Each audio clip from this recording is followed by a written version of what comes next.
Good morning, my dear Dhamma friends. First and foremost, I offer my excuse me.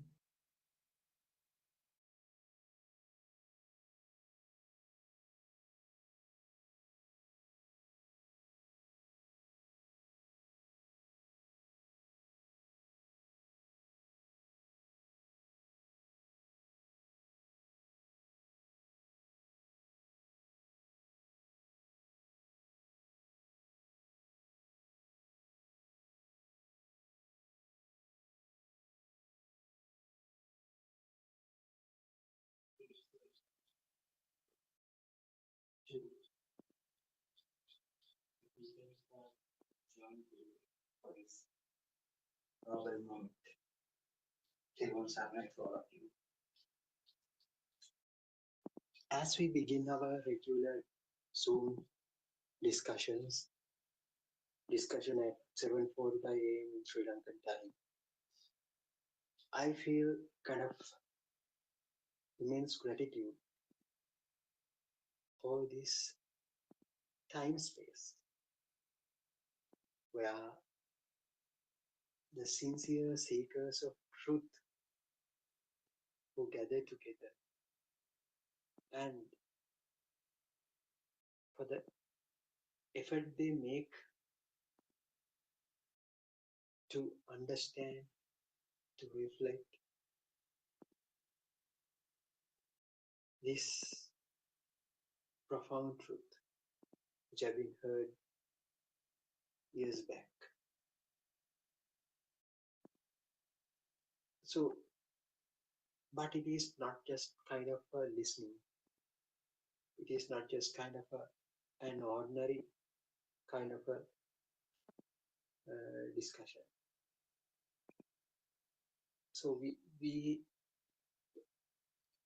go in kind of a shared kind of a path where we uplift and learn from one another.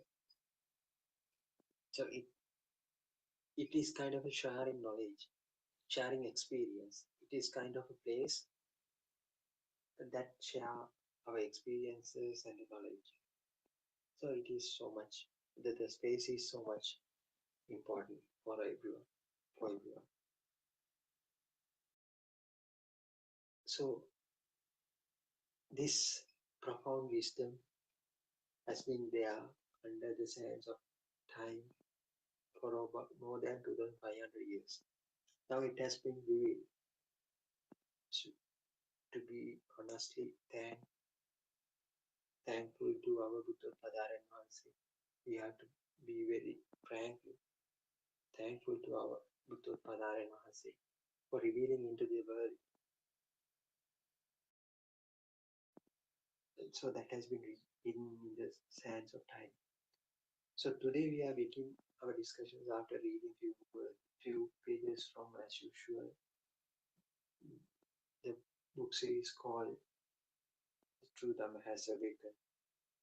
So there are 6 volumes. So we are focusing right now at volume number 6,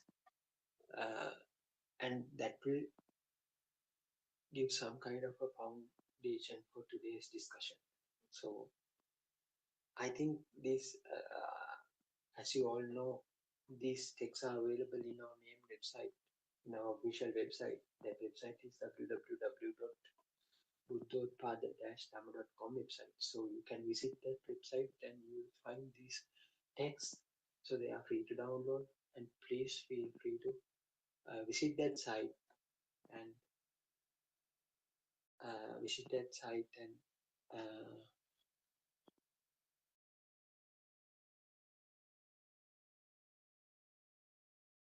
so can you hear me now?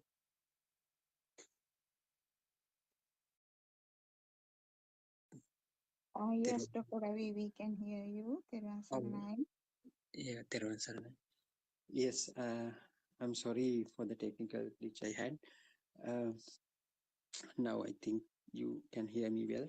Anyway, yes, as I told you, um, uh, there are plenty of books that have been written in English language in our main website, that is www.buddothpada-dhamma.com website. So please please feel free to visit that website, and you can download them for free, and then you can read them attentively, and if you have any kind of questions, so you can bring up them here, so we can discuss them openly. So any query that arise, that we can collectively sort them out, and most of the time our noble friend would be there, and we can directly ask him, and we can clarify them as well. Other than that, we have another website, that is www.wisdomofAsia.com website. So you have to type as a one single word, Wisdom of Asia. So if you are very much interested in modern day findings, modern day science findings, so, and people tend to think that this modern day science does not tally with this ancient kind of wisdom that has been revealed by Lord Buddha about 2500 years back. But making the this making that false making that statement a false statement, so you can, if you go to that website, that that website clearly explains how this modern day science findings perfectly tally with the ancient wisdom. It is not the ancient wisdom, the absolute truth. So from that we can say the truth that has been revealed by Lord Buddha about 2000 years back is still valid. It they are still can be it is still can be applicable to the modern day findings as well. So that's why these teachings are timeless.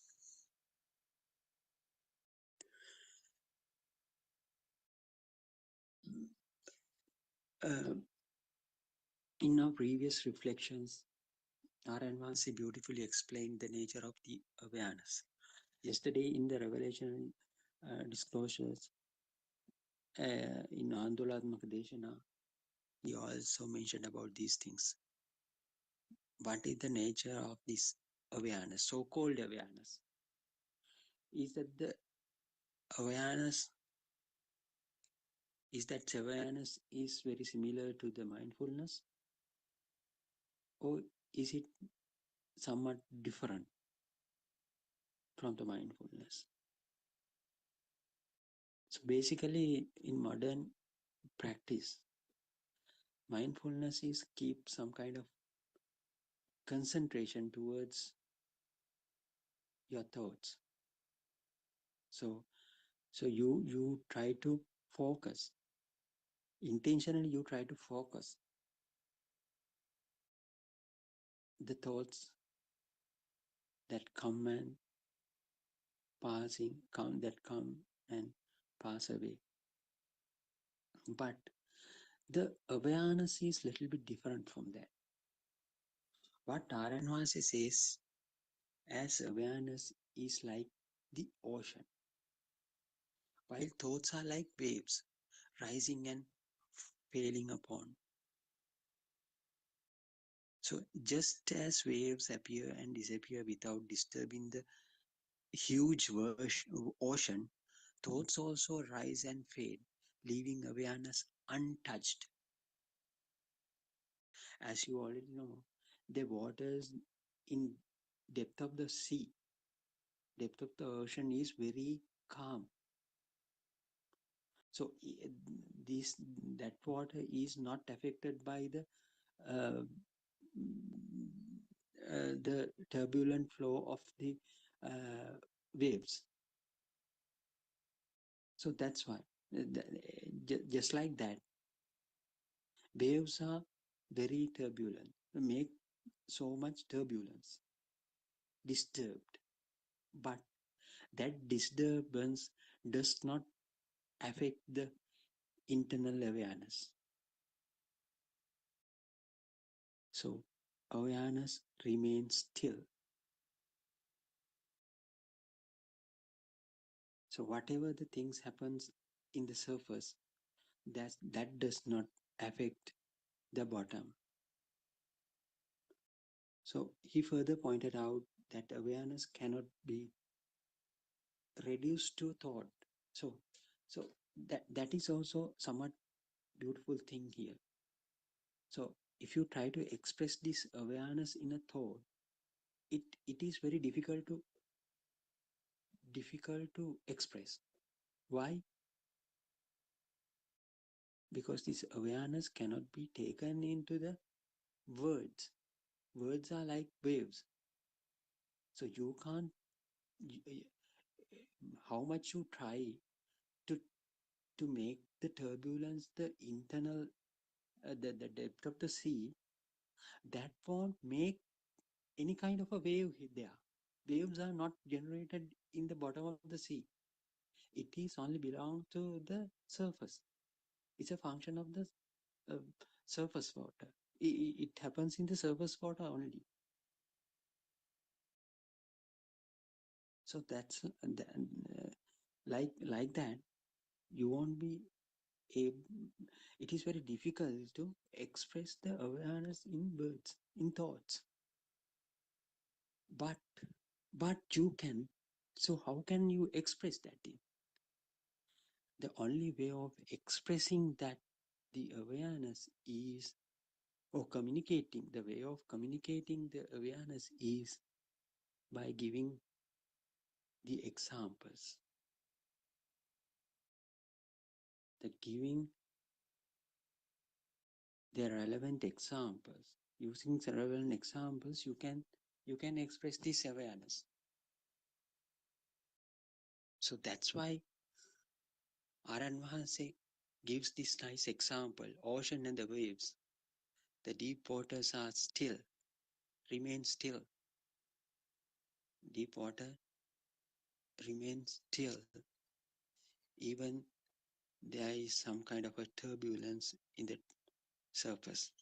The waves and the waters in the deep ocean. So we can tell it in examples. So as also um,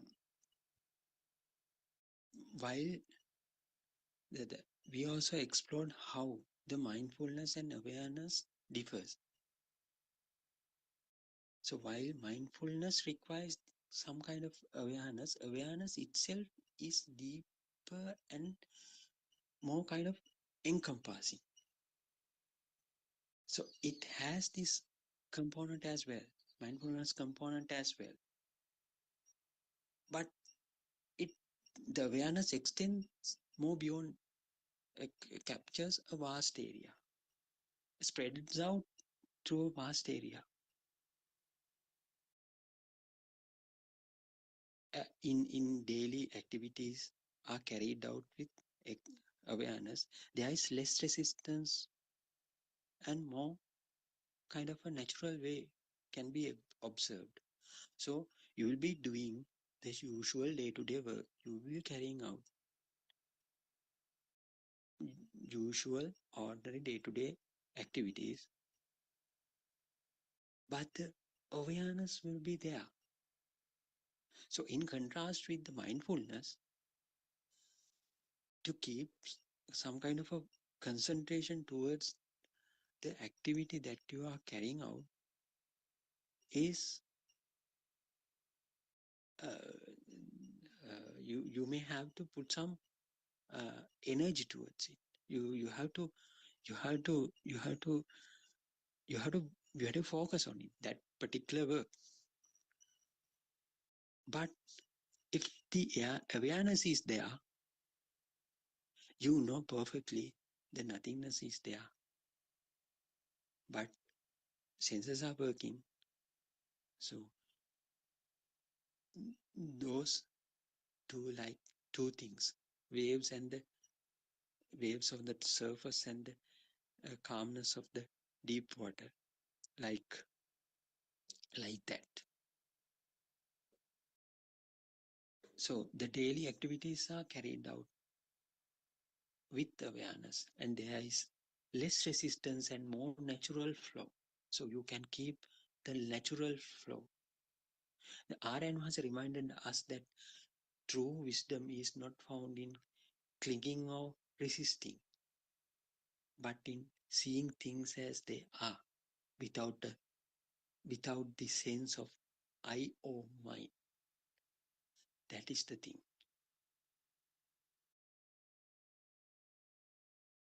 So people who is doing the concentration meditation, what usually does is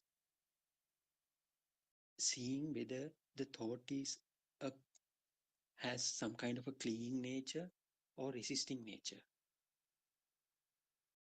So they try to focus on that thought. So it is very tiresome,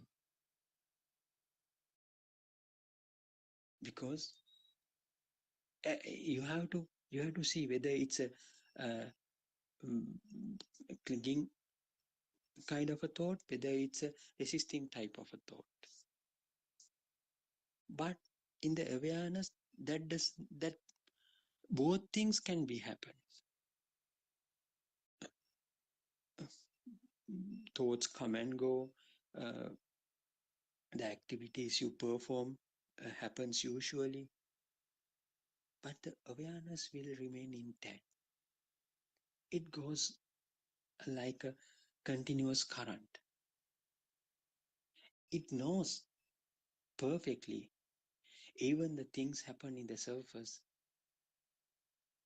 there is no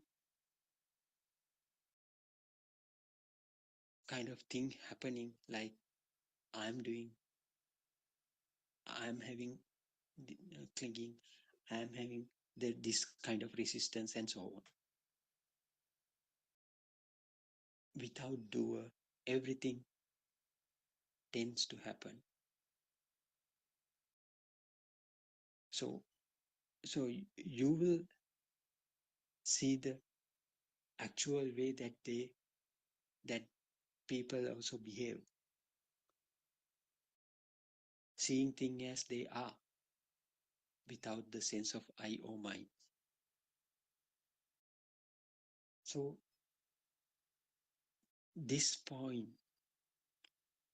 to a profound teaching of supreme wisdom of Arahat, who live without clinging to the sense of doership. He or she does not have that doership. Everything simply comes and goes, sounds, light, heat, and cold. None of these can disturb one who abides in wisdom and equanimity.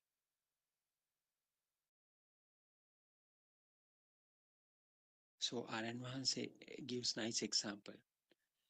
When Siddhartha's king comes to see meet an Arahat in certain temple, I can't remember the temple, in Aram or somewhere, uh, the Arahat had noticed early in advance that Siddhartha's king is coming to see him. So what he did was, he took a piece of stick and without the rope even, he was writing something on the sand. He started to write something on the sand. Then Siddhartha's king came and asked, uh, "Here, monk, is there a so-called Arhat in this temple? I want to meet him," said Siddhartha's King Siddhartha. Then the Arahat Theros replied, "I'm the one who I'm the person who you are seeking for." Then Saddhatissa Thero, Saddhatissa, King Saddhatissa wondered, wow, if he is an Arahat Thero, can he be like that? Without a robe even in his body? He is scribbling uh, the sand with a piece of stick. How can this happen? Yes, that can happen. That can happen. Why? Because the Arahat Thero didn't see a difference between a king and an ordinary person, because he knew this is a system. This happened into a certain system. So why should I be bothered about this? That is the awareness that he had, that Arahat Thero had. Even beggar comes in front of you, him, even, even it, it, it is a king, he doesn't see a difference in between. So he perfectly knows, he clearly knows with this super wisdom, everything happens into a certain system. So there is no person here. Even though people from mundane world worship the king as our Lord King and so on, for the Arahat, he is not a king. Saddhatissa was not a king for that Arahat. So that's why he just ignored and carried out the work he did, the scribbling he did. So it is so different. It is very difficult to grab that that state from a mind even. So because we are still in the mind, so we can't imagine that kind of a state. But if you become thorough with this Dhamma, it is not very different for you to achieve that state as well. That is the state of Arahat.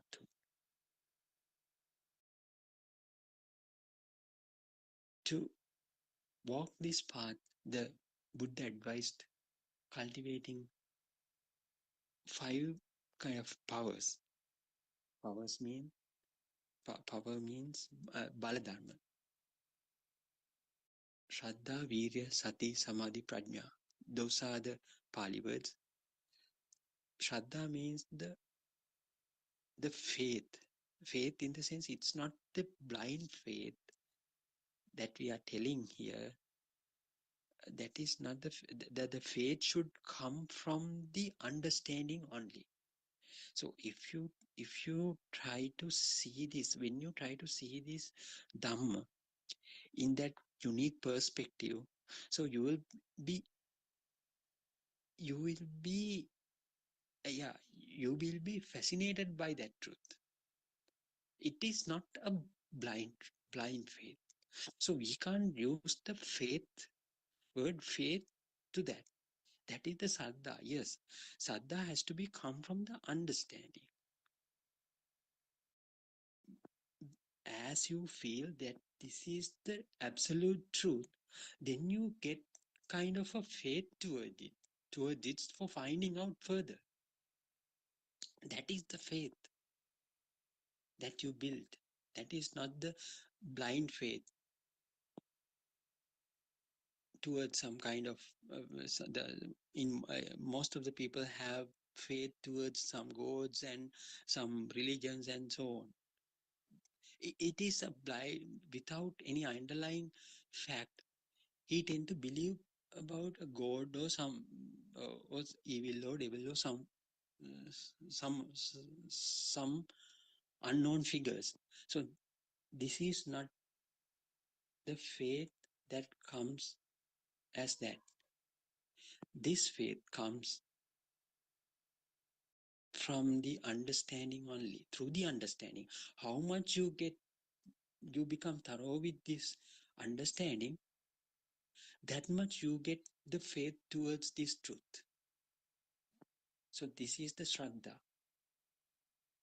And also the second is Virya. Virya means the courage. So as you become thorough with this Dhamma, you get involuntarily you get some kind of a courage.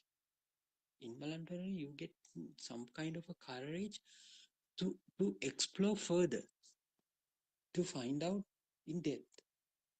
That is the virya. There should be some kind of a courage. Earlier you get some kind of a faith towards it. This comes along with the understanding, and also it gives you some kind of courage to find out further about this truth. Then the sati, then the samadhi. That sati means that with the understanding you perfectly know, clearly know that there is no person here, no doer here. So that is the base level that you have. That you have at any moment you have that sati, that sati, samma sati. Sati is there. Sati is it is the mindfulness. It is not the mindfulness that is not the pure concentration. And also you get some kind of a nature that you have a peaceful nature. If the sati keeps going continuously, you get samadhi nature. It's kind of a tranquility nature, tranquil nature, stillness, calmness, and also the wisdom. Along with that, what will happen? The ability to seeing through the illusion will gradually develop. That is the prajna, ability to see the truth of this illusionary world is the prajna. It grows. So these things have to be there. So anyone can't forcefully do it. It has to be we have to let that plant to grow within you. How you can let this plant to grow within you? Just showing the truth to your mind. First, this truth has to be taken from the mind as a thought. That is all right. But then what will happen? That thought become kind of turns into some kind of a realization, self-realization. So yesterday we talked about these things. We conduct our own research there, whether this thought is correct or not. So we conduct the novel research. Then of course, as a result, you find, yes, this is truth. This is the truth. The knowledge we generate through this research is very fresh. It has not been there in this in your world. You get a pure kind of a result that there is no doer here. Then what you do, you make it into the practice. That knowledge will be incorporated into your day-to-day activities. Then of course you tend to feel that there is no doer for sure. For so that for in so then you are very clear about there are two parts here, the first half and the second half. The first half is entry into the path through this true knowledge. This is Purva Bhaga Pratipada in Pali terms, the first half. The second half is walking the path with direct realization. That is the Apara Bhaga Pratipada. Walking along this path with the direct realization. How do you directly realize these things? By incorporating your knowledge into your day-to-day activities. So this is the second part. So without these two things, you won't be able to see the absolute truth. What is that absolute truth? Saying that there is no kind of a doer here. Since the childhood, we have been doing certain everything with a doer. I'm the one who passed my scholarship exam. I'm the one who attended to that particular school. I'm the one who entered to that particular university. I'm the one who got the graduation on this year. So I'm the one who did started work there as a doctor, as an engineer, as a dentist or whoever. So all the things that you have been doing, you did with the self. But after you stepping into that path, you will tend to feel everything happened without a self. Then you will realize, wow, the things I already did, but I thought I did it, or are also not true. There had not been a person at as earlier as well, at the present moment as well, in the future as well. So in any instance, you can't assign a person here. So then the system, the mechanism, how this nature operates will be visualized, can be visualized. So that is the state of the awareness. So we have been talking about this awareness. So with that awareness, you don't need to remember or remind or recall these teachings uh, every time. So you know for sure that there is no doer. A system is going on, system is rolling out. So why should I bother? So let all the things happen as usual. No one is there. No? So like that previous as in previous example, when King Saddhatisa comes, the Arahat Thero carried out his usual work. He didn't bother about it. He clearly noticed. He knew clearly the system is rolling out. The system is rolling out. So what?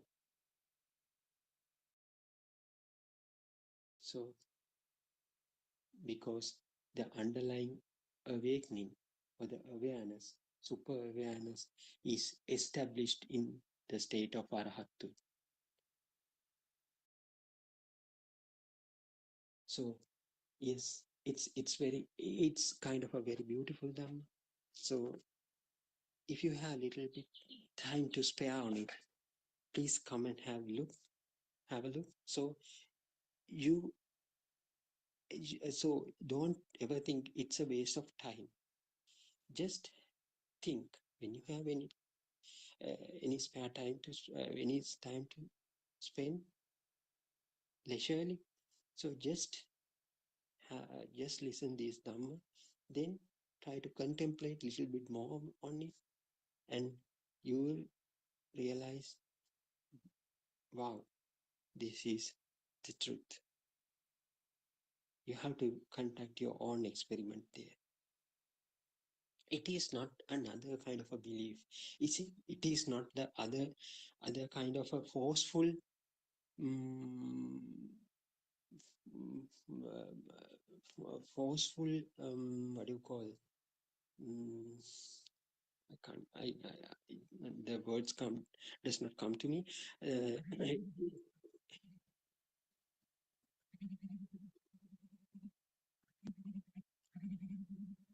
Sorry for this.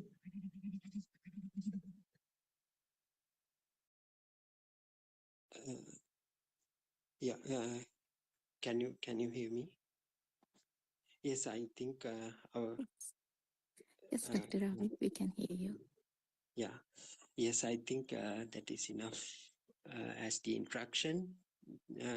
So we can start discussing. So, Kavinda, you are there, and Mrs. Sudharma is also here.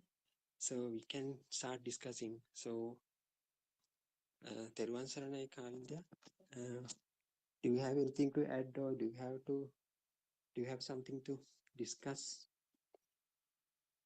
Yes, Teruvan Dr. Saranai. Ravi, Theruvan Saranai and Theruvan Saranai Aran Hansa Namaskara Veva. Yeah, I mean, you have talked a lot of things about this path actually. So you have talked about the characteristic of truth seeker, and then the awareness, and then how does this suffering ceases without suppressing or ignoring the thoughts. So that's the most important part I feel from your explanation, because the um, Buddothpada Aryan Wahanse tried to convey this message to the whole world, that this is doable. Anyone who really wants to know the truth can see this truth. And then it is not like a forceful thing. And as you clearly mentioned, it's actually going to happen involuntarily, because at the end, we are going to see there is no soul. It is just a construction, and due to the sensory faculties. So clearing out how does this world arise is the key to this path and key to this awareness. Even the awareness can't be obtained forcefully. As an Mhm. example, if we go to the second step without concentrating on the first step, which is the Satya Jnana, or the correct knowledge on how the sensory faculties arise, we cannot go to the, I mean, without that knowledge, we cannot go to the second step. So if we try to forcefully use some meditation steps or any other steps that we talk about here forcefully, you would not be achieve it, because either you will suppress your feelings, or you will skip it, or you will try to avoid anything, any bad feelings or bad thoughts. However, if you try to start from the beginning, it happens as, I mean, as a natural process, as you clearly mentioned, without um, any force. Actually, without taking additional force, it will happen. So the main important thing, if you are a beginner, or if you still feel like you are not very clear about how this thought arise, I think that is where you need to focus on, because we all know that from our Buddothpada Aryan Wahanse's sermon, that this is a vibration, a thought is a vibration, and then this vibration uh, arise with the force, or there is a underlying force within this vibration. Understanding how this force arises will actually reduce this force. That is the magic behind Yeah. these sermons. Through the understanding, the underlying power of the vibration reduces, and you can feel it. So you can realize it within you. So this is self-evident Dhamma. And even though, and then this driving force, where does this driving force comes from to believe that the world is real? It is just a misconception. Like through the misconception, this power get higher and higher. So only when you understand how these sensory faculties work as just a process without nobody behind the wheel, or there is no one controlling it, then you will understand that it's not just the understanding. You will see that Dhamma grows within you. So, yeah, that is a really nice explanation, Dr. Ravi. I Uh, think, yeah, yeah, we yeah, can as you said, start talking about yes, from there. yeah. Yesterday also, Aryan Hasi talked about these things. So, in contrast with the concentration meditation, seeing the truth is very different. So, I mean, in the concentration meditation, what you do is just you sit and try to uh, energize a certain thought first at the beginning. So what will happen? The energized thought becomes more prominent at the later stage. So the thought becomes more powerful, and it it will be able to override everything. So that happens at the later stages of this concentration meditation. The thought is becomes more powerful. So at that stage, so so mind does not allow any other thoughts to come into. So one single thought becomes so powerful. Then of course you will tend to feel, because there are no other thoughts approaching, you tend to feel, so it's kind of a liberation, because no thoughts are there at that state, because one thought has become more powerful. So in that case, when when contrast when compared with this absolute understanding, what will happen here is you tend to see that thought is not real. So the I my mind concept is also a thought. Likewise, you tend to understand everything is thought, then you don't assign any value to any thought. So it will happen from internally.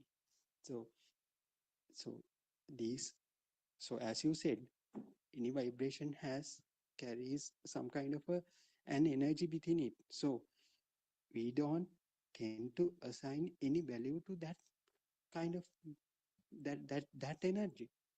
So what will happen?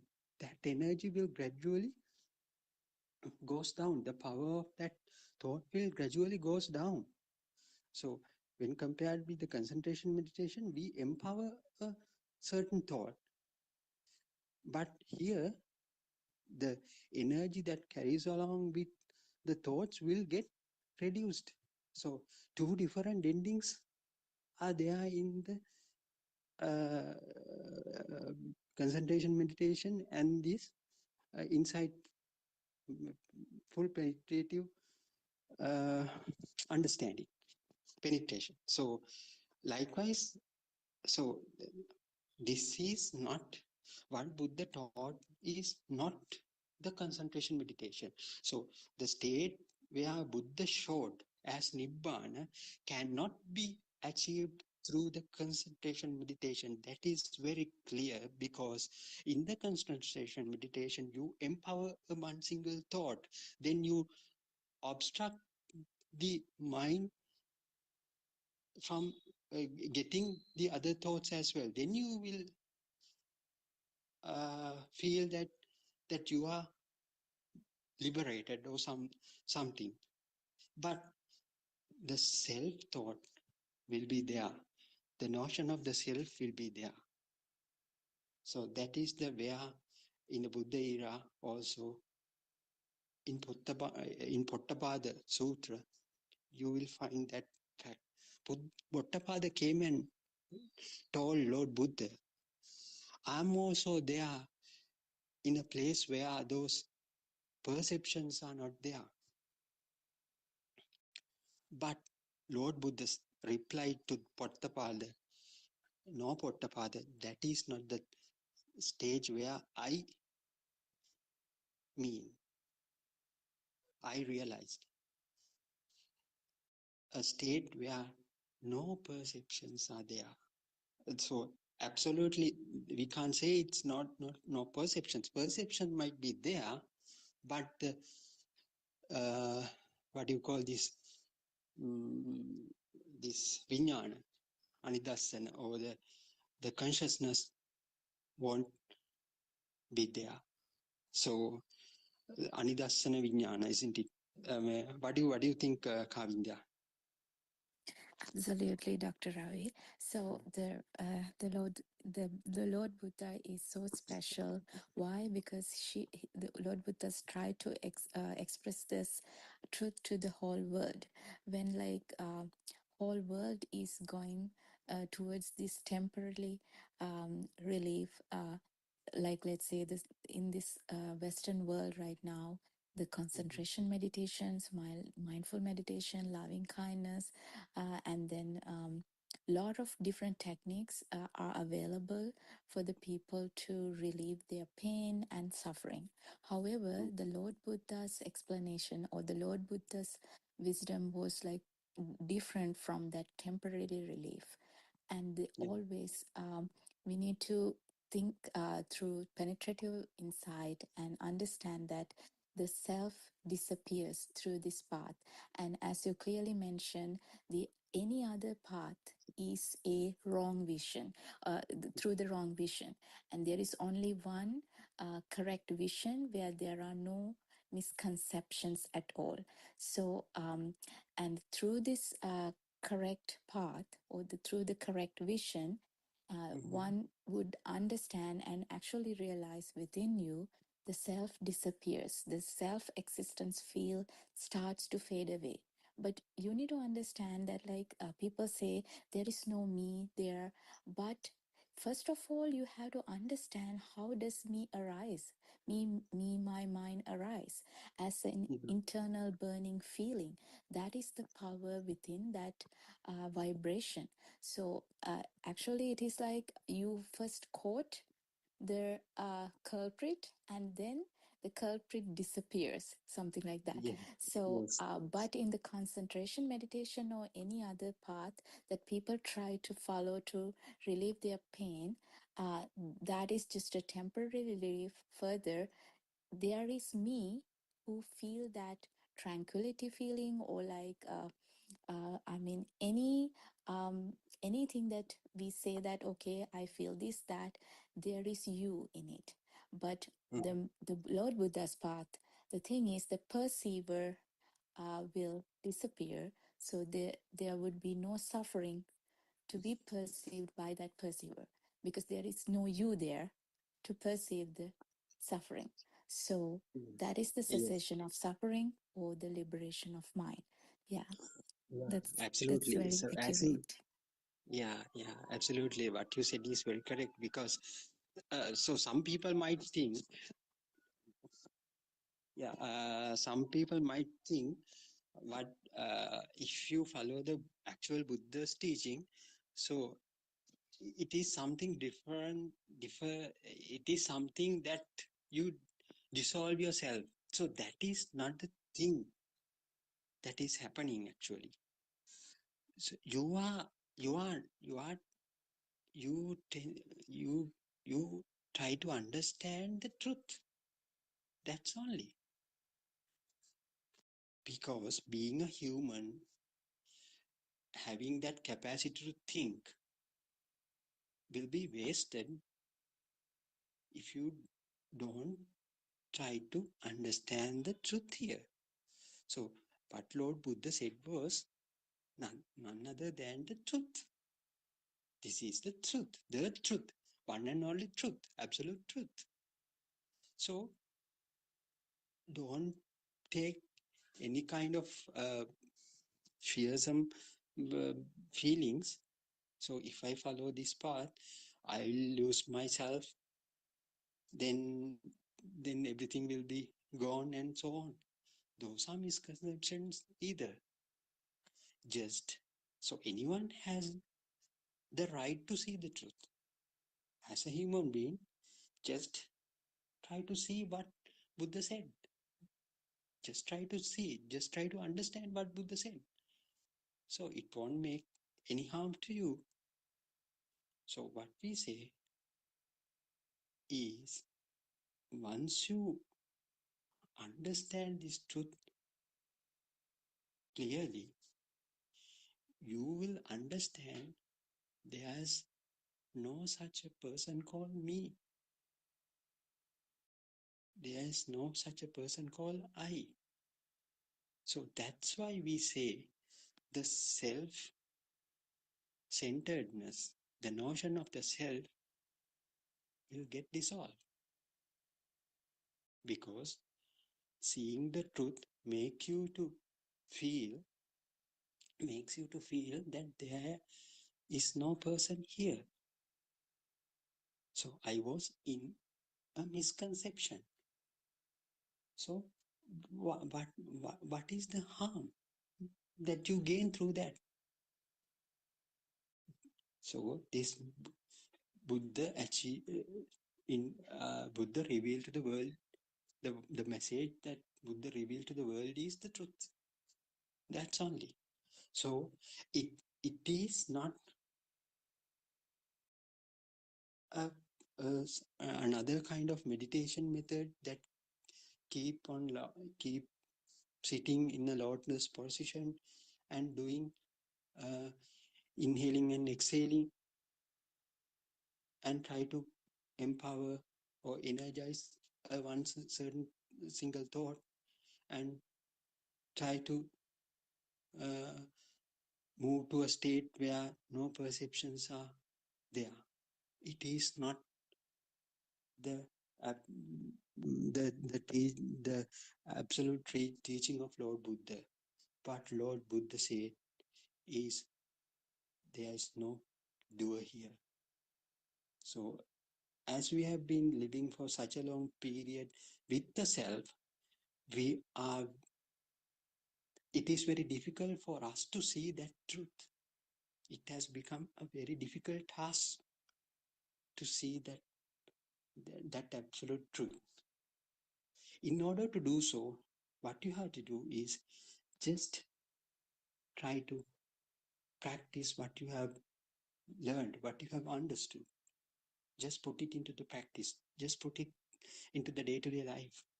Then you will tend to feel, yeah, what Buddha said was very correct. There is no doer here.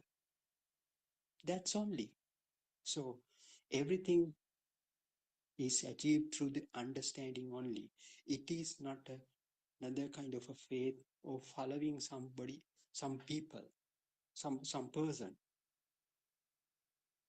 So that's why Lord Buddha said, person who sees this Dhamma is the person who sees me.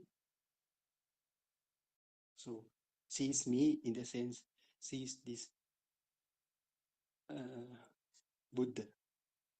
The person who is attained that state is very similar to the state where Lord Buddha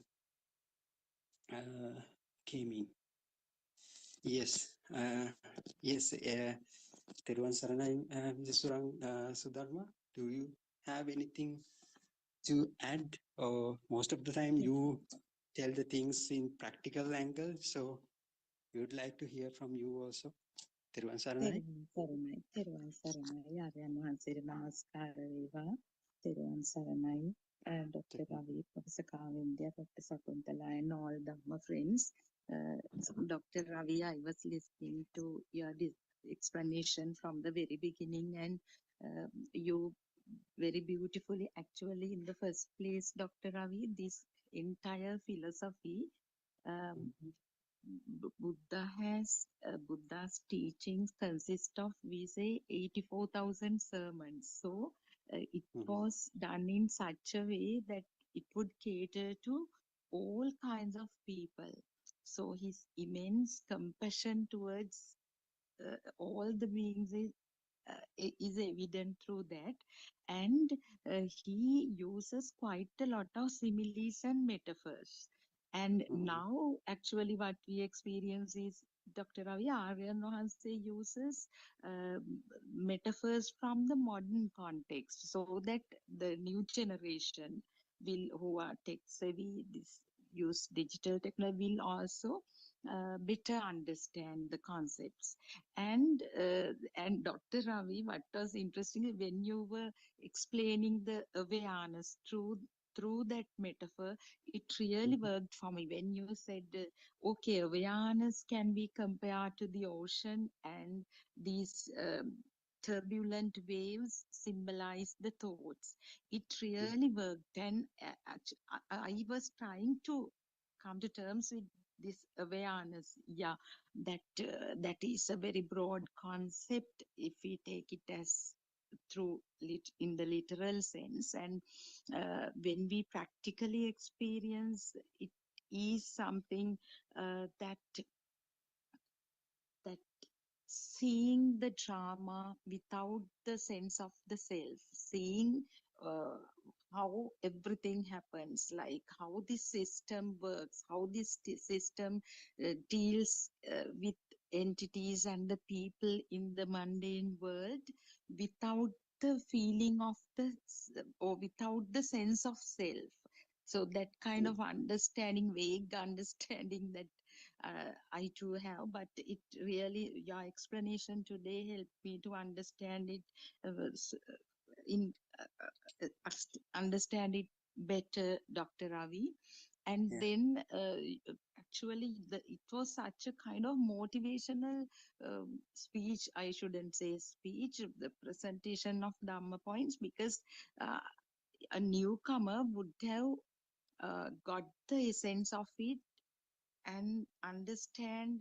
Even someone who listens to this for the first time would be able to capture the most essential things to walk on the path. Because you were talking about the this faith we also had, because blind faith for since others do this, we also did. Since others are doing, or in order to accumulate merits to secure our next life, uh, having a birth in a better realm kind of feeling. And Yeah. then how does this reasoned faith, as you said, Akaravati, Shraddha, how does it come? It Mm-hmm. only comes through, as Professor Kavindya also highlighted, seeing the truth, seeing the truth, how this stimulus occurs, and how we get entangled in this. And doctor, at that point, I was contemplating on the difference between a tree and a human. So Mm-hmm. this, when it comes to this existence field, trees to have the existence field. That's why their roots move towards water. They, because the branches may turn to sunlight, so on and so forth for this existence. Even the small kid, infant, has this existence field. So how does it differ when it comes to us? Because trees also um, kind of um, we undergo, trees also undergo this absorbing nutrition, then what do you, reproduction or growth, and humans do the same.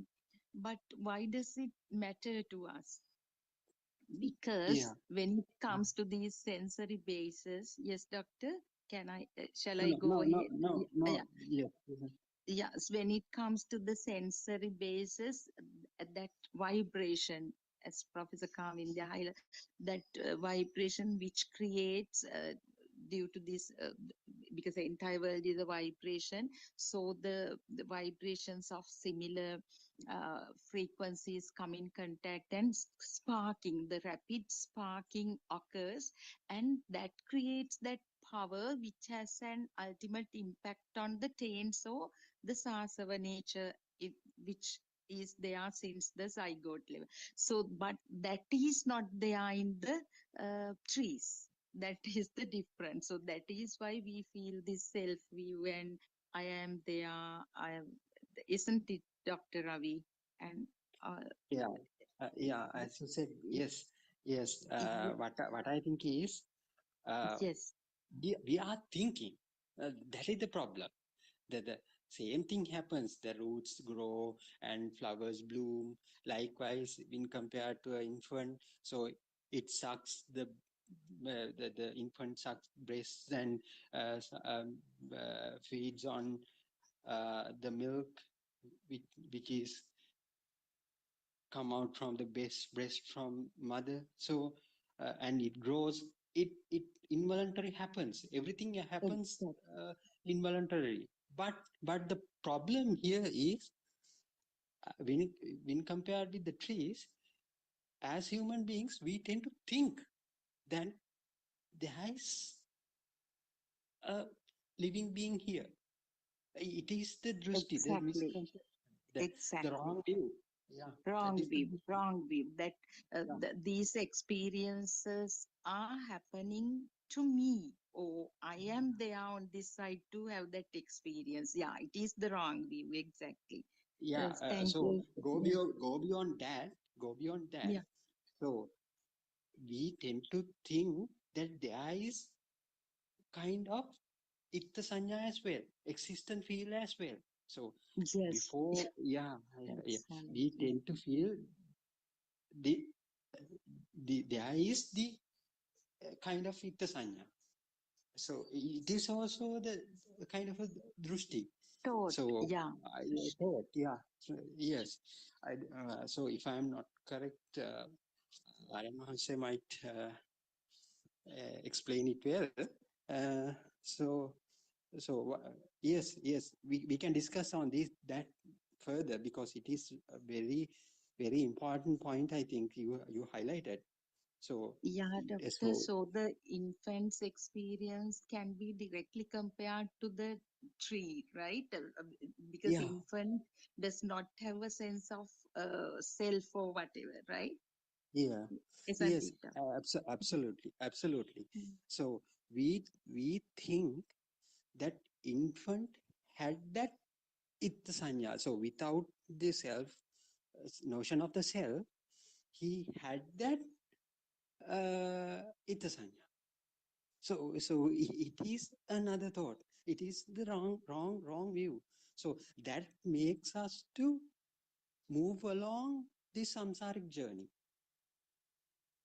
So it gives rise to another vibration.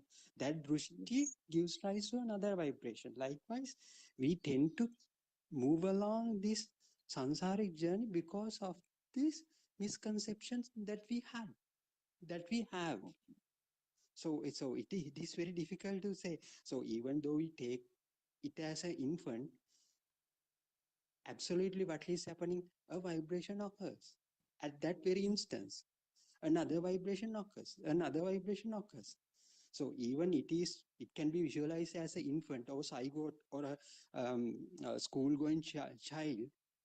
What is happening absolutely underlying is a spark occurs. yes, So yes, how it get power to uh, energize the subsequent uh, waves or true. vibration Yes, is the wrong vision, the yes, wrong view. Yeah. So unless we don't, if you don't empower that thought with that, so it has no kind of energy to move forward. So that is the stopping of this entire sansaric cycle, isn't it? So I yes. think Dr. Sakuntala is also here, Kavinda is also here. We can discuss it further. Teruvan Saranai, everyone. Teruvan Saranai, Doctor. Teruvan Saranai. Uh, Yes, you can Teruvan, also. Yeah, yes, yeah. Teruvan Teruvan. Saranai. Yeah, I pay my homage to R.M. Mahanse, Teruvan Saranai, all Dhamma friends. I got distracted a little bit in between your discussion. So, from the facts that I gathered Actually, one point was that you were discussing about the radiant mind, child with the radiant mind.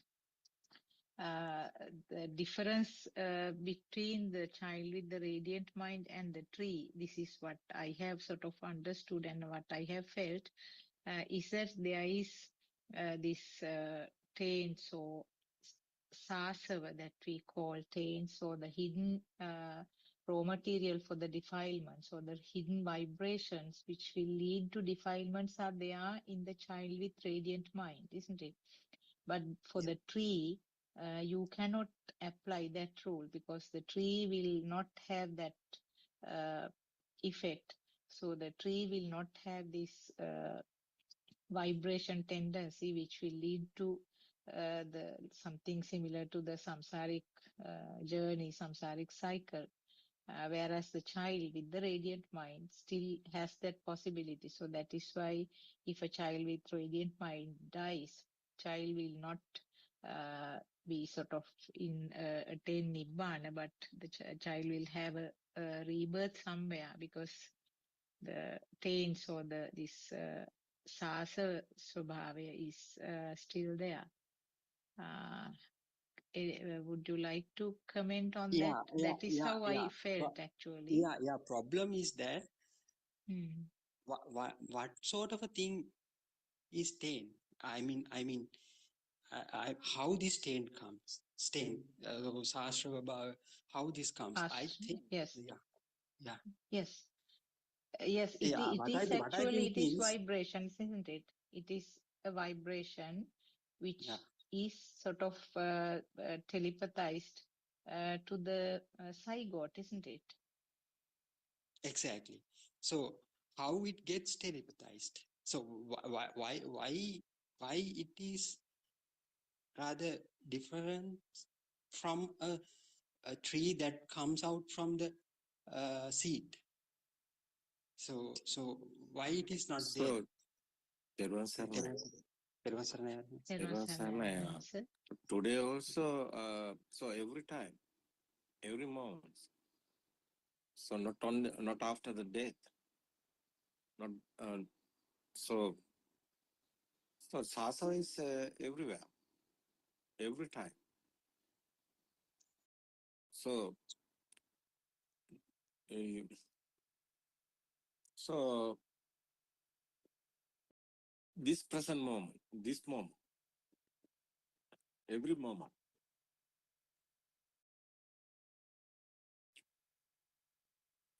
So the life feel is there, the soul is there. The meaning is sasa is there. What is sasa? Is sasa? Otherwise, is the defilements also sasa. So I feel also sasa. So different words we are using, but feel is same. One feel. What's this feel? You know, these thoughts have some power. Oh, these thoughts,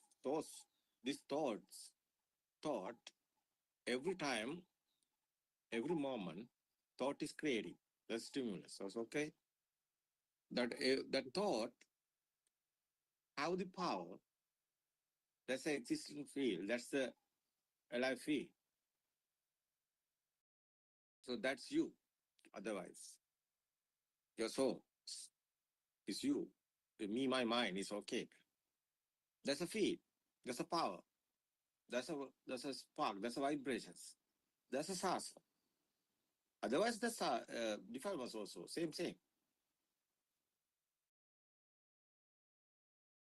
So how you can how you can see how you are see your eye how your eye is creating how your pictures creating. What's this light? You know the Buddha's word. Uh, your your senses is the world creating. Sense creation is the world, not anywhere. The meaning is not outside.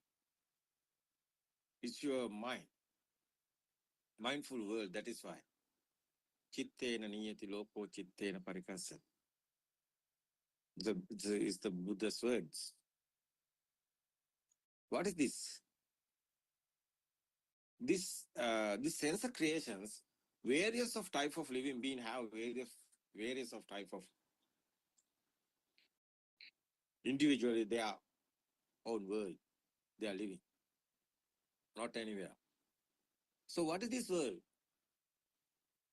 This pitch or sound or solidity or liquidity or this sound and firm and others, five sense creations together. Oh no, that's a human's mind. That's your world. Chair, table, mother, father, gold, or everything. Sun, moon, everything. It's thoughts. It's a thinking world, mindful world. Is mindful have that value or something?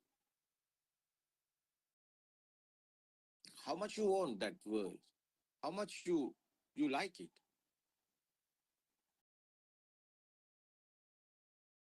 That's word. That's your word.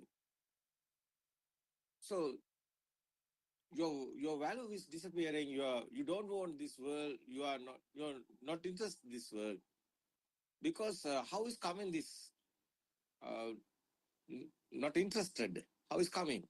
Does someone know this Dhamma? Someone know this? How is this creation is happening? How is this world is creating? Mindful world. Value is value is disappearing. Value is fading. That's why the defilements also fading. Same. Final, what's the effort? Cause and effect, Dhamma, no? What's the effort? It's nothingness. No value. But what's this vibration? This vibration is alive feel. It's vibration. Chair or table or tree or sun, moon or anything. Everything is what the final effect? Cause and effect, no. Vibration and the uh, senses creations effort is okay. Light and sound and everything. Senses creations. So finally, these thoughts, the value is coming. The value is every vibration have the power, generating the power. Different ending, sparking. The power is there. That's Majja Sutra. Buddha's word is that one. That's a that's a power. One is spark. How the power. The most of the spark, the rapid speed is happening. The more power is there. That's the existent field. That's the arrived field. That's your world value. So how is this?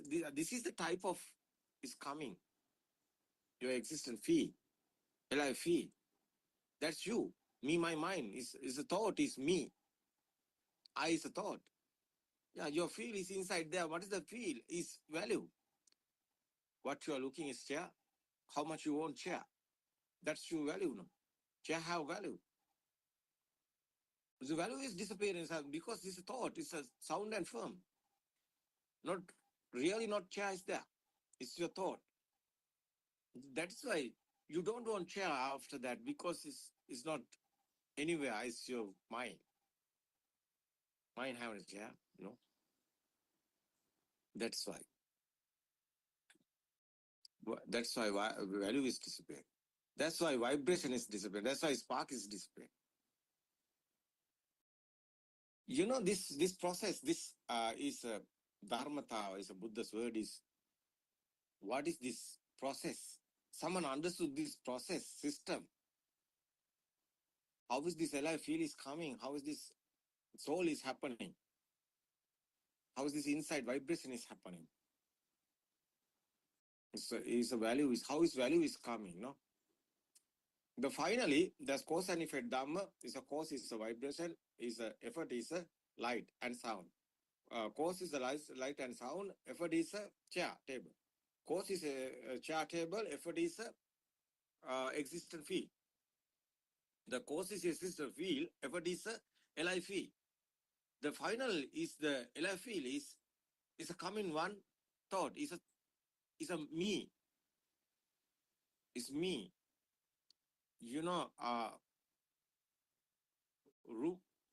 is a Buddha's word is rupas mingva attana samanupasati. Attaniva rupas samanu rupas mingva attana sama attaniva rupas samanupasati rupa vattangva. Uh, what is this? What is this rupas mingva attana samanupasati? Attaniva rupas samanupasati. Rupas mingva attana samanupasati. Attaniva rupas samanupasati. What is this? Alive field is existent field. More existent field is there. Existent field you are continuing. That's the alive field. That is why rupas mingva attana samanupasati is a Buddha's word. What's this teaching? What's this Buddha's teaching? Is vibration, no? Final, not existent. It's a alive field is you. That's cause and effect Dhamma. It's a vibration. Cause, effect is a light and sound. Cause is effect, light and sound. Is effect is a chartable. Cause is chartable. Effect is a existent field. Cause is a existent field. Existent field. Effect is a alive field. Now final is vibration converting the alive field. The same is a vibration, no? Because alive field is power. It's a vibration. The magnetic power, electric power, like that is a process, is a system, is a mind power. The power, the meaning is like a, there's a satellite, there's a, satellite, there's a waves, so channels, TV channels, like that, is a waves. How is creating, how is USA there, Sirasa, Sri Lankan channel, no? Is a Sri Lanka there, Sirasa, and UK also Sirasa there. Otherwise, Australia also Sirasa there. How is this this system is working? So it's the same vibration, no? Same vibration, no? Tuning fork example, no? One wave is a tuning fork touching. These are other tuning fork automatically is vibration is happening. Same waves. This system is working everywhere. Everywhere. What is this meaning? You know, this alive field is vibration, no? There's somewhere the same one is there. There's the same, no? That's why your last briefing is happening. How much you have defilement, that's your alive field. Otherwise, defilement also alive field, no? Same, no? That's a sasa also same. That one is a sasa. Yeah. That's vibration. It's your last briefing is here, is happening. How much you have defilements. That's your sasa. Is okay. Different words you are using, but one thing is happening. So your last briefing is happening, your body is now collapsed, but not ending your circle of birth. Because somewhere same vibration is there, somewhere.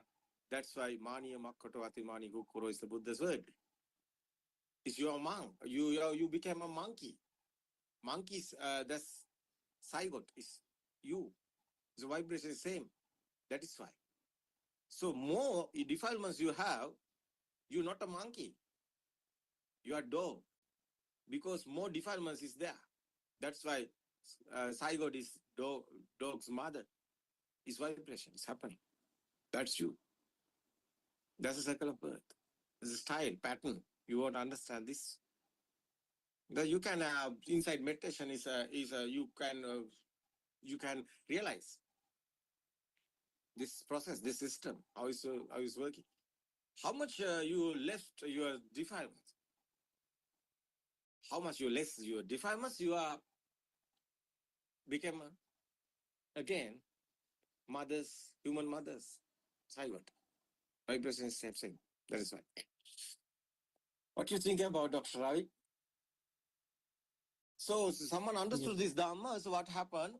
Finally, this vibration is a vibration power is disappearing. That's why defilements are fading.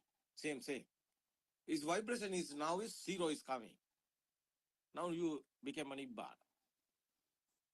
That's why tranquility is there. Because thoughts haven't a power. That's why. It's a cool mind. It's peaceful mind. It's tranquility is there. That's very important, human. Because human mind always firing. This firing is over, is the nibbana is there. I think very important is inside meditation. It's not a concentration meditation. It's understanding. One is a dependent origination. Dependent origination is this process is understanding. It's very important whole world. Human want this truth. They want to know the truth. They don't know the truth. They are in blind. What's this? No? How much importance?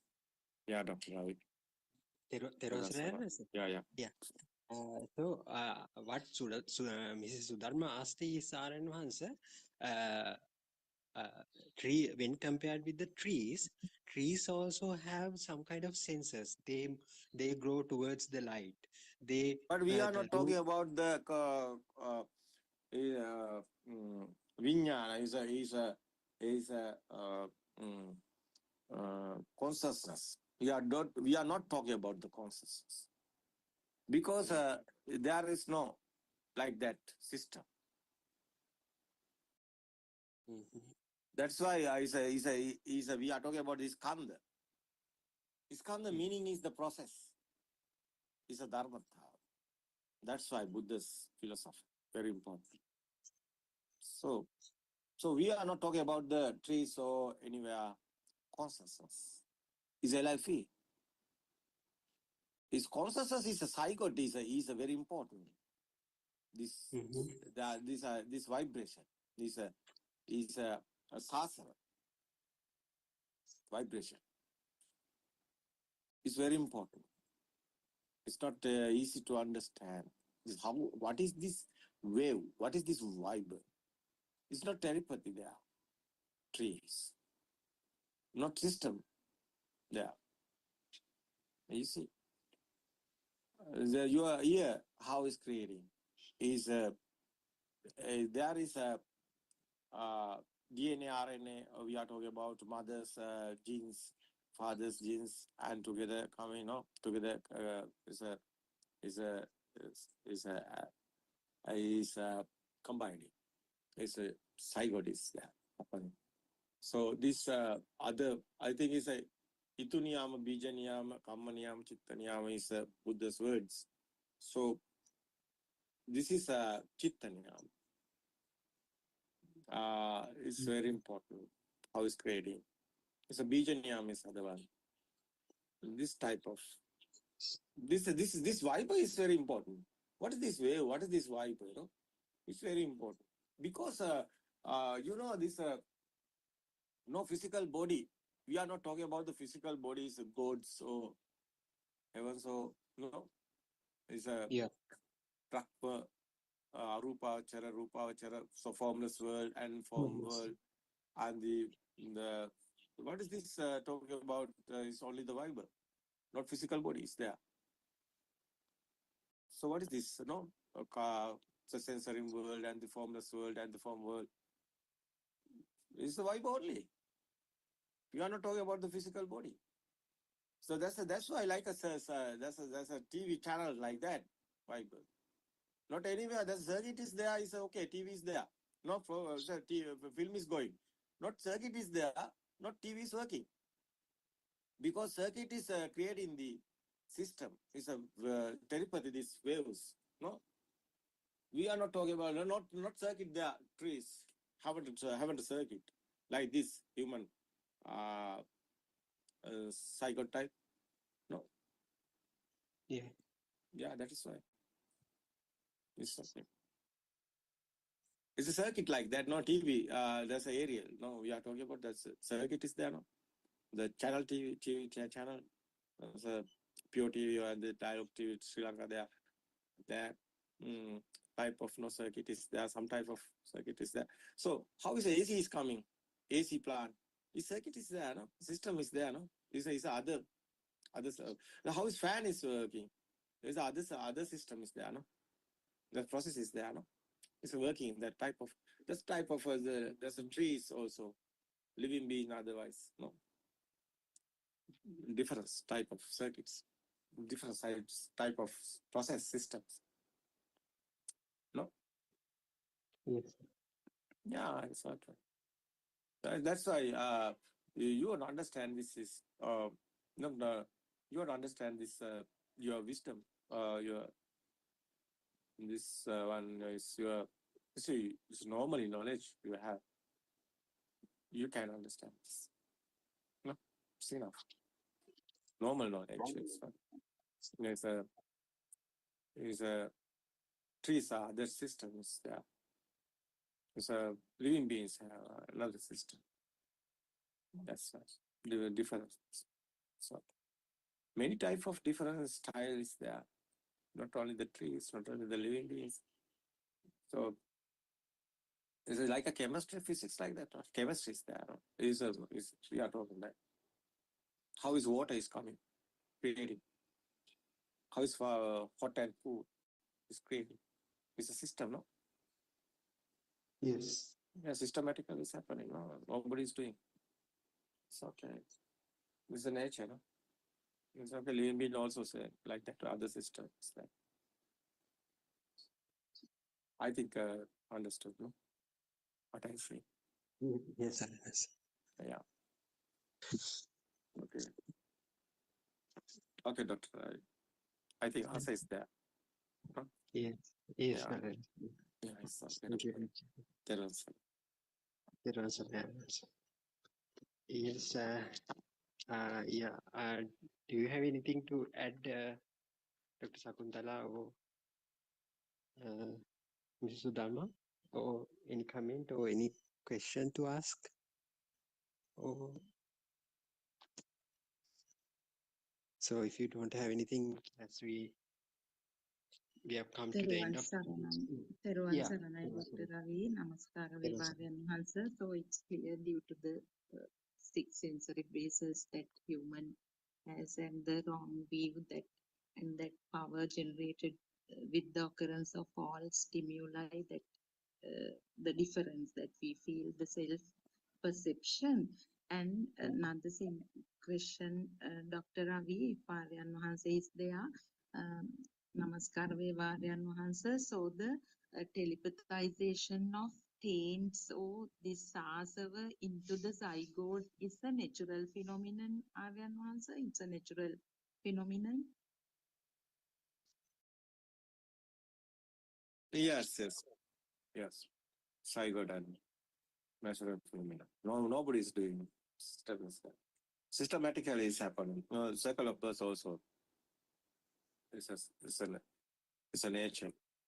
It's like a naturally is happening. Nobody's doing. You can't control it. Cycle of birth.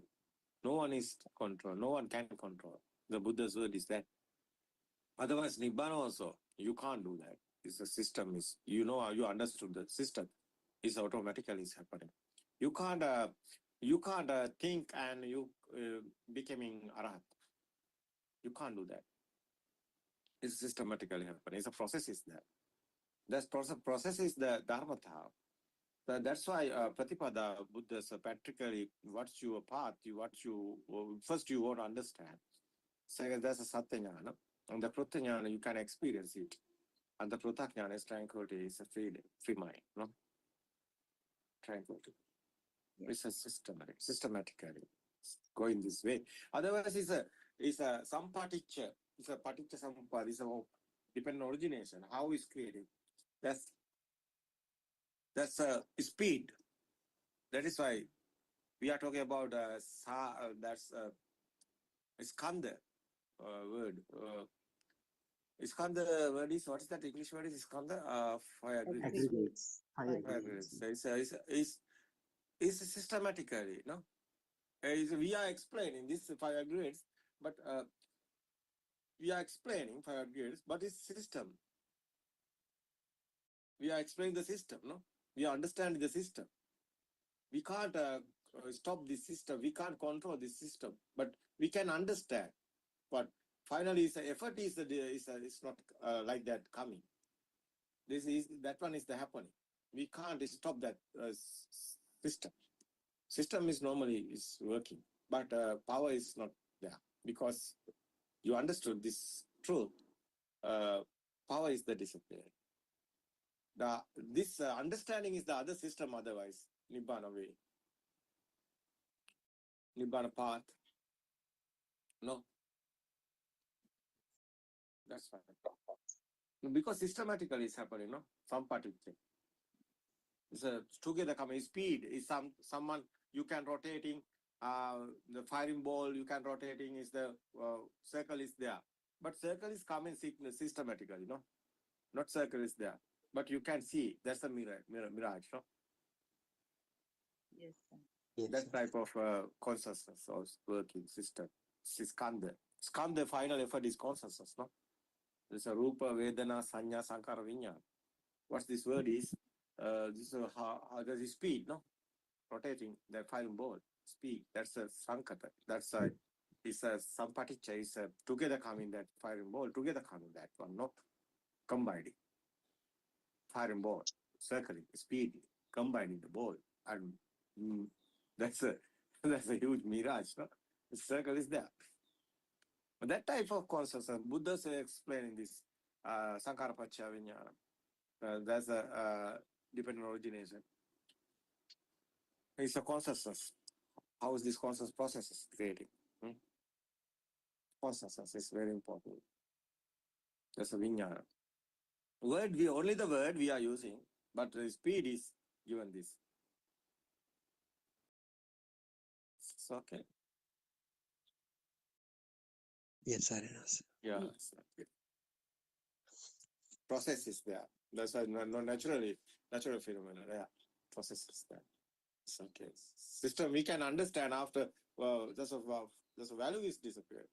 We don't know this truth is combined in the value because your thought your coming existent field. This existent field is a thought otherwise coming. They are existent, but existent field is converting non-existent because you understand this. No, nothing here, anything. Something there is the coming. This is speedily, but there's a feel. Otherwise, the thought. After you understood this, nothing here, anything. Is the feel is coming. That's why it's disappearing the existent feel. That's your soul is going. Yeah, Teruvan Saranayan, Yeah, sir. Terasana. Yeah. Can we say this existent field is also a kind of a drushti? Or is it a Yeah, this yeah. existential feel is automatically coming, but Mm-hmm. we are thinking the existential feel is okay. It's normally it's naturally happening. It's okay, Mm-hmm. but we know this truth. Not value is coming because you don't know this truth. Is existential feel you are getting is a truth. Yeah. That's Yes. the point of Saigot is a constructing time. Mm-hmm. Yeah, this defilements also come in that point, existent field. And you also creating me, my mind, thought also coming automatically. That's what it's a spring is happening. That's a circling is creating new one, always coming, generating. LIF is you. Ego. No, ego is coming, more coming. It's a baby having more ego, but these thoughts are existent. Feel is coming in this world. Everything, mother, father, and everything is coming. No, more ego is coming. That's why ego is built up. That's sasa is built up. Not ego. No, sasa is built up. Power is built up. That's why ego is built up. That's why last briefing, how much you have ego. That's your circle of births. Is how dangerous that one. No, going evil. So your ego is disappearing, so fading. That's you are going heaven, no? Because otherwise, in Nibbana is there disappearing the ego. It's a zero is coming. That's an Nibbana. Power is no power is there. That's why what normally is happening. System is working. No power is there because your thoughts have power. The thoughts existent field is thought. Non-existent field is coming. That's why. I think every question's answer is here. No. Yes, Arinas. Yeah, it's okay. That's Dr. Ravi. Teruvan Saranayan. Yes, I think we are moving beyond heading towards the end of this today's program. Is it okay if we conclude this session, Narayan Mahasa, for today? Yes, I think. Yeah, it's yes, okay, Dr. Ravi. Yes, Yeah, I think today's time is over. No? yes, Dr. Ravi. Yeah. Thank you very much. Everybody. Dr. Ravi. Everybody. So we can තෙරුවන් conclude සරණයි and ආරයන් වහන්සේ.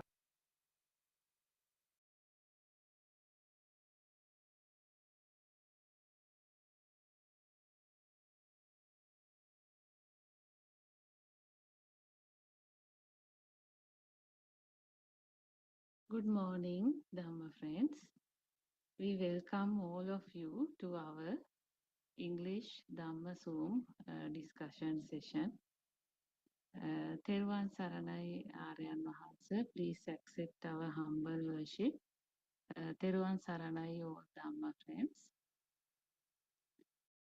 This Dhamma Zoom session is very special because this Dhamma Zoom session communicate never heard before Dhamma. So it is interesting anybody to know like what is the never heard before Dhamma Buddha revealed 2600 years back. So is the never heard before Dhamma is a meditation or there is some other message. So what is that message? So it's very important for everyone to know the never heard before Dhamma revealed by every Buddha is the cause and effect Dhamma. Otherwise, it is the dependent origination. That is how the existence of self is formed. So it is a moment thing, isn't it? This existent field in this system is a moment thing. It is a current. Who are you? You are a wave. You are a current. So how this current is formed? One must know. So this human life is very rare, and the chance to listen this kind of a message is very rare. So this message clearly communicate everything. Actually, every moment is a spark, is a current. So it is a vibration. So that vibration give rise to feel of this existence. So this vibration is the field itself. But it is a moment thing. So all the sensor system that spark and give rise to liveliness of things. But nothing permanent here. Everything is a mental construction, mental fabrication.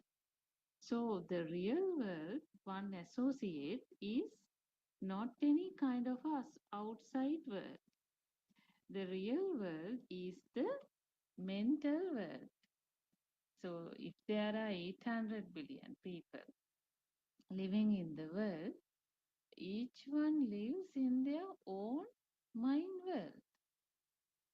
So in that mind world, mind is a vibration. So there is a variation of vibration, variations of sparks. So living means what? That is the mind variation.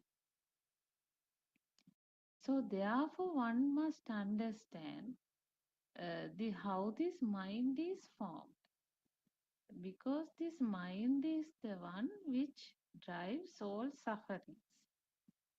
So suffering is not outside. Suffering is the inside burning. Why someone's internal fire? What is the cause for that internal fire? So everything in this sense system is internally generated light. Because it is a sensory world. So every human, based on how this system was programmed, some program is running. It can be the doctor's program, engineer's program, lawyer's program, mother's program, father's program. So some social setup, some programs, some rituals, some practices, some religions. So there is a way this program is running. So there can be thousands of ways how oneself appear in this program. Sometimes one is a doctor, one is a mother, the same person is a sister or brother to somebody, or that person is a friend to somebody, or it is the housewife role, or it is a social figure, or a religious leader. So likewise, there can be several roles, you see. So that is the program, nothing meaningful here. It is just a program running each and every moment. So who are you? Are you a mother? Are you a father? Are you a sister, brother, or friend? So, or are you a doctor? So that role which plays is the drama. So every time some drama is running, it is the mind. So only problem is the mind is in a process of accumulating things, because mind drives all power on things. But what is the reality of things? Is these things real? Are you really associating a child? Or are you really associating a child perception? So this is an interesting question. One has to analyze themselves. So, so this Dhamma really providing a way of looking at or understanding what is the reality of this mind world. Is there a way of experiencing any outside world? Because your eye doesn't say it is the child. Your hand doesn't say it is the child. For the hand, it is just a touch feeling only. So it is your thinking outside. Your thinking. Your thinking it is the child. Your thinking it is self. So, so all these are program concepts. Or all these are perceptions. All these are drushtis. Nothing real. So if in this moment the perception of child occur, in next moment it dies. So where is the child now? Then that perception has to born again. So see the real birth. See your real birth. Your birth is on some perception. That's why the perception get heavier. Otherwise, all these perceptions are drushtis, misconception. So for that, you have to see how these perceptions were formed. So there was no apple or mangoes in this system. For a small kid, it didn't know. But later on, these concepts were planted. This is red, this is blue, this is green light. So languages were programmed in the same way. After that, there is apple, or there is pineapple, there is tree, there is red, there is blue light. So these perceptions are the misconceptions or the ignorance. So the perception start fire because of the ignorance, not knowing the reality behind one's real birth. So nothing meaningful here. So it's very important. You see, if you if you really want a liberation, if you really want a liberation, you need to understand you means a perception. Yourself means a perception. Me is a perception. Other worldly things are perceptions. So you have to liberate from these perception. For that, you need to understand how this mind is formed, how these perceptions formed, how these perceptions felt stronger in the system. Actually, you are a current or a wave or just a moment of a thing. It's a natural phenomena. So that's why this Dhamma is very important for anybody. If someone wants the real liberation, that is the liberation from self. What is the real renunciation? Real renunciation is not outward things or any material renunciation. It is the renunciation of self. It is the renunciation internally, internal renunciation. So, otherwise, it is the values. So much of values placed on these impermanent things, but nothing material found in this mind world. So, so one has to understand this and liberate. So, as usual, we read a few pages from True Dhamma Has Awakened, Volume 6. We are currently reading.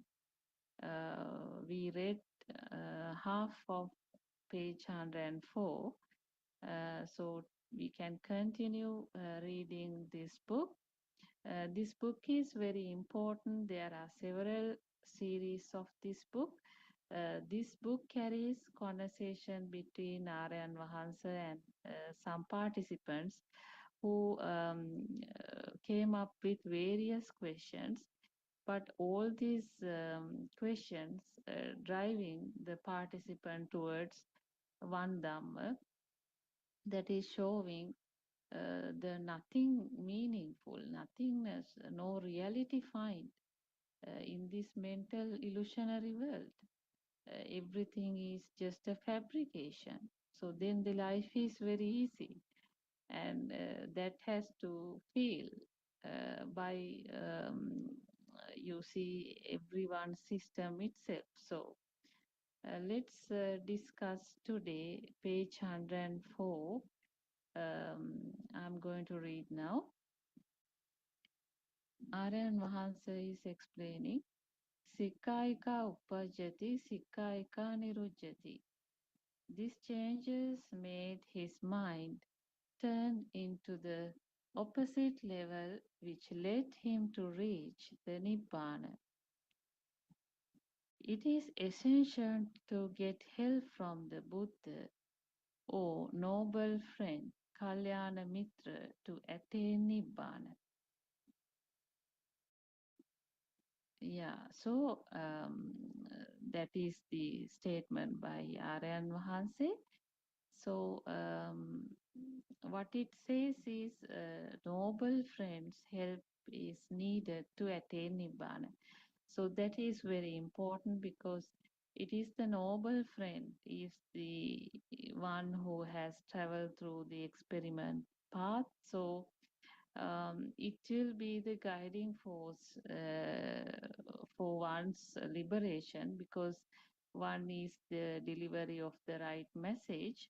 Other one is there are various pitfalls in the path where this soul, because soul is the one which needs to fade out, but instead soul can get more powerful also due to the pitfalls experience in the path, because this mind is a monkey mind, a very tricky mind. So mind has the capability of sometimes you see becoming of or driving the same feel of nibbana,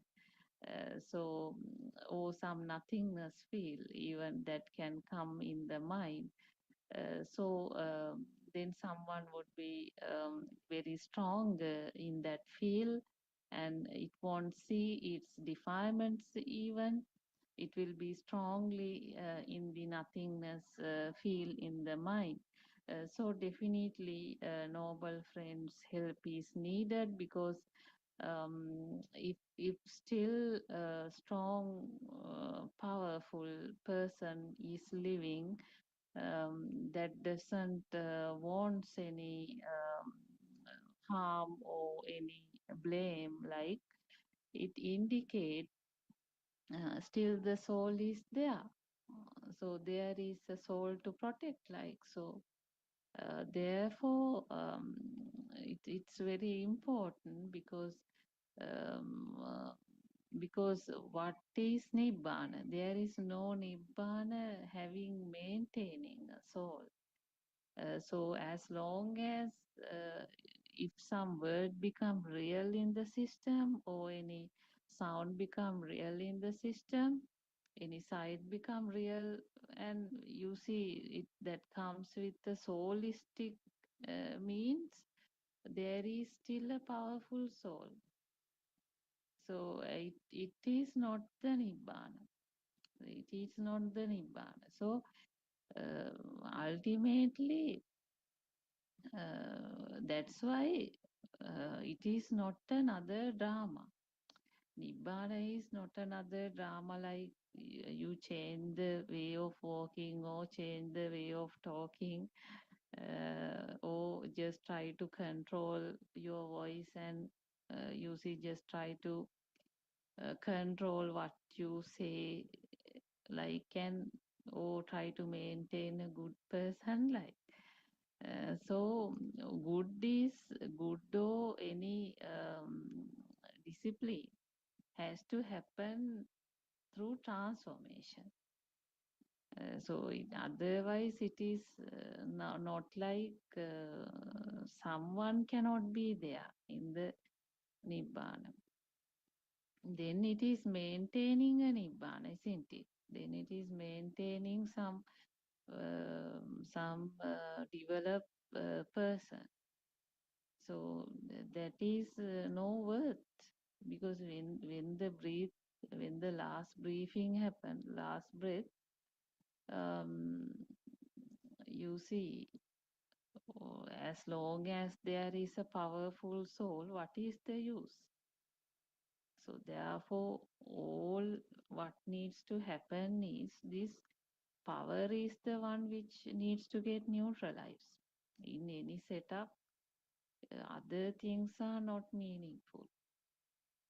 Every other things better to set aside. I mean, in the sense, importance is this path is a very silent path. So even people gathering around, or even those things also, if happening too much, like, it is unnecessary, because until the last breath, this truth must be seen. So therefore, it's very important. There is nothing. This cannot be another drama or another set of group of people around and trying to console that you are now a Nibbana person. Like, I think that's not the way. So we feel like in any setup, I mean, sometimes we also tell this Dhamma to some other people, but that that also need not to happen every day, or daily, or every time until our death. New people should come. New people should, you see, need to be doing this. So that is the way to go. Otherwise, your what is the need? Need is to neutralize this power, not to form the power. So anyway, here there is a very important statement. This change made his mind turn into opposite level, which led him to reach the Nibbana. So because this mind is sort of working towards one direction, one pattern. The mind patterns are also different from person to person, but all the mind patterns are um, sort of you see in the angle of developing the power. We can't say there are no power. Definitely there is power.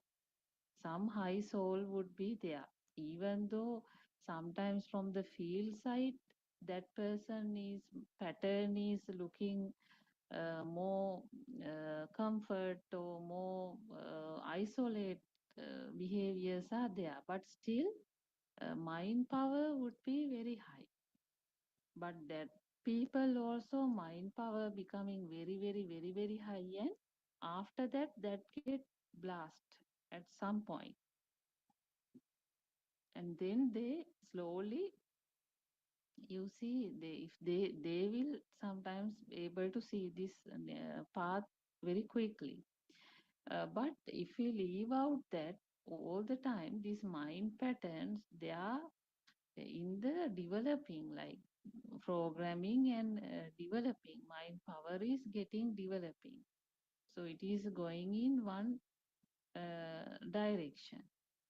But this Nibbana is more or less opposite. That is, it's now moving like other direction. In the sense, mind become irrelevant.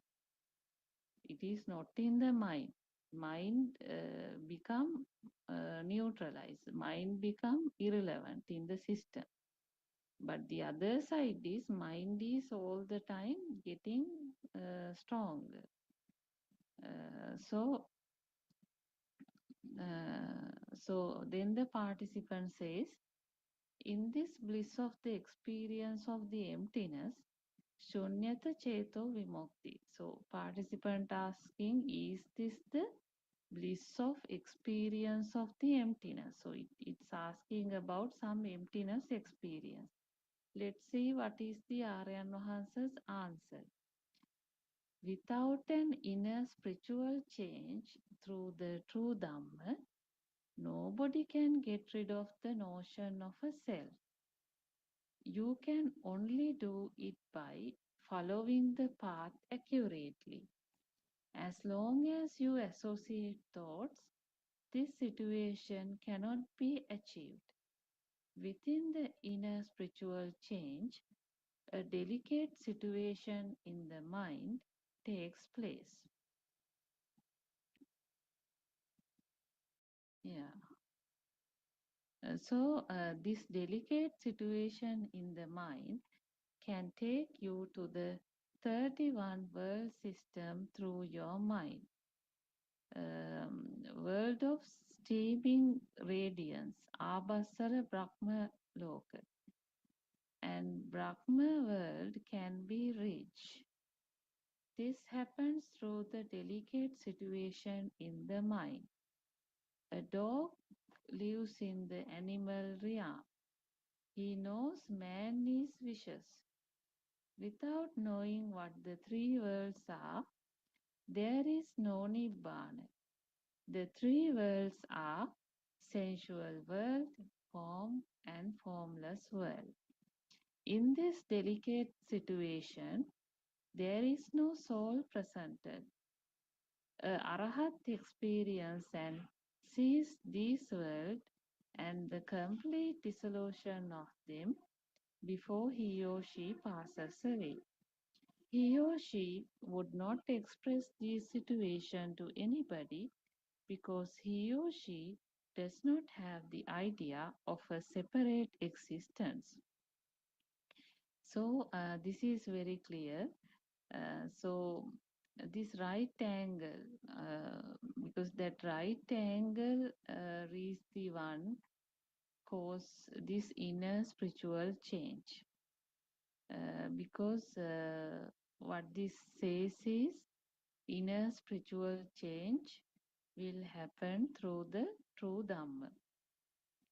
Nobody can get rid of the notion of a self. So there is a strong notion of a self. So that mind image has to drop. So you can only do it by following the path accurately. Means you see it will happen in various ways, like sometimes by listening, because at that time that system readiness is there. Because the mind also it is only at a certain level only it will this will be grasped. Otherwise it will become just another knowledge, like. But for some, like, it may not be the case. Sometimes when they practice, like they practice, they analyze, they understand, they try to match with the day-to-day experiences, like, and they will also you see will able to grasp this truth. So this is a inner transformation. This is not a thinking. That inside transformation has to happen. That is the system change. Now it is like a new, we can't say new program, but it looks like a new program. So, so with the spiritual change, what happens? A delicate situation in the mind takes place. That is how it is mentioned here. So, so delicate situation is the less power in the mind. So mind is not that powerful.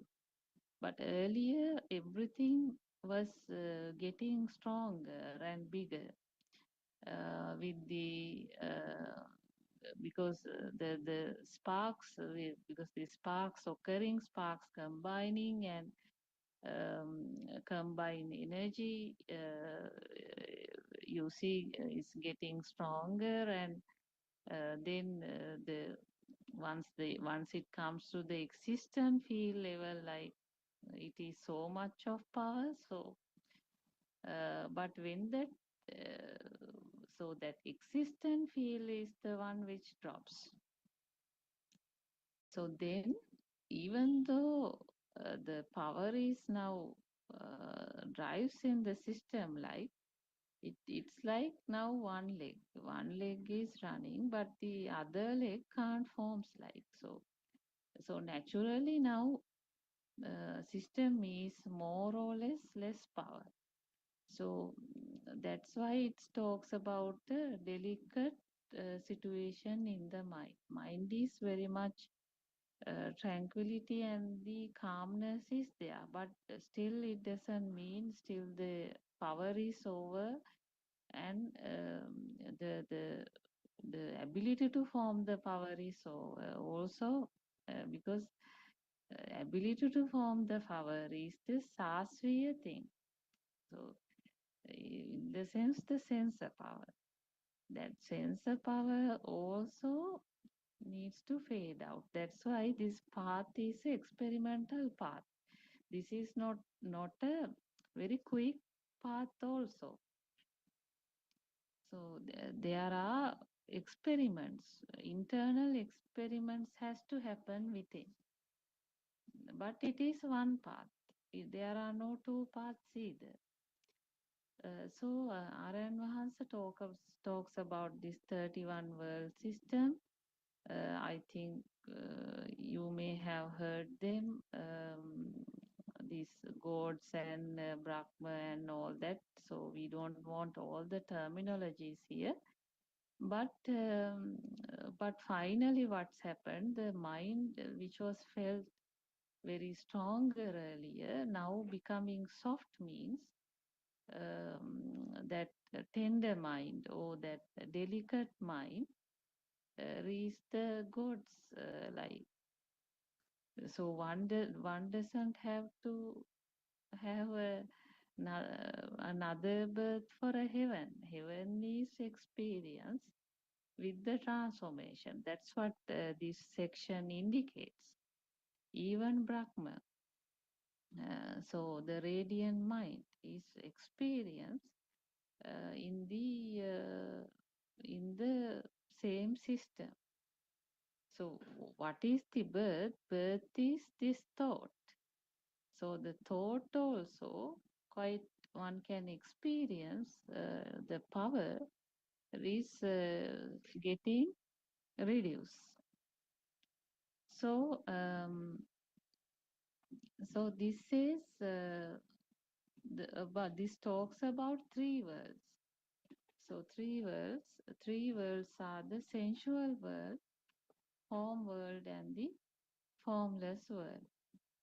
So sensual world is the lust for things. Lust for example, sun is the sensual world. Form world is the bhava, or the form world is the sanya, these perceptions, the sounds and forms coming together, and there is now perception, child perception. That's why there are some mothers, sometimes their child has died 10 years back, but still the mother is crying. Why? Still that the perception of the child has not died. So until that perception death, that mother will weep. So what is the reason for the weeping mother? It indicates the two worlds. The sensual world is the lust for a sort of a material child.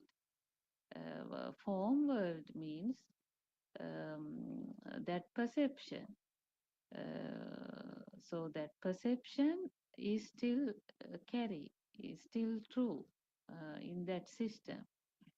And formless in the sense this existent field, this itta sanya. So this in this delicate situation there is no soul presented. So but when it comes to the when the world become real, all three world present. But when it come to the experience path, it start with no soul. So soul power is actually in the sense the existent feel. There is a perception, strong perception that there is a soul that one that carry the biggest power, that carry the, in other words, that carry the connected power to the samsara, like so. So that has to drop. So even you see, so even that drops light, still this perception can carry value in the system. So one will experience the values for these outside things, so-called outside things, getting less the perceptions. So that is the sensual world is fading. Like then form means still the forms or this perception can carry some value. That is these mental fabrications has still carry value. So that also fade out. Like so then it is the then you see when these perceptions are dead like so then it is the nothingness. So this nothingness is also felt. It is enjoyed because these perceptions are very difficult, stress, stressful. Some stress is there when the perceptions are there. But when the perceptions dead, definitely there would be a unbelievable liberation, like a irdi.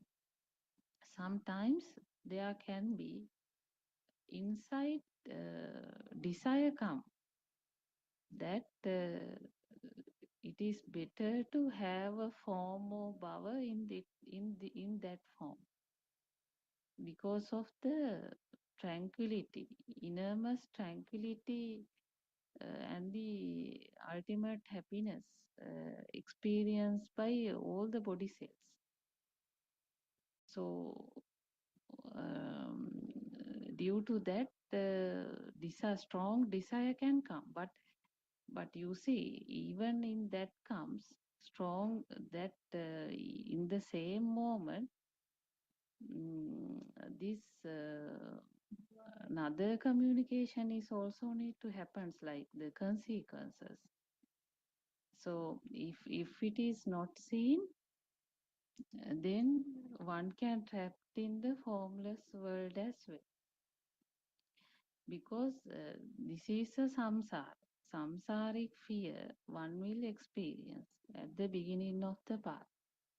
So it will experience that if so even it lives or even it has a birth like endless samsara, it is a thought world, nothing meaningful. And so now so that will feel, but even you see in that moment it will be more like there would be no existence again in the samsara.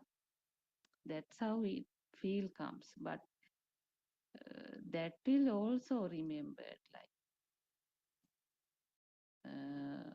so that's why this is a experience part, because everywhere whenever this pitfall comes, there these needs to be seen and correction also has to happen, because some desire means some existence.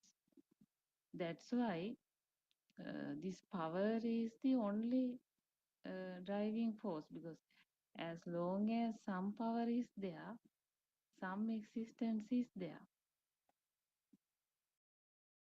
So this is an arahat experience and see this world and the complete dissolution of them before he or she pass away. We can't talk about the arahat person. So arahat person, we can understand it is a full liberated, definitely. So scene is just a scene, hearing is just a hearing, feel is just felt like. So there is no power. So then there is no kind of a delicate mind also, like mind cannot be imposed, just a sensation, just the perceptions rising. So there is no further involvement like. So So this is the so these are actually one can use the experiment, and somebody someday some experience would be there. So they will able to sort of adjust or adapt or you see, but everything in the path is on the field side, that is on the experience side. So it is not in the mind. So that is the most valuable message that we need to carry, because mind is such a thing, it will try to grab the nibbana also too quickly, because it is too hurry to get there, to hurry to listen that now I am a nibbana guy, like, so nothing is meaningful here. All what has to happen is this power reduction in the system. So I can see Dr. Ravi is joined. Thiruvan Saranai, Dr. Ravi. Thiruvan Saranai, Thiruvan Saranai, Thiruvan Saranai, everyone. Yes, I was listening to your speech. That was great. And as you said, the perception and the resultant force that has been developed, that is getting developed as a result of this vibration is the most problematic thing. For that, we call the consciousness. If there is no such a thing called consciousness, so we won't perceive anything. So that doesn't mean that you become numb, a state of numb, or you become a lifeless or feelingless person. So it won't happen. This is a Dhamma that had to be understood, because so once you understand, once you become more clear about these things, you will understand that there is no such a thing called this consciousness. So it has to be come through the understanding only. So this understanding will lead to feel like a dead person. So it is very tricky. So we haven't thought about these things earlier, but once you hear this Dhamma, once you contemplate, or when you do this insightful, penetrative investigation, so you will realize this. So as Randima clearly said, the perception is the troublemaker. So we believe that the perception is real. We tend to believe. So the believing has been built up. So there is no person who is believing about this perception, but we are compelled, because we have this ignorance. We feel this as a real perception. So then we tend to believe that the perception is real. So that is the problem. But what Dhamma says is, perception is a resultant thing that has been created then and there. That is getting created then and there. So what Dhamma says is, this perception is not so real as you think. So then our earlier belief will collapse. Earlier believing will collapse, because we believe the perception was real. Through the Dhamma, it says the perception that you perceive is not real. So then what will happen? The entire world that has been created uh, through the perceptions will start to collapse. So that will happen in the first. So as Vandima said, the Rupa Bhumi, Arupa Bhumi, and form world, formless world, and the, what do you call this? Kama Bhumi. What do you call for that? Kama Bhumi, Sensual world, sensual world, yeah, form yeah, world, yeah. and the formless world. Formless Yeah, world. Dr. So Okay. yes, we believed. Thank you. We believed the sensual world is real because we believe on the perceptions that we receive through these senses. So first to collapse is that thing, that world, because with when you start understanding this Dhamma, you will understand this perception is not real. So then the first sensual world will start to collapse. So then you will feel like no point of clinging towards the uh, no point of keeping some kind of a clinging towards these world perceptions, because these are only perceptions. So perceptions in the end, they are created, they are getting created then and there. So there should so how can we assign a kind of a value to that thing that is not really existing? So that is the idea that we gain through first idea that we gain through this understanding. The perceptions has no value after that. When you realize this at the very first stage. So at very first stage, the sensual world starts to collapse. Then what happens? Then we tend to believe in the perception is there. The world that has been built upon these perceptions, I mean light, sound, tactile stimulations, and so on, taste. So the world that is being created on top of those perceptions starts to collapse at the first stage. Then what will happen? Then you will understand the so-called perceptions are not real either. So then what will happen?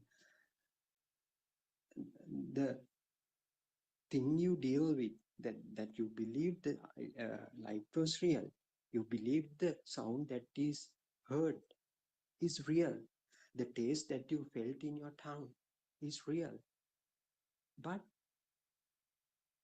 you tend to understand those are not real as well.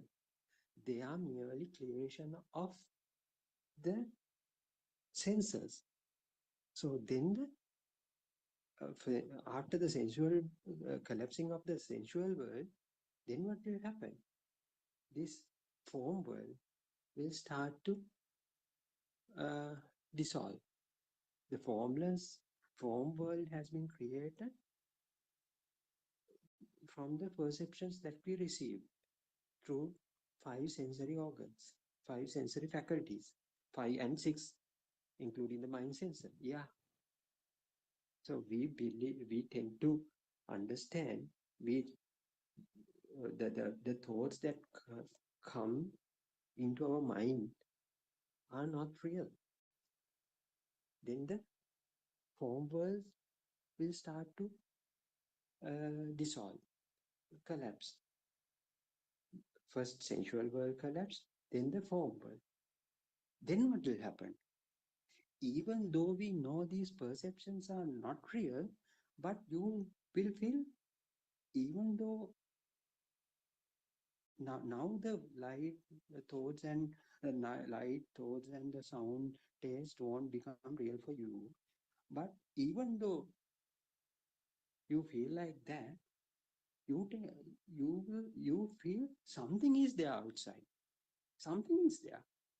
Something is there. So that is the ultimate kind of consciousness. So we can say it is the formless consciousness. There is no form for that. Form means rupa. Rupana would not be able to make you uh, make you some deceive. So because that level is already passed, but you still feel that something is existing, something. So we can't define whether it's a light, sound, taste, or whatever. Something is there. So that is the formless world. So that has that is also will start. That will also get will start to collapse when you understand further. Then what will happen? There will be nothing be left. Nothing will be left there. So then, of course, we can't assign a person or a place or whatever the uh, whatever the thing to that particular state. So that means that you are getting away from the formless world as well. So that is the state of arahat.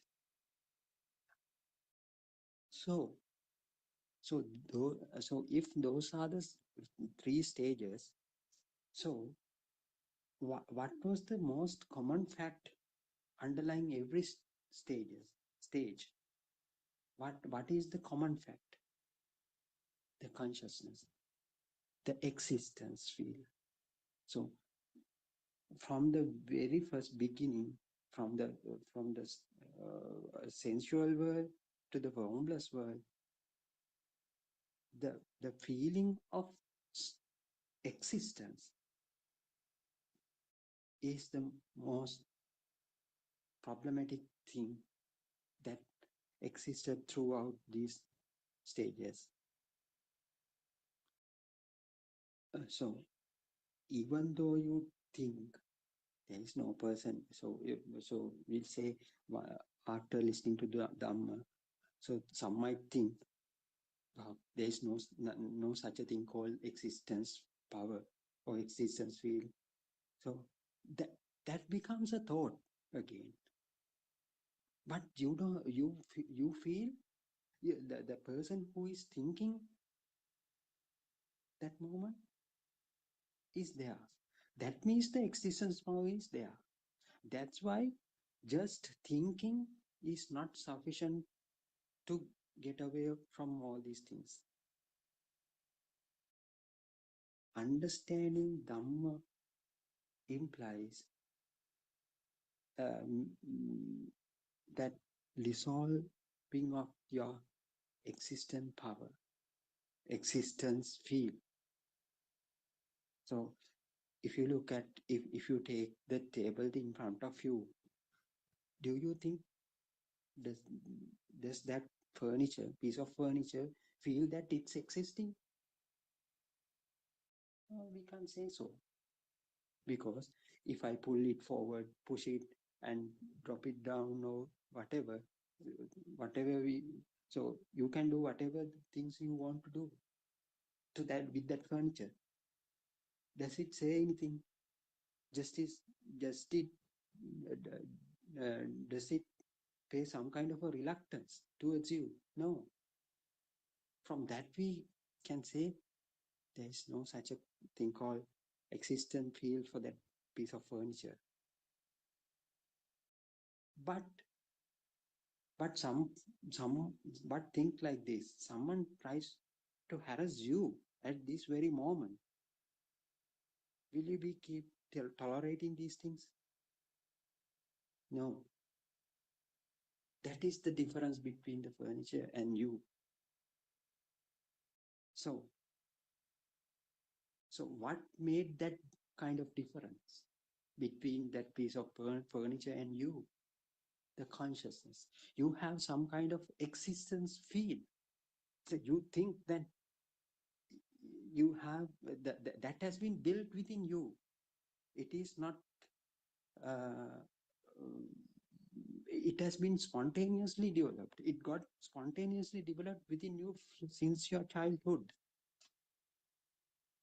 But it is some kind of existence feel is there. So that is the difference between these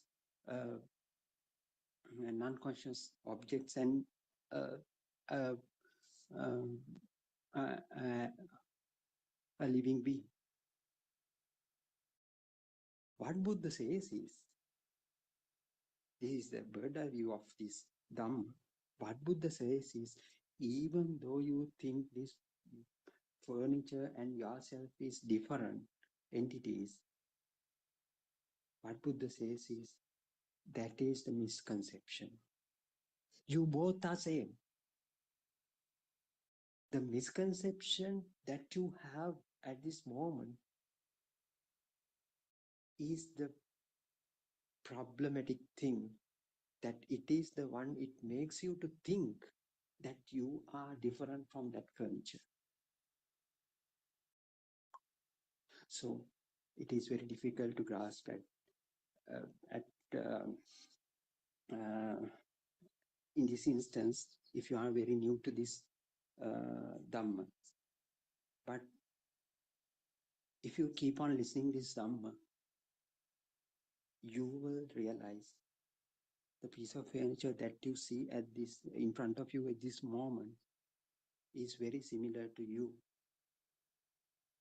They have same qualities, same features, but with the misconception, because you are having the wrong view that you have. You think you are a living being. The piece of furniture in front of you is a non-living thing. So what you understand is, by listening this Dhamma and contemplating, and once you conduct your own experiment, you will get a result that is more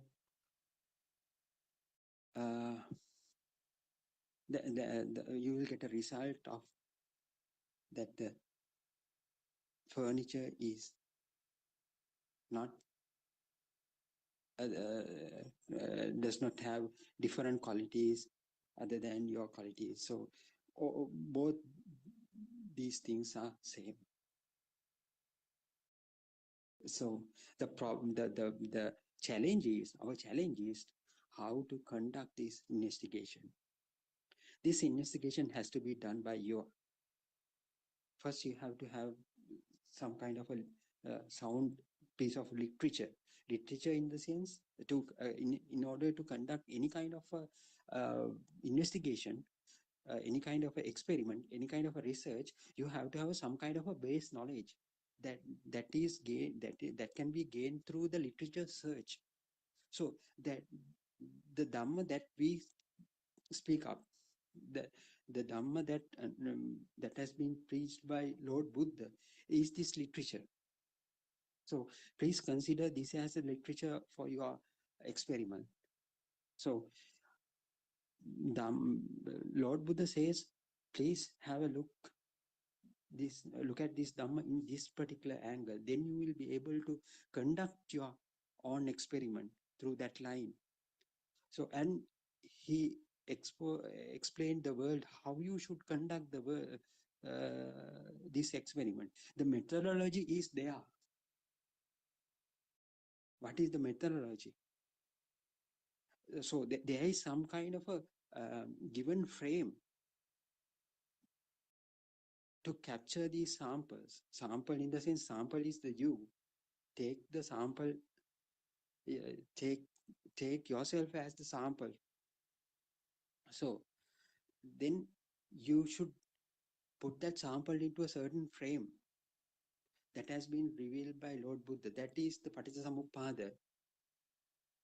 The so so please put yourself into that particular frame and try to see through that particular angle. The the methodology is well explained. Then the results will come out. The result. So what is the result? Result is Nisatto Nijivo Sunyo state. That means that you will realize, even for the knowledge. So the every research can uh, generate more new knowledge. So this is for the knowledge. You will realize that there is no person here. So I was the sample that has been subjected to that particular experiment. Then what will happen as the result? It comes as there is no sample, there is no person in that particular sample. So a new piece of knowledge was generated, gets generated from that particular experiment. That is for the knowledge. So at the beginning, you know, so when you start after doing this research, you will find out there is no person here. The sample was you. Then the result was no person within you. Then what will happen? The result was confirmed, and that result tend to automatically apply to your day-to-day life. That is the magic. That is the point where magic comes into play. So that result, so you get to know after doing the research, you get to know that definitely there is no person here, no living being here. So then why I am still thinking that I am existing? I am rather different from that piece of furniture that I am seeing at this moment. So the result will automatically tend to apply to yourself. The result, then what will happen? The magic happens. The internal kind of transformation will happen to you. Then what will happen? Then what next? You have been thinking that you were living for such a long period, maybe 40 years, 45 years, 60 years, 65 years. But when it is completely, the result completely get applied to yourself, what will happen? You tend to feel that there is no such a person called me. There is no such a person called me. So that is the noble research that we have to conduct, and the results of that noble research you have to apply into your day-to-day life. Then of course, what would be the outcome? The state of Nisatto Nijiva Sunyo, no living being, no kind of consciousness, the emptiness only. That doesn't mean the piece of furniture that you are seeing is getting vanished. No, that is not. With the understanding only, you get into that state of nothingness. So it is very clear. It is very. That's why Lord Buddha said, "Come and have a look. Just try to conduct your own experiment through the framework that Buddha revealed to the world. That is Paticcasamuppada, the framework. So you have he has been given some kind of a concept to the world. Please put yourself into that particular frame, then see the outcome, then see the result.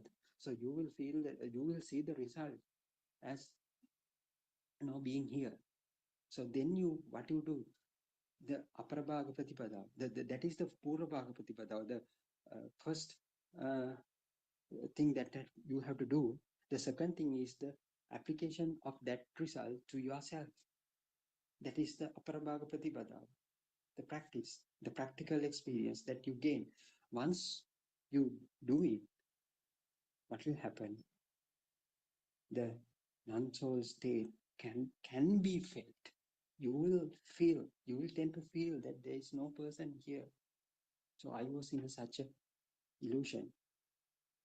So likewise, that is the state that Lord Buddha expected every human being to achieve.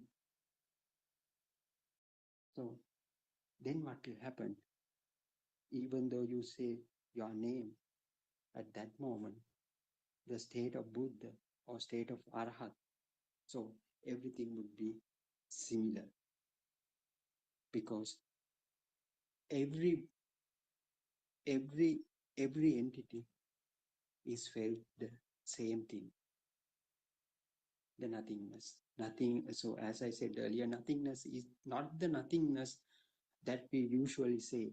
Everything would be there. The piece of furniture in front of you will be remain as same. You feel the hardness, you feel the color, you see the colors, you see the smell, if it has.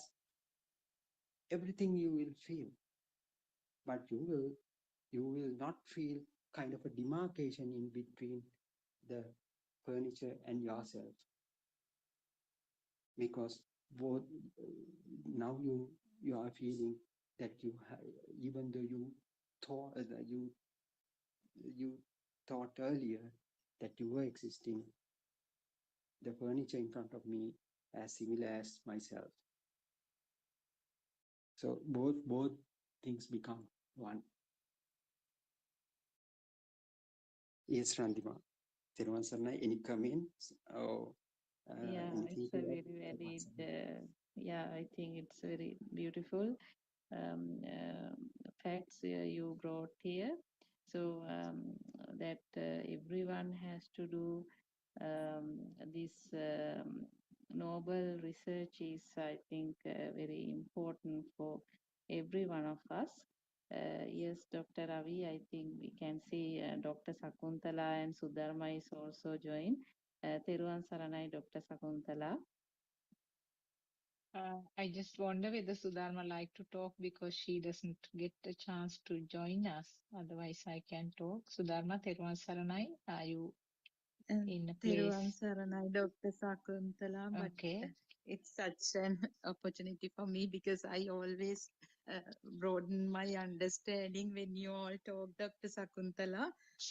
So I also have some questions to ask and make some comments, but Dr. Sakuntala, please go ahead. So I will Okay. talk Okay, later. Teruvan Saranai. Okay, Teruvan Teruvan Saranai. Saranai. Just to add few things what Ravi and Randima were telling actually. These may be same thing I'm talking, but different words.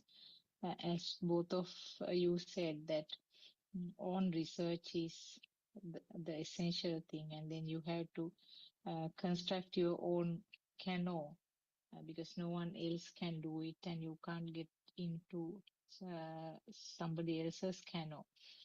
Uh, and what Lord Buddha has said about what is called Paticca Samuppada or dependent origination. It's simply how the thoughts are formed and how the thoughts are taken as real without realizing that it is an illusion. So in dependent origination or Paticca Samuppada, what is explained in like 12 words, 12 or 14 words, it's stretched and shown as a sort of a stepwise series, but actually the whole thing happens just at this moment, just as a single spark right now, here and now. So just if I brief about the steps that is explained in Paticca because I have heard in Deshana that if you know what it is, if you have the deep understanding of Paticca or dependent origination, that is where the essence of the Dhamma is. So this whole thing is due to the ignorance. So ignorance is spreading as a cover for the whole happenings. So that is avidya or the ignorance. And as a result of the ignorance, you construct certain things. There is some illusion being constructed, and what was constructed, or sankhara, what was constructed is seen as something real, which we use the term vijnana or consciousness, where it may be in the form of eye consciousness, ear consciousness, so all five consciousness and mind consciousness. So where you see a shape as a really existing one, you hear a sound as something really existing. Similarly, the other senses, which is explained under the category mutta, that means the sensations of the tongue, nose, and the tactile, the skin sensation. So all these actually are creations, not really not real happenings, but something which looks like as if it is there.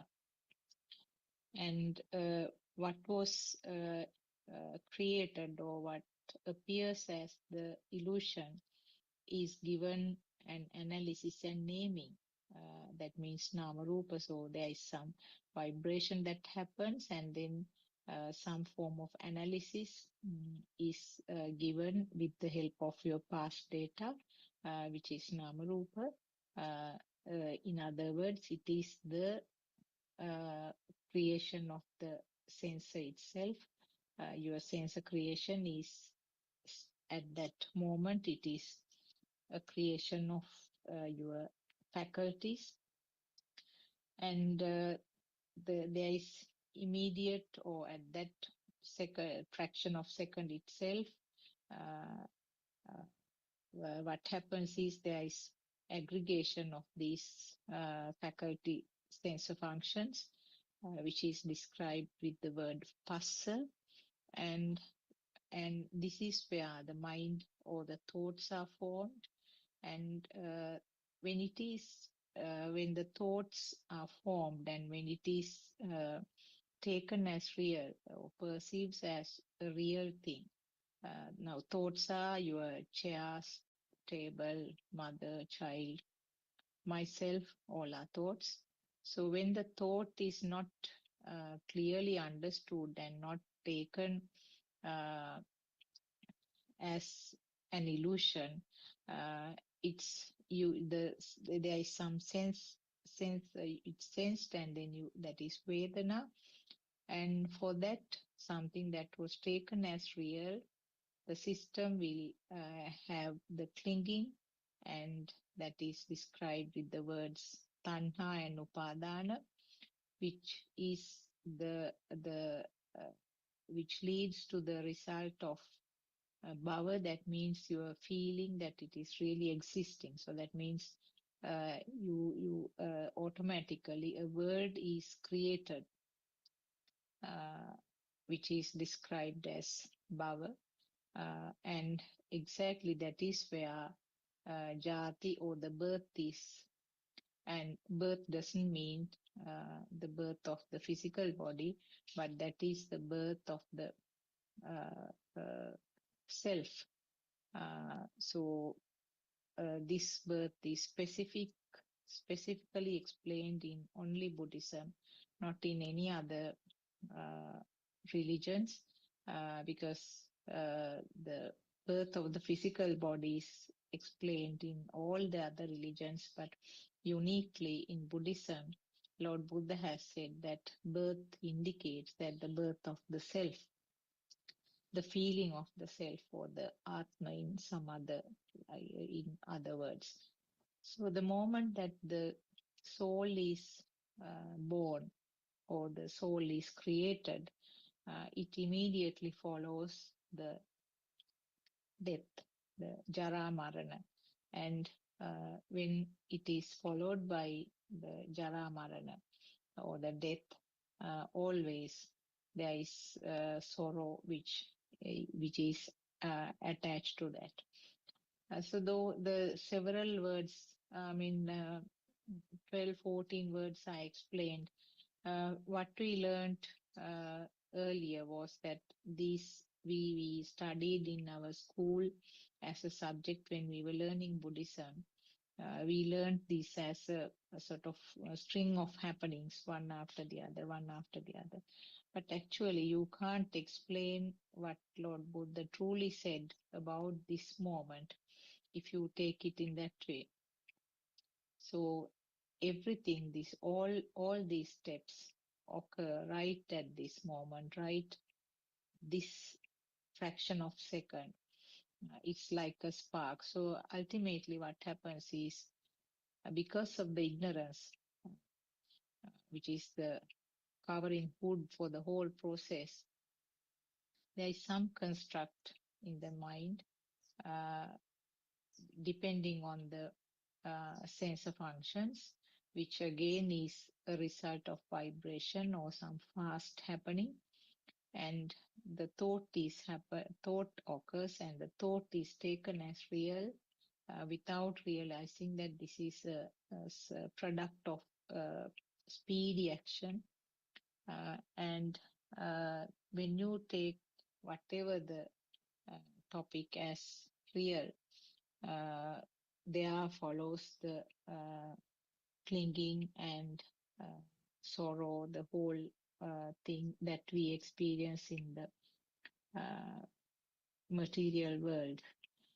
So if you, this is what Lord Buddha has sort of realized all by himself.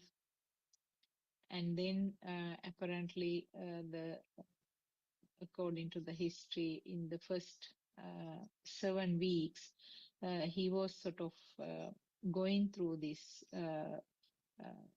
path forward and backward, and just wanted to make sure that this understanding is clear, and then this understanding is correct. So once he was very thorough with what he understood, then these deshana, these teachings were given to the world. So if you study these events or this dependent origination, when you realize that this is the path where the sorrow is the ultimate result, and then you can go backwards and then see where it sort of initiated, and you come to the understanding that this is all creations of the sensor functions, and again that also with nothingness. From nothingness, something is created to look like as if it is existing. So the moment you sort of get convinced, the moment the system gets convinced about these happenings, as Ravi and Randima both mentioned, the value you have given to various thoughts little by little gets dissolved.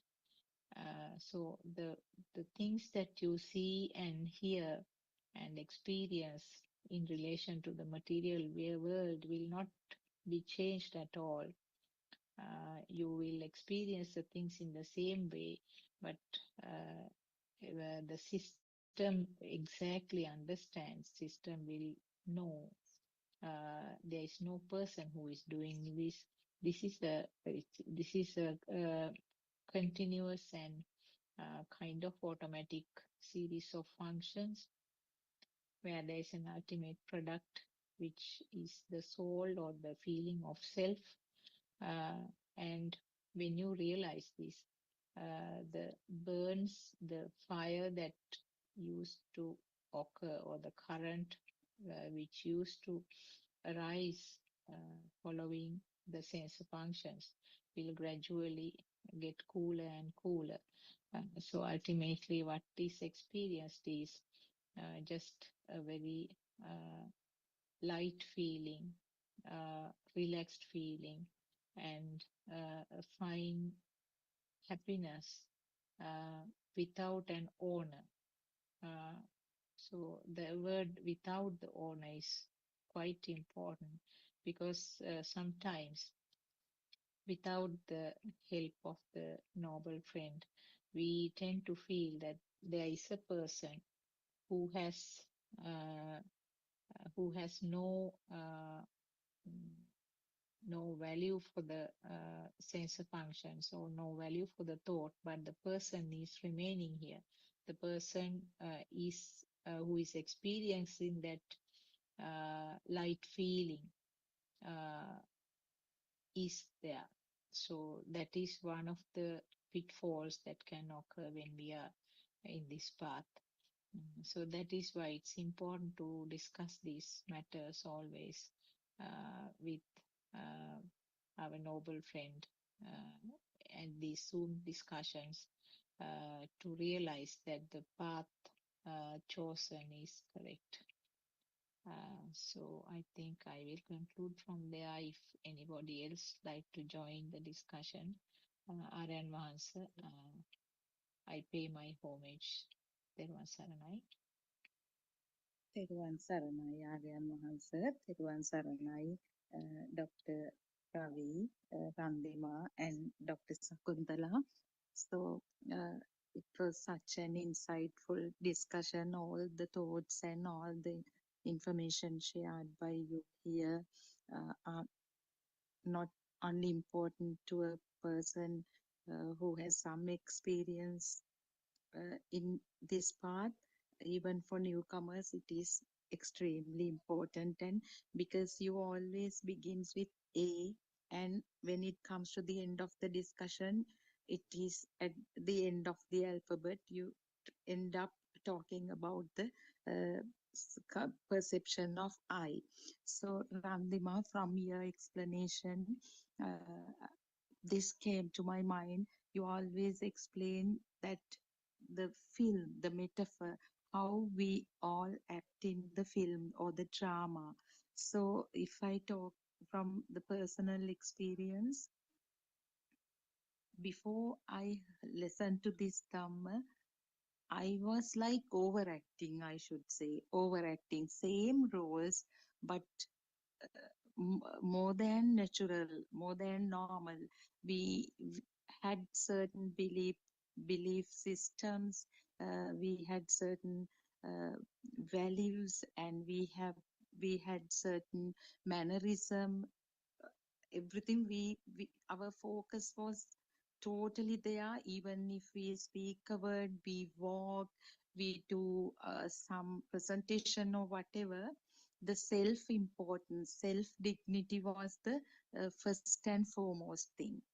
And now also we know that we are playing different roles, but in a quite relaxed manner, uh, uh, without thinking that the entire world should revolve around me.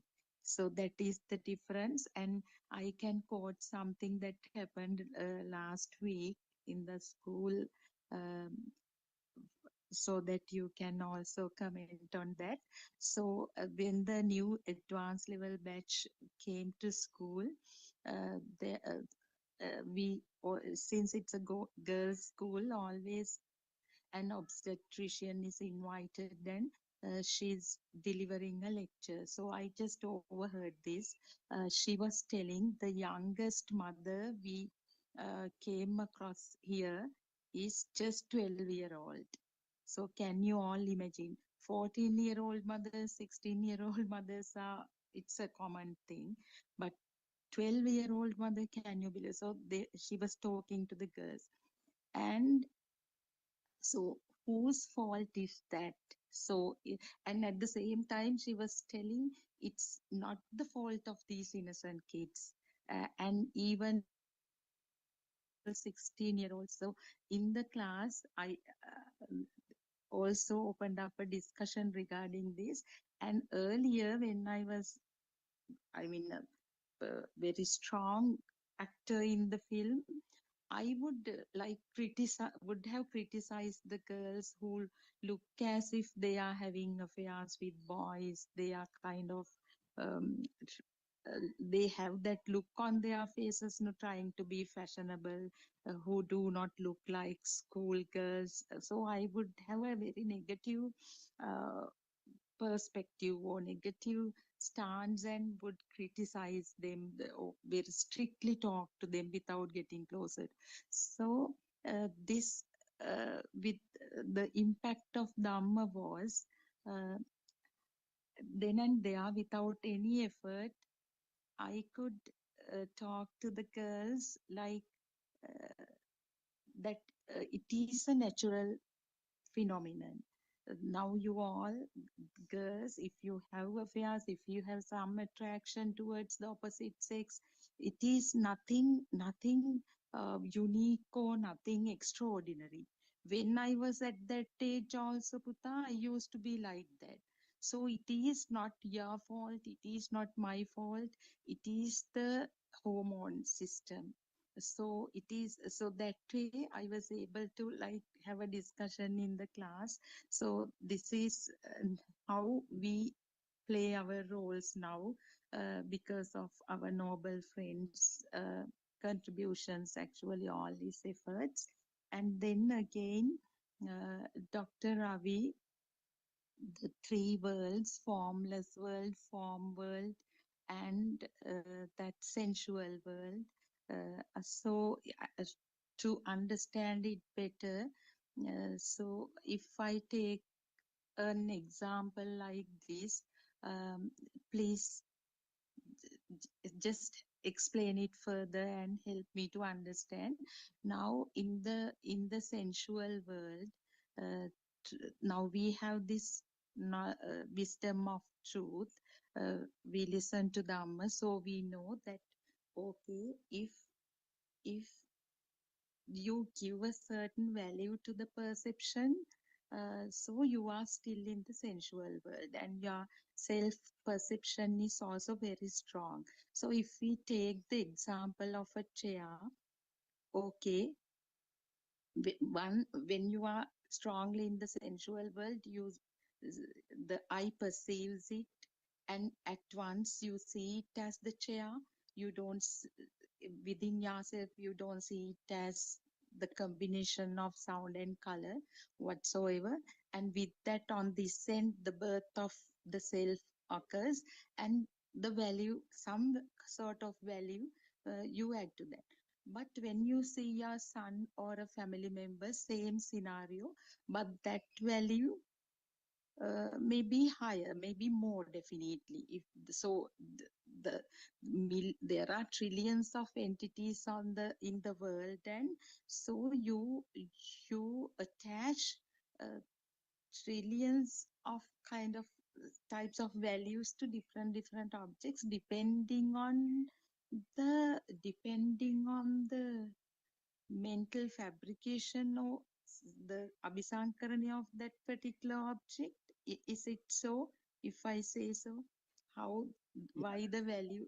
Yeah, is it, for example, Doctor, now the self perception that we are entangled in that, because is it the perception of I is the most mentally fabricated, or the perception which was mostly subjected to mental fabrication. Is it, doctor? Can you just Yeah, like, no, yeah, that's correct. So, yeah, as you said, so the attraction towards school children, and yes, when compared with, if you compare with your own children, so yes, if you feel like something different is some kind of a difference is there, that yes, means so Prabhash. so so t- it is theoretically very difficult to understand, because so we have been feeling it for such a long period. So these are my kids, these two are my kids, so these are some others kids. So likewise we have such a demarcation within ourselves, so that is because of the amount of abhisankarana, the I don't know what Yes. is the Hmm. what was the name for that, Fabrication, isn't it, doctor? yeah, Mental yeah, fabrication. yeah. So that much to that level we have the inside, the Burning. I-ness or the Hmm. burning, Hmm. yeah, burning, Hmm. the burning is there uh, with when you see your own kids. So burning in the sense the I-ness. So in other Yes. words, so in that, if you feel like that, so it is the evidence that is there for you to realize that yourself is still existing. Yes, So exactly. yeah, so if you feel like there is some kind of a demarcation between my kids and the other kids, so Hmm. that in a sense the self is still there. So Yes, doctor. but if you move along this path, so you will tend to feel that it is also getting reduced gradually. So it will not happen overnight, it will Yes. happen gradually. So just let it happen, just let it happen. So Hmm. even though I speak up these about these things, I do have those I also have the same thing, because Mm. so in front of, so as I said, the furniture in front of me, I still feel different from myself. So I still feel it is a kind of a conscious, not conscious thing. So I can do whatever I want to that particular furniture, but can I harm myself? Or can I put myself into such kind of a danger? No. So still I feel that kind of two difference. So that means the self is still there. Yes, doctor. And we even if we leave out the living beings like sons and children, even to Mhm. the inanimate objects around us, we assign That's right. different types of values to them, Yeah, isn't it, yeah, doctor? Yeah. yeah. So Mm. so if you go to the temple, so Mm. there are so many pair of shoes in front of you, in front of the entrance of the Yes. so you try to find out what's your one, and you wear it. That's perfectly no okay. But if you get if it lose, if you leave, so if you come, when you come back from the hospital, from the temple, if you don't see that thing, there would be some kind of a burning there. So my pair of shoes is not there, so somebody must have taken it. Exactly. So likewise so many things. So if someone says her pair of shoes is lost, but my one is still there. That's all right. So see the difference, that the feeling. So my I don't want to lose my things, Yes, but doctor. And I don't worry about the things that somebody else loses, isn't it? So yes, that doctor, and also this value is has a kind of has an impact of the previous data also, isn't it? Now, yes, if exactly. we have So that's heard before, now Odell is branded, or kind of mm, Oraton is branded. When branded. Yeah. when you go to the shops, you it's the same blouse or same bag or whatever, because of Mm, that pre-perception that you have heard that it is a branded item, you mm. assign kind of naturally a bigger value or higher Yeah. value to that entity, isn't it, doctor? Yeah. Yeah, that is true. So, but it is the feeling of that thing. I think it's all right. Hmm. So Okay. it should gradually dissolve. But Right. the underlying fact is we definitely know that there is no person here. So Hmm. even that Yes. happens to us. Even the clinging towards the oil bags will be more. That's all right. So Hmm. that is the amount that we had this Abhisankarana earlier. So Hmm. we had Yes. those data. So we Yes. have those data, but we can't erase it at once. So it will gradually will be erased. So let it happen. But what we definitely know by understanding this Dhamma is, even though we behave like that, that is all right. There is no person here for sure. We know that, isn't it? In So my case, it is just knowledge, doctor, that there is no person because no, no, that's all right. For the knowledge, at yeah, least you have to know, no? yes, So, yes, doctor. so in most of the, Yeah. so you don't, so Mhm. again thinking like that is also a thought. There's no value. So, Yes, so doctor. Yes.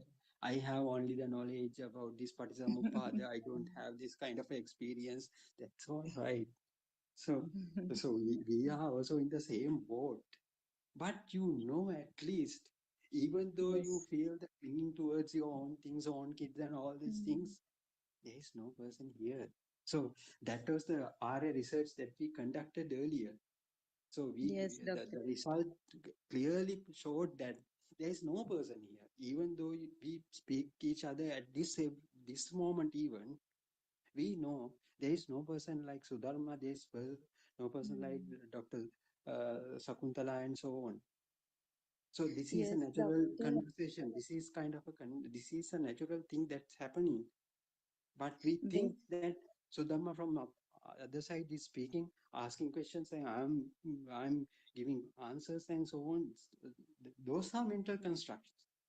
mm, I So can boldly confess, doctor, now I have got rid of anger and mhm, jealousy. That is self-evident. So mhm. attachment to family members also. But still, I really worry when somebody expects something from me, and when I cannot like cannot meet that demand on that particular time before that deadline. So So they are the self so reminders, those, doctor. yeah, yeah, Yeah. that's all right. The worries do come. Mm. Mm. Let them to come. Yes. Yeah, Yes. what Aranma's advice is, don't try to suppress. That is the nature. Yes. So that is the evidence that clearly shows that you are still there. So, Yes. but you know, the worries, even the sorrow, sadness, or whatever the things happens, they are just happening. They are And just happening. doctor So you are not there. need to speak a word about the beautiful metaphor you brought up, Mhm. comparing this journey with this research methodology. That's a Yeah, beautiful. So we all have the hypothesis that there is non-soul that is vibration the or hypothesis. Yeah, non-vibration. Yes, and yeah, that is methodology the is the practical part. research question, Yes, isn't it? That is the yes, research yes. question. Yeah. Very So beautiful literature review yeah, you and have to all. Yeah. so I become the sample. So I put Yes, it into we all are that subjects frame. in. Yes, Yeah, doctor. That yeah. is What we beautiful. understand is the result is the understanding. Understanding the sense Yes, it is again the new knowledge to the world. So world in the sense. yes, So every research produce a new knowledge to the world. World in the sense your own yes, world. So you are the exactly. sample. It gives some kind of a knowledge to your own world. There is no person here. Yes. So Mm. but it is not failed. Still we are struggling. So it will, what we have to think, we have to incorporate that knowledge into our day-to-day life. So So we can't give the timeline, isn't it, doctor? of As course if it in a will normal depends. research. Yeah, Exactly, that's. exactly. Yeah, yeah. That was very nice.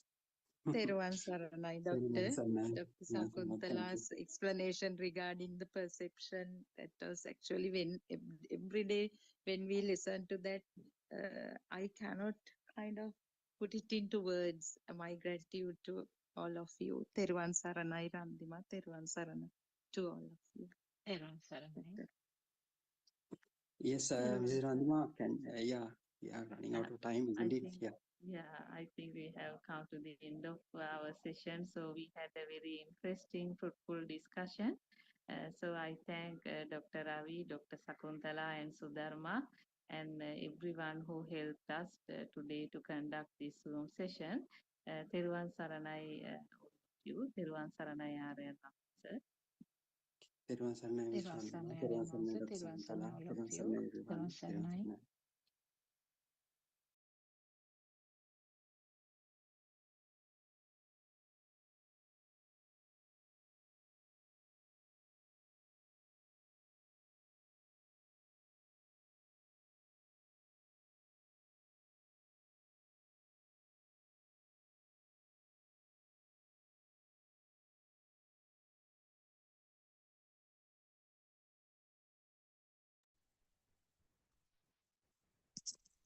Teruvan Saranai.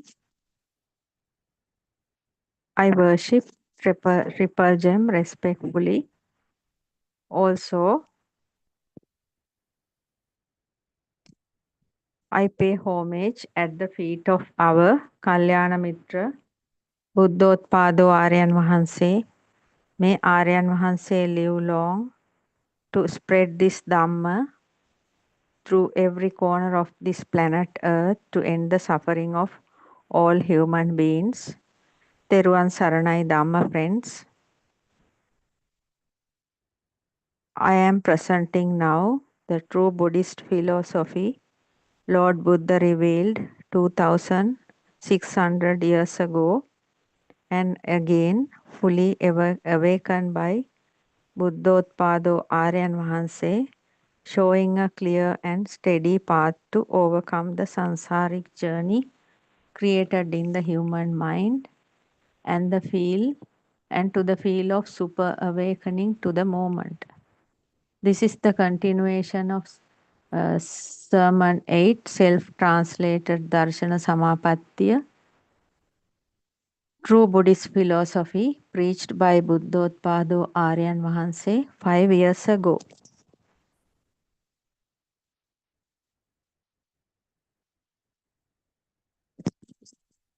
Prabhash, can you hear me? Prabhash? Prabhash? Prabhash?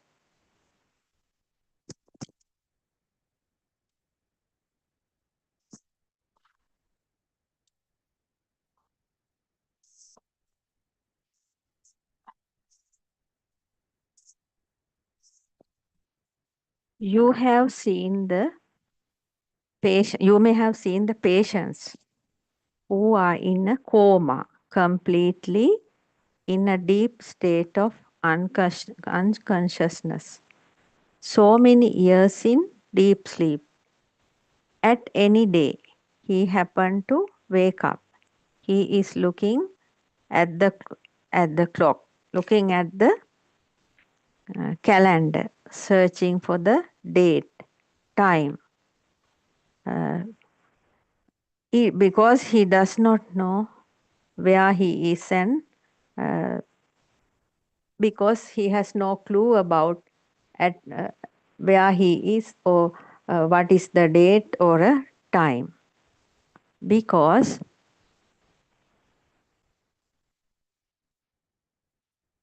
his mind is somewhere else. Only the body was here. Therefore, he has no idea what is happening.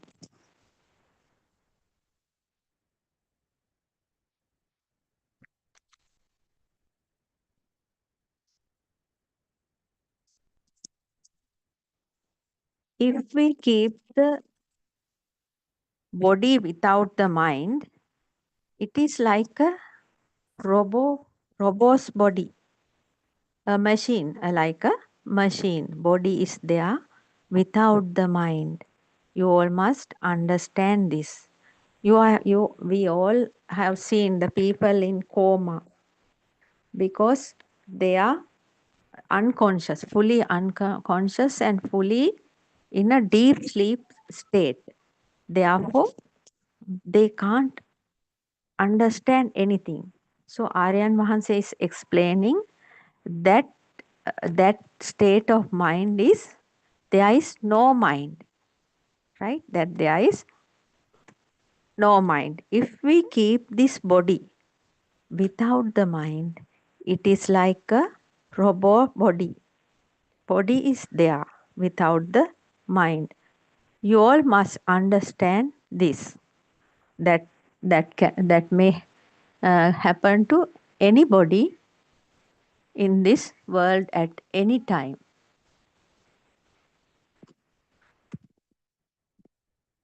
We are injecting, think that we are injecting a medicine uh, to go unconsciousness, because if there's operation to be done, doctors are injecting us several kind of medicines, and then thereafter we are unconsciousness. In the position of unconscious means there is no mind. If if consciousness doesn't arise, the person will die. After going unconsciousness, we have heard some people have died because the consciousness has not arisen after the operation or something like that. That means when the mind is leaving the body without knowing, that will be the end of the life. Then the body is buried, because the body is no use without the mind. We all know somebody is died means his mind is no more there, and the body is buried because the body is useless without the mind. The body without the mind is of no use. This is the true story. This is the true story.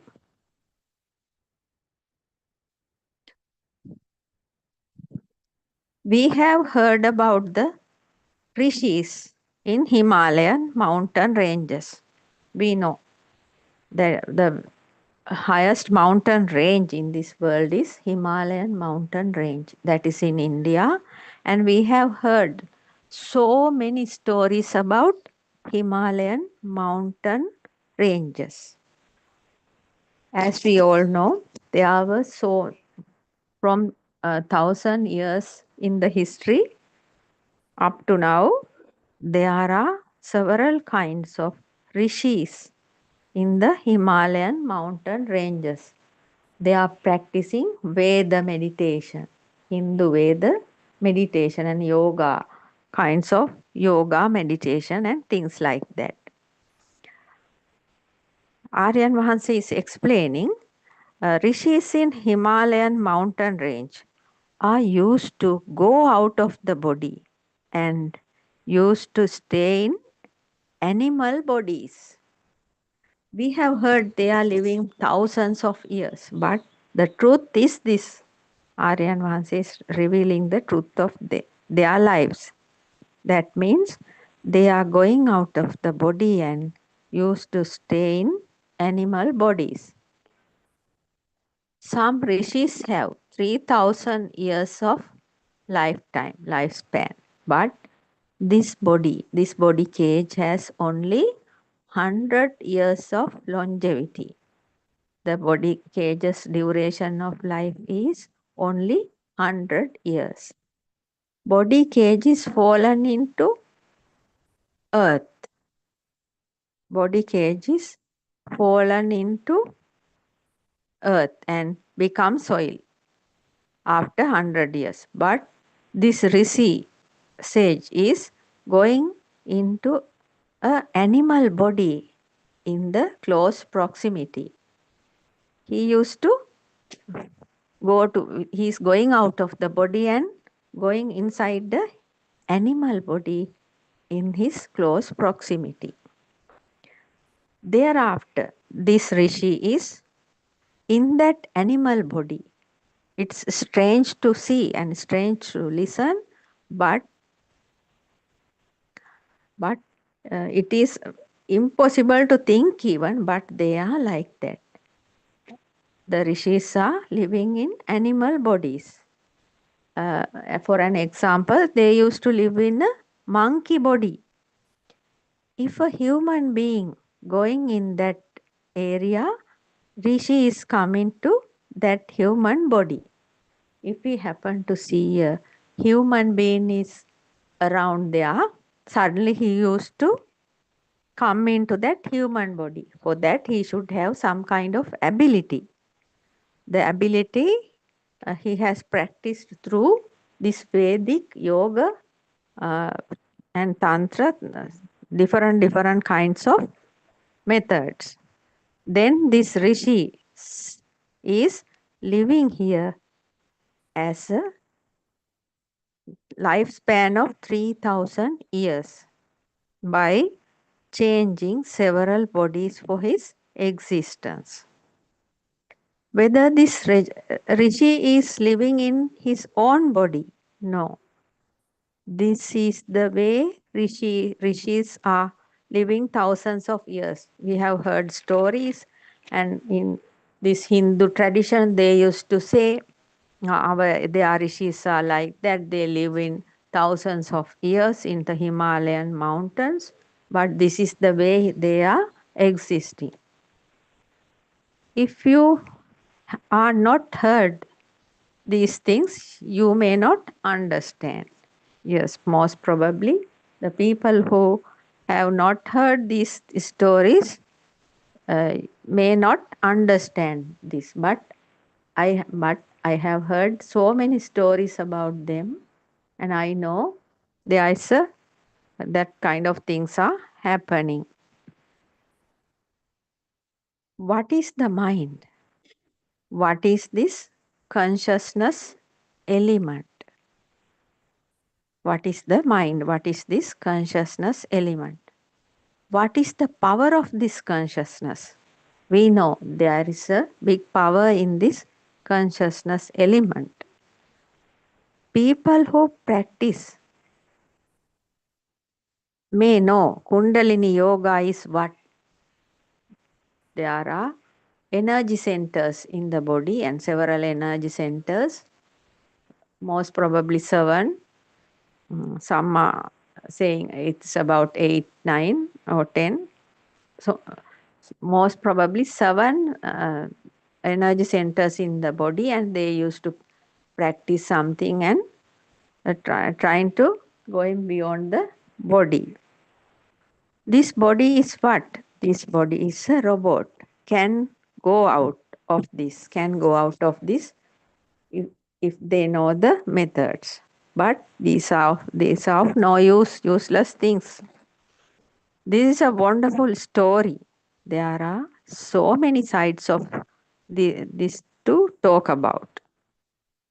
In that Bhagavad Gita, the Hindu religious books, and so many other books written sages, they have so many yogic ways, yoga, tantra, and things like that.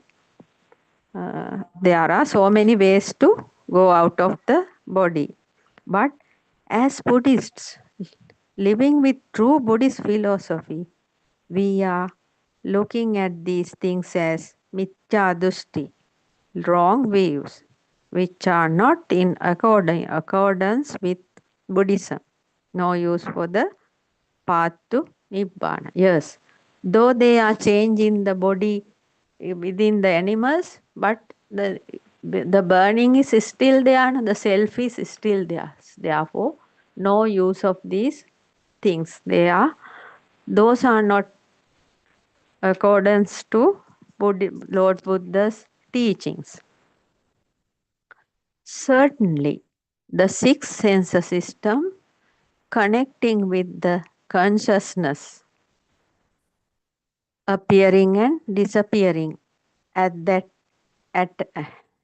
every moment is the main thing we need for this path to Nibbana. Yes, certainly we are talking about the sixth sense system connecting with the consciousness. That means perceptions coming through these six senses with the power, and as they are as names and forms, they bind together and making thoughts and transforming into consciousness and making more power and That is what we have to understand, the way of uh, appearing and disappearing of thoughts, arising and fading of thoughts.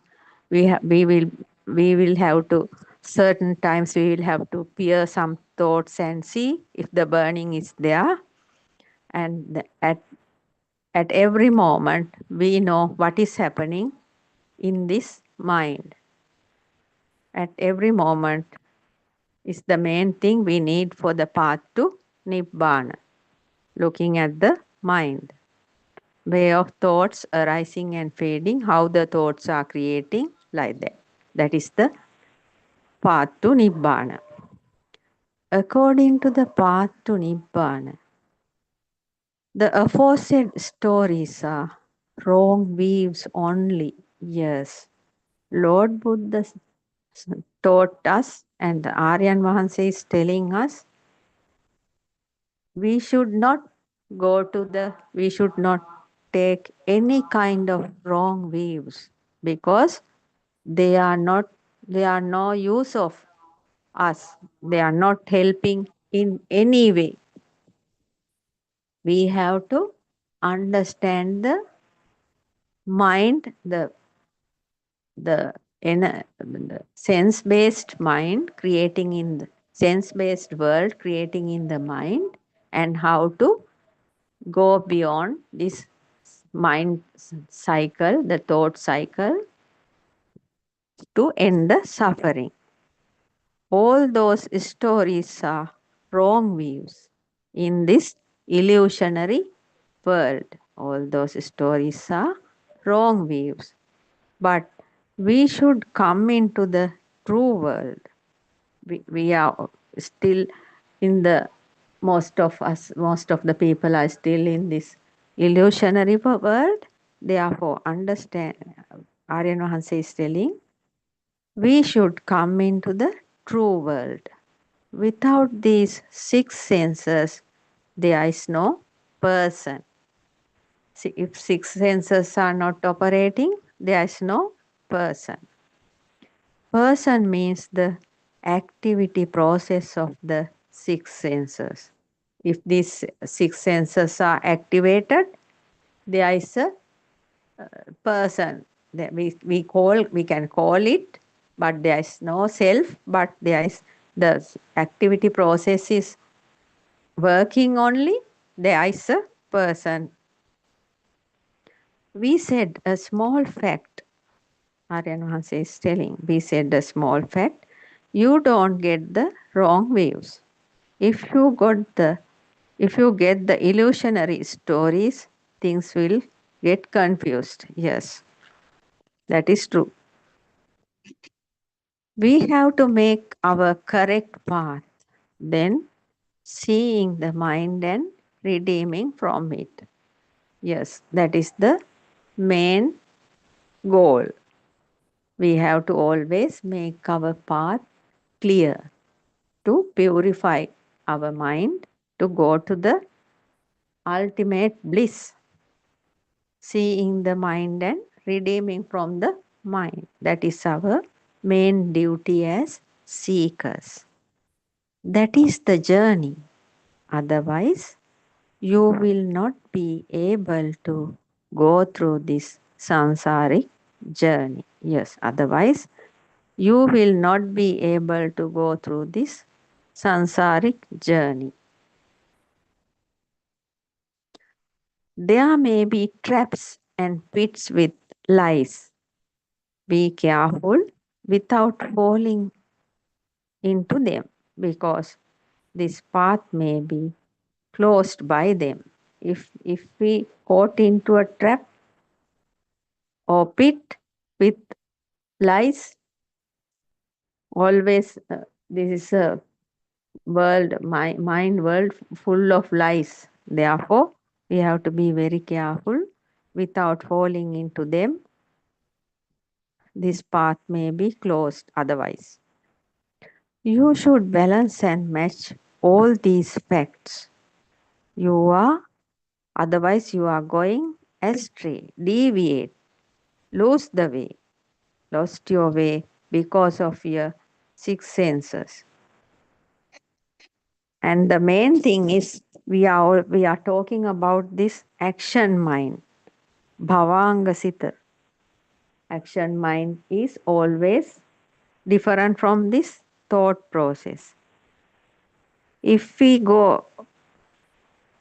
deviate from the action mind, the path will be not there. In us, all the time, one sensor activity is happening. Though we are having 6 senses, always there is only one sensor is activating. If eye is functioning, only the eye function. Image is creating, only an image is creating. If a sound is hearing, we hear only a sound. In one moment, in a fraction of a second, only one door is opening. As we all know, there are 6 doors to this sensor system. In a fraction of a second, only one door is opening. That means only one mind is arising. When you feel a taste, you are feeling only the taste. Forget about the other things. You are thinking at that time you are feeling the taste only. Others you forgot. When you smell something, you smell the smell, odor, the scent only. Forget about the other things. You should see these senses. That means one sensor at one time. That is the process of this activity happening.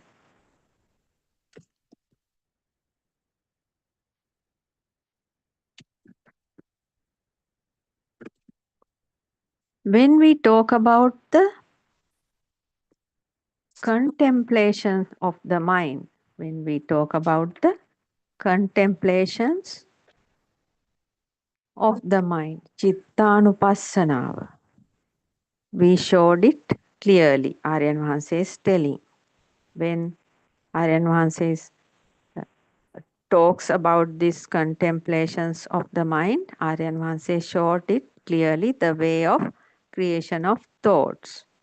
At any moment, only one sensor is activating. Other 5 senses are closed at that time. That means when we are opening our eyes and just looking, at once we are seeing an object going on the road. It may be a car. Then our attention is going to that car. Then suddenly the car, at once we see something going, and then a thought is appearing. Through that form of object we see, for that form a name is coming through the mind. Then the mind consciousness is telling, this is a car. The name Nama is car. We are looking at the object, a form. Then the name came and it's telling that is a car. Then this perception of a car created with a kind of a power, the itta sanya. Then at once we feel that there is a car and it's going on the road. Then the mind consciousness is starting to talk about it, starting to gather stories about it.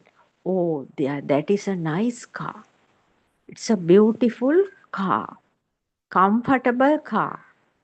And Its color is also very beautiful. All these stories are made up by the consciousness, I consciousness. That means the form of the objective form of the car has seen through the eyes sensor, and the name came from the mind sensor. This is a car. Then the form and the name combined, and the thought created. This is a car. And then mind consciousness creating stories. Oh, it's a nice car, comfortable car, a rich car. And uh, I may, I can, I may have one. I may buy one like that. I have to change my car and to buy a car like that. A thought is appearing. Why? We have a clinging to that thought. Then the story is going on. Still, we are, our one door has opened. That is the I door. I door open, car is seen, and the story is going on. Story is going on and on about this car. So, after that car has disappeared, then we see another vehicle coming. It's a kind of a large one. So, we are just looking at it and we hear a sound also. The sound, with a big sound, a big vehicle is coming. When we pay our attention to that uh, that vehicle, that form of object, we suddenly the name is arising from the mind, and the mind says it is a big bus. It is a big bus. First, we only show an object, then the mind, that is the form, and the name came through the mind. The still in the I consciousness level. Then the consciousness said it is a bus with a big sound, and at once that after seeing the bus, your eye sensor just dropped it there, and the ear sensor started. At the next moment, the ear sensor started because you heard a big sound from that bus. Then the ear consciousness, when the ear got that objective sound, then the ear consciousness is telling that is a big sound from that bus. Right? Then two senses, one is eye created, then the ear created.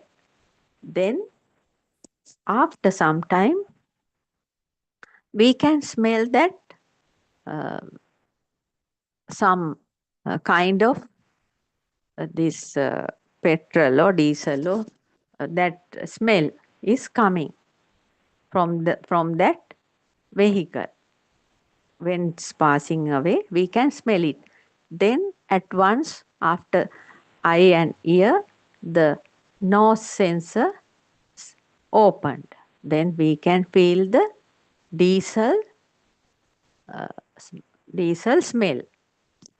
Then the third sensor opened.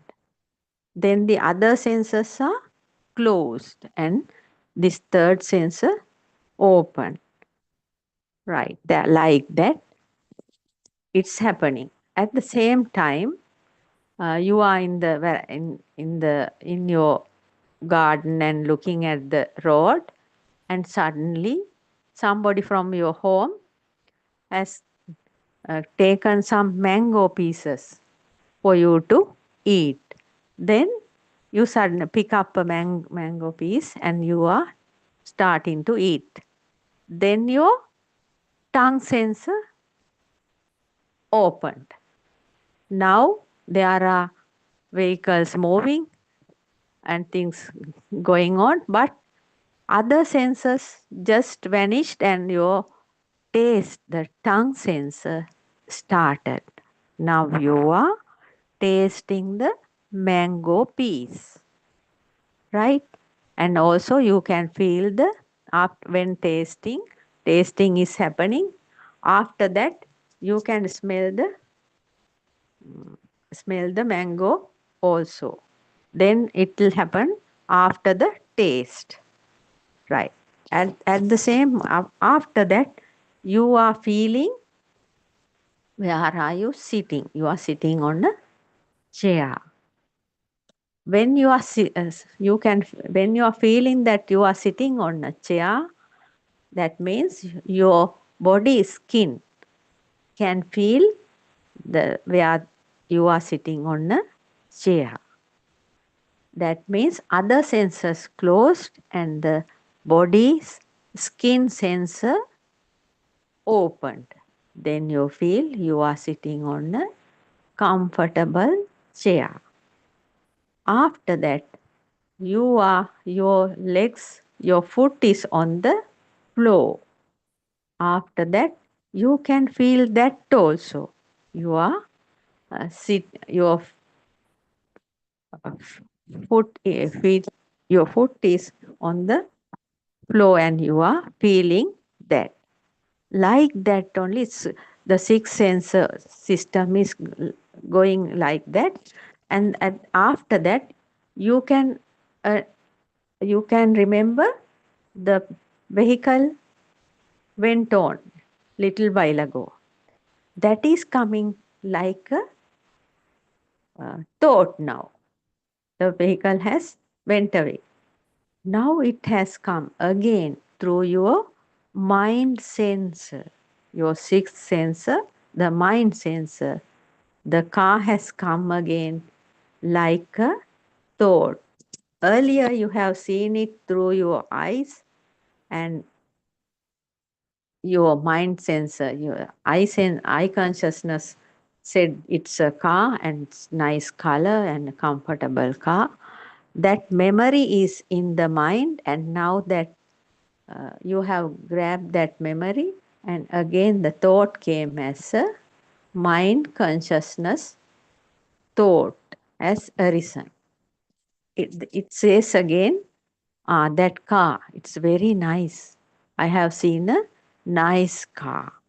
And that thought came. But this arisen and fading of thoughts are also not done by anybody. Those things are naturally happening. Now see the way of those six senses are uh, passing one by one, one by one. One is opening and the other five is closing.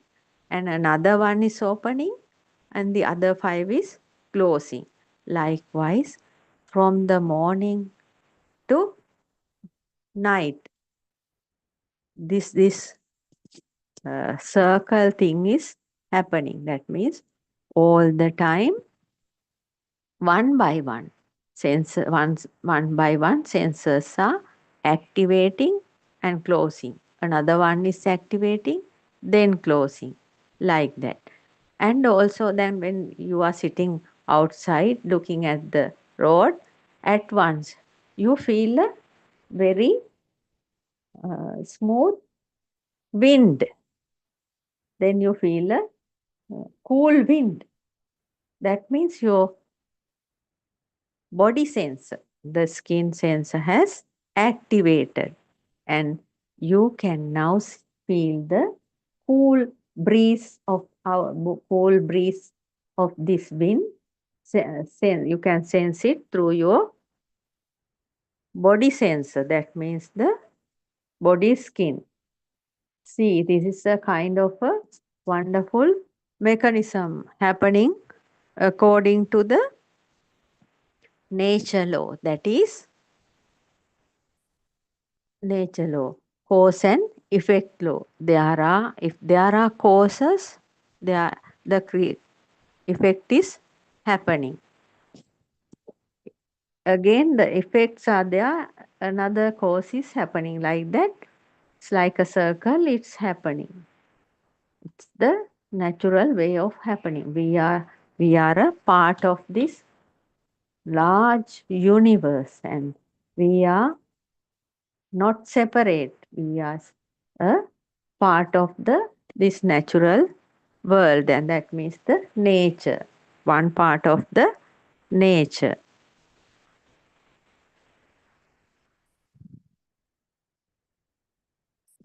A mind, a thought is creating by the eyes, ears, nose, tongue, body, skin, and the mind. But all these are not opening at once. That is the wonderful creation of the nature. All these six senses are not opening at once, one at a time, one at a moment. The wonderful thing is for the people who are unconscious, for the people who are in coma or in deep sleep, all these senses are closed. As we said, there is no way of opening all these six senses at one time. They are not opening like that, but there are instances. All these six senses are closed. Those are the levels. The people who are in unconscious, otherwise in a coma or a deep sleep, all the six senses are closed. So if they happen to come out from that coma, or if they happen to come to this consciousness, there will be no problem. But if they can't, that means that is the death. But if we are in deep sleep, actually if we are in deep sleep, we can't feel anything happening around us. If somebody shouts outside, or some creatures are struggling on the house, or anything may happen. If there may be a big rain, thunderstorms, but we don't know anything. We don't feel anything because we are in deep sleep. At that time, all these senses are not opened. That is the miracle of this body. That means there are times all these six senses system is closed, six senses are closed, and the body is still there like a robot machine. If the consciousness happens, the person can come out. Otherwise, it's the final thing. That means that he may die at that point.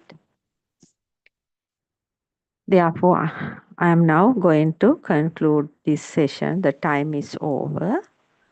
Teruvan Saranai. I worship Triple Gem respectfully. Also, I pay homage at the feet of our Kalyana Mitra, Buddothpada Aryan Vahanse. May Aryan Vahanse live long to spread this Dhamma through every corner of this planet Earth to end the suffering of all human beings. And I wish every human being in this era, in this planet Earth, on this planet Earth, may be lucky to hear this wonderful true Dhamma to end their sufferings. Teruvan Saranai, Dhamma friends.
I worship Triple Gem with the greatest respect. I worship at Aaron House's feet. Tiruvasarna Aaron House. May all of you be blessed by Triple Gem, and may our friends who are helping us with the technology be blessed by Triple Gem. So this is another session of our discussion as a part of this Buddothpada POTV English channel, where we expect to conduct this as a discussion of several Dhamma friends. Uh, for the sake of our friends who are listening to the sermons which is happening throughout the day, so because there is no opportunity to ask questions at that time, these 2 hours from 3 p.m. to 5 p.m. Is dedicated for that.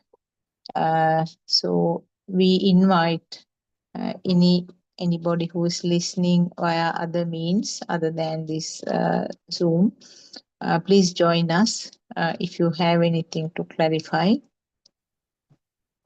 It's actually important to get the doubts cleared always, because we need the help of the Kalyana Mitra or the noble friend as a guide, because so many pitfalls are there in this Dhamma path. Once Ananda Thero asked Lord Buddha, isn't it that 50% of this Dhamma path depend on the Kalyana Mitra, the noble friends' support? What Lord Buddha said was that, no, Ananda, it's 100%. He said, always, 100% support of the Kalyana Mitra, the normal friend, is necessary for a person who is on this Dhamma path. So it's very important actually. We try in our best to explain whatever the doubts which are there for any person. Failing that, we can always ask our RN Vahase at some other point. Sometimes he joins this session also, so we can always do the justice to whatever the doubt you are having. And we know this Dhamma is actually, Buddhism is just simply a philosophy. And the main thing is that you have to look at it in that no self angle, because now it's very clear what Lord Buddha preached nearly 2600 years ago was this no self Dhamma. There never existed a person, and that is the biggest thought that we have to break off, because that thought has been there, and that thought is the one which brought us forward in this samsara journey up to this point, and we are still here because of that thought, the illusion of self, illusion of an existing person, and everything else is around that center point, around that self feeling. So we can start the discussion until other Dhamma friends join. I do not know whether Champa has anything specific to tell. Therwan Sarnai, Champa. Therwan Saranai, Doctor. This is Yes. from today morning session. Aryan Vahanse said, the way of talking, nature of talking has the self-view, Yes. sense of self. Therefore, I would like to talk about this, something about this, Doctor, because I think I am also having that problem. Therefore, can you please tell something about it? Yes, I couldn't actually completely listen to the morning sermon, but from what I have heard earlier from R.N. Mahansi, what he said was actually it's not the words that a person is using which reflects the self nature. Words, of course, yes, words has a role to play, but also the way that it is expressed and even the tone which is going up and down, those also matters. That is what he has mentioned earlier. And also when a person is talking now, sometimes for an observer it becomes very obvious that lots of vitakka means that lots of thoughts are there, and then the person is trying to express it at a speed, trying to tell so many things. That is one of the things that we also have observed. That is one of the things that R.N. Mahasi also has mentioned. Having lots of vitakka means the thoughts are trying to sort of jump out in a high speed. Also, if you try to these long stories like a storytelling, if somebody tries to express a thing, that again he says that you are in mind, you are not going by the feel. And also the way that the tone is going up and down, those also are facts that make him to interpret the person's nature. But of course, there must be many more ways that he feels, not that we can understand, but he feels that there is a self-perception or self-view very strongly. We can ask our two friends also, Dr. Kokila and Surangika also.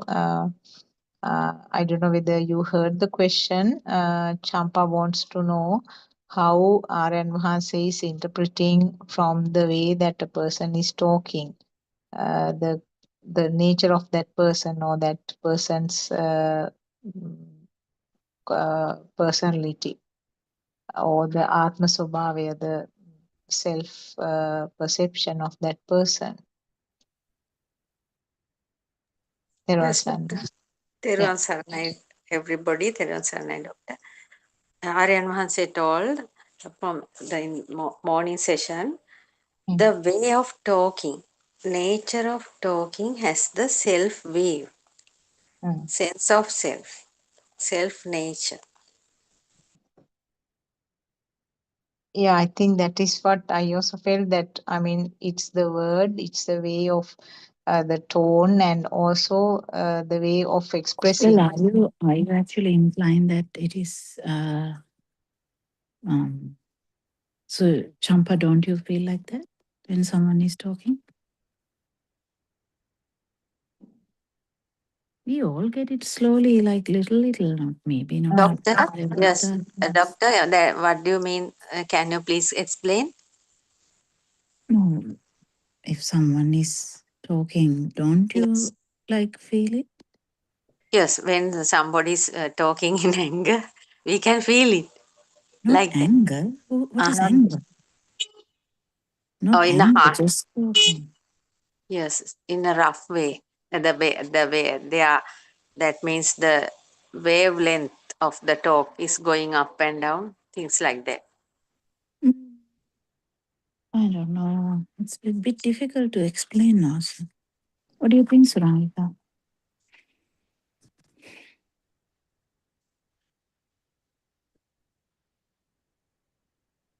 That means the person may have the self perception very much, the ego.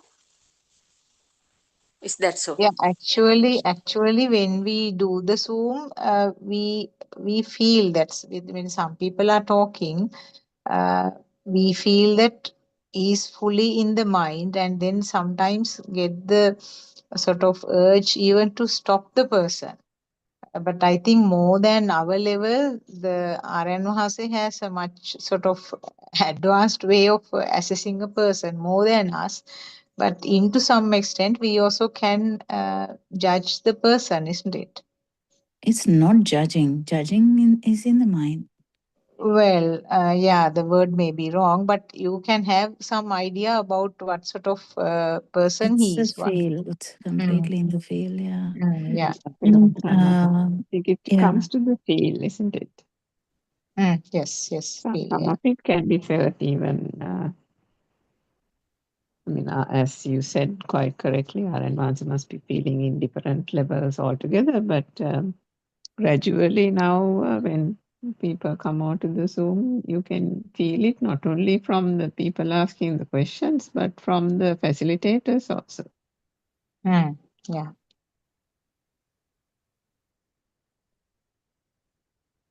yeah. It becomes very subtle though. Just Some are quite imagine. obvious. Some are Yeah. obvious because they go into a lot of fairy tale stories about the Dhamma. And there's a lot of descriptive things being said and a lot of, what do you call it? How do you say atishayoktiya in English? A lot of Exaggeration?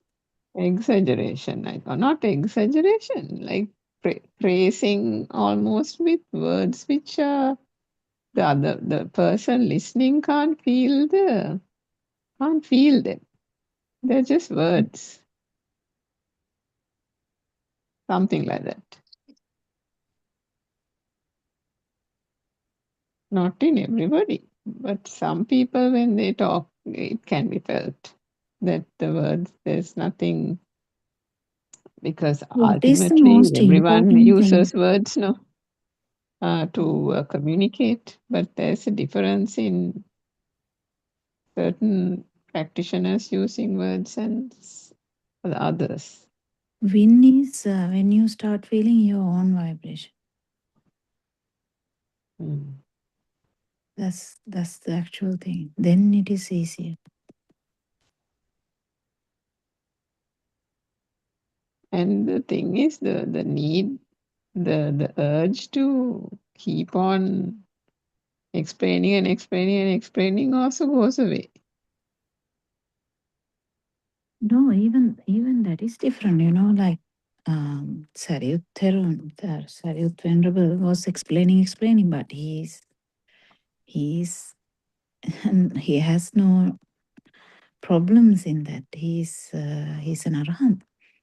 The same thing as we discussed before. The levels of the field can be different. So that's why. So the main thing is, if there's no for example, Lord Buddha, or if we take our Enhance as an example, if there's no self vibration, also that part, the feel is undescribable because it's non-vibration, feeling the vibration. So that's kind of really very beautiful area, in the sense I don't have words to say that. Even the word beautiful doesn't actually tell even. But the most important factor that I don't know, and say I could only listen like 3/4 of the morning session today, but most important thing is you feeling you. When you feel you, when it comes in the talk or the activity or the thinking or seeing or whatever, then only you know that what level it is there. It's a very subtle pathway. So in the beginning, you catch the bigger ones. That, as Champa said. Champa said, when someone is angry, you can feel it. Anger is just now. Anger. Have you ever heard Aranwansi shouting? I mean, Aranwansi also can shout now. But the thing is This is a very difficult area. The shouting itself is not the thing. Thiruvan Saranai, doctor. That means Yeah. the vibration is high. You mean that the voice vibration of No, voice? no. Aranwansi's voices can be very high, isn't it? Am I talking wrong? Aranwansi can shout, no, like Tuchapodila. Do you think it's like mumble, Tuchapodila, like that? Men's voices are in anyway deep. Female voices are not that deep. But even in that, this is the thing. This whole thing is it's all in the field area. It's all in the field area. You know, trying to feel whether the other vibration is in the form level or the sensual world or form level or the non-form level. That's a challenge. And where is it coming from? Knowing whether your vibration is in the which level. Same thing. You can't detect anything lower than, in the sense you can feel the non-vibration. No. What I'm saying is, if it is something you haven't touched, maybe you can't. It Doctor, is that means we have to feel our vibration of the voice. Is that not so? the voice. Uh-huh. What are you saying? Not the voice. The power. Oh.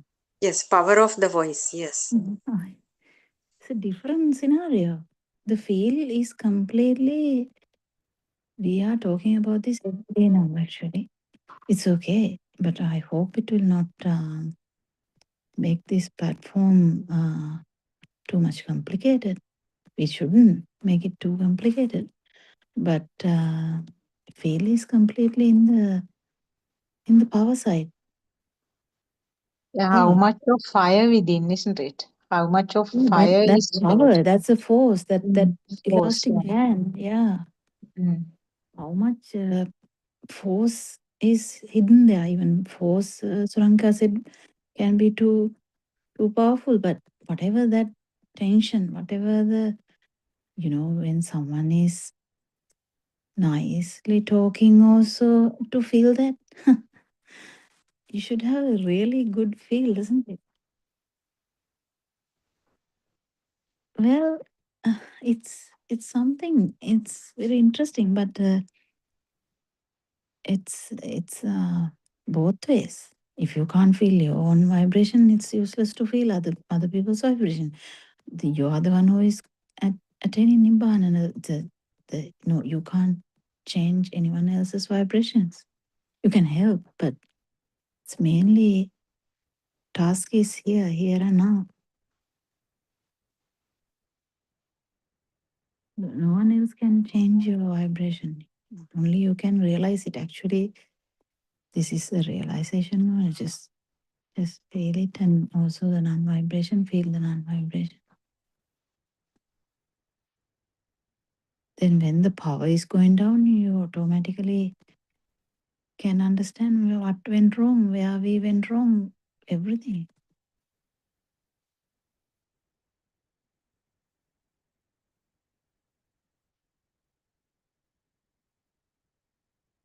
It's not only in the voice; it's in the way you talk also.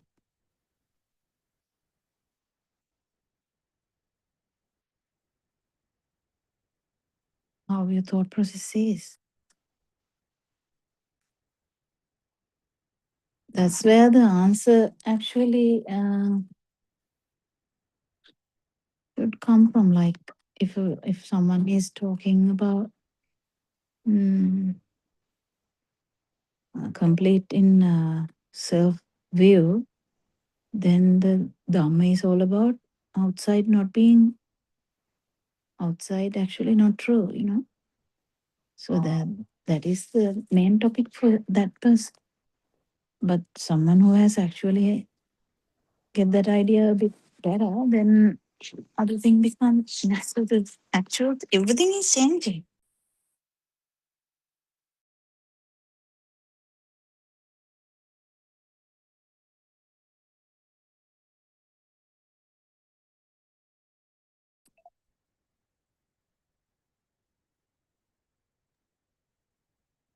Actually, Champa, it is what I feel is that it is something that you uh, get automatically, that you can't forcibly have that No, ability to yeah, identify the fire, isn't it? It happens just as it is. I mean, as a part of this process, automatically you tend to feel the Yes, of system. course. Yeah, Yes. system starts feeling that fire, the tendency to identify. It might be happening with the sort of heavily felt incidents right at the beginning, that burning type of feel that is created as a response to some incident that happened. From then onwards, yeah, the more you identify that, you will be able to identify the finer points where even with very sort of small incidents, you feel that some sort of flaring up happening.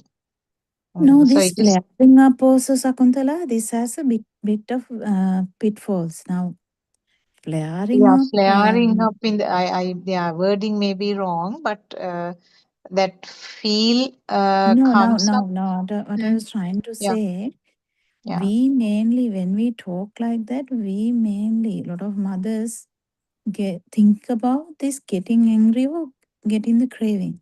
That is a But in the form gross level. level, it is the self Mm, perception. So, self yeah. perception is not that obvious. It is something hidden, isn't it?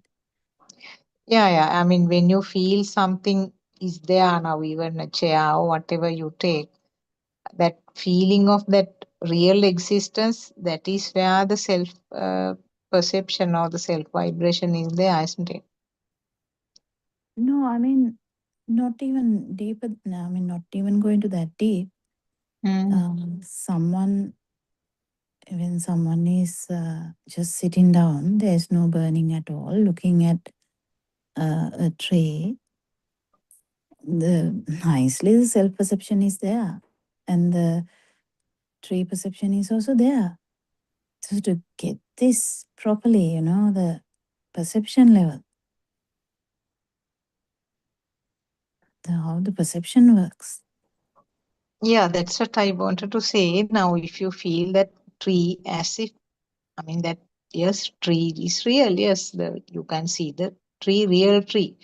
That's it. But underneath that, what is there is the self perception that you may not sometimes see it separately, but what you see is the real tree there.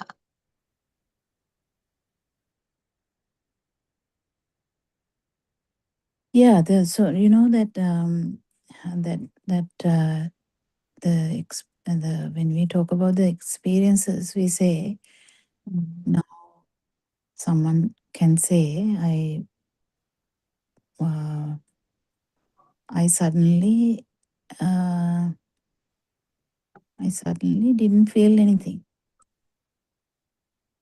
Someone can say, but the thing is, the main important factor here is you losing you. So the you losing you is not you losing sense of faculty disappearance. Sense of faculty is functioning anyway, but this self perception is the only thing that is going to disappear. That's what I was trying to say. Mm. A lot of mothers say, no, I, I didn't feel anything. So then I didn't feel anything is also the self perception is there. But then it is getting now subtle and more and more subtle. So the the experience that we are actually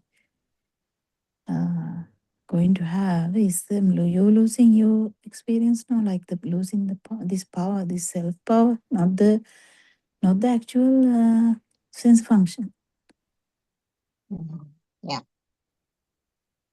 If you don't know that, you get caught up in other stuff. And also now Champa's question, if she's asking how am I going to feel my own vibration, how would you? How am I going to feel my own vibration? What would your answer be? Not others' vibration. Others' vibration is actually an additional, like a bonus kind of thing. It's nothing much to do with your own nirvana. Yes, doctor. Aryan once told just to pay attention, something like that. Just to pay attention. That So means, have you paid attention? yes, while talking, uh, the way of talking, pay attention while talking to the way of talking. Is that right? I mean, you can't take this by words. But yeah, in a way, it is right.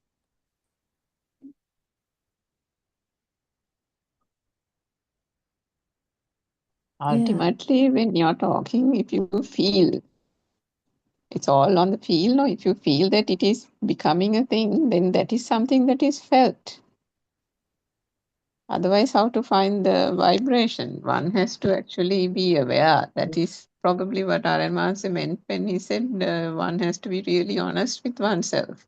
If we are also being deceptive to ourselves and saying no, no, no, and actually thinking that the knowledge is the feeling, that cannot be said by other people apart from R.N. Maharshi, who can feel everybody. Other people can't say no, this is knowledge and you're not feeling. You should know, and even for you to know, I'm saying you meaning not you, Champa, I'm just saying you in general, for Yes, someone to know, yes, yes, even for them to distinguish between calling knowledge feeling, also one has to actually really either discuss it, get Aryan Mahansa's advice, or really delve deeper and deeper into the Buddhist philosophy.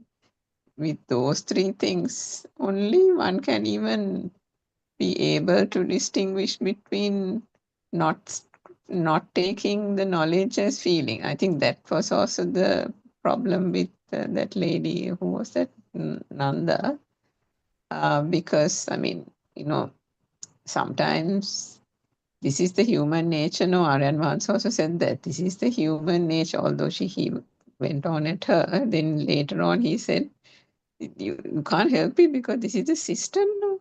The system is programmed like this for the entire samsaric cycle. The vibration is there to bind into each other, magnifying and things getting stimulated by the mind object. So this is the way the whole thing is going. So, whilst he kind of says that you're not paying attention, this, that, and the other, and be aware of yourself, true, right effort is required. But we must be completely aware that this is the program is going in the Anusota. The slightest thing is going into Anusota. So you can imagine the effort, and not only just effort, the prajna part of it.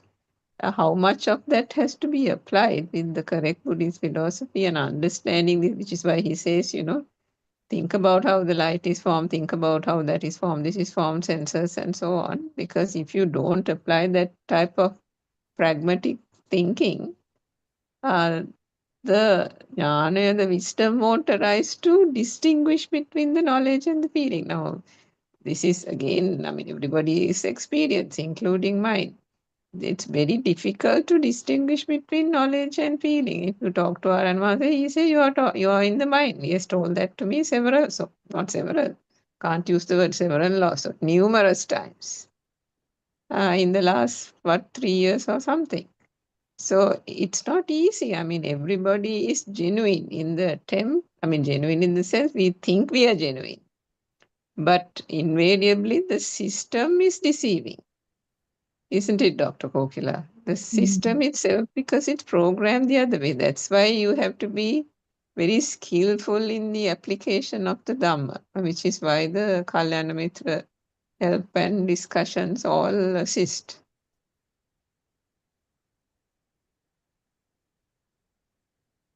Yeah, actually. Yeah, that's the thing. Mainly, it is about feeling your own vibration. And it's kind of a skill, It's a skill.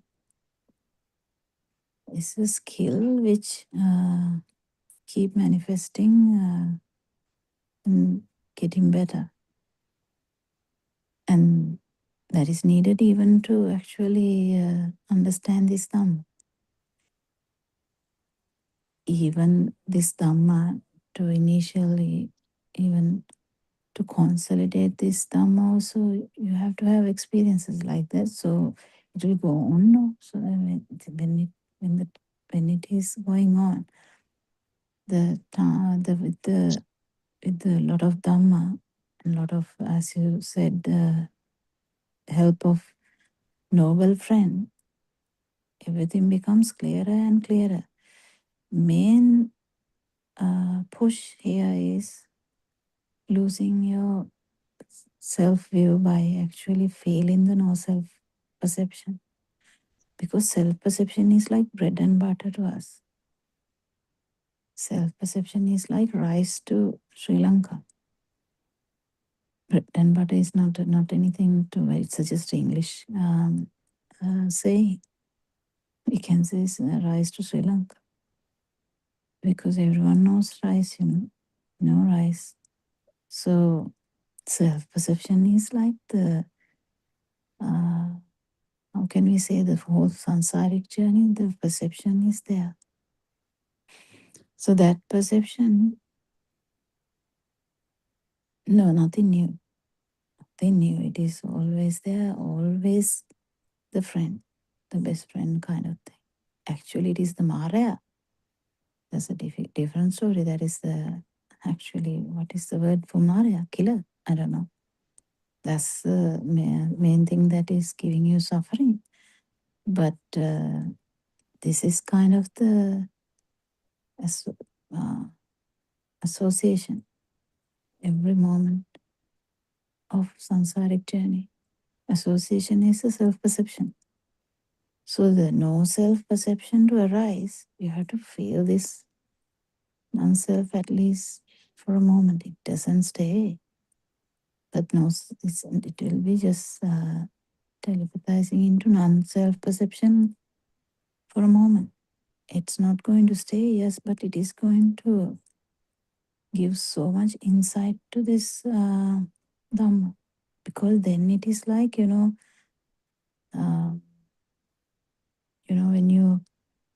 if you have a fight with siblings and you suddenly realize that you have lost it or even won it, kind of you relax suddenly.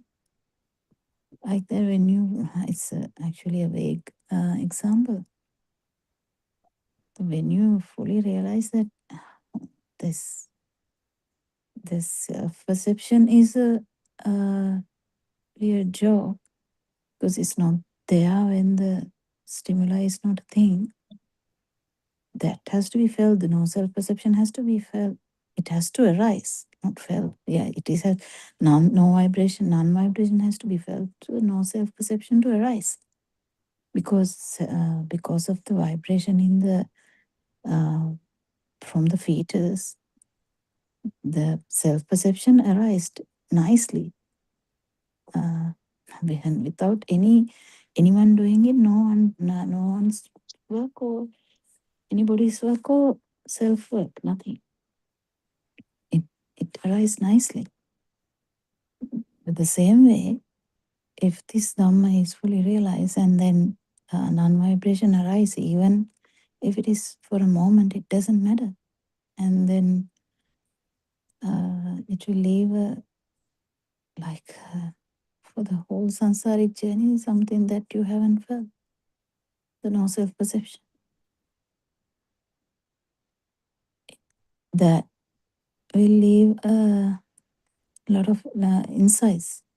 Main insight is self-perception is a creation. That's why it is not there at that moment. So it's kind of a break that to the whole samsaric journey, that no self-perception or the non-vibration. So after that, the whole, the Arulu Burulu, what is it? He says, Harshi says it nicely, like all the things, side things that we have become irrelevant, irrelevant. That's why they are slowly coming down. When the center is not there, what's the big deal about the hanging stuff when the center is empty? Likewise, when the self is not there, what about all the characteristics of that person? What's the use of that? They will be there. If that is there, they may be there. But what's the use of that? So the importance of every characteristic is gone. That's the power. So slowly, because it's experiencing just this non-vibration for a moment doesn't matter, because to become the non-vibration, it's a different story, So that become the non-vibration is kind of going through all these things. So that's the thing. So it's very important to get this correct. Then all these problems are going to get solved slowly, very slowly, because then when you are not there, in the sense this power, center power is not there, the whatever the characteristics lose the importance. They may be there, some may be there, some may actually go away. Doesn't matter. Nothing actually matters. So the power, anyway, the power will dwindle slowly. That is because the self-view is broken. So when the self-view is broken, the power which arises becomes a joke. Like, you might start to feel it, yes. You might increasingly find it even in a subtle area, yes. But it is like, it is actually the residual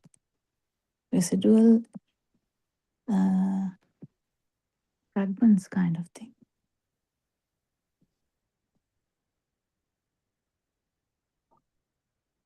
So it's useless to try and feel anything in that sense, actually. Main thing is to actually feel Dhamma.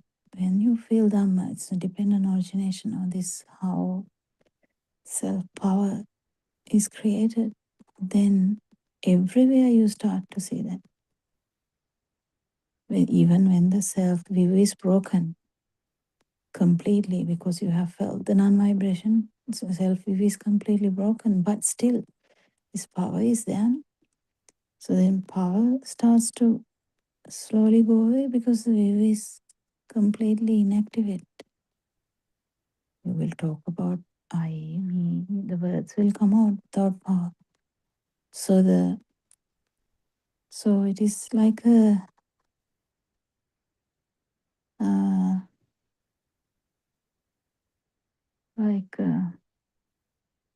relax rubber band kind of thing.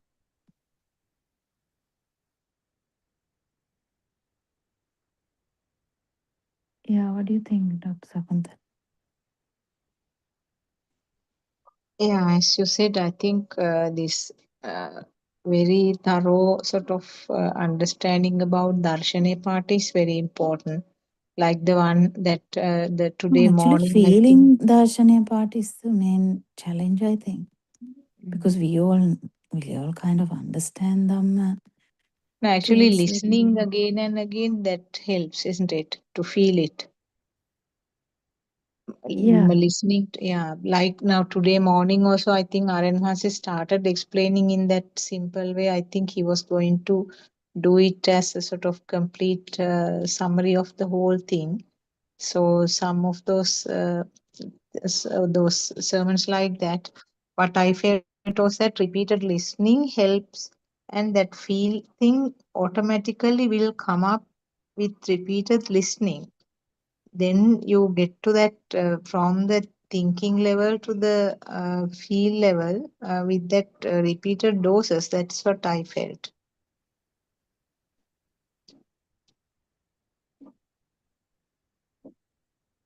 yeah. So when you come to the word feel also a bit tricky. So Mm. they are what you feel in the end is the I think. So the that it's not existence feel and the self feel. So those are the two things. Existence feel is that is the thing we are going to understand fully. Existence feel is from the past vibration of the sensory organ. So you have to get that correct. So the existence feel is from the fast vibration. Actually, it is the speed that you feel. Existence feel is the speed. That's what brings up the synchronizes to the self feel, like the perception. So this feel, none of these things will matter at the end. So even the self perception will be crying in the end. I'm actually using a metaphor here. Self perception will be crying in a corner because no one is actually. It's like Maya, Maya word is used for that. Maya is finally crying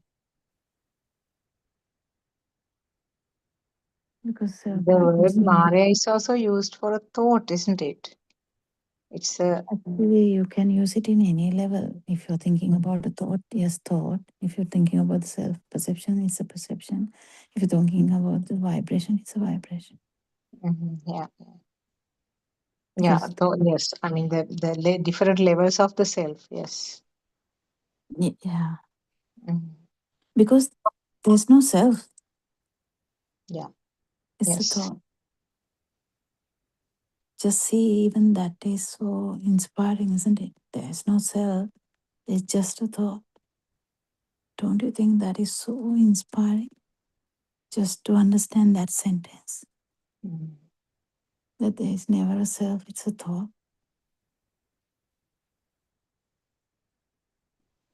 Yeah. And the uh, challenge is to feel that, yes, but at least to understand that fully. And to understand fully that uh, this, we are not going to lose any of the sensory functions. Sensory functions are there, so what are we going to lose? Is power.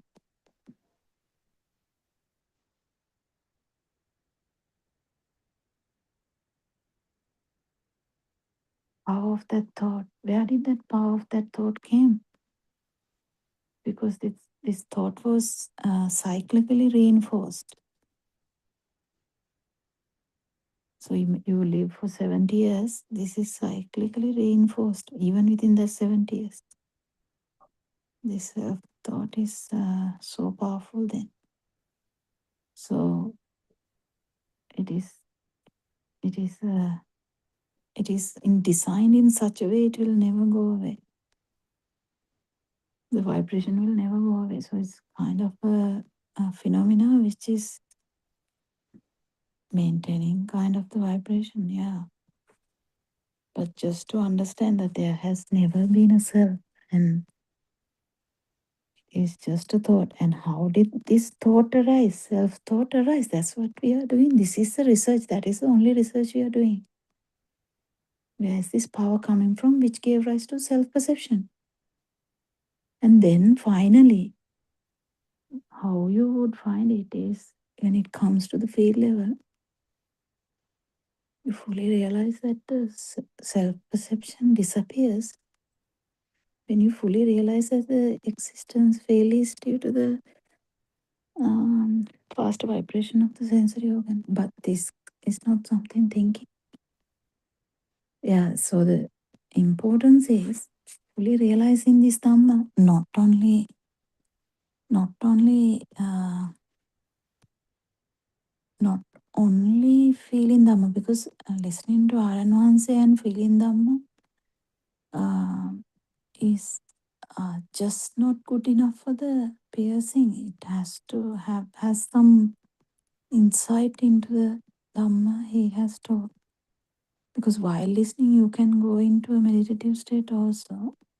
So we are not actually talking about that, because in any meditative state, we can't really pierce a thought.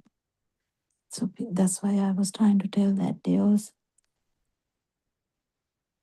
Any meditative state, any state, specific states, you can't really pierce a thought in that. So you have to be in a kind of a very free mind with there should be vibration, or the thought will be there and to pierce it, Anything else? Dr. Sevan Sarnai, Aryan Wahanse talked about the ashrava, 4 ashrava. Also, one is kama ashrava, that is attachment to sensual pleasure. Second one is bhava ashrava, desire for existence. Ditta ashrava, wrong views, wrong beliefs. Avidya ashrava, outflow of ignorance.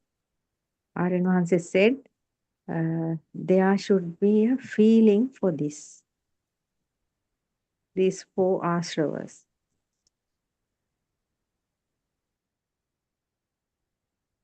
Yeah. That's like a challenge Aranasi is doing actually. He's challenging every one of us to do that. So take the challenge, that's all.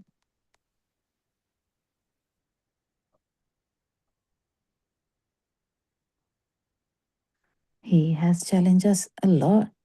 I mean, he's the best teacher, I think, who's challenging us every day.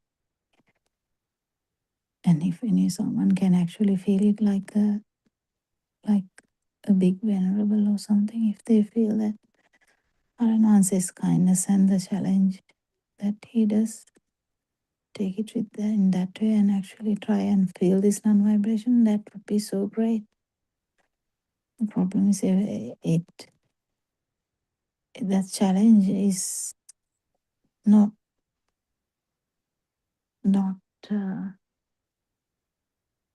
felt. But if it is felt, everyone should take it.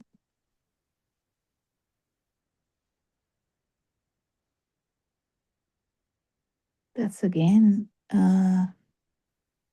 whether you are entertaining the karma ashra is not the basic going after ice cream. That's not karma ashra. That is basic sensual level. No, we don't have to worry about karma ashra there. That is full of karmas. That is not karma ashra. Karma ashra is actually like mandi, isn't it? Am I correct, Surangika? Mandi, or what do you call it? Is it the mandi thing? What do you think, Dr. Sakuntala? Mandi is the thing that is caught up last, isn't it? Anusaya, I thought the word anusaya is used for the mandi type of thing. I thought Ashra is Anusaya.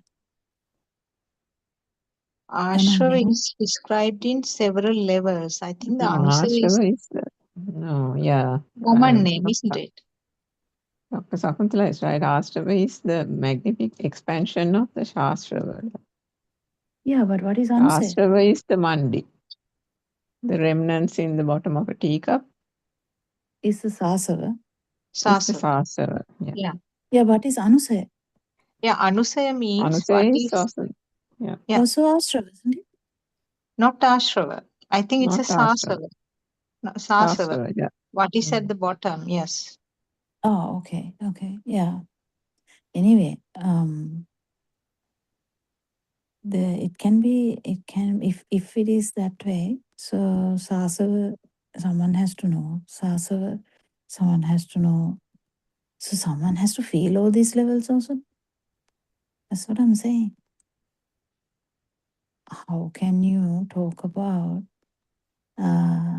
Kamasrava? Kamasrava is not actual sensual level. That was what I was trying to say. It's not actually, we are so craving ice cream and we kind of fight for ice cream like that. It's not astrava kind of thing. It's the direct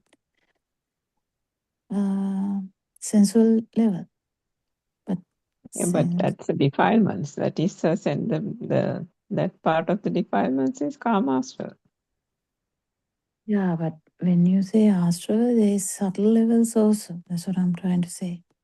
Because it can come up to like entertaining light, entertaining sound, entertaining touch, not only the ice cream. So it's kind of bit. I thought it would be It's actually a good point to ask Dr. Kokila, whether the entertainment of the light is actually the taints or whether it is the defilements. Because that goes to that very basic perception. And this morning also no. Arun That's a Mahathir feel. actually. That's a feel. So that's a feel. That's that feel level. So so the karma astrava must be also must be in different levels. That's what I'm trying to say. If Can you actually feel a karma astrava for the light? I'm not sure about that, but I'm trying to say I don't think you can because apply that's the a feel. karma thing at Yeah, that level. exactly. Yeah. Mm. Which is why maybe it's the defilement. That is why it can be the defilements, the astrava. That is why it's astrava or not astrava. We don't call it karma astrava or something. I don't know. I But mean, maybe I we don't know. can My ask our answer one day. understanding must be poor because the word astrava is when we talk about the residual. I thought like that, but I may be wrong because I'm not good with That's the this. anushya. No, I Yeah, that's don't what think ashrava is the residual. Ashrava is what is manifested. Yeah. Sasava Anushya. is the, yeah, Hmm. sasava is the one which is not manifested.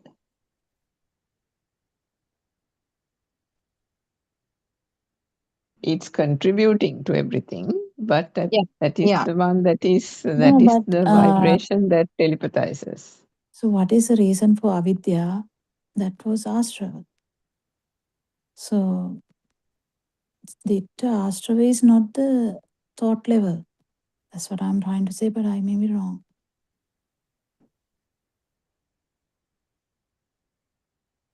Maybe we can ask our answer one day. Yeah, because I think it's all in the field level. The astrava is not the actual the how can I say this? Someone who has come to this path fully, even who has no self view, can have how do I say this? No, I think yeah, it is a subtle way of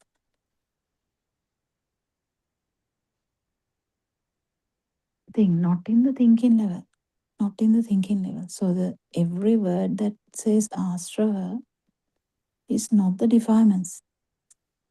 Ashrava is in the field level, I thought, but Mm. actually maybe Yes, doctor. That's What what no is Aryan Hansa is telling. To feel these, somebody, if that's what I'm saying. without feeling these four, there is no path to nirvana. Nibbana, yeah. Yes, he said like that. It's underneath the thinking side. So subtle things, it's in all in the field level. That's what I'm trying to say.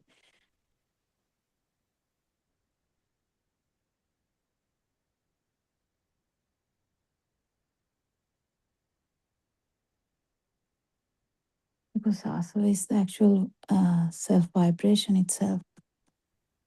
But these are associates in that.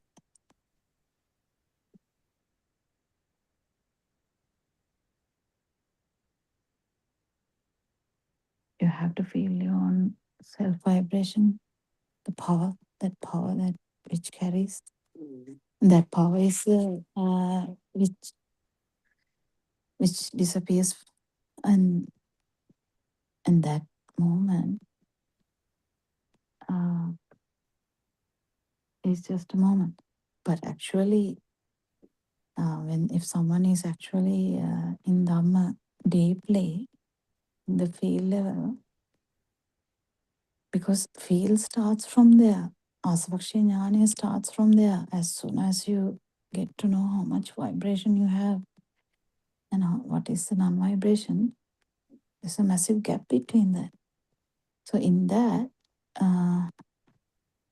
what is this gap? That gap is actually it has to come to zero slowly now. So the difference is those things. So it's in the field side. So, but why these names are given is for different reasons. So the avijja ashrava is the vibration, actual vibration, residual of that, because it's not as before, because this is completely not in the thinking level. Because this is actually dealing with the samsaric vibration, the vibration which actually manifested in the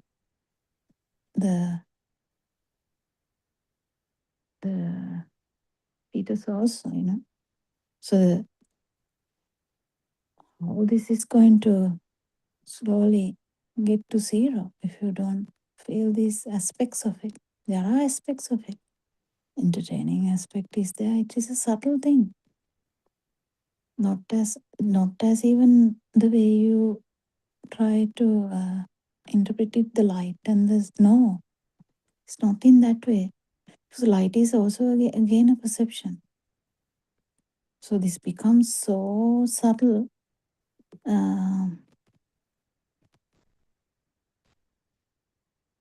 The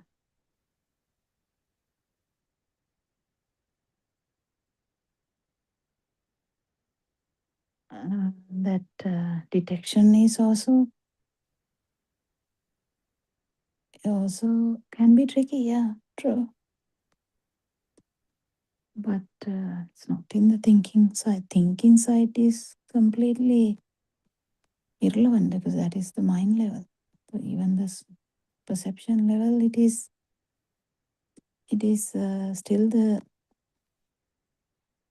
mind bubble, not the vibration, not the vibration. But word-wise, I don't know.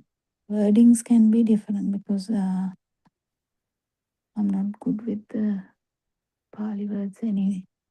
So I shouldn't give you any wordings there. What is this? What is this? Those words I don't really get. Dr. Kokila, but when you call it these things, so if a stimulus doesn't become a thing, In what level? Which stimulus? Because this is very confusing now. Which yeah, but if stimulus a are you talking? stimulus doesn't become a thing, Is it the chair? meaning that, Are you talking about the chair? yeah, the chair Are you doesn't looking become at it or are you touching it? no, if something doesn't become a thing, How? You have to say which organ. which organ? Yeah, which organ are you talking about? Are you looking at it or are you touching it? No, I'm just hypothecating. If there is a mother who says that doesn't feel, it doesn't become a thing. So you're There, in thinking order about to it. You have to get say that something. feel, also there is a fading of the defilements, isn't it? No, I still didn't get it. So are you talking about thinking about mother or touching mother or looking at the No, mother or not the listening to mother mother. or? No, not the mother. I'm just saying if somebody says, a practitioner says they don't feel දෙයක් වෙන්නේ, so something is not becoming a thing. Okay, so That itself is not, that is with Dharan Hanse so much feel only he is interpreting that, actual thing is so much deeper than that. දෙයක් වෙන්නේ, you can say that even as a beginner, I could have said that දෙයක් වෙන්නේ. yeah, so I mean, say for example, the outside world is not becoming a thing because we have talked about perception and all that earlier. So Yeah, if that is even the also not outside world becoming a doesn't thing. become a thing, that is the entry level. No? So at the entry level, if that thing doesn't become a thing, the defilements start to fade from that point. Is that correct? Yeah, so that Because the one. asavakya jnana we are talking about.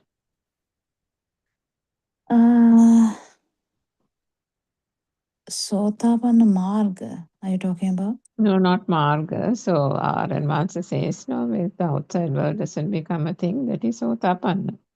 If the perception also doesn't become a thing, that's anagami, where you come to one vibration. So if the outside world doesn't become a thing, No.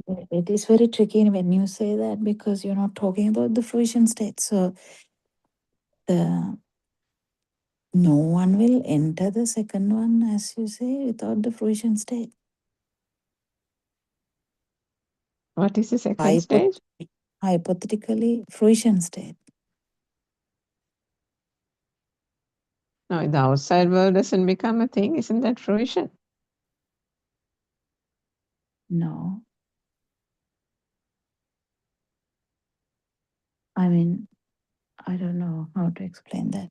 Because Nivana Mohotakata Dakina is not the fruition. Sorry, not you can't say just about the outside.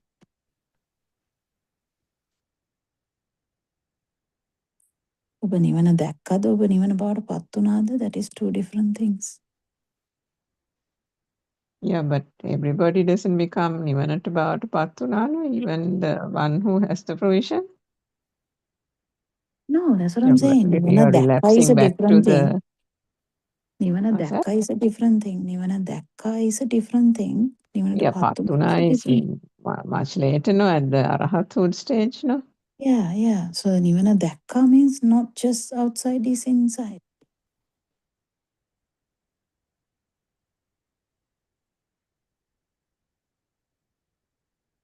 Even at that stage, that person can still have the defilements, isn't it? කෙලෙස් තියෙන කෙනෙකුට that can happen. Yeah, like Yeah. it is just a moment of non-vibration. Momentary experience. Nothing else. Mm. Yeah, but that's true. That's the fraction of a moment. But then at that point, from that point onwards, it's defilements now that are fading. So one hasn't actually technically come to the field even at that time. No, feel starts from that moment when you feel it because you feel the whole vibration. Yeah, but you haven't got completely into the field, no? Because I thought when you At that explained the fraction of a Asrava, second, you kept everything saying that is it was the field, well. wasn't it? No, actually, Maybe you I might have to misunderstood it. clarify it Sorry. with Aranwanse because in a fraction of a second, you can actually feel the whole three levels.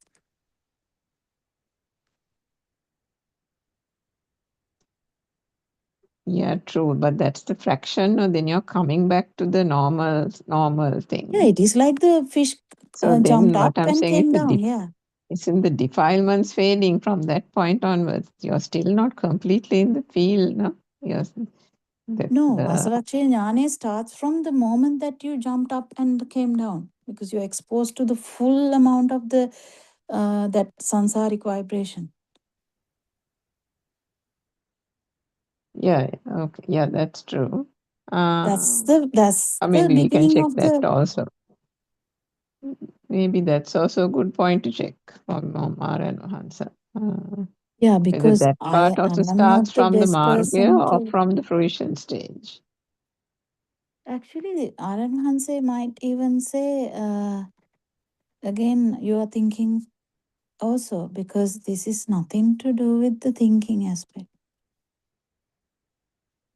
Because more we think about it, these things get far away from us. Yeah, I wasn't actually thinking about it because we were talking about ashram only. I'm asking now. Yeah, the word is the problem. No? Words are the problem. What happens is not a problem. What happened to Sunita Sopaka is not a problem to Sunita Sopaka. But because we are talking about words, we have issue, isn't it? Defilements is actually the field, no, isn't it? The field means defilements means things are no longer becoming real. That sensation that it gives that it's No, the existing and the fact. Sakudagami is completely, you have defilements. Yes, It's you really have, but fading. it's because it's fading. That is why maybe it can be felt at perception level, or it can't be felt because it's so, what shall I say, No, it's refined. again feel. But still, there, even at that stage, isn't there? There is a feel right through. There is a feel, isn't it? Now I get you what you're saying. Right. No, what you said was correct in a way, because Sotapanna Mark also, there's so many superficial problems coming down now, so we can take it in such a way. But actual feel of the, I'm talking about actual feel of the self vibration. So yeah, sorry. So because Sotapanna Marga, all the mothers say no, that their burning is less. Not just because they have fully realized the self vibration, but because their burning is less. Yes, 100%. Sorry. Yeah. Then it also Sotapana. continues even after that point Yeah, because but the problem is we can't we assume that the haven't. mothers haven't felt the fraction of the moment. No, it could be Well, that they have felt no. The also. problem is the how a person is fully aware that they have attained the nibbana in the end is the problem.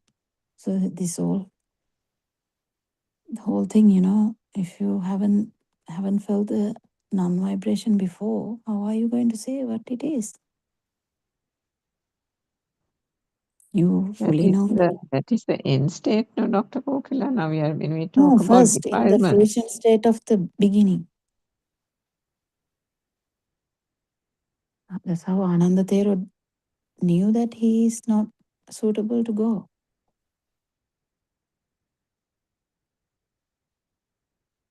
Yeah, now you're talking about that moment again.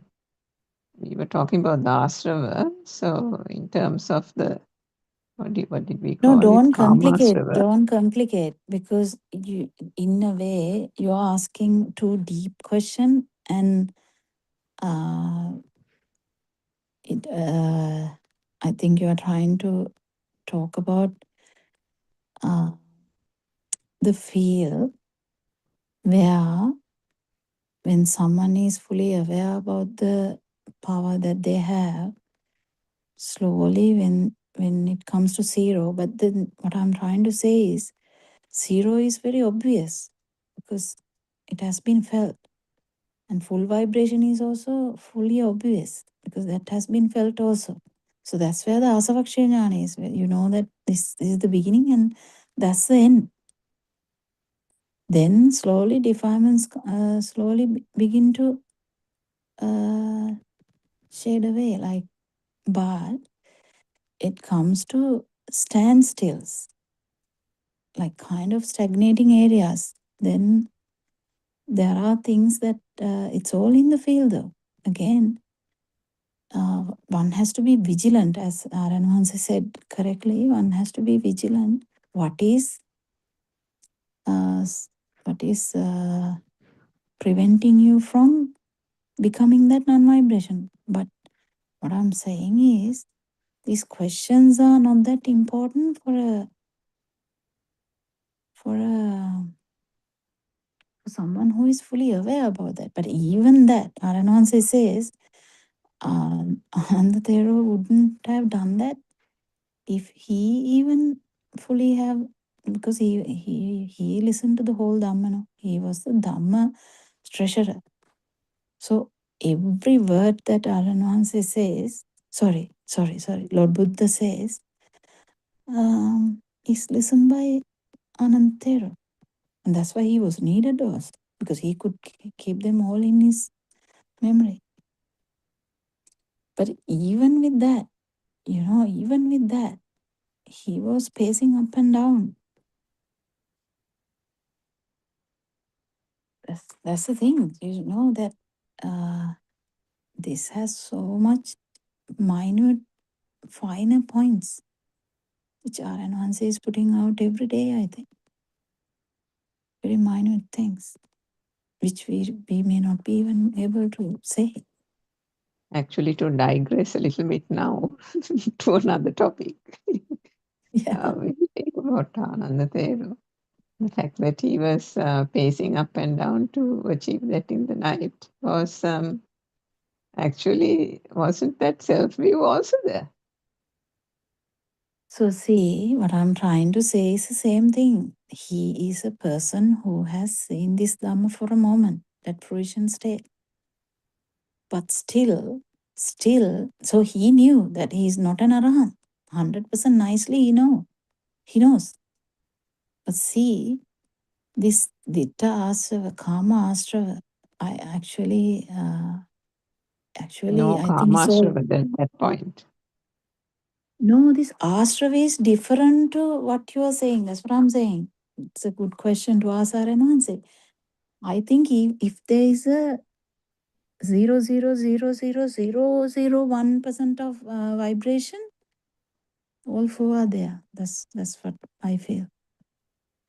But if he felt that fraction of a moment, because he was supposed to have been Sotapanna, no? So that means the self-view shouldn't have been there. No, but self-view is not there, but the Astra is there. That's a different thing, Ditta Astra. That's what I'm again saying. It's not directly that. Yeah, Astra but what word. I think Aryanvas was saying was he was trying to get it, the effort, and then when he gave up, because earlier he wanted to become Arahat, not to No, I attain don't that think thing. I don't think it is such a he doing that. I think it was avidya again, that vibration that gave the tomorrow thing becoming a small, like it's thing now. Because Sotapan is just the kind of the basic now, so the whole the thinking can be a thing, the tomorrow thing, the perception of tomorrow, that need of him. He's not really wanting to go, but he's needed there. So there's a need now also, So need and want, anything can be there. But what I'm trying to say is, it's his ignorance, So if the ignorance is the vibration still. Ignorance is the vibration. So the ignorance is a little bit there. Every other bit is there. Because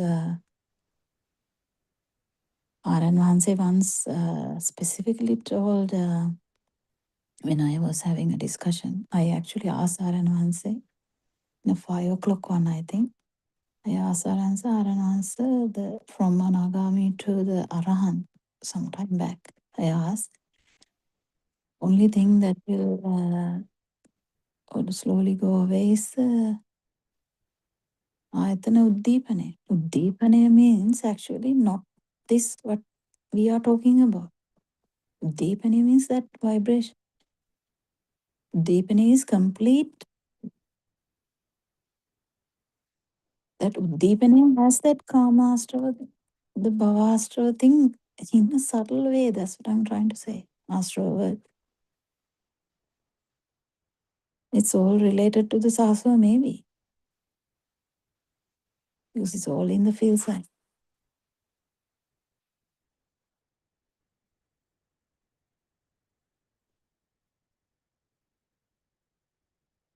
Yeah, we have good questions to ask and answers, isn't it? But he might actually laugh at us also. He will. He will. Anything else? Therun Saranai, Doctor. Yeah. And Aryan told, thoughts are coming through the system, and there's no self. Thoughts are just coming through the system. And understanding that is realization.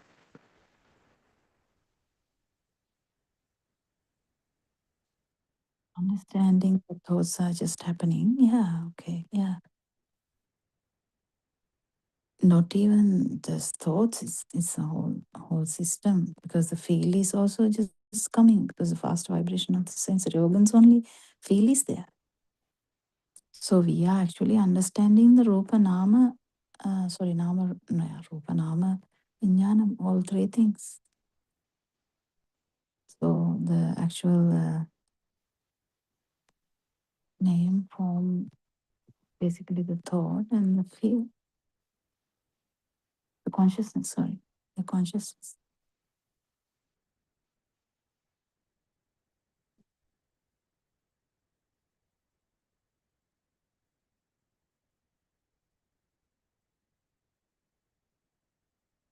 You know, well, I don't know whether I will confuse more by telling these things, so that it is, you know, that vibration telepathized into the zygote, it has all these features. Not in a human way, aviññānika, look, you have to look at it in an aviññānika aspect. Vibration has the potential for to form a bhava.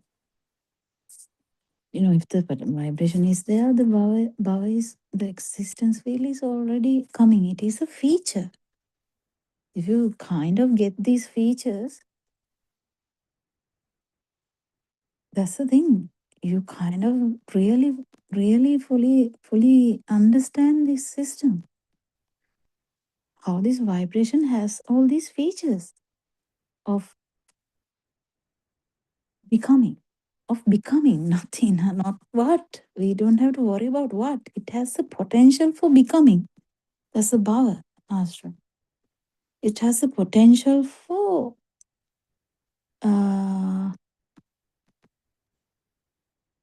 so, what do you say that? Uttejana, the entertainment in that sense, but the word is giving you a bit more superficial idea. It's like, ujjit thing. So that's in a field. No? So that and this vibration in the zygote has the potential for the ditti. It's giving this idea of self.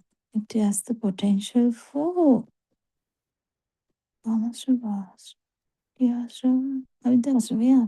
So that's the thing, that potential is there. When you come to the field, you can feel how these potentials are there.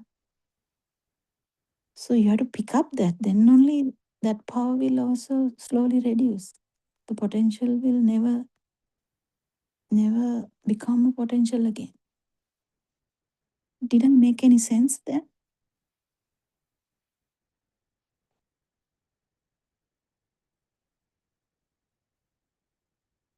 It's all in avignanic aspect though. This how this vibration has the potential to have this the whirlpool thing. Just one vibration having this whole potential for everything. These are the aspects of that. It's like a dharmata actually, the phenomenon.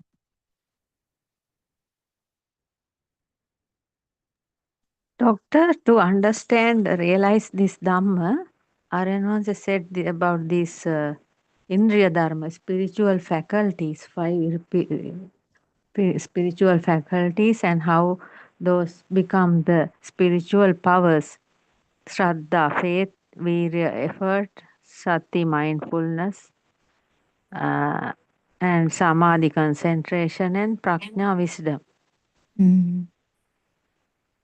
Yeah, it will eventually happen anyway. I mean, we are not doing it. This is all happening. Then there's nothing we can do. Only thing we can do is looking at this Dhamma in a no self anger.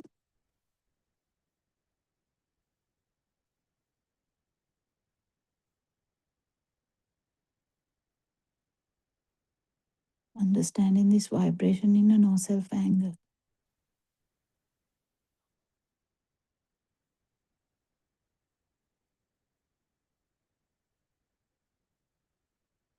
Champa, what was the word you used for samadhi?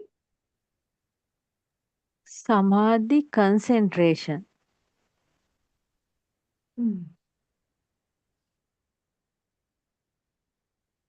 We always have issues with these wordings anyway. Yeah, I think more than concentration, maybe because of the truth being understood in the thought. More like sila, isn't it? Than the sila pihitana. So it's almost like a meditative state where I think he has used samadhi, different word Awareness, for samadhi somewhere else. you mean awareness? No, not even No, no. awareness, I think, yeah. I can't remember the word, but maybe not concentration. You'll have to look up one of the English books to see, the English translations. It might give another No, word doctor. somewhere. No, doctor, I'm looking at this chat GPT. Pota I guess peralana one is of difficult, Aryan no? Mahansa's translations might have the correct word for samadhi. Anyway, sorry, that's beside the point. I just want And to check on that yes, word. yes, Surangika, samadhi means mindfulness, no? No, even that is Nancy doesn't use even that. Sorry. Yeah, because all these words are taken already. Hopefully by ChatGPT. It's all taken already. And they give very superficial idea. It's okay, but it gives a superficial idea.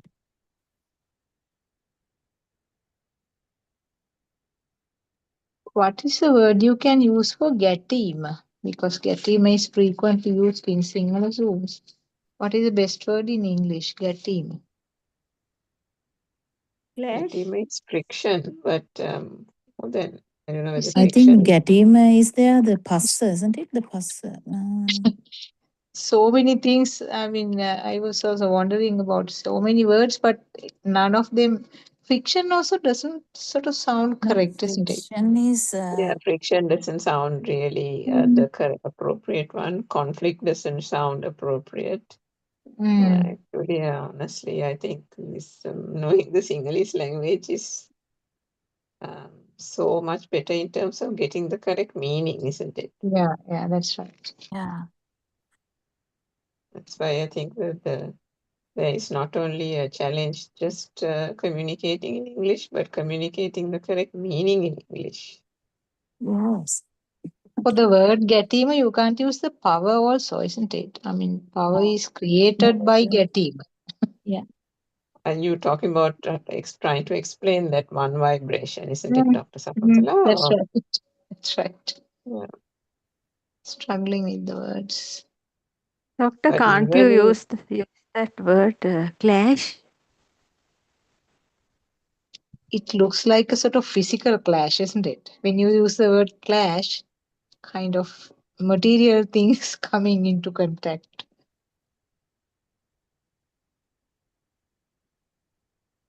Because when we are, I mean, for something which is material, Gatima should be okay. The word should be In okay. which entity are we using that? Which way are we using that? Then again, now what she says is that vibration, there is a power generated in each vibration, and that is because of the Gatima of the. There are two opposite ends, and then there is a Gatima, and the power is generated. Current is generated. Wherever there are two opposite ends, and there is a Gatima there, and then that is where the current is generated. I checked this chat GPT I'm thing. talking about the Namarupa Salayatana Pasu. I was talking about that. Right. Okay. Because this you're talking That about is, Majje Sutra. Majje yeah, I'm Sutra. talking about the Majja Sutra thing, yes. Majje That is, Sutra. Pasa is there. Can you say, yeah, you can say Gatima there also, no? Sparsha. Pasa or Actually, that is Sparsha. what it is. Actually, that is what it is. The Mm, passo mm, part. Passo is contact. yeah. Contact is sorry, when Aryan Vamsa says company උනොත් තියෙනව නැත්තම් නේ is Mm, පස්ස, I mm, think. yeah.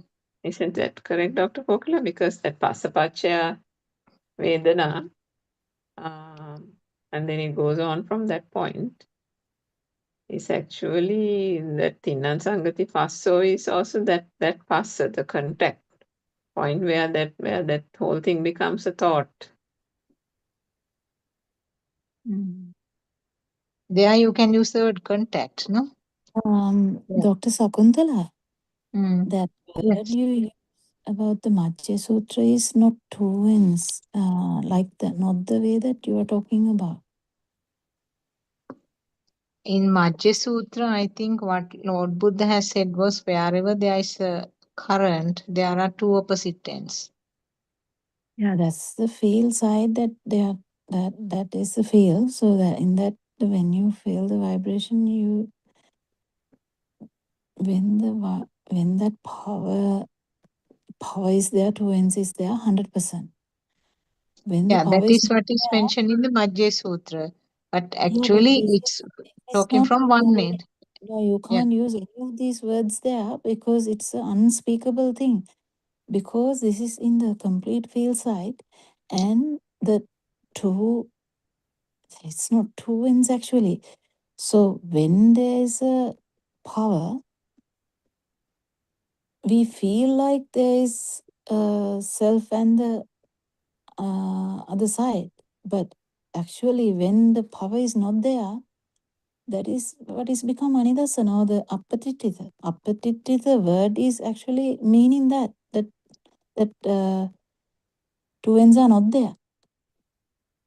So that's completely in the field side.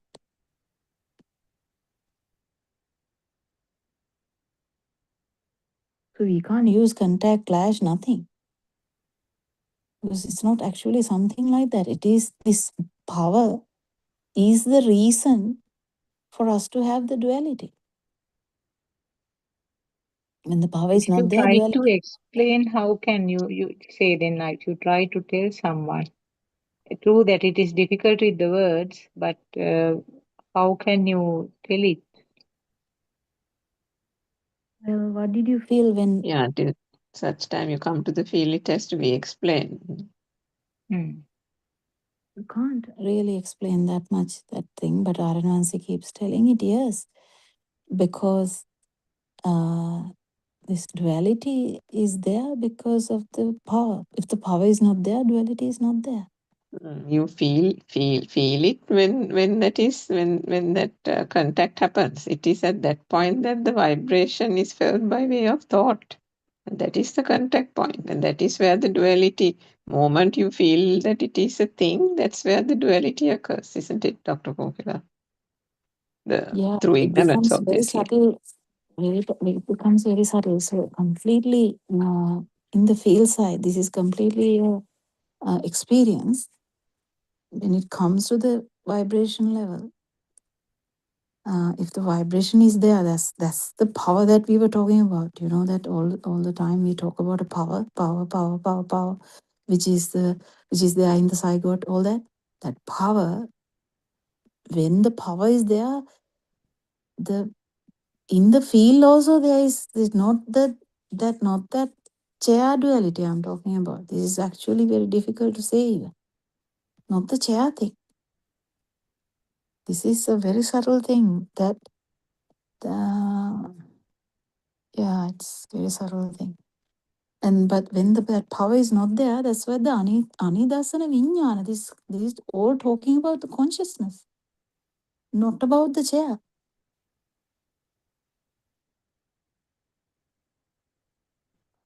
Don't you feel the depth of it? There is no chair, no, the chair is made up from the mind. So that the No, use not of the even word mind conscious, I think consciousness. Aryan Mans explained this today also.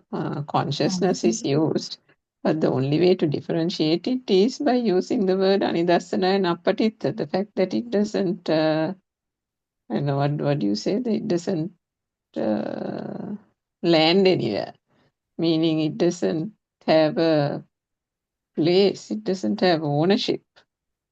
Yeah, but at the same time, all the six sensory organs should be realized, not just the mind sensor.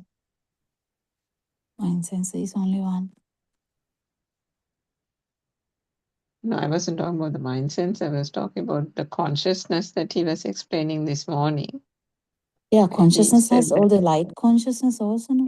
Light consciousness, sound consciousness. yeah, he said that still it is called consciousness, but the only way of differentiating it is by using that Power. word anidasana or Yeah, apatitta. yeah. Even those words are used to differentiate because that lacks the power. When Yeah, the because it power is lacks the not power. there is no ends. That's why it's appatitita, not falling anywhere means you can't talk about a You can't falling, talk about it, yeah. But but it it's is still completely in the field side. it is still a feeling because the consciousness is still there without the power. Yeah, that's completely in the field side though. That is where that is the challenge.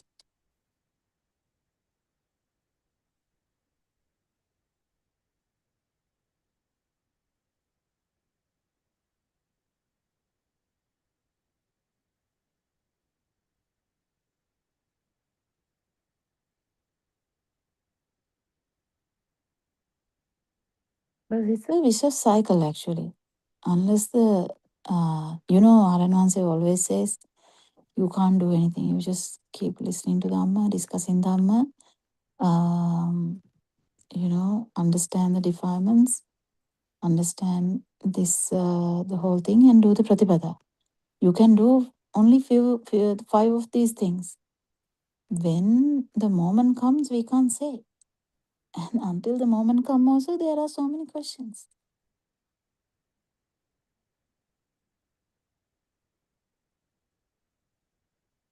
So it's a vicious cycle. Kind of never ends until we feel the non-vibration. So it is a tricky area.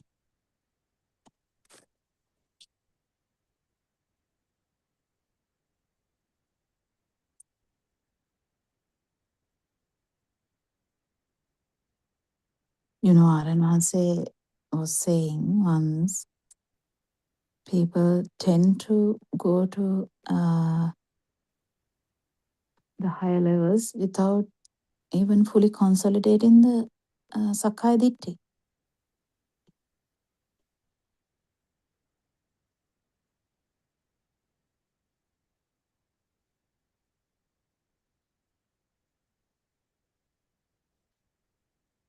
consolidation is important. Samadhi, sorry. Consolidating the samadhi is very important.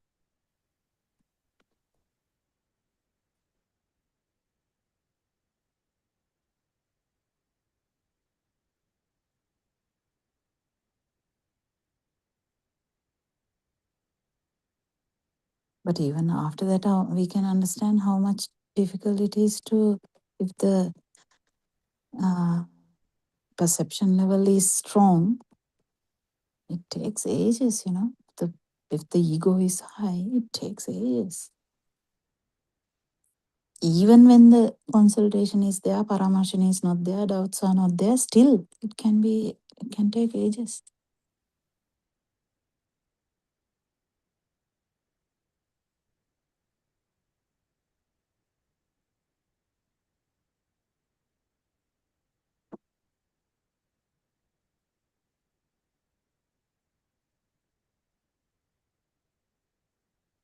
So it's only through Varanasi or the noble friends push only we really may get pushed. You can't push yourself sometimes, but it is through the various that those five things that Champa said, the Indriya Dharma and Baladharma. When you call Baladharma, that is fruition state. Always Baladharma is the fruition state. Indriya Dharma is the mark state.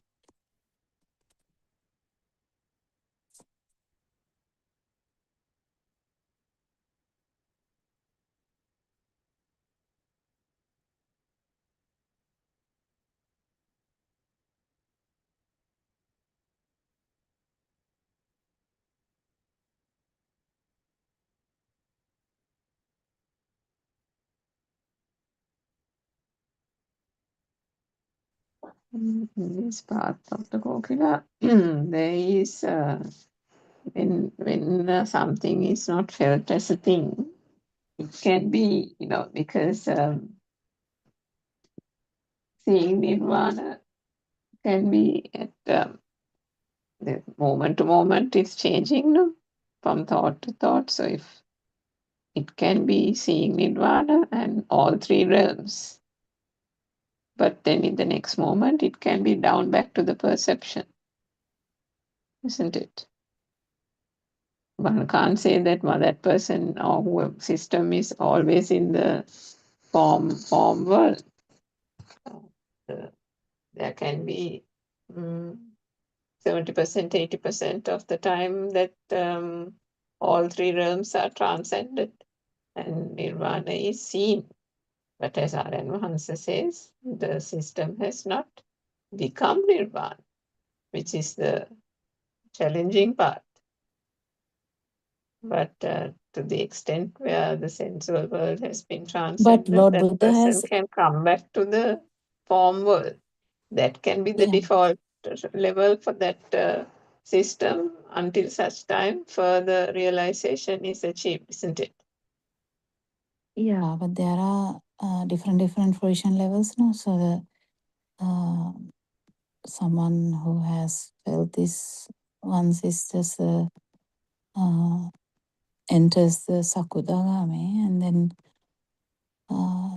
that goes on until the Anagami phase, where all the perceptions are getting slowly dissolved. So because the perception, it's just a level, just a level, it's dissolving.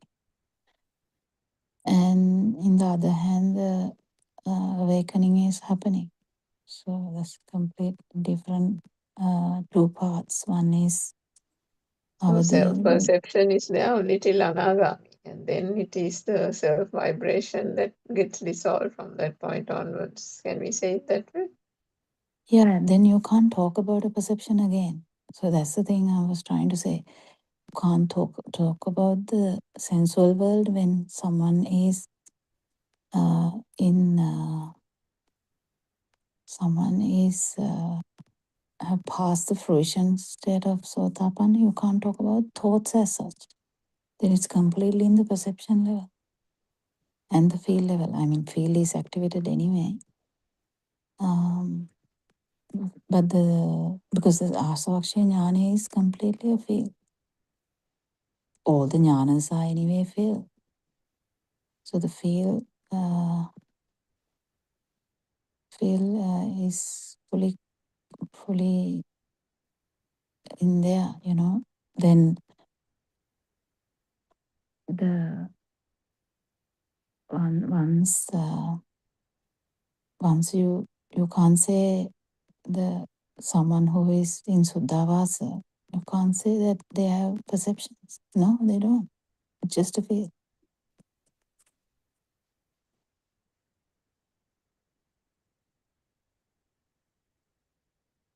Suddhavasa here and now, not gone somewhere. I'm talking about here and now. It's all about the no self-perception.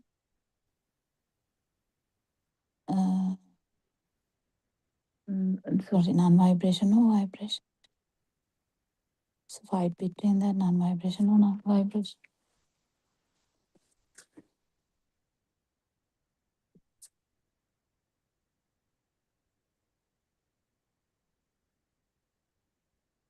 The perception is also not a thing. Again, coming back to that thing, one can transcend all three realms, but then because if the perception level has not been fully transcended and come to the field, then fallback can be at the perception level, isn't it? I don't understand that fallback thing. Because you're not going back to the outside world. No? Yeah. Outside world is not becoming real or true or a thing. So the perception is and not then there. sometimes, what's that? Perception is not a feature in after anagami fruition state. Don't so because don't complicate. Anagami fruition state is different. Anagami marga is different. No, I'm not talking about fruition at anagami level. I'm saying when Aryan Vansa says මේ මොහොතේ දෙයක් වෙන්නේ නැත්තම් ඊට වඩා එහාට කතා කරන්න දෙයක් නැහැ kind of thing. He says, if you don't feel the thing now, that is the seeing nirvana thing. But it's the becoming nirvana, no, that's the challenging part. So there can be... No, කතා කරන්න දෙයක් නැහැ is there from even after perception. You can't really talk much about anything. After I don't think he meant it that way. He meant it like, in the colloquial, when you say there's nothing more to talk about it type of thing, that way. Okay. But actually So, speaking, he told once in a discussion that I think it was with me in a midnight one, early morning one. He said if someone has no perception level is not a thing, there's nothing can be done at all, nothing. Because it's only in the field level. Field level, there's no, I mean, nothing is happening. It's just happening, but not doing. Because there's no perception involved. yeah, so sorry, there was a vehicle going outside in here a little bit. He said if the perception doesn't become a thing, then it's nothing, right? Because the field is just a field. That system to extinguish fully, it will just automatically happen. That is why Lord Buddha has put Suddhavasa there, because there's nothing to be done as such. Nothing That more it to be has done, to extinguish. It will be extinguishing slowly on its own way, because it's in its all own thing. yeah, Nothing time is also, to but be in done. its own whatever. Yeah, because this is all avinyanaka Nobody's stuff, doing it. Yeah, this is all avinyanaka stuff. Just imagine there's something oscillating. There's something oscillating. When can you say that? When is that going to stop? That power has to stop the oscillation, isn't it? Yeah. And then Yeah. it'll stop of its own volition. Yes, that's what I'm saying. So Aran says main challenge is actually to get people to feel this for a moment, because then all the problems about the view and the perception and the feel is completed. Because if you don't know about the feel, that means the actual samadhi is not broken. Sorry, sakaditi is not broken, because sakaditi is all about this vibration in the zygote level. That is the feeding point. No, you have to go to the feeding point to get rid of this. To actually, the no self perception will appear only at that moment.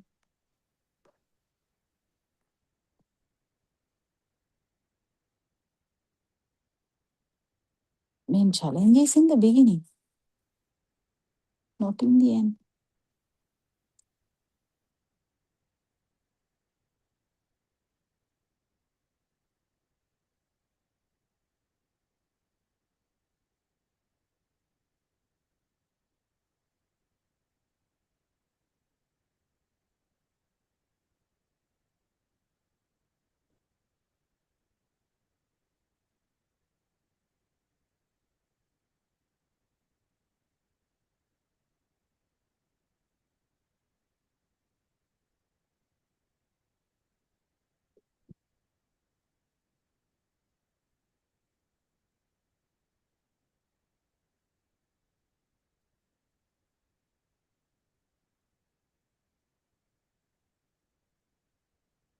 I think if we are asking questions from Aranansi, there are 1,000 questions to ask, isn't it?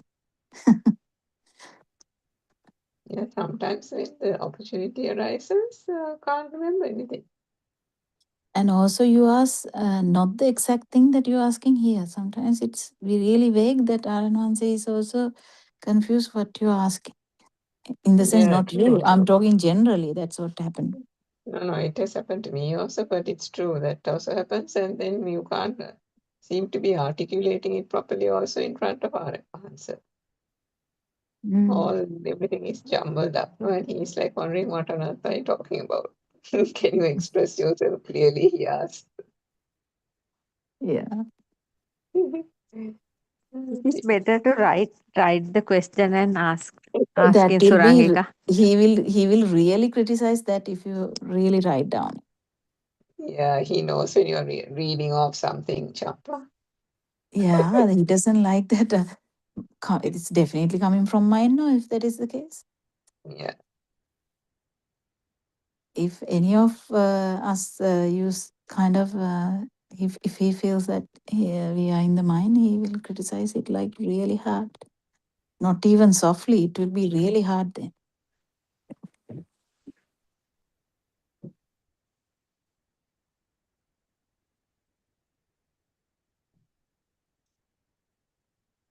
Because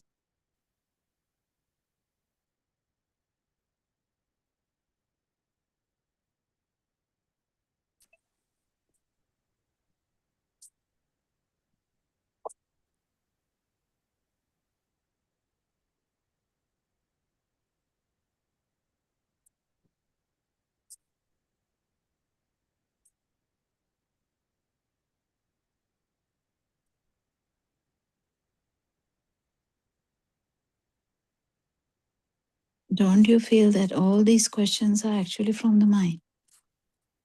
So the mind is trying to get a explanation or a definition of everything.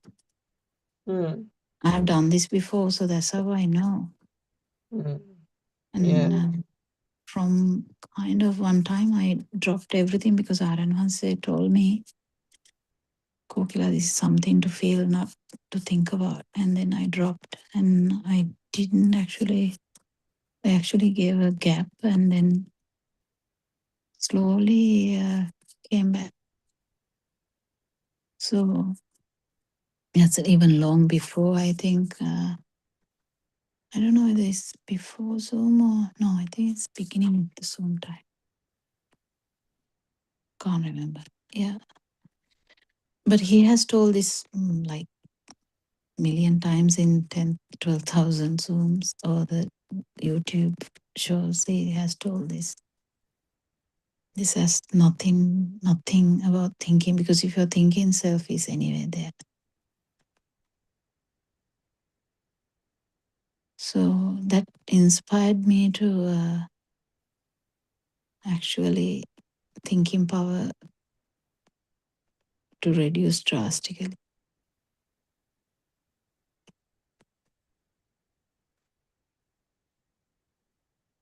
Even not going to the top of the mountain, it reduced drastically because of our enhances push, the noble friends push towards fear.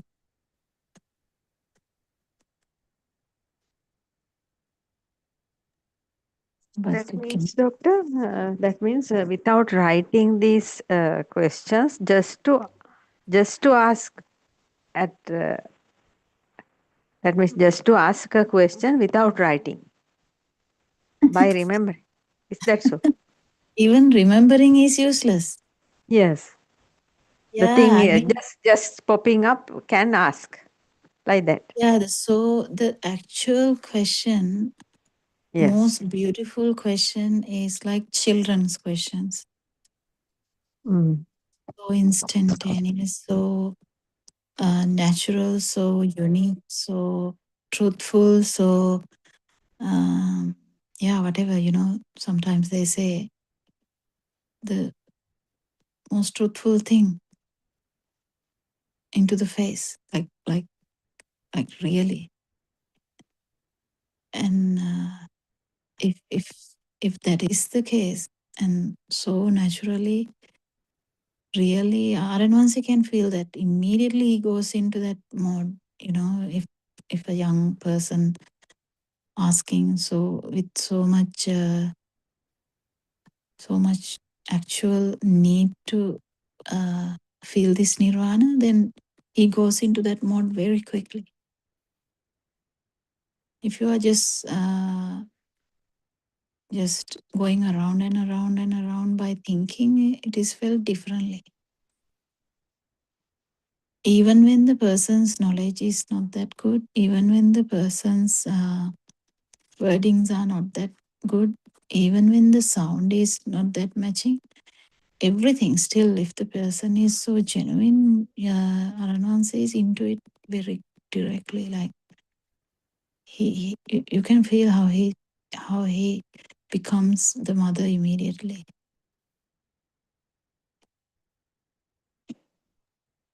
Yes, doctor. I have heard some kind of talks like that. Yeah, so it should come naturally.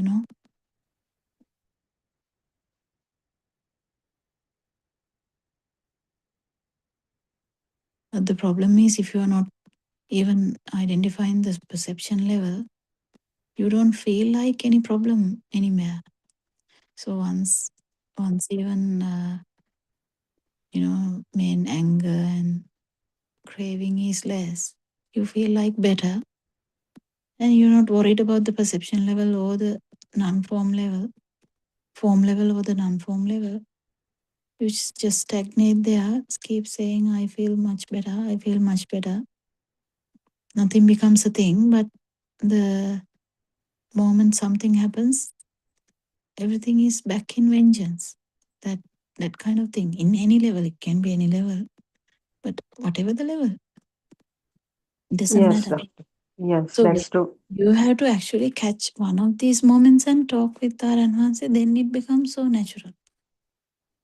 When I was talking about that, my friend, it was a great shock to me that day, long time ago, about maybe 4 years ago, I can't remember. She felt ill and I had to call police, I had to call the ambulance, everything. So at that moment, how I felt sad about her was the one I was asking. I was actually telling him about it. Uh, so these are the real, genuine instances. Now only we can fully realize what happened, but at that moment it felt as so genuine. And what I was talking about was that I felt the all three levels, like the vibration and the thought and the perception and the vibration. And then he said, you have to uh, you have to do the Yoniso Manasikara about the uh, thinking, the thoughts, something like that, mind sense. It's a mind Doctor, sense. Mhm. excuse me, Teruvan Sarani, there's a problem actually happened day before yesterday. Our brother-in-law is in the other house. My husband's elder brother, his son is in Australia. He has done a degree there, and now he has no permanent job. Uh, that means they have given him a 1 year period, and there are our some other relations are also there. That means my husband's one of the elder sister's daughter and son is also there. But this boy, this brother-in-law's son, is not going to ask help from them. I don't know, because of their ego. So day before yesterday, while talking to you, I suddenly asked my brother-in-law, when he was here, I asked him and I told him, please call those two children, sisters, brother and son. They are able to find a job for him. But my brother-in-law and his family, his wife, and they are all are having such a ego. They don't like to talk to those children. And that boy should come after 1 year. If he will not be able to find a permanent job. So I got a shock like thing, that small shock, because I am like an intermediate person. I am trying to connect the two parties, but the ego is such a big ego they are having, and my husband also trying to anyhow manage the situation, but because of this their ego, I couldn't do anything, and I find some kind of burning, but I couldn't do anything. And he said, okay, I'll come later, like that. He went away. uh, that is a problem I had day before yesterday. Yeah, that have gone completely out also to the sensual world. Yes, So yes, all these people are in the sensual world, no? Such no, a I'm talking about you. Yes, I am also. That No, time so I try. the thing is, you Yes. have to fully realize that how come your husband or your husband's brother or whatever, uh, whatever the children or whatever, how they have become a thing to you.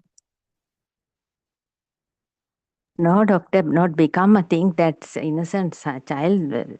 He has to come. Still, what are you talking about? If you are not there, what are you talking about? No, kind of a help. No, I am trying to do. No, the burning is something else, help is something else. So Yes, that's yes. what I'm saying. So it's completely irrelevant. The help is irrelevant. The actual burning is irrelevant. The not relevant to the task.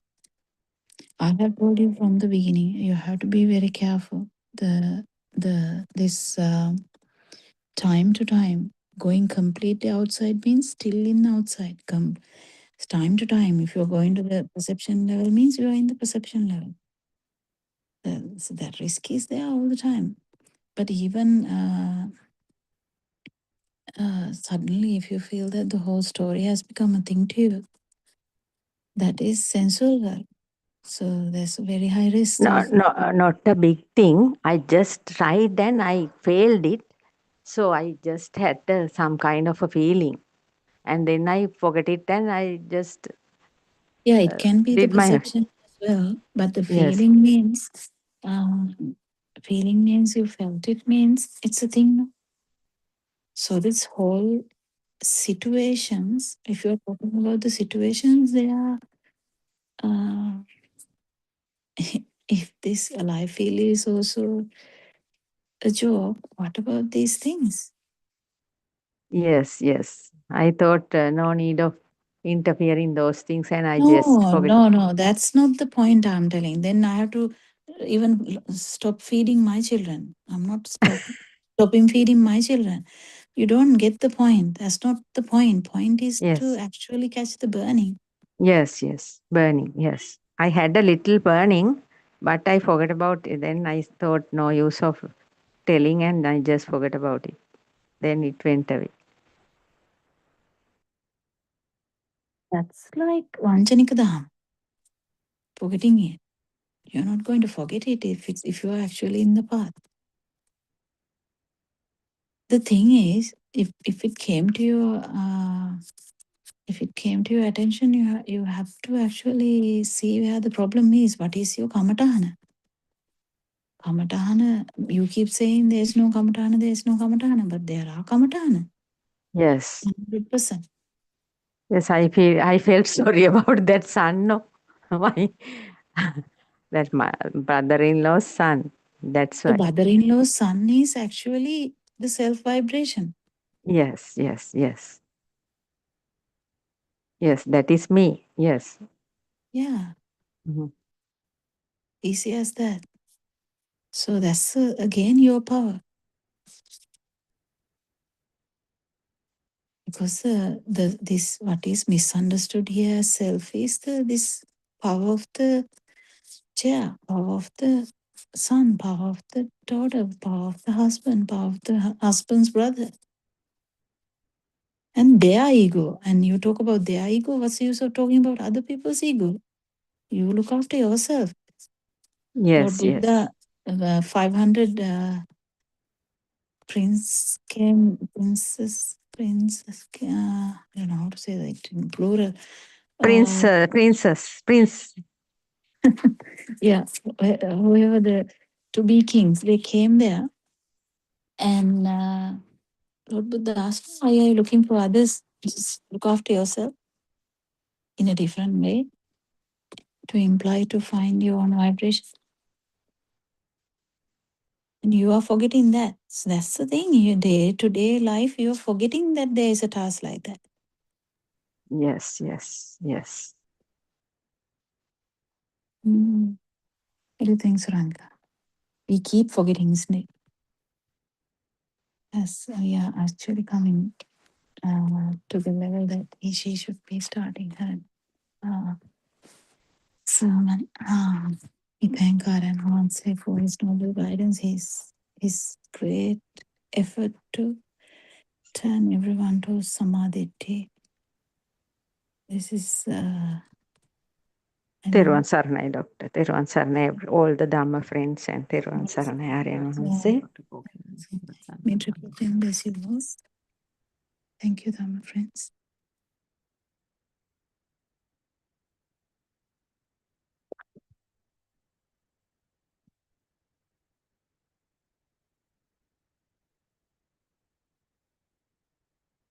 Nirvan Saranai Dhamma friends. So let's continue with the talk for the next 1 hour. If you're joining this session now through YouTube, you are listening to the 24-hour English Zoom discussion and talk series. What just concluded was a 2-hour Dhamma discussion, which took place between 3 and 5 p.m. Sri Lanka time.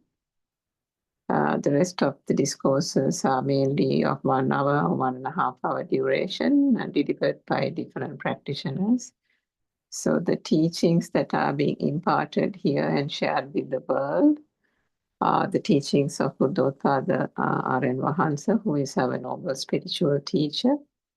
And what he exposes and expounds is also the pure Dhamma teachings of Lord Buddha as realized more than 2,500 years ago. The teachings are, you can call them unorthodox because they are not mainstream Buddhist teachings. And what we mean by that is it is not the common, it doesn't take the common thread that normal Dhamma teachings do about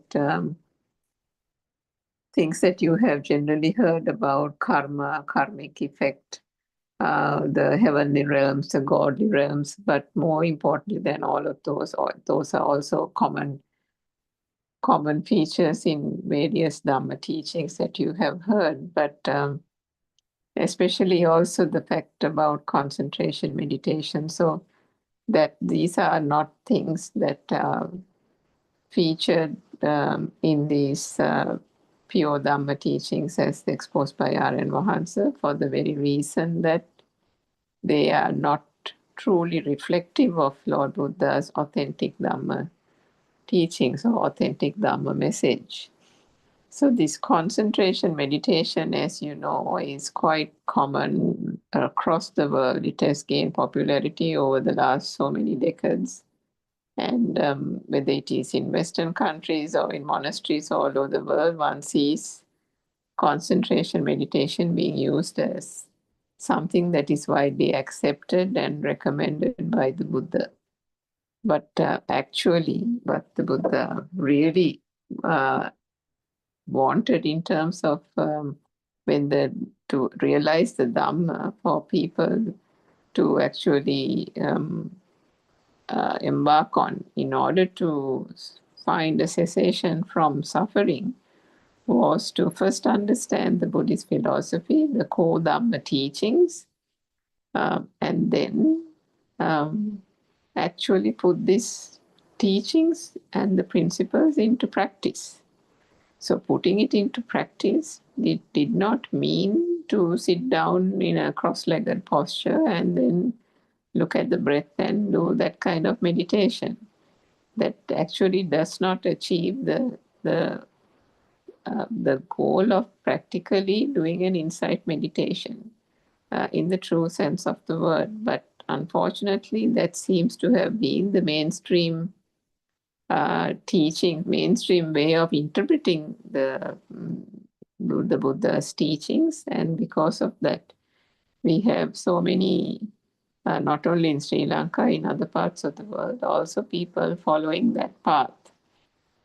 But the Buddha's primary recommendation has been the Vidarshana teachings, the Vidarshana and Vipassana meditation practices, which is the core part of our spiritual teachers' recommendations as well. So before that, the Buddhist philosophy has to be very well understood, because it is from the Buddhist philosophy only and from nothing else, by listening and understanding and putting into practice the Buddhist philosophy only, that the first stream enterer stage can be achieved. And that is, at that stage, the 3 of the 10 fetters that we call that are binding a person or preventing a person from actually achieving nirvana or becoming the state of nirvana or non-vibration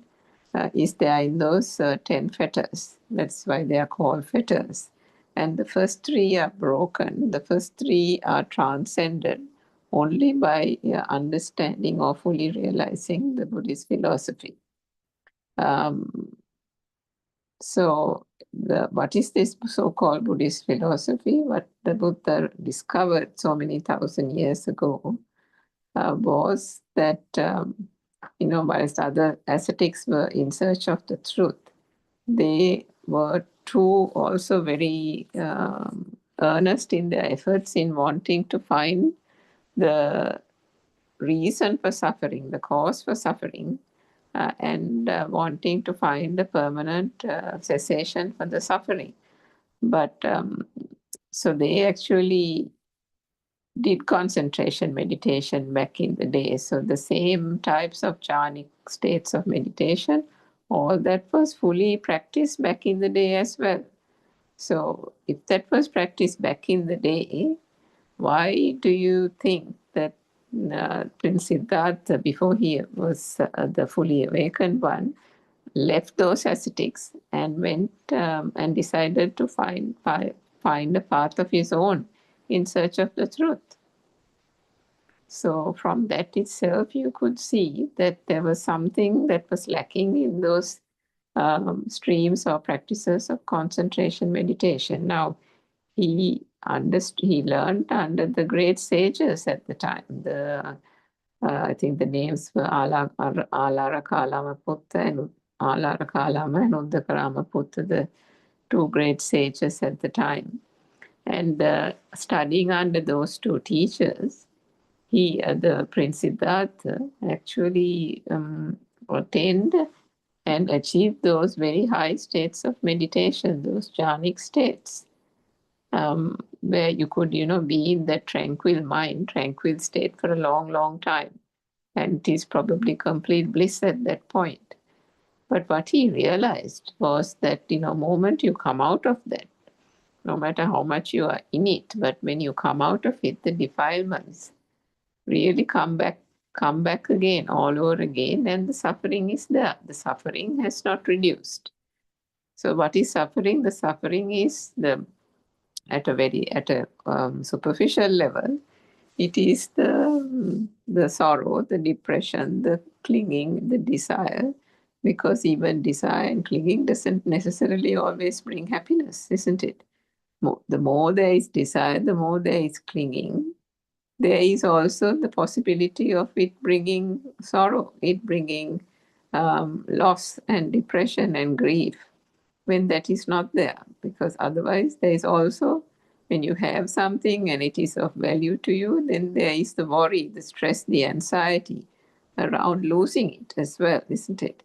So just because everything, there is the possession of things or something of that is bringing joy, doesn't mean that the other side of the coin is not there. The other side of the coin is invariably the grief, the negative side of it. Now, the Buddha actually said that happiness is also sorrow, and sorrow is also sorrow. Now, why did he say that? Actually, it wasn't sorrow, he said. Happiness is also suffering, and sorrow is also suffering. So, why did he call both of those suffering? From that, you can see that there was an underlying, very deep and profound meaning to what the Buddha called suffering. So this is where when he was doing the concentration meditation with the other teachers back in the day, he realized, as we mentioned before, that once the jhanic states are, you come out of the jhanic states, there is again invariably the defilements that are arising within. So he knew that that wasn't the permanent solution, that was not the right solution to end the suffering. So that is why he went in search of the truth on his own. And by doing that, he realized that actually the defilements were arising in the mind.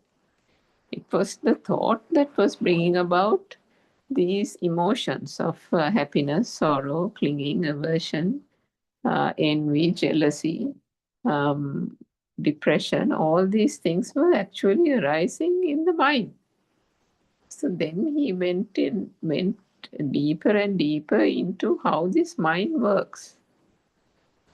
And when he did that, he actually realized that so he started breaking it down, and then he realized these concepts, these labels, these things, the objects and persons that we have taken to be true, which is the source of our suffering, which is the source of our so-called happiness in the conventional world.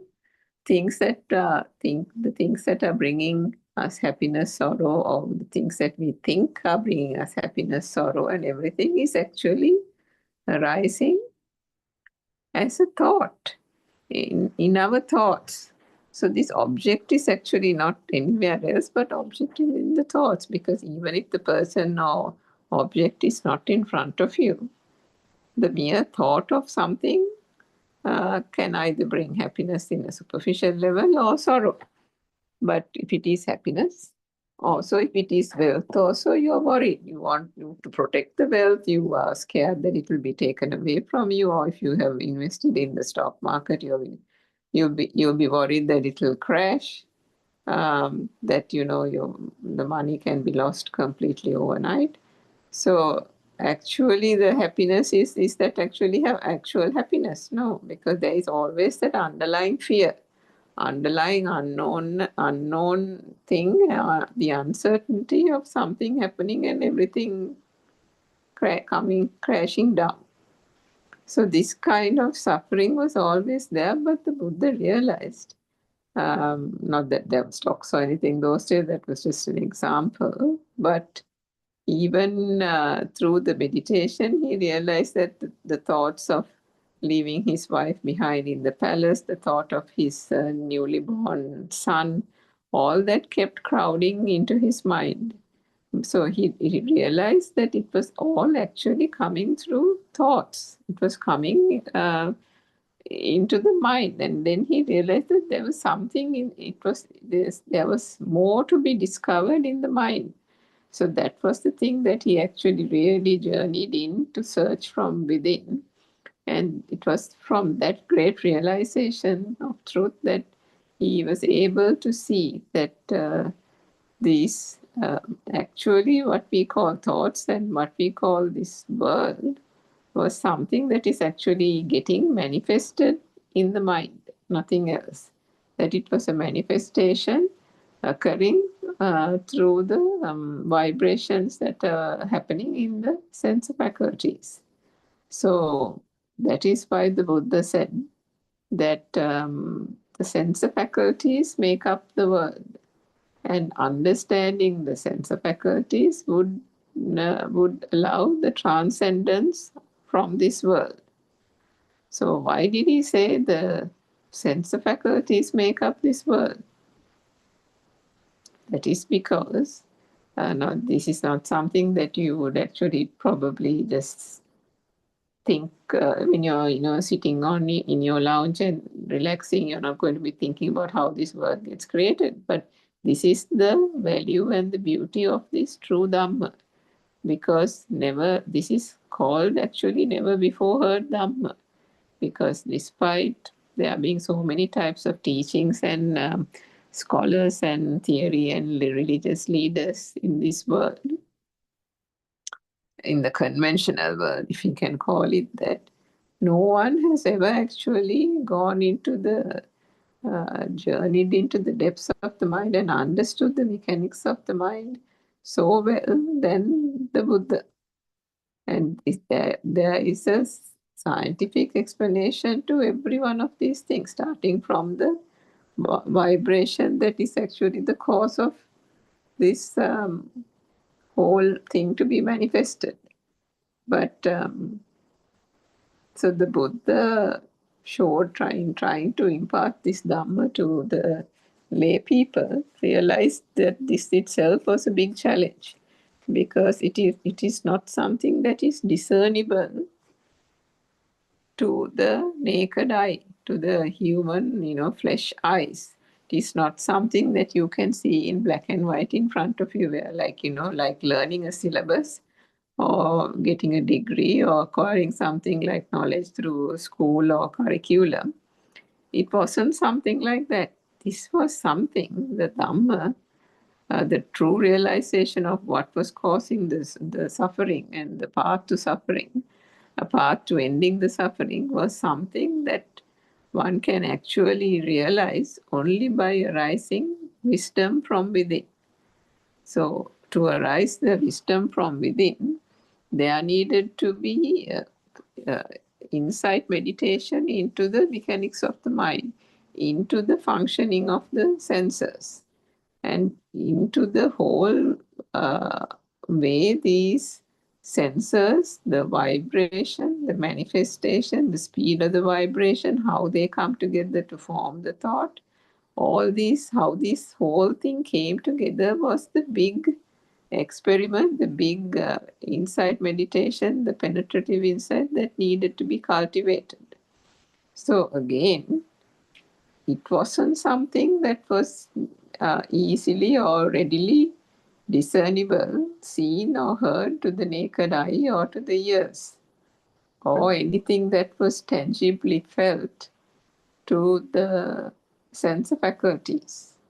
But at the same time, the truth is something that is actually felt, because all the other experiences that we have had, unbeknownst to you, unbeknownst to all, not only human beings, but all living beings for that matter, has unfortunately been a product of the mind and product of the sense faculties. So the product of the sense faculties is a natural phenomenon. Now, just like human beings have the 5 sensory organs, other living beings also have different senses, which are unique to their to them. So birds can have different sense faculties. The eagle can have a hawk-like eye and eyesight or vision, which is far surpassing other types of or human beings' even eyesight. And because of that itself, it gives the eagle the advantage to hunt prey, to keep itself protected, and so on and so forth. The other animals too have sometimes distinct features which would either help them survive or be able to give them some kind of differentiation or some unique feature to be able to either fend for themselves or to nurture and protect themselves or for something. Through the nature itself as a natural phenomena, these sensors have different types of functionality depending on the creatures. So for human beings, it's no different. As a human being, generally, there are 5 sensory organs. And if you think about it, this whole world is actually a manifestation of these sense faculties, nothing else. So consider when this world is, when whatever that is real for you in this world now, say it is your parents, your family, your husband and children, or your wife and children, they are the most important things and people to you, right? Then it will come to be your wider family, maybe your house that you have, some sacrificed so much over the years and either built or bought or so, really saved up to buy for your family so that your family can live comfortably. So that can be something of real value to you. Then, for example, your job, then also things like, your own self, your individuality, your personality, the culture that you come from, your values, your sense of righteousness, the fact that you think and perceive that you're a good citizen, your country, sense of patriotism that you feel for your country, the fact that you know that there's, you belong to this community, this neighborhood, and all these things are real, right? The country is real, the people are real, the family is real, the house, the mortgage, the everything is real. That you live in this 21st century is also real. The fact that there is a war going on in different parts of the Middle East is also real. The fact that you feel great compassion towards them is also real. The fact that you are frustrated by political leaders, the fact that you have various notions and attitudes towards the US, Israel, or whoever the perpetrators, is also real. You might be also sometimes probably completely impervious to all these as well.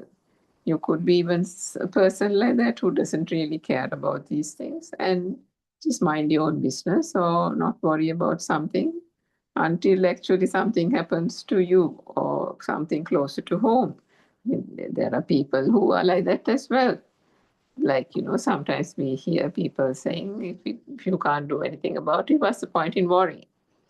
So, these are natural ways. But all this is being said here just to kind of give a picture of a typical person. This is how their world is.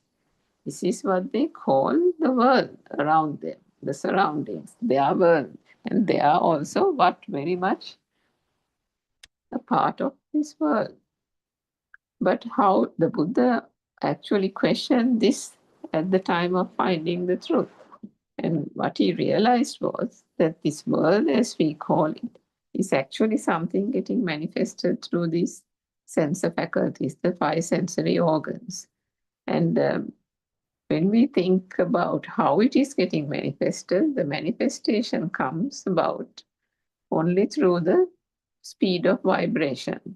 So we know from science as well that every cell there is a vibration that is happening. As long as there is breath coming in and out of this body, there is a vibration that occurs in the eyes, in the ears, in the nose, the touch, and the body sensor.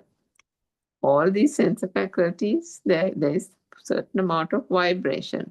So if there is vibration at the point of the eye, that vibration occurring at the point of the eye will actually telepathize with another vibration outside. And if it telepathizes with that same frequency, there is a manifestation of light. So it is actually not light coming from outside. That would imply that there is light outside, and it is coming and hitting the retina. That is actually not what happens, because if the light was outside, then a blind person should be able to see. But the blind person can't see because the vibration in a blind person does not happen at the point of the eye. And if the vibration doesn't happen at the point of the eye, there is no way that anything can telepathize at that point to the person who is blind, or the person to whom that vibration doesn't occur. So that doesn't necessarily mean that it is only blind people. Now, supposing, for example, you're looking at the TV, you're watching the TV and there's a cricket match going on, right?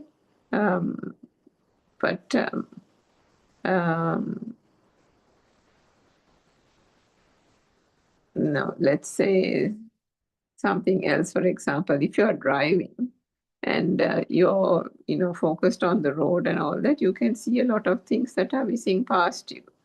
But occasionally something will strike your mind, isn't it? Something will strike your attention. And then it is at that point that something comes into focus. So when we talk about actual seeing is when the object of seeing actually becomes a thing.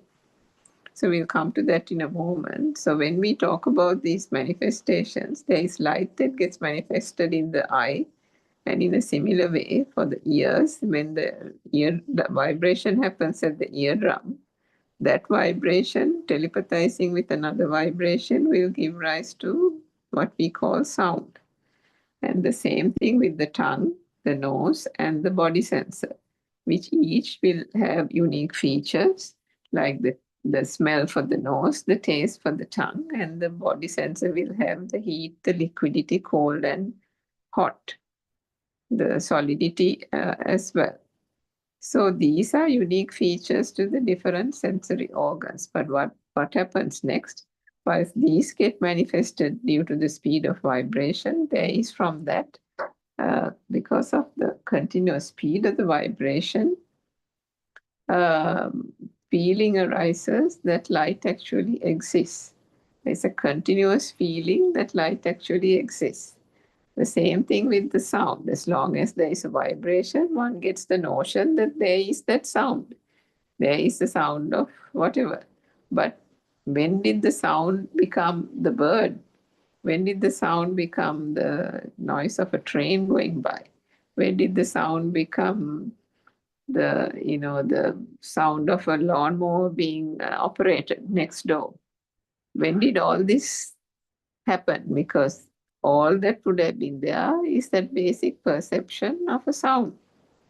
So this is where the Buddha found out that whatever that is arising in the normal course of things as just a part of this system, which is the sensory organs being there, the speedy vibration is also there. And due to the speedy vibration, there's a manifestation of light, sound, touch, taste, and smell. But what happens with that? It doesn't remain like that. For the mind to be able to kind of sustain itself, and for the system to sustain itself, it has to continuously generate thoughts. It is the thoughts that actually bring the power to fuel this system. Because this system is actually just a system. But for it to run, it needs fuel. And the fuel is coming by way of thoughts. So what happens? The Buddha explained that when these perceptions occur from the light, the touch, the taste, and the smell, there are two cycles that operate. The first cycle is the light, sound, touch, taste, and smell that is manifested for the speed of vibration. But in the second cycle, what happens is these 5 perceptions are then combined together to form what we call a thought. So what are these thoughts? Thought is the chair. Thought is the mother. Thought is the father. Thought is the school, the job, the mortgage, the neighborhood, petrol prices. These are the things. Middle East war, snowing, flood, Europe, all these type of things. Job, Easter holidays, trips, children, school holidays. These are all the things that are actually just learned. But, and these are all, if you can remember or if you can recall, and if you keep going back and seeing that at some point in time during our childhood days, all these concepts, labels, they have been named, isn't it? They have been labeled, they have been given names to. And what do? You take it in as this is something that is taught associated with this image. And this sound, this is what it is called. And then you look at something else, and if you taste something, then you'll say that taste, what you actually tasted was an orange. So that's the way it will be taught to you. And why is it being taught to you in that way? Because the people who are actually teaching you about these concepts are also similarly deceived. Everyone, if they don't have access to the Dhamma, unfortunately, is deceived, meaning that they are in ignorance. So, in order to be able to actually see through and through this whole facade, one has to understand how the mind actually does this constructing, how this vibration is there. The vibration is the thing that actually sets off these reactions in the sensor faculties. Is that anybody is doing? No, it isn't. It is a natural phenomena. So as a natural phenomena, the sensor faculties will vibrate, and that vibration will give rise to dates from which will give rise to the perceptions will give rise to, not give rise to, it will get constructed in the form of a thought. And it is these thoughts collectively coming together that gives again the wrong notion that there is actually an external world outside. And moment the external world outside becomes true, there is an existent field, because this is constantly happening. The vibration doesn't stop and start. This vibration gives us a continued feeling of light, continued feeling of sound, touch, taste, and smell. Each time that there is a trigger, that smell is there, the sound is there, whatever it is that is unique to whatever object that is being touched, tasted, seen, heard, and so on.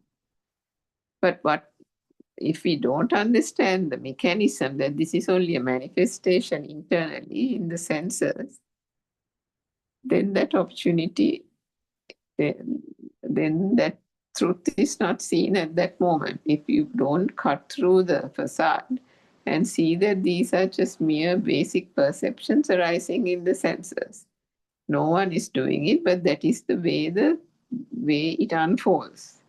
And the way it unfolds is that vibration, which is carrying that underlying power, then gets actually, that is the thing that gets manifested in 5 different ways through sound, hearing, touching, tasting, and smelling. So, which is why for the thoughts, when the thoughts get formed, if the thoughts are considered to be true or believed to be true, then this whole sense of a world that is existing outside gets portrayed.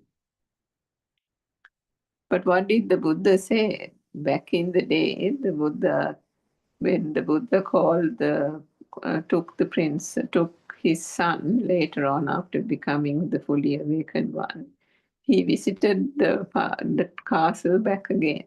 And there he met the Prince Rahula, his son, and he brought him back to the Jethavanarama monastery. And what the lesson that was taught to Prince Rahula was that the Buddha showed him a reflection in a pool of water, and said, Prince Rahula, the world is actually nothing other than this reflection of the mind. Now that is a very deeply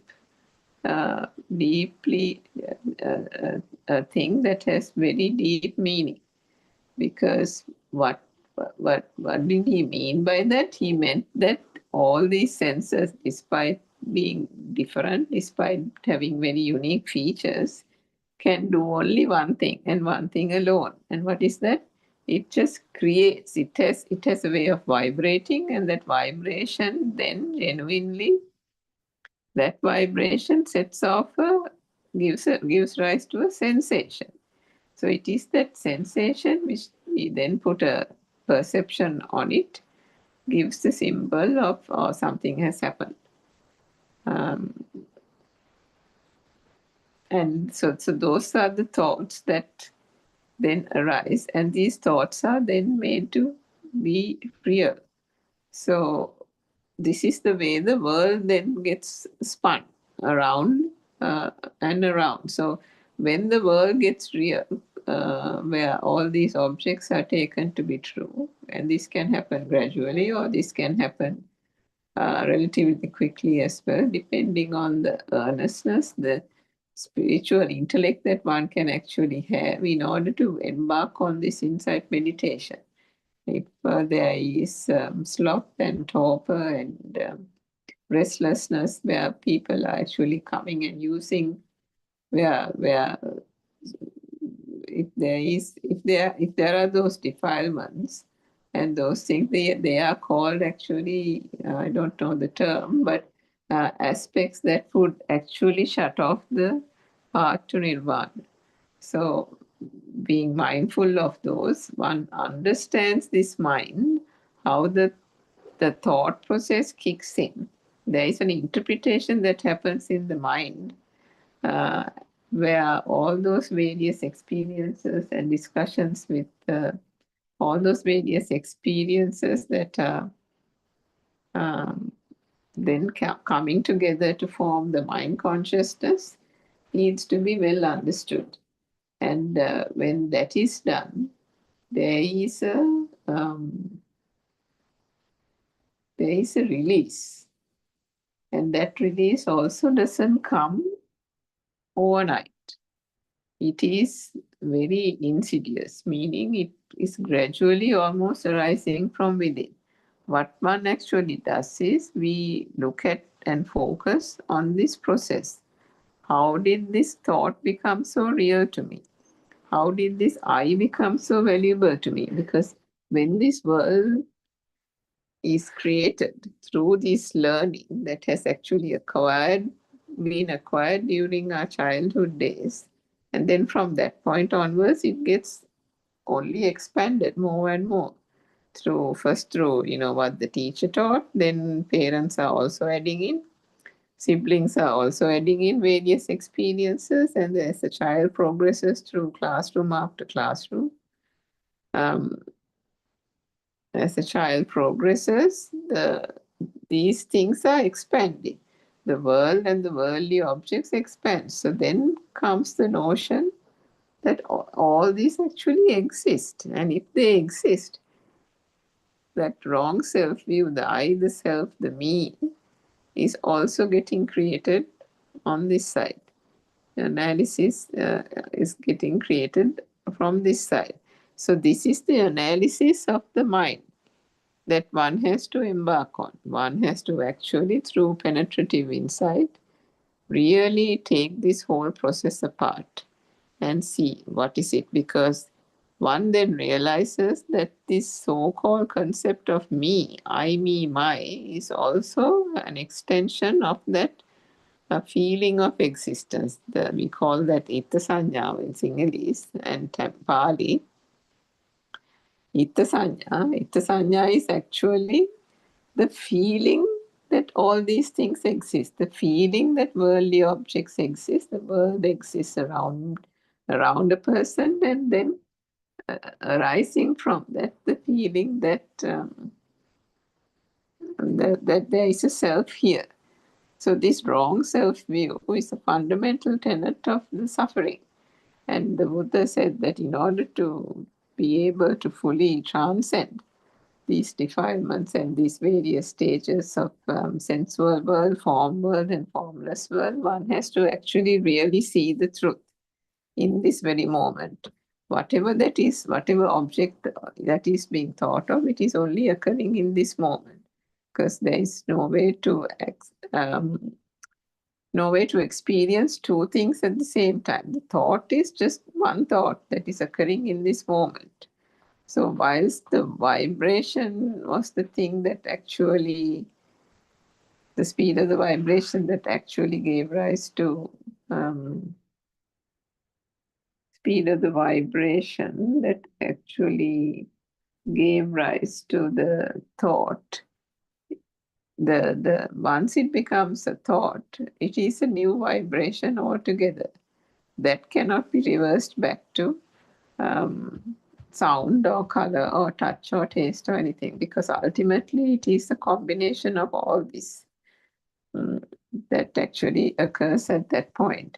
So understanding the way the mind mechanism works, how the 5 sensory perceptions combine to form a thought called the apple, a thought called the temple, a thought called mother and father, a thought called husband, wife, children, whatever it is. These perceptions, these are taken in only as perceptions. And it is these perceptions that have to be actually, these are the perceptions that have to be checked in order to see whether they actually hold a sense of self-view or self-perception, or whether by understanding the true Dhamma, that at that stage of practical application, whether one is able to really penetrate and realize that how this whole thing comes about. How did these things come about? So it is important to find. It is important to be able to fully understand the mechanics of the mind, and then understand that the only salvation, the only way of finding the truth or realizing the truth and achieving this path to non-vibration is by understanding these 5 sense faculties, how they work. how they engage, how they, kind of continue with this excitation of the stimulus type of thing, where all these sensory perceptions are engaged depending on the topic. So understanding that thought then actually makes it not become a thing. And that happens only when one actually truly understands that these objects that we have called our worldly objects, things that we are fond of, things that have formed very much and has been very much part of our so-called life, is actually non-existent. They are only things that have been constructed in the mind. So it is such a big message, such a big, profound message that the Buddha explained, and which is why he had that hesitancy at the beginning as to how on earth that people will be able to take in this Dhamma, which is why he was silent for a long time. I mean, R.N. Mahansa himself, who discovered the truth, had the same dilemma. And the dilemma was whether anybody would actually understand this truth if it was shared. Because that noble teacher also knew the amount of wrong interpretations, rituals, and dogmas that were there around Buddhism and the correct Buddhist teaching and so on. So we talked at the outset about action and effect Dhamma, which has been, unfortunately, only thing, one that arose in the Hindu life, Hindu religion. But because of the influence of Hinduism, to when the Pali canon of the Tripitaka was translated, the person translating it had the Hindu background, that religion background, and then unfortunately the way he interpreted it into the Sinhalese language had all those connotations that actually didn't belong to what the Buddha actually taught. So when we talk about concentration meditation, when we talk about action and effect Dhamma, the action and effect Dhamma is also there only to the extent that the external world is not true. So to even do that past the deadline, at least one day, that the external world is not true. So when the external world is not taken to be true, there is a sense of calmness, of tranquility.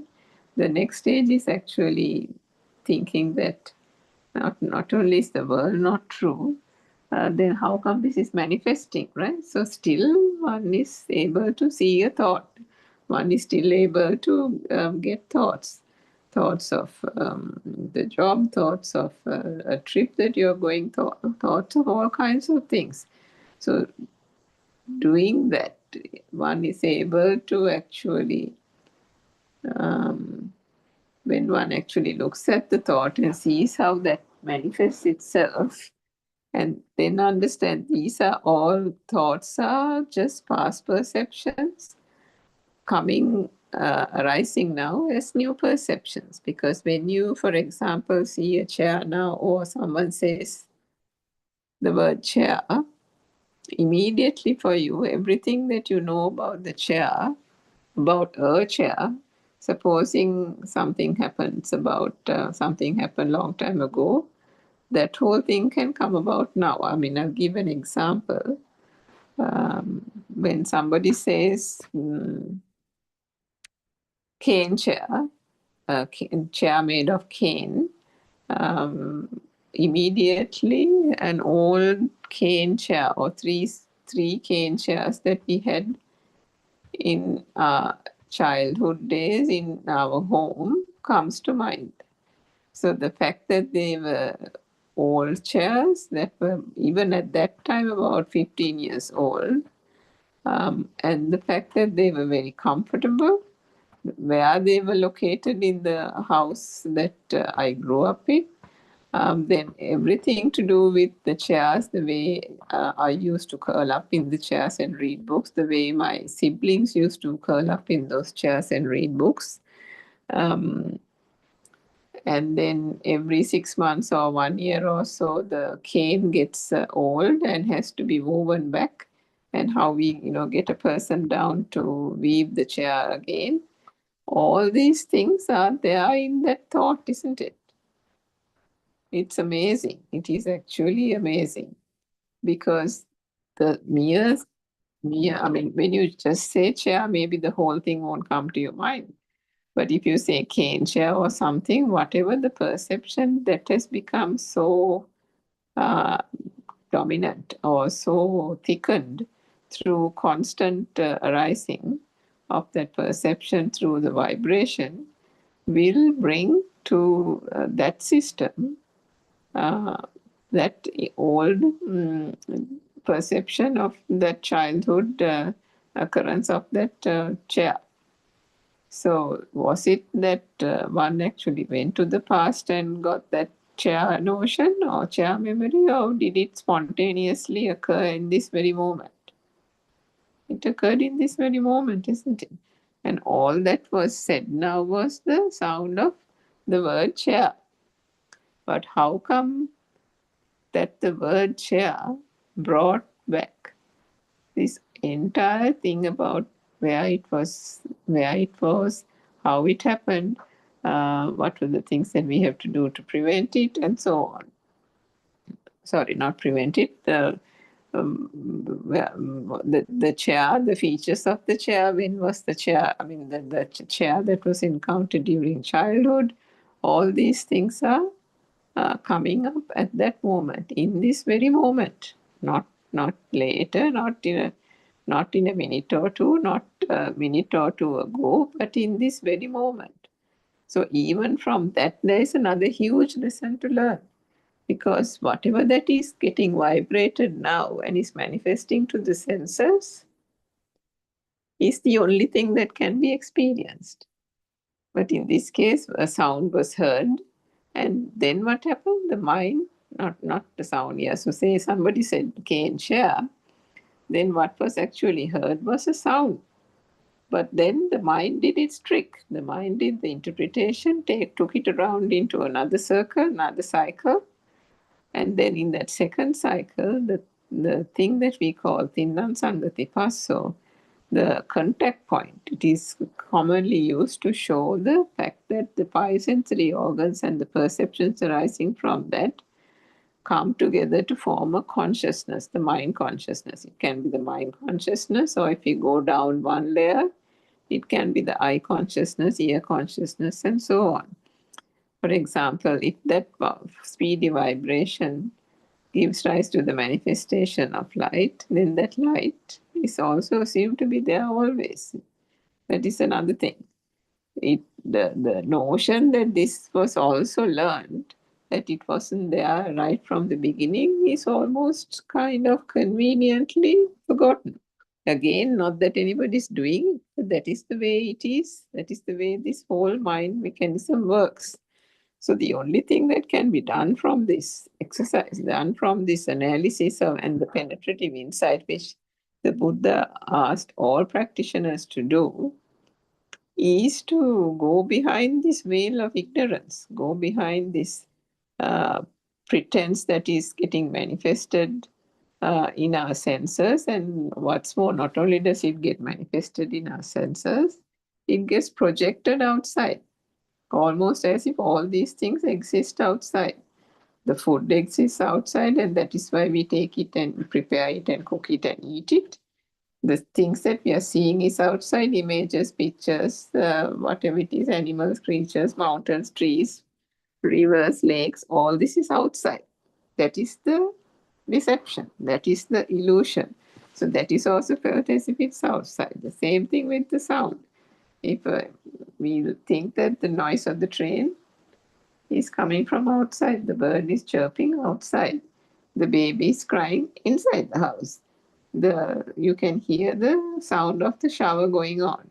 You can hear the sound of water in a kettle boiling. You can hear the sound of the water flowing from a tap.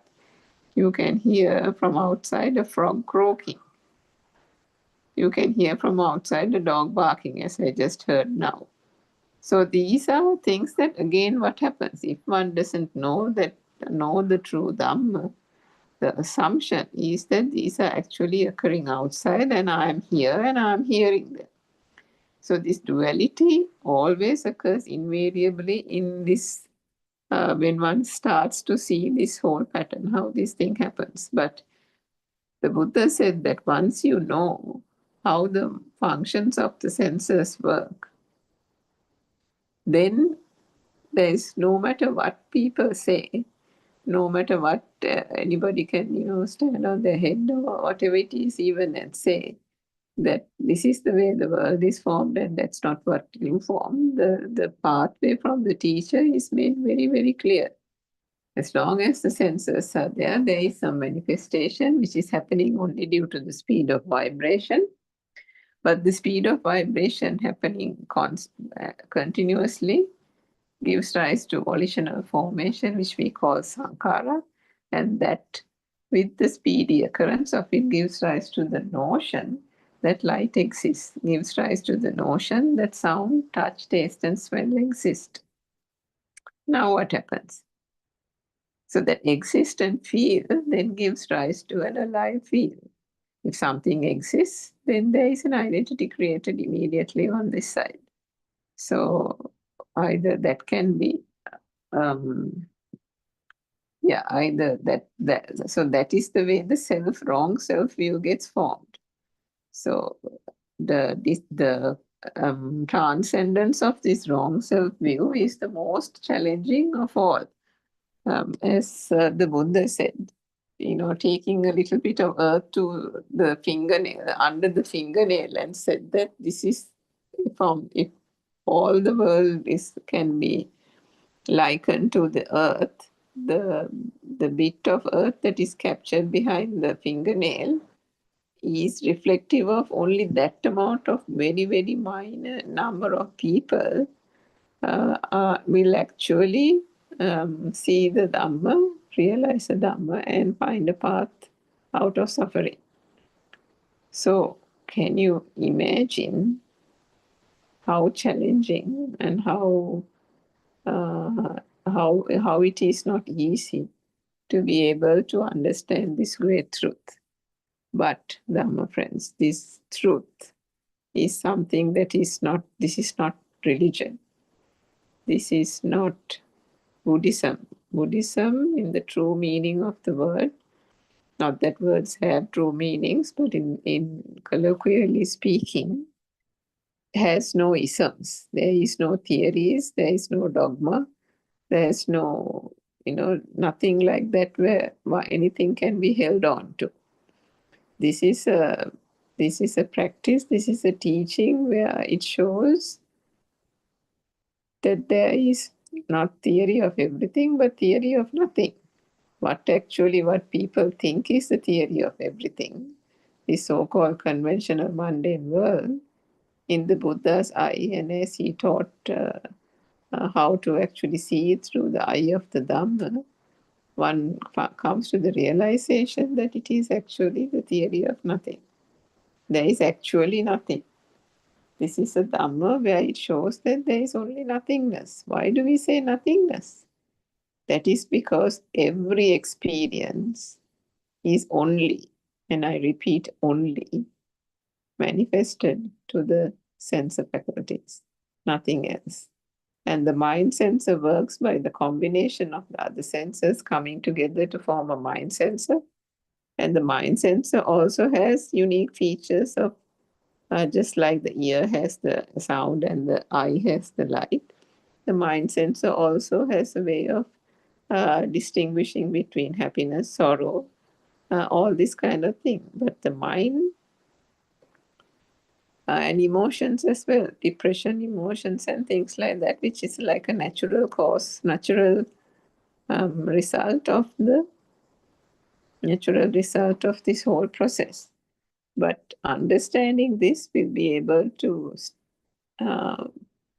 particularly see through the wrong self-view, and with good practice, by being aware of the thought that is occurring in this moment, understanding how that thought is made up of, putting this whole thing into practice by looking and hearing things, and then understanding that what was heard was only a sound. It was the mind calling it a bird. It was the mind calling it the washing machine going on. It is the mind calling it the tap flowing with water, and so on. So same thing with the image. If the light is seen, then again it's only an image or a shape that would be seen. And as part of this exercise, one can actually do the practice at home or take any kind of example and see. Even if you go to the garden and you're doing something, what you are looking at is green, right? Or not even green, an image, but it is the mind that is saying it's a plant. Then you can say what you're looking at is hard, but it's the mind that is saying it's the trunk of a tree that has been cut. So can you see that all these worldly objects are given names? And then these become real. And the you, the I, me, my, the ego, the observer, whatever it is, also becomes very much true in this part of the world. So the identity is created, the personality is created, and then everything that is considered to be true, what do we do? So the natural reaction is that then there is wanting to keep it, wanting to protect it, wanting to either enhance it or use it in a different way and get people's attention, whatever it is. So all these things come about because of that stimulus.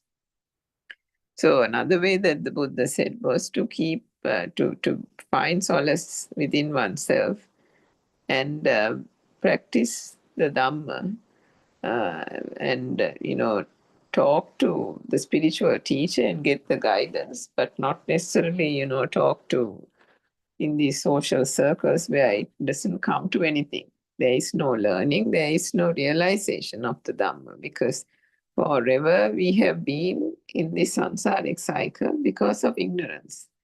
So should we be spending any more time in this ignorance? No, we shouldn't. Which is why the Buddha said, to find the cessation of suffering, one has to actually find the cause and understand the cause, and then put this into practical application through insight meditation. It is through that insight meditation that one can actually find the defilements fading and that inner transformation actually occurring, which will pave the way to realizing nirvana. Nirvana is experienced through actually seeing nirvana in the moment, in the thought, but then also that has to be made into a permanent state. And it is the becoming nirvana which is the more challenging for practitioners, but nevertheless, with the help of the teacher, is entirely possible. And it is a gradual process. It's not an active involvement or active doing by anybody. There isn't a person here anyway to begin with. It was only a wrong self-view, and when once that wrong self-view is broken, the rest of it happens naturally, and the non-vibration state is realized. So we'll stop there for today, Dharma friends. Thank you for listening. If you do have any questions, please join our Zoom discussion, and then you can get them clarified. And so let me pay homage to Aryan Vahansa, Thiruvan Sannai Aryan Vahansa, and Thiruvan Sannai Dhamma friends.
sorrow of mankind, lost in darkness, confused and blind.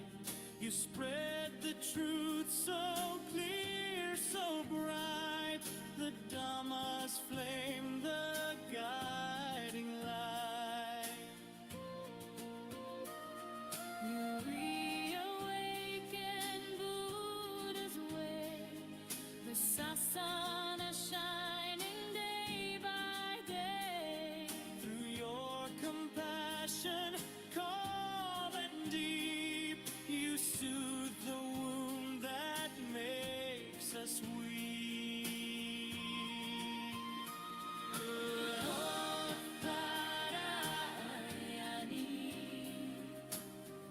You show the path through gentle words and sermons vast.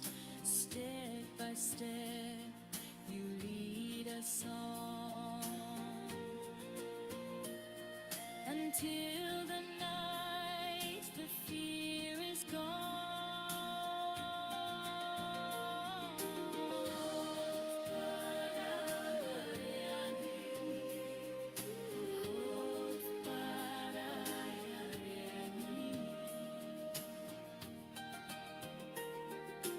Nibbana now is not a dream. It flows within like a peaceful stream. Oh, Ariani, may you live long. Our hearts forever sing your song. May you live long, oh noble guide. In gratitude we stand with pride. Buddothpada, Ariani, bright as the sun.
Spring of wisdom rising bright, spring of love, radiant light, spring of joy that fills the earth, timeless heart of sacred birth, wisdom of Asia, shining glow, Buddothpada.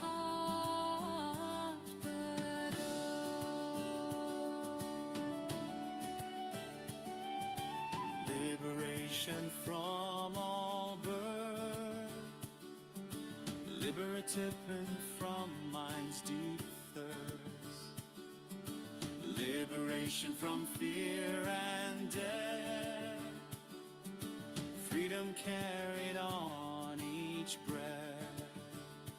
Wisdom of Asia, ever glow, Buddothpada.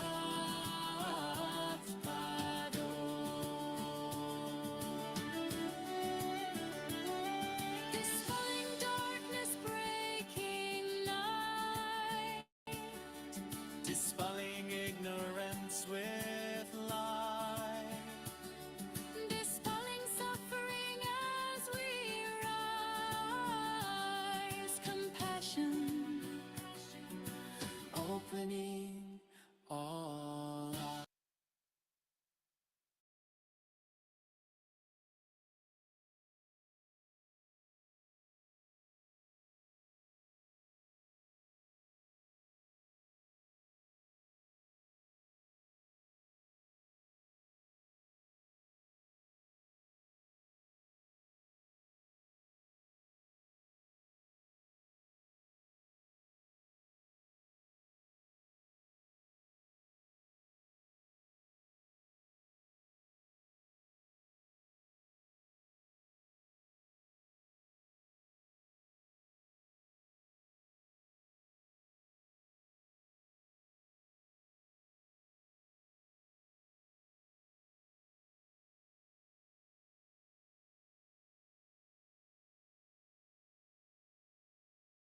English Dhamma Zoom session. So we are communicating a special message, a very unique and valid message of one's own existence. So this will result for one to understand what is the universal phenomena behind one's existence. So once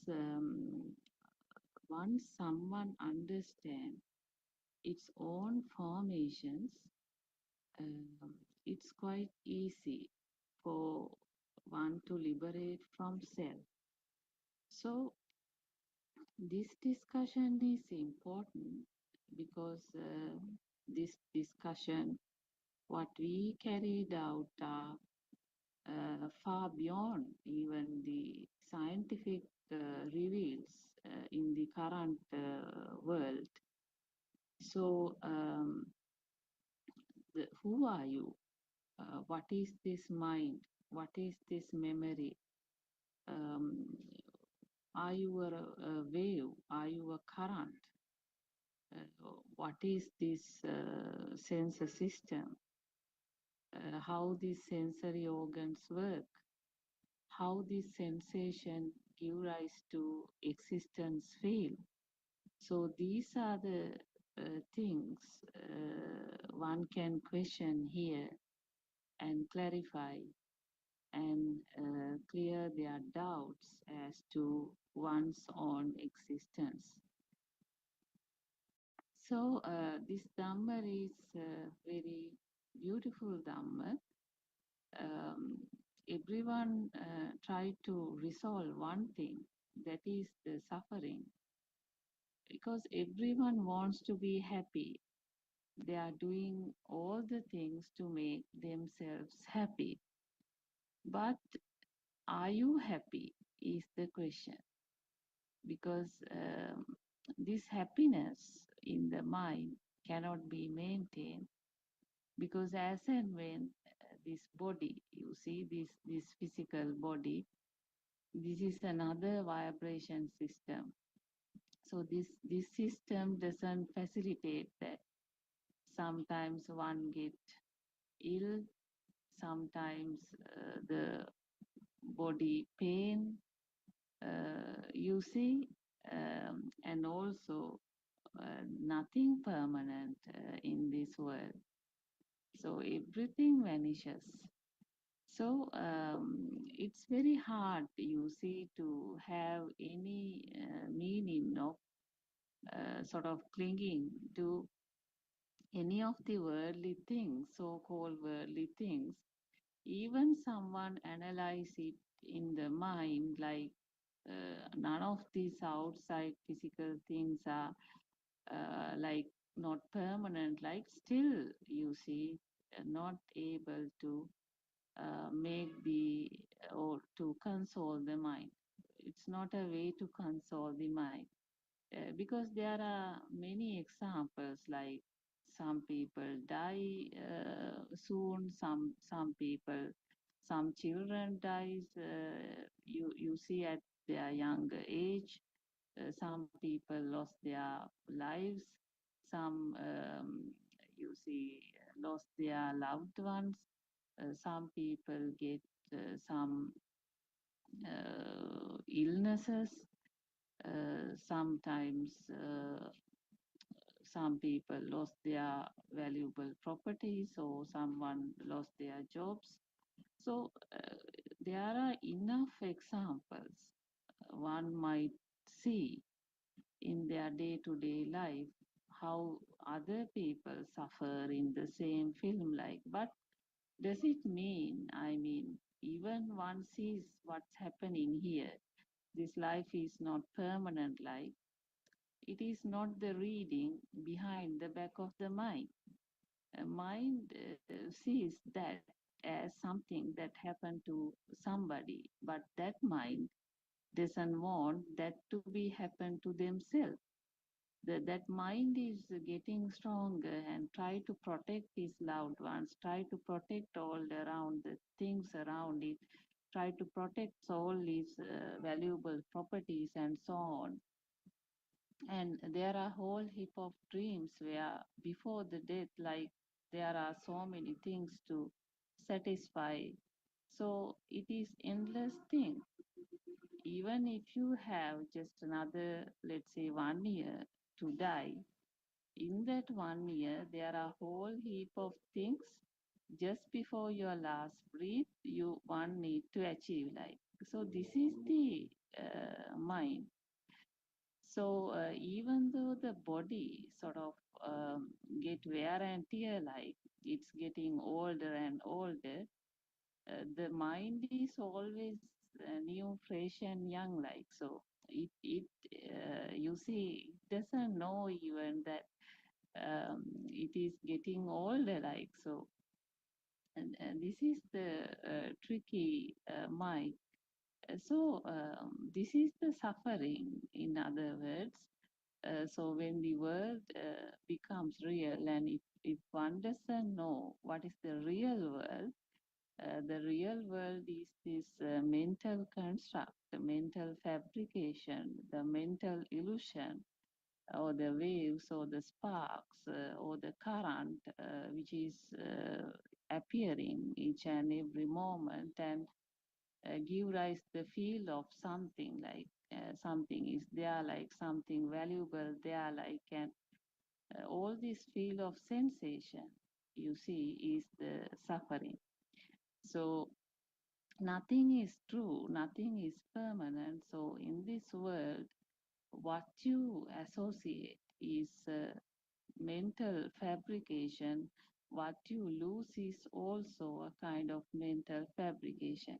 So therefore, it's very interesting, and we invite everyone from every part of the world to come and have a chat with us. So uh, or use this Dhamma for one's own investigation and to find like what's your formation.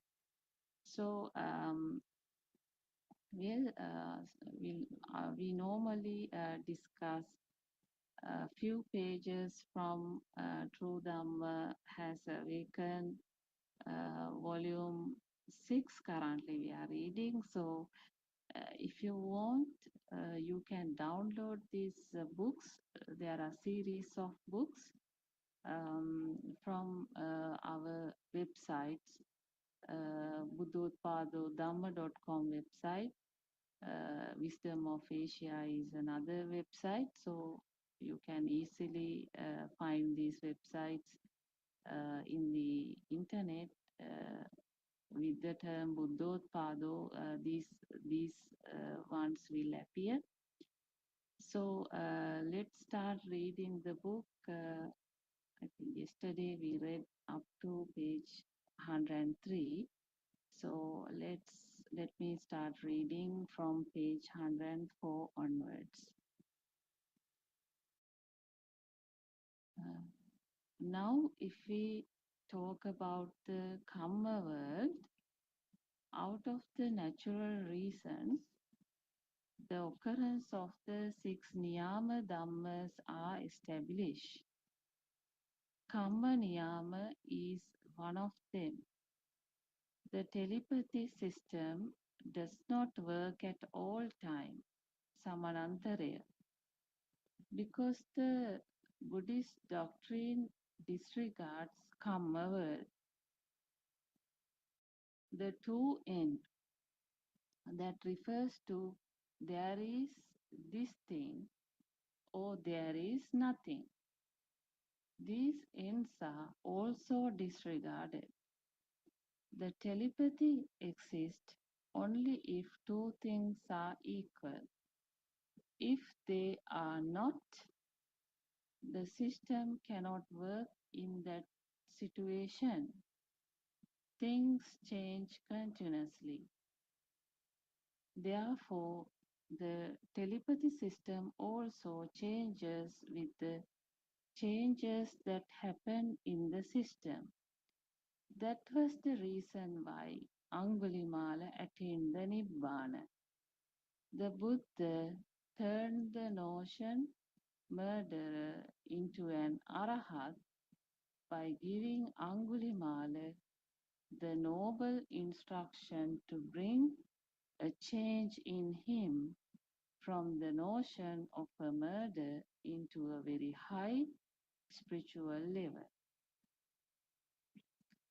So yeah, so so this part, Kamma Niyama. So actually, this Kamma Niyama, it's very important. This talks about the Niyama Dhamma. So this is the Pali. So when you say Niyama Dhamma, like it's a natural, you see naturally happening. That shows very clearly everything. I mean, every universal phenomena is happening sort of automatically. There is no doer. It is happening in its very own nature. It is happening. So that is the Niyama Dhamma. So now if we take rain, rain is happening. It is not done by anybody, isn't it? So when this evaporation, it is with the heat, the water gets evaporated.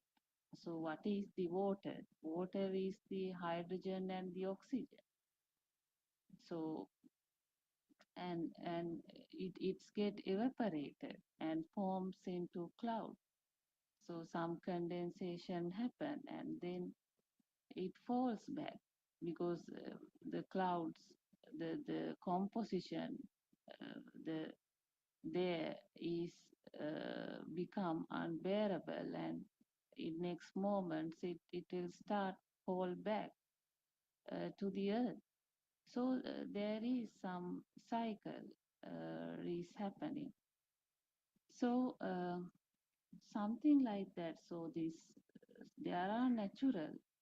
It is not done by anybody. So naturally it's happening. Now, if we take a mango seed cause a mango tree. Mango seed will not form a coconut tree. So mango seed at any given point, it is the mango plant.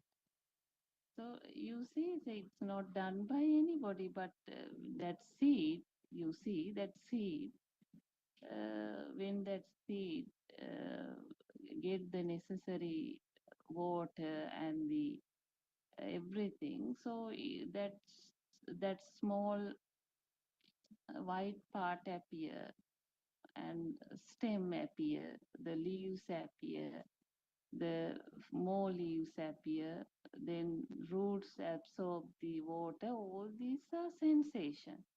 That roots is a sensation. So that, I mean, it's a different. It is not the, but some different. You see, when the water is needed, the automatically the water is absorbed from the roots, and then that becomes a tree, a giant tree, and then the flowers comes. So then the bees and these birds, you see, squirrels and so on, they comes near these flowers and the pollination occur, and the fruit occur, the seed, the fruit occur. And you see, so everything, if we take, these are naturally happening. So it's very interesting if someone really analyze what's really happening. So everything is naturally happening. And the photosynthesis, like now if we take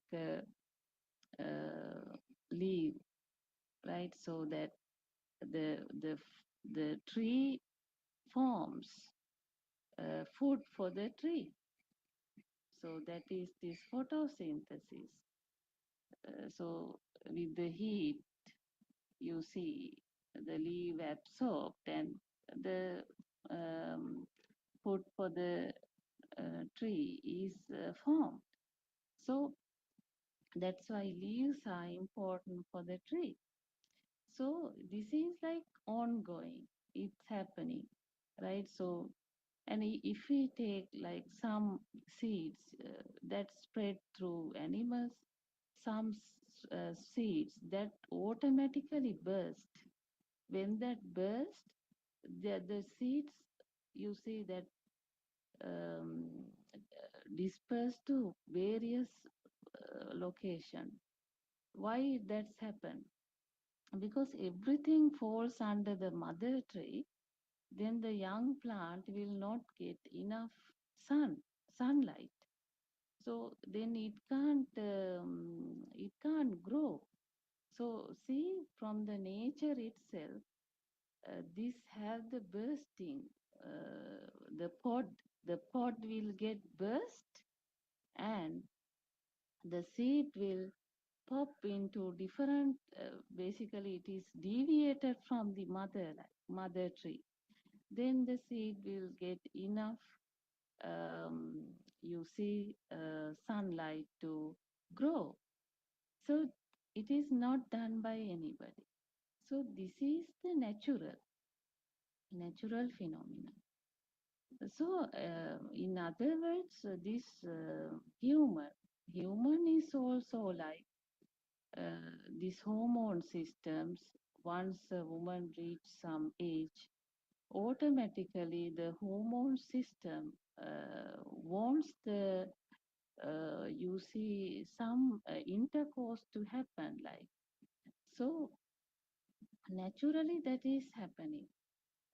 So even if we take animals, it is not teach to them, but they also have that intercourse mechanism that is happening, and it is not done by, I mean, we have to understand it's a natural response. It's a natural, this intercourse is a natural response that is happening due to these hormone systems. So that is also like then that woman deliver a child. That child is pushed out from the body. So it is not really the mother delivering the child, but naturally that is put out from the body. So so if we understand these things, what's happening here. So what's the difference here? What's the difference between these the mango tree delivering a mango child or a human delivering a human child? So so it is a process happening, but the difference in the it is the same process, same natural phenomena is here, but the difference is this existent field. So when it comes to the human, this existent field is the difference, because that existent field is the is also naturally forming. You see, it's not done by anybody. So some alive field come, alive field come. That is also a natural formation. So mind is, that's why mind is not a permanent thing, but each and every moment due to some process, the sensation process, this mind appear, mind come. So it is also natural. So if we take the kamma, actually kamma niyama is the one which is elaborating here. So kamma is the this telepathy process which is happening. So it is you see that that telepathy process or the resonance process is the secret here. So kamma is the ongoing process, ongoing process is happening. That's why one talks about the samsara. There is some ongoing effect is here. So kamma niyamas, if we take, this talks about the samanantara. So actually at a given moment, now here Aryan Mahansi explained the kamma is not everything like kamma is, everything is not kamma driven like. So we can discuss actually around this, the fact that how this kamma is not everything. Everything is not driven by the kamma. So so it's very interesting because present moment, you see, if we really see how this spark or this combined field comes, that combined field arises due to trillions and billions of spark network. So at the present moment, that sensation which rises in one of the sensors doesn't in there. That cause several series of another resonance of sparks in the present moment. So it is a combination of formation of sparks.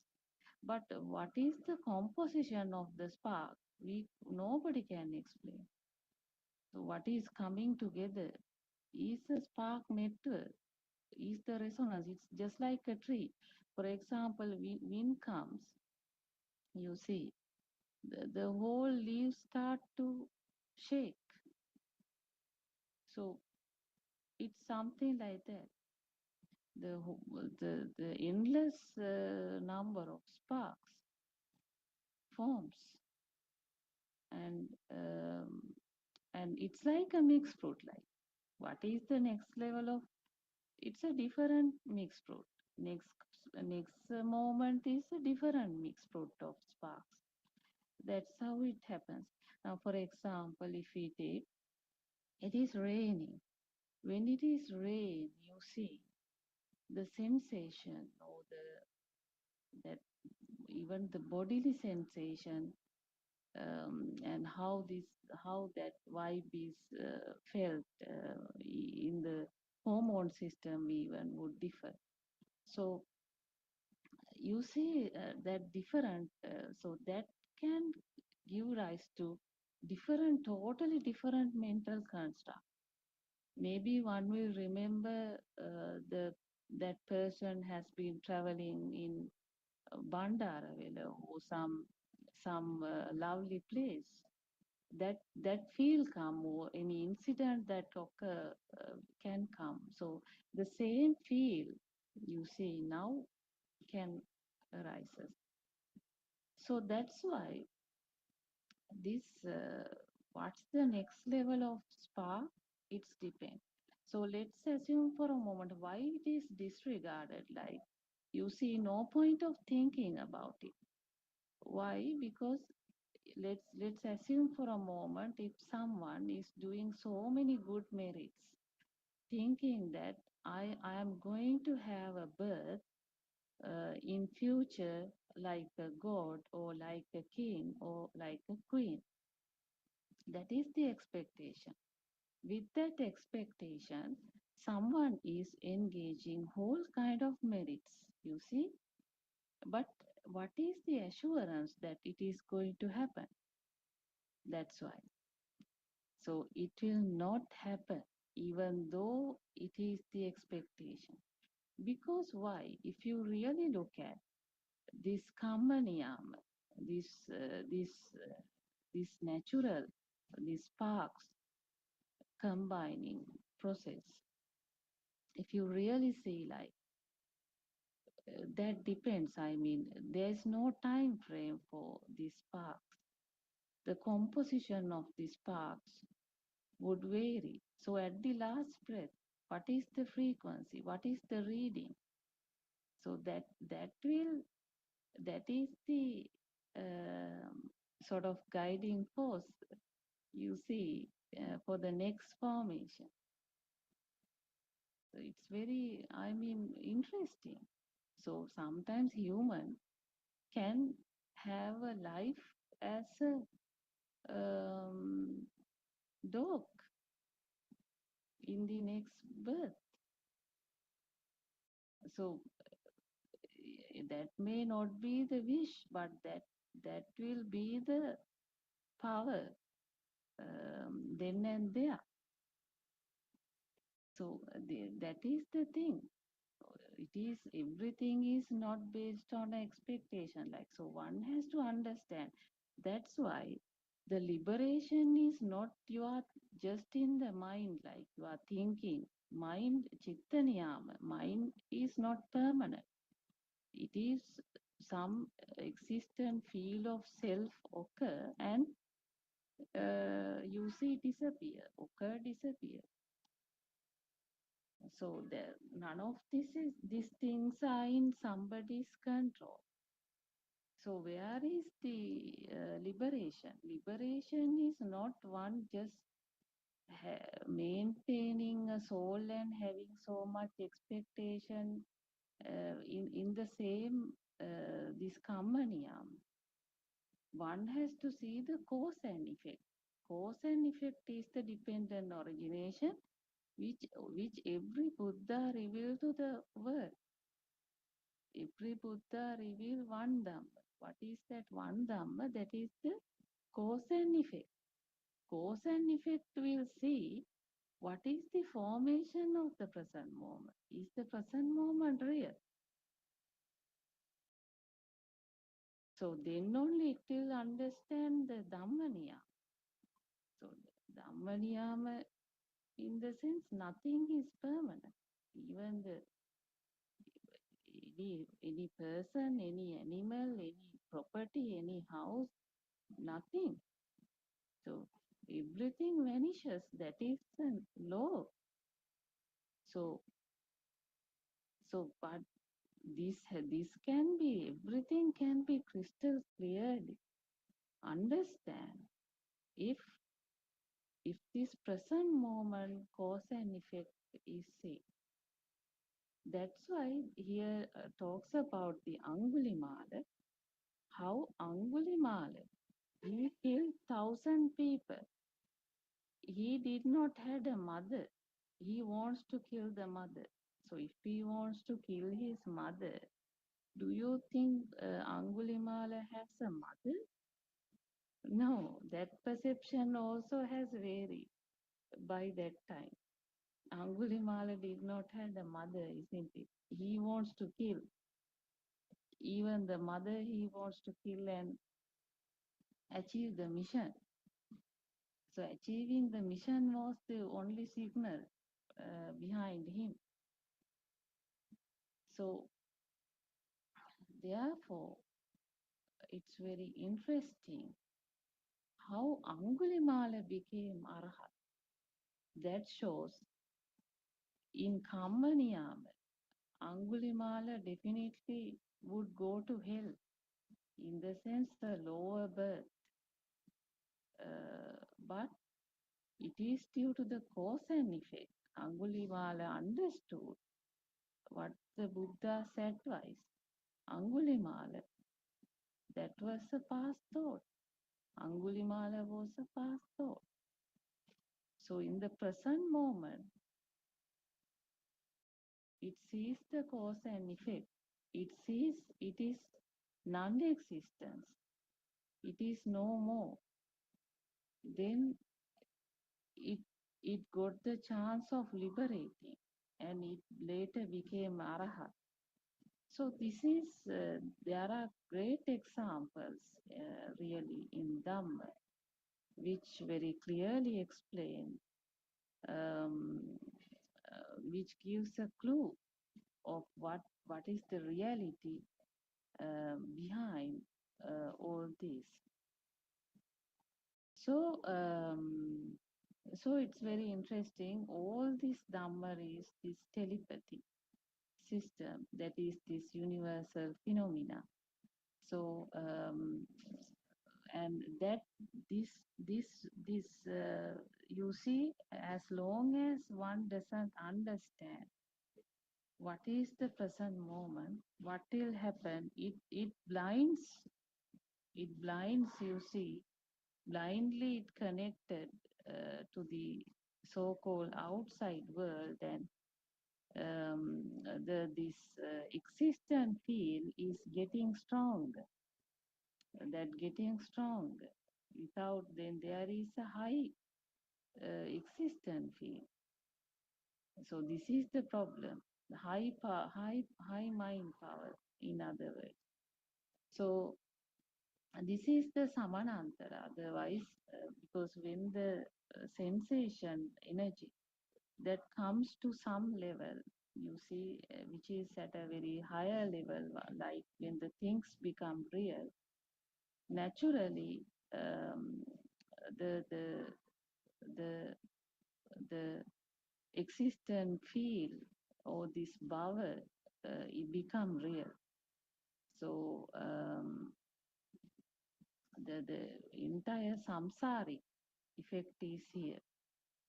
So that's why samsaric fire is in the present moment, when the things become real, and that have the equal power of, you see, making the future power as well.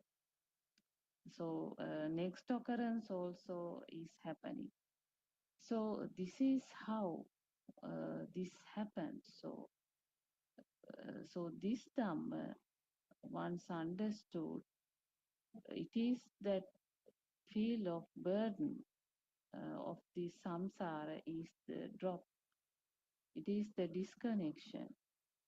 that disconnection is the less power or the liberation in the system. So all that happens through the understanding of this cause and effect Dhamma or the true Dhamma, that everything is formation in the present moment, and it is the spark, it is a energy, it is a current, and that give rise to the field of chair, sun, moon, and now it is not the sun, not the moon, not the chair, but the existent field, a life field of self. So this is the tricky part. This is the suffering. So I think we have Dr. Sakuntala is also joined by now. Thiruvan Saranai, Dr. Sakuntala, you also can come in. Thiruvan Saranai. Can you hear me clearly? Yes, we can hear you. Okay. Just as you said, we have been telling in the same manner, same words sometimes, or different words or different sentences. Ultimately, as you said very correctly, what we have to understand is this: everything is in this moment. And this moment is also not something permanent. This moment, the thought which occurred at this moment, is a collective action of the sensor functions or the faculties. So this is something,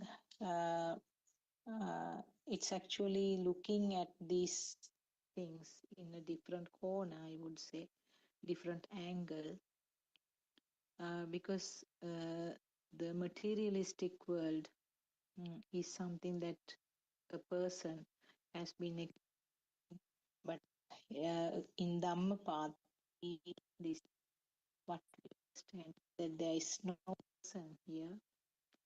A system is functioning with no control on self, and the sensors of that system will create something called world. So depending on the capacity of the sensors, different animals or different living beings have a world created around them, that is, can call it actually own bubble. So each living being thinks that this bubble is the correct one, but there is a vast sort of contrast difference between these worlds depending on the species of the living being, and even in the same species there are differences. So one important thing is this: to understand what this sensor function is. Sensor doesn't mean the physical body part, but the physical body part is necessary for this function. Sensors or the faculties means the eye, ear, nose, tongue, and the skin. And mind also acts as a sixth faculty when you are indulged in your thoughts. So these faculties means functions. That means the eye faculty means the function of seeing. Ear faculty means the function of hearing. So like that, the tongue, if you take, they are feeling a taste. Nose means feeling a smell. And the skin means tactile. That means the skin can feel the softness or hardness and warmth, warmth or cold. So these sensor functions or the faculty function create something which is not there truly. So this creation is all a result of very fast action. Now this is where the frequent example that we are pointing out. When you are spinning a fireball very fast, it will look like a fire ring. Similarly, when you look at the fan, ceiling fan, or a helicopter fan, there are 2 or 3 blades spinning very fast, but you see it as a circle. Uh, so it's a creation. It's a kind of magic which you see now. It's not only the eye now, hearing also. There is some vibration of the eardrum, very fast vibration. Actually speaking, the speed cannot be given in numbers. Now, for the light rays also, we give a particular speed, this much of miles per hour. But you can't give a number for the speed of these vibrations which create a picture or a form, I would say. Form means it could be a picture form or sound form, taste form, smell form, or tactile form. So speed is unimaginable. So then you can imagine now, if a fireball is sort of spinning at a particular speed, you can still see it as a ring. But if you spin something, or if some vibration occurs at an unaccountable or unimaginable speed, you can sort of very well understand how real it will look like. So this is how the world is created. It doesn't mean that there's nothing outside, but only thing is we don't know what is outside, because we solely have to, the system solely have to depend on the function of the faculties or the senses. So the helpless system will depend on the function of the senses to understand what is so called there in the outside existing world. So the worst part of it is the ignorance, where you take what is created by the senses or the faculties as real. So you can see that it is a huge illusion. And taking that illusion or that creation as true, then the all the defilements and all sorts of uh, uh, reactions or your responses of the system happens. So this is actually the theory part, and you need to know this theory part to understand.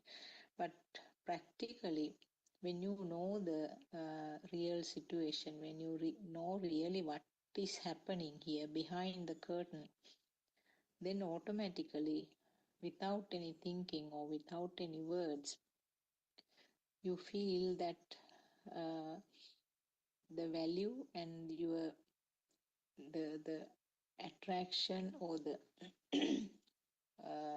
attraction or the clinging, aversion, whatever you names you give, that the system had towards a particular topic or particular thought is slowly getting less and less. So the feel that you had to sort of stimulate or arouse the sense of faculties will gradually go down. The interest and the keenness that you had for all sorts of enjoyment will, you might sometimes wonder how it happened, but that is what happens actually, without sort of exactly realizing how it happened, but slowly the interest for many things, interest doesn't mean that clinging, but interest even to have a fight with a person who you don't like, even that will gradually go down. So sometimes you sort of kind of do the looking back. You realize that the responses are different from the previous responses that you had for the same topic. Then uh, you need to understand the mechanism of seeing and mechanism of hearing and also the functions of all five faculties. Now, most of us, well, I mean, the people who have done science subjects in the science stream, we were grilled into the idea that sounds are coming from outside world and the light rays are coming from outside world, and we can see when there is light, we can hear when there is sound outside. So in shortened form, world was real. World was taken as real. Then only you can match this teaching where the light rays are coming from outside world and have some activity or some reaction in the eye. Similarly, the sound waves will come from outside and cause a vibration in the eardrum. So that means your existing world was there, and when you have the two organs, I am just taking the ears and the eyes as the example, but this is applicable to all five sense organs. So if you take them as like, I mean, if you take it as it is, then you know that you are depending on the outside world and you take it as real. But now it is what is explained by our noble friend. Actually, this is the true Dhamma, which is the hidden treasures in most of the sutras. But when they were translated to Sinhalese, and also some of our bhikshu, our priests, our monks, even if they know Pali, the way that the sutras were interpreted was completely different, which has actually misguided many of the Buddhist followers. And what was interpreted was as there is existing world and a soul is here on this side. That means a self feeling is there, and this self or the person should do good things and avoid doing bad things, and collect as much as merits, and maybe born again in a good place with a good birth, means as a human being where you can hear Dhamma and again continue to do good things for birth and births, and the next Lord Buddha is born. And there have been lots and lots of errors in these translations. So actually what happened was the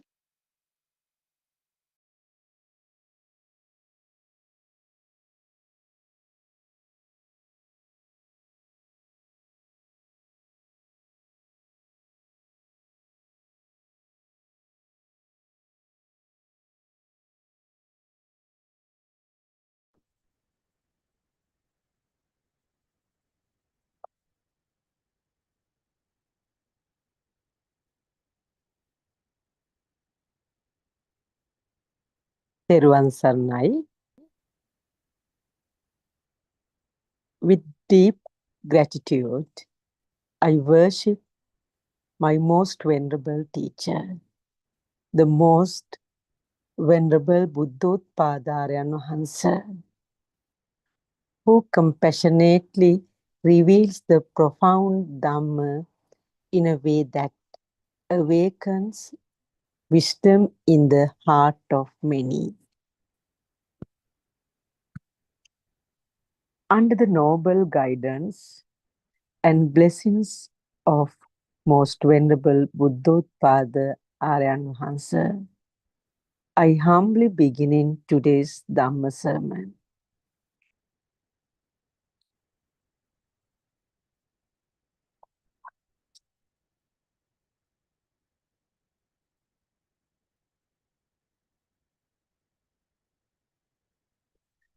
As we all know,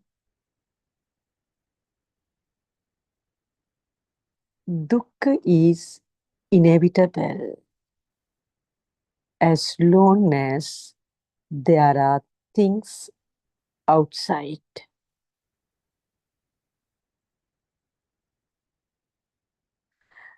No cessation of dukkha.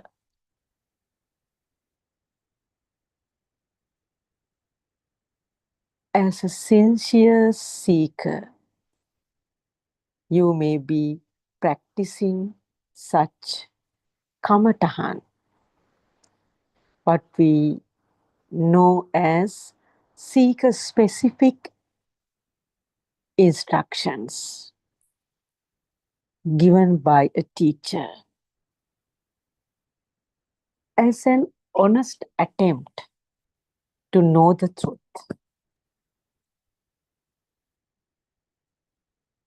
We are not criticizing those practices and seekers. We know most of you try those innocently to know the truth.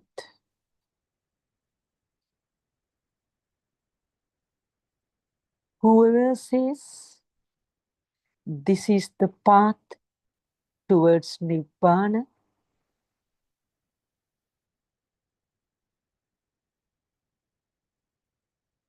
due to the exact need that everyone has to search in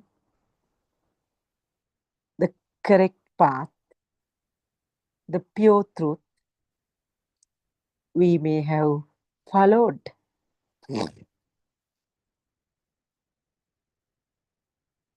Through the failures, only they come to know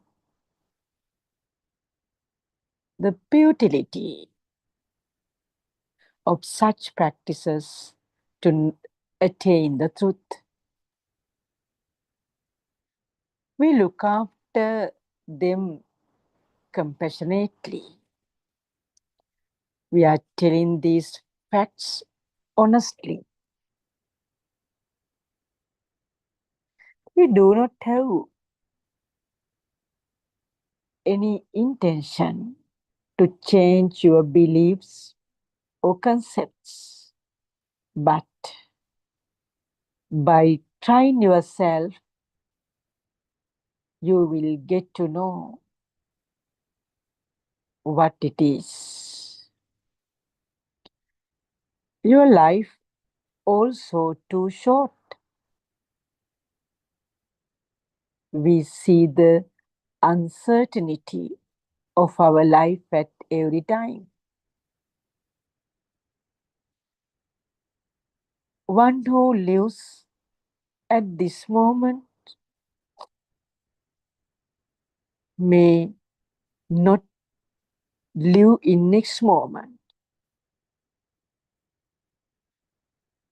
Such a uncertainty we see at every time. No assurance can be given to anybody that he or she will live for many years.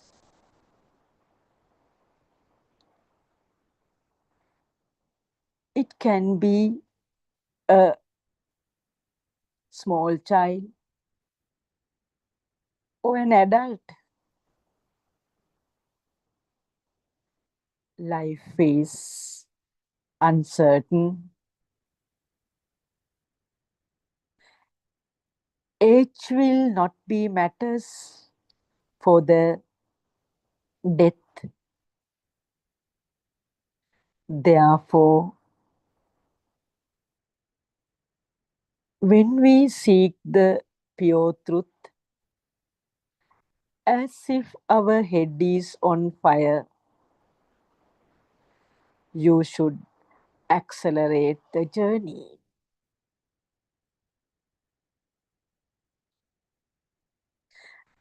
It does not matter that how many more years we live, as long as the truth is found.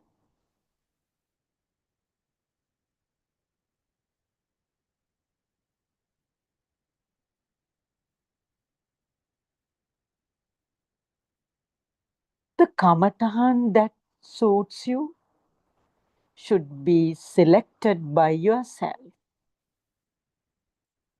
Do not burden this on others. No one else can do it for yourself. It's up to you. It's up to your effort and determination.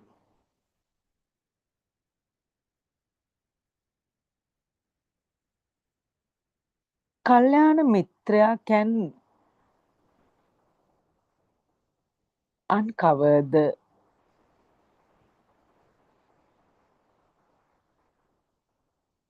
message only. It's by yourself to walk along the path. No one else can make you to realize the truth.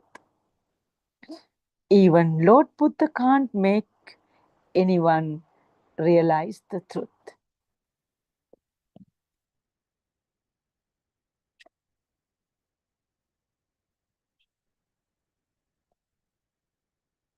The message of the truth can only be pointed out.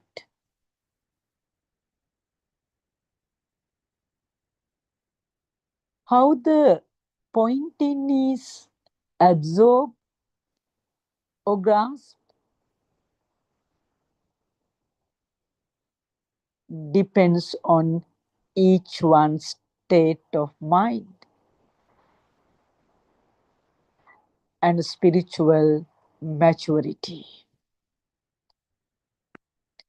Until such time, you see the teaching of pointing through the correct mental attitude and angle.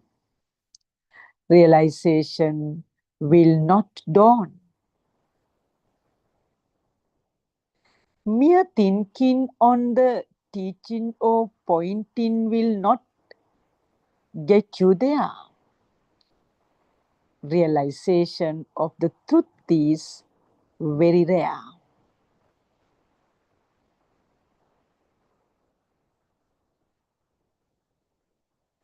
This is not available publicly on a plate. Only unless things with no value become famous in general public in the world. That is a phenomenon we see everywhere.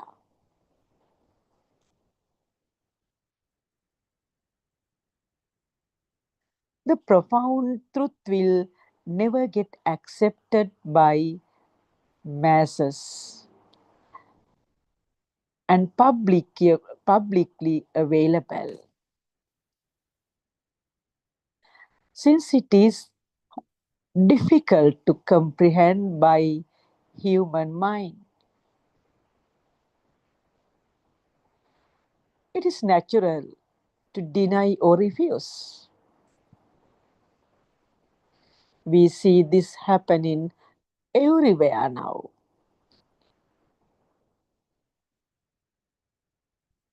But we must endeavor to search the truth only. We are not telling only we expound the truth. and others are wrong. We have no intention, or there isn't a necessity to do that. Instead, we are expressing our Aryan Wahanse's message, which was expounded by Lord Buddha after practicing so many years,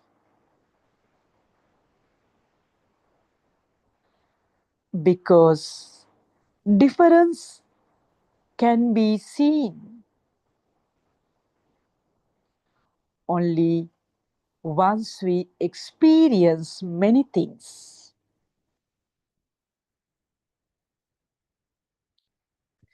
We were stranded in this samsara for many years, listening to different kind of sermons.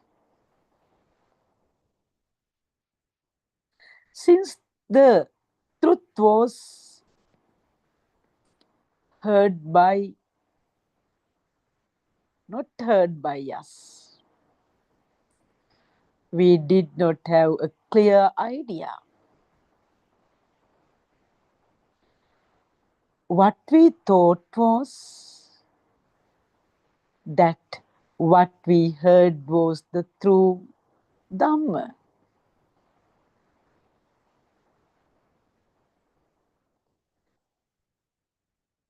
But once we met our Kalyana Mitra Vahansa and listened to his Dhamma,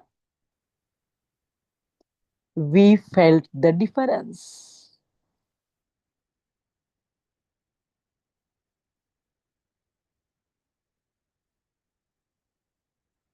We understood the difference between the true Dhamma that helps everyone to end this samsara.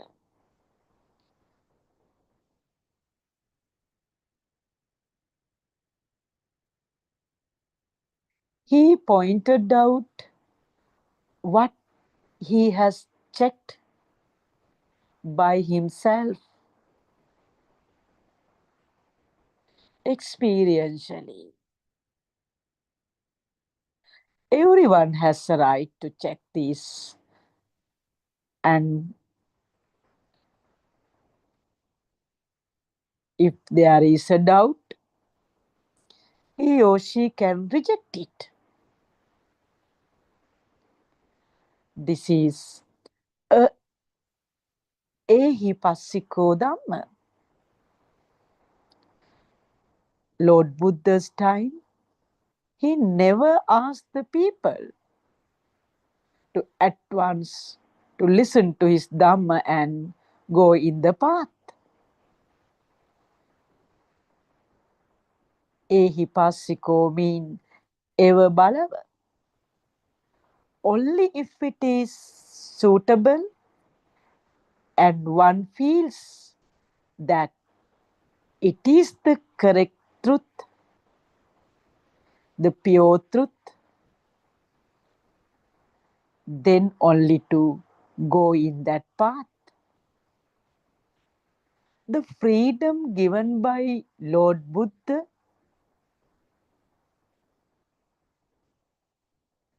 has been given by our Aryan Wahansa. He has never forced anybody,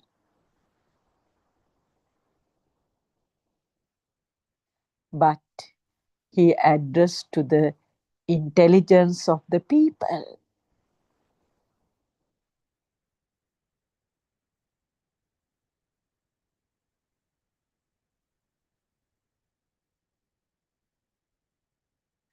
If someone investigates or checked by themselves sincerely,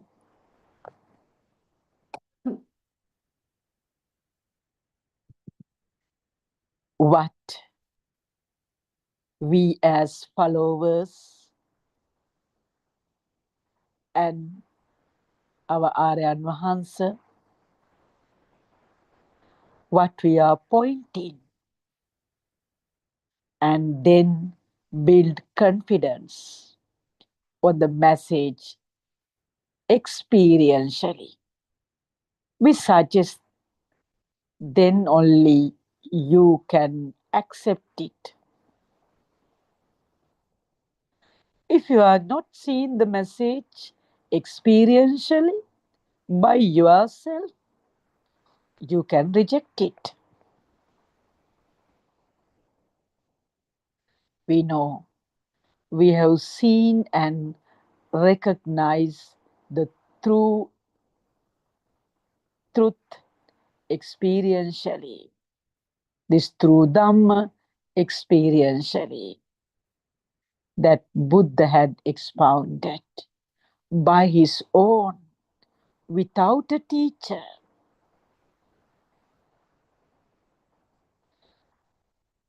To how many teachers even Lord Buddha went to search this Dhamma? But ultimately, he too understood. No one was able to give him the complete Dhamma that he was searching for.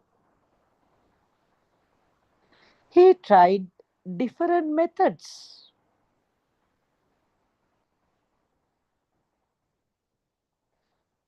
For 6 years, he gave unbelievable suffering to his body.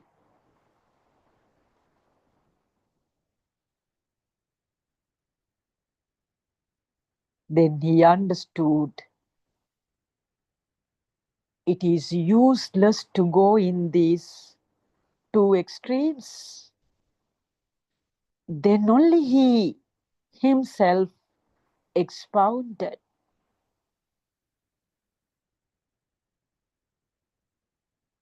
By going in the middle path, Majjhima Patipada Tathagatena Abhisambuddham. We as followers, we have a teacher. Though Lord Buddha did not have a teacher, we have a teacher. The Dhamma expounded by Lord Buddha,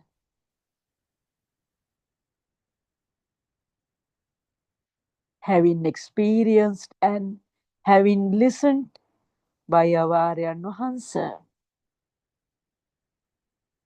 giving the same message, making everyone's wisdom awaken.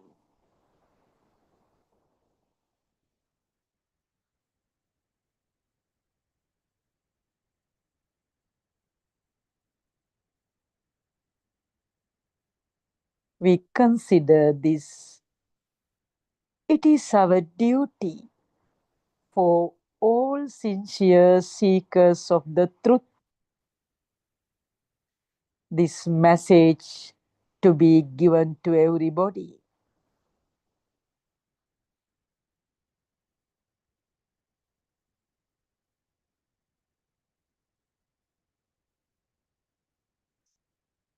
Through these pointings, we have not been to extremes.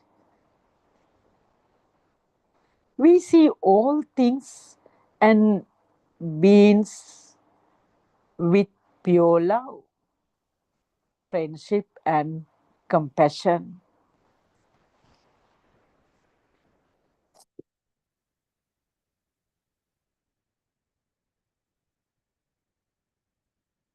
There are many things to be told on the spiritual path.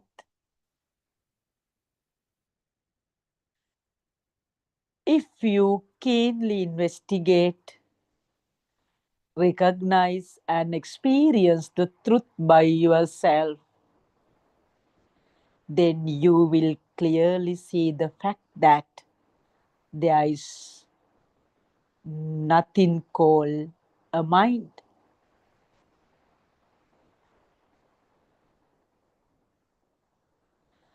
The so called mind is non existent.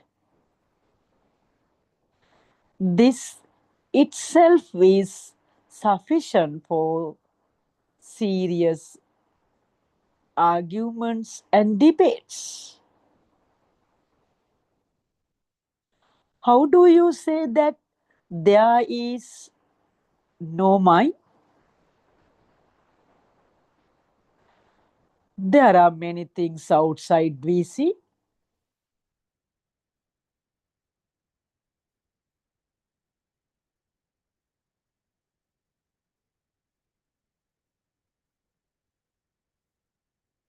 Then why many people cannot understand this?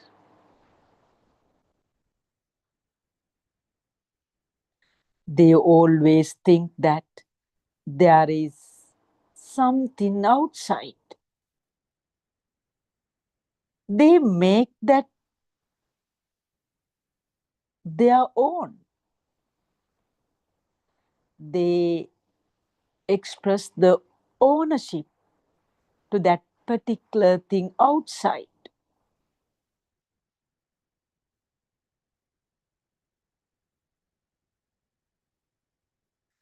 But this simple term to be understood that there is nothing outside simply will lead a person to the correct path.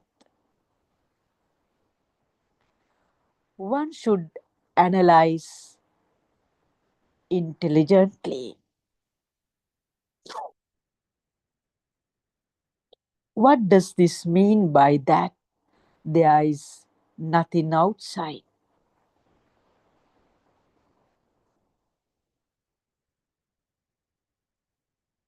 Many may say, why there are houses around us? There are trees, there are buildings, there are vehicles, and so many things outside. Then how comes we say that there is nothing outside?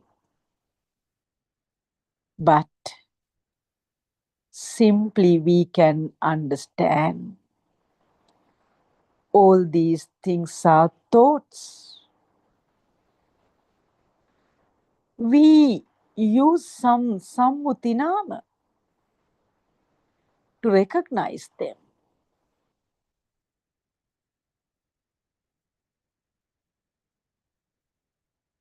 So, my dear Dhamma friends, it's something very simple. The truth that we see, that there isn't an outside, is not a very deep concept. When the mental eye of a person is awakened, but by hearing to correct Dhamma, exactly expounded by our Tathagataran Wahansa, then we can simply understand, yes, there isn't anything outside.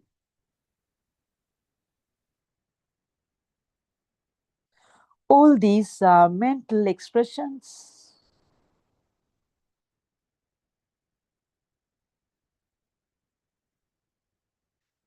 From language to language, these names are different. Finally, we identified all these are just sounds.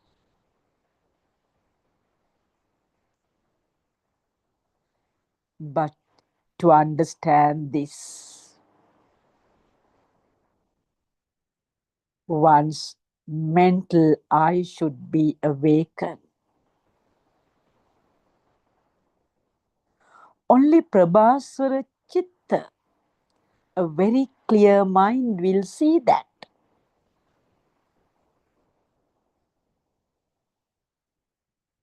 Yes, to see things from the mental eye,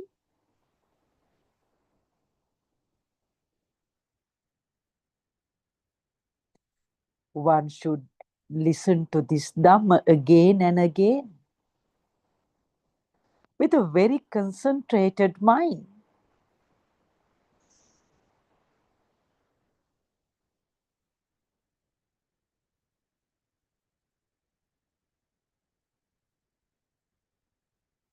Many people naturally thinks the existence of such mind.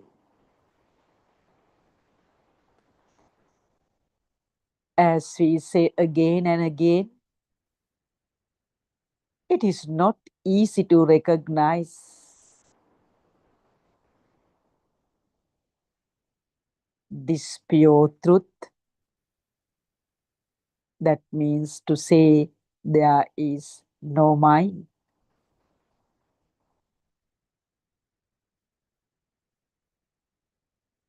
When we hear such words, we should not just give it up. We should keenly investigate. What is this all about?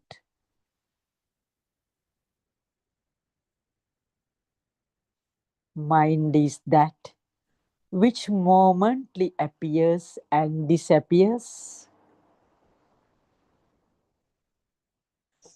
It does not exist consistently throughout.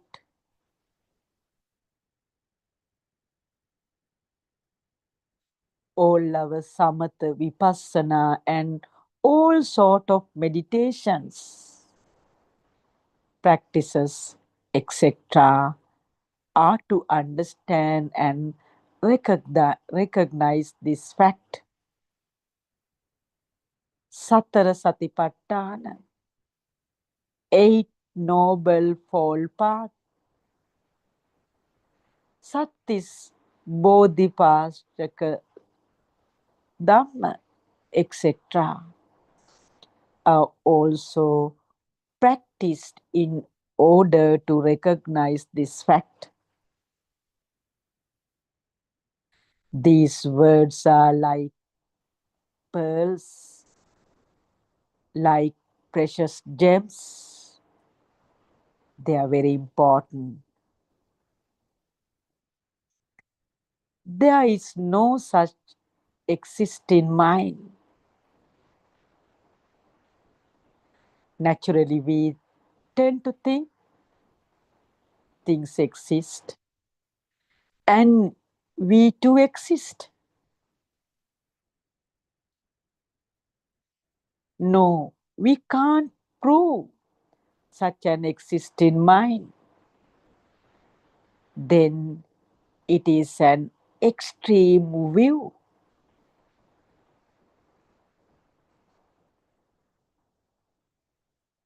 Antayak. It is false to say it exists or does not exist. Why? If we say it exists, then it exists. If we say non-existent, then it implies it had existed. Either way, it implies existence of things.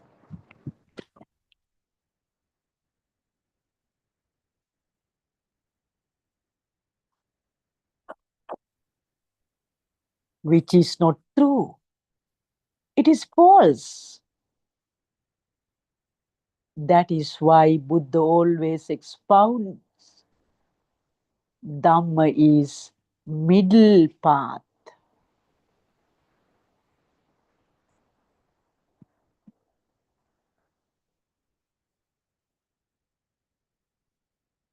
No one could understand this.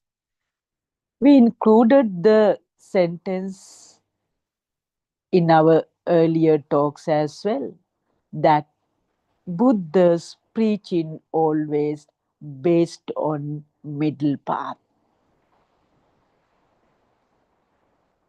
Majjhima Patipada. We have received significant feedback on that.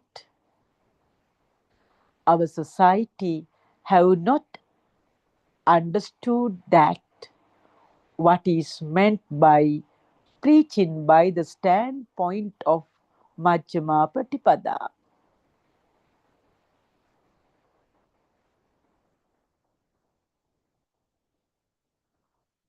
All Tripitaka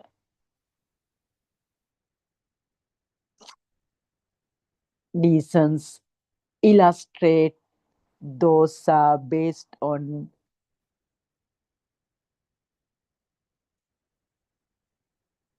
Majjhenanam. This can be seen only by those who have understood this fact. When you read sutras, the understanding totally depends on your spiritual maturity. This is the truth.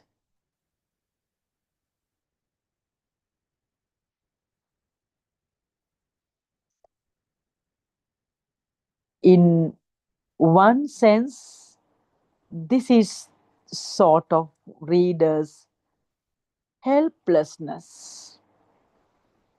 This is not a mistake. It is the nature. However, the one who recognizes the truth will see the real importance. That is why it is said, Rupato Nichato Anichato Anicham Bante. This is said for all things.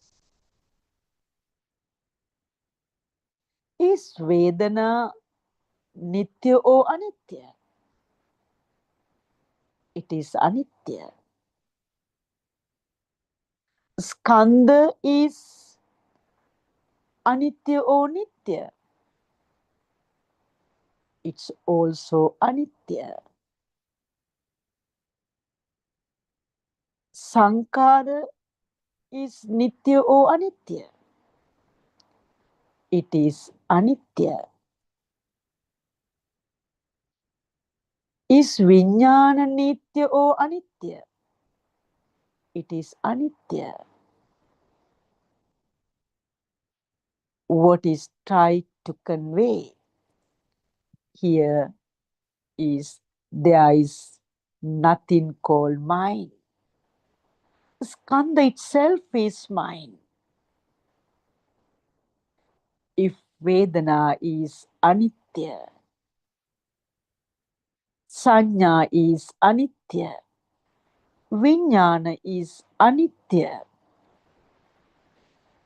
how can there be existing things all the way through? There is no such existing mind. You may sometimes not believe this. Also, you do not accept this. Therefore, we suggest you may keep this in your mind to inquire later with a concentrated mind. Analyze deep into it. When you investigate and reflect with keen intellectual, intellectual mindset.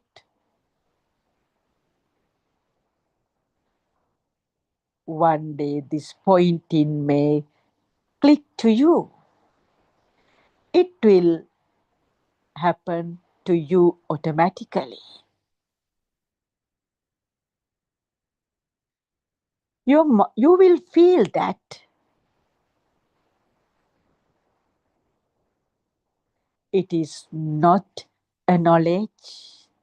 That is something felt by you. Then you will understand the message that was conveyed by the spiritual teacher, Kalyana Mitrayan Hansa.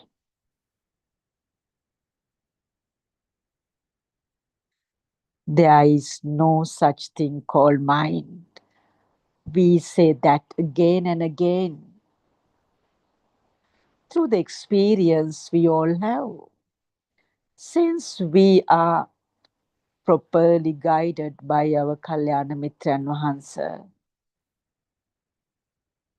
we are trying to recognize this reality.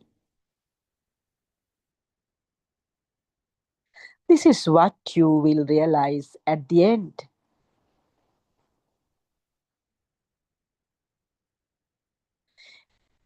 It depends how soon it happens according to one's awakened wisdom. Person to person, it may be differ.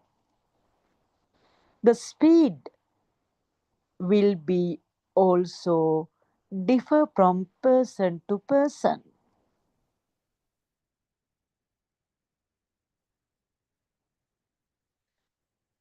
Once the wisdom is awakened, he will grasp this message within a very short period of time.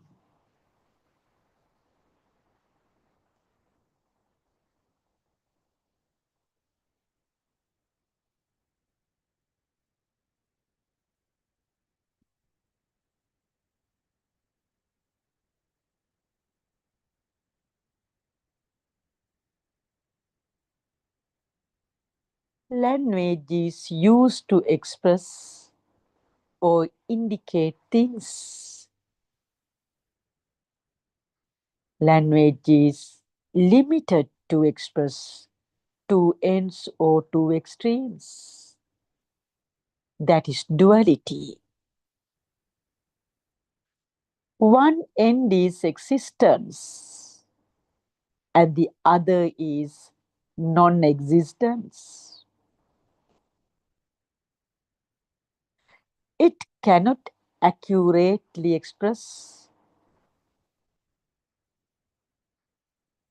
and transcend beyond these two ends.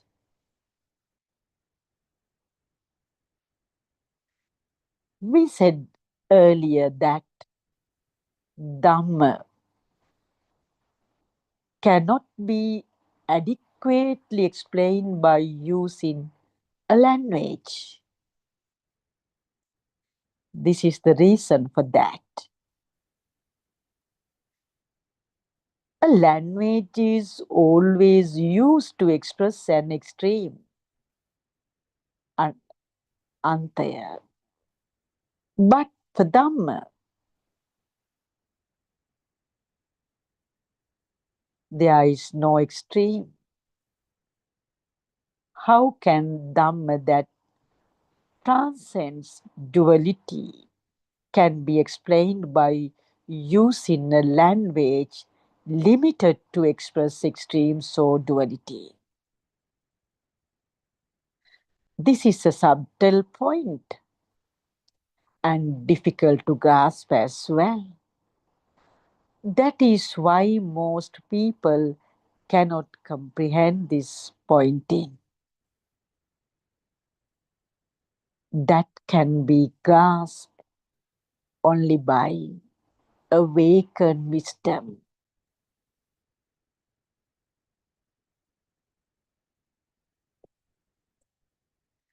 There is nothing called mind. As we now experience, mind appears and disappears.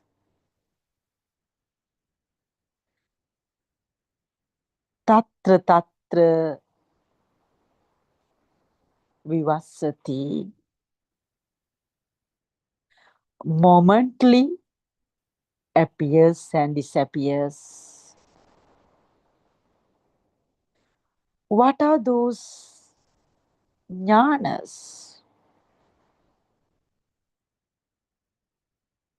Known as Udaya jnana,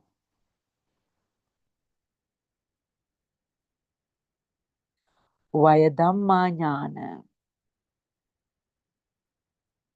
Bhava jnana,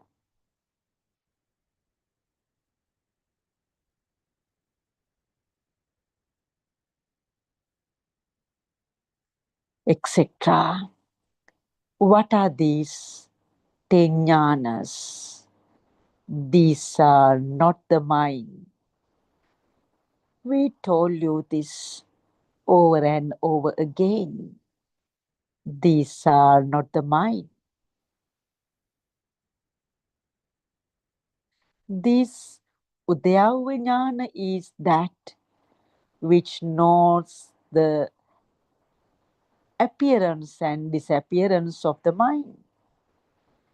That is a sense of knowingness, arising and falling of thoughts, aramuna.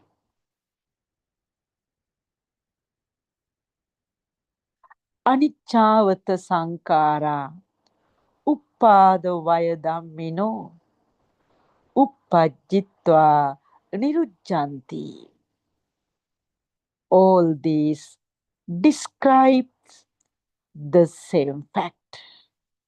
Uppada vayadammino. This is the mind. The thought construct uppaditva nirujjanti. Those momentarily appears and disappears.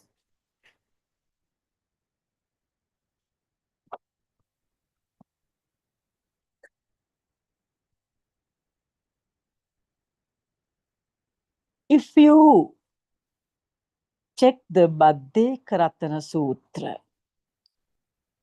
this is a very important sutra.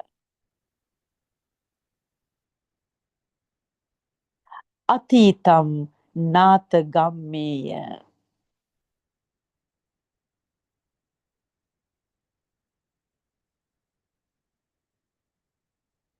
Napatitanti anagatam.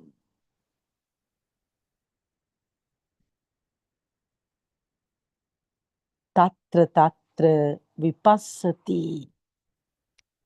This is the nature of reality. All momentarily appears and disappears. See keenly and attentively how this is occurring each moment.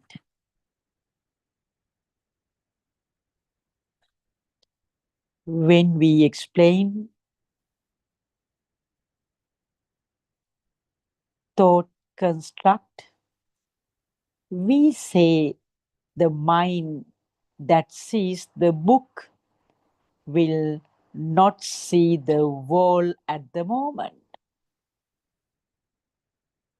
And then the mind that sees the chair will not see the flower at that moment. This is a stream of thoughts. What is said here is that the thought of the book appears and disappears, and the thought of the wall also appears and disappears momentarily. A thought arises and falls away. We call the arising of a thought a spark. We have explained this in details in this line earlier. You will be able to listen to those.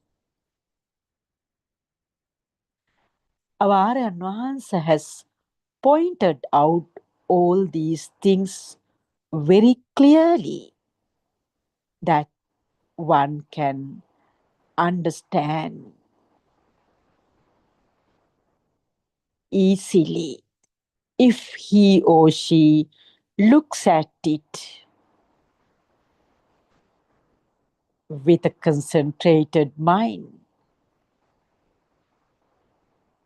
There are many hundreds of talks, Dhamma sermons delivered by him.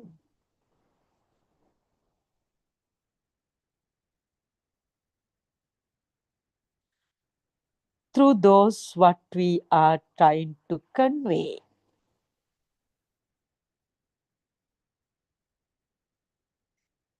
The message given by our Aryan Vahansa. Not only once or twice, he has repeatedly explained those facts. We further explain. First, we take them as knowledge. After, for sometimes, they give us some kind of feelings. We start to feel them. Then only we too can pass the message, not just as a knowledge. This is our experience as well. Therefore, we want everybody to listen to this Dhamma very carefully and analyze it.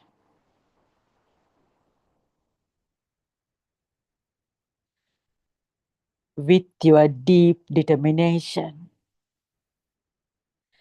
effort, courage, and perseverance, this can be comprehended.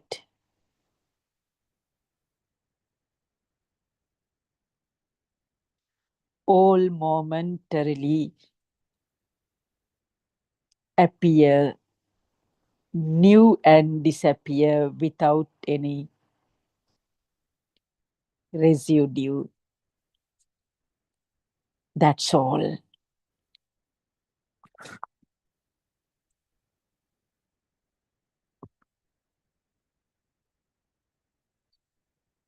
Why we are telling this? Because this is the reality that we have seen experientially. At the beginning, yes, with the guidance of our Kalyana Mitra and Vahansa. When we really understand it only, we too can convey the message to you all.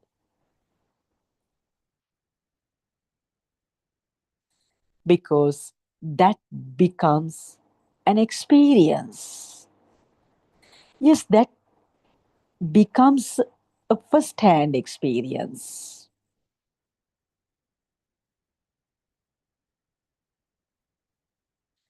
This is the direct experience, pratyaksha jnana. We had to express this as we recognize and experience.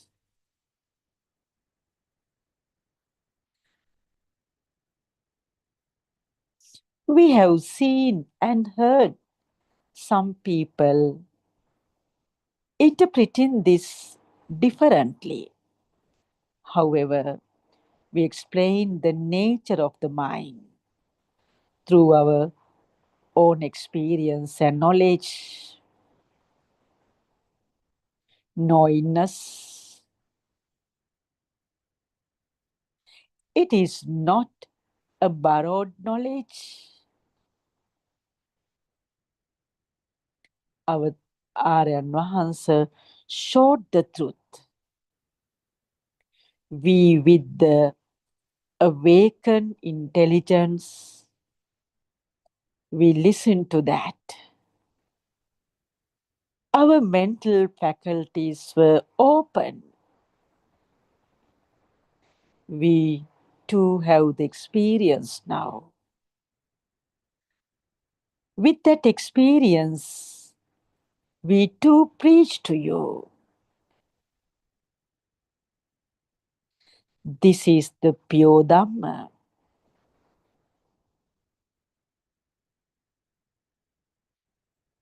As Aryan Wahansa always mentions, it is impossible to write these in books.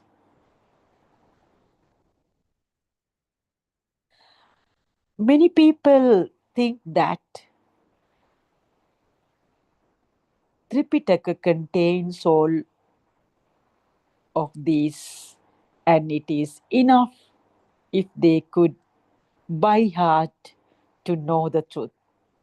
Is it possible? It is not in Tripitaka, but in your mind. If one sees the reality of the mind, it is freedom, nibbana, recognition of the non-existence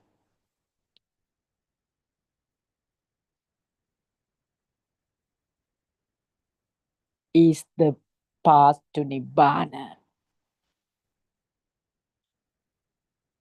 We cannot write this in a book. Why? Because the experience or the sense one gets cannot be translated into words. We can write the taste of salt in a book. No, it's an experience. Even if you spend many more years, you will not be able to express it in words. That is something to be experienced by your own. My dear Dhamma friends, as seekers of true Dhamma, now you too know many Dhamma facts. After for some time, you will also experience it. That is the real beauty of that. Until you yourself experience that, you yourself cannot express that. It's a feeling. The Buddothpada Kalaya, the time of Buddothpada, has been awakened. We as fortunate followers, we listen to this through Dhamma. expounded by our Samma Sambudrajanan Vahansa. That message is clearly explained our Kalyana Mitran Vahansa.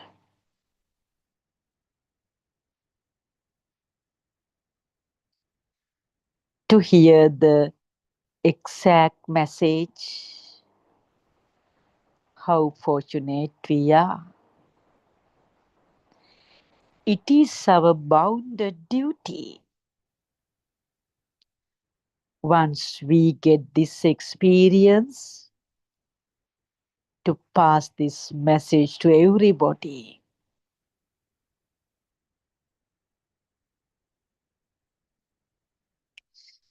Being in this society, now we are mostly away from suffering, but yet we see many people are suffering. They are suffering because of the thoughts, because of the ignorance they suffer. We'll try to become Kalyana Mitrayan for everybody. Then they will too understand this real Dhamma. They will come out of their sorrow. That is what the expectation of our Kalyana Mitra and Vahansa. Many should hear it. Many should get away from their suffering. Our eyes are open. Since our Kalyana Mitra and Vahansa has lit all the lamps in us, so we too need to light the lamps of other people and to take them from the darkness. Once everybody comes out of this darkness, they too will experience the real joy and happiness. May Triple Gem bless you. Teruvan Saranai. I will once again worship my Buddothpada Vahansa. May you live long. May you have a healthy life to help thousands and thousands of helpless people. What is available right now is only your guidance. No doubt about it. Teruvan Sarnai.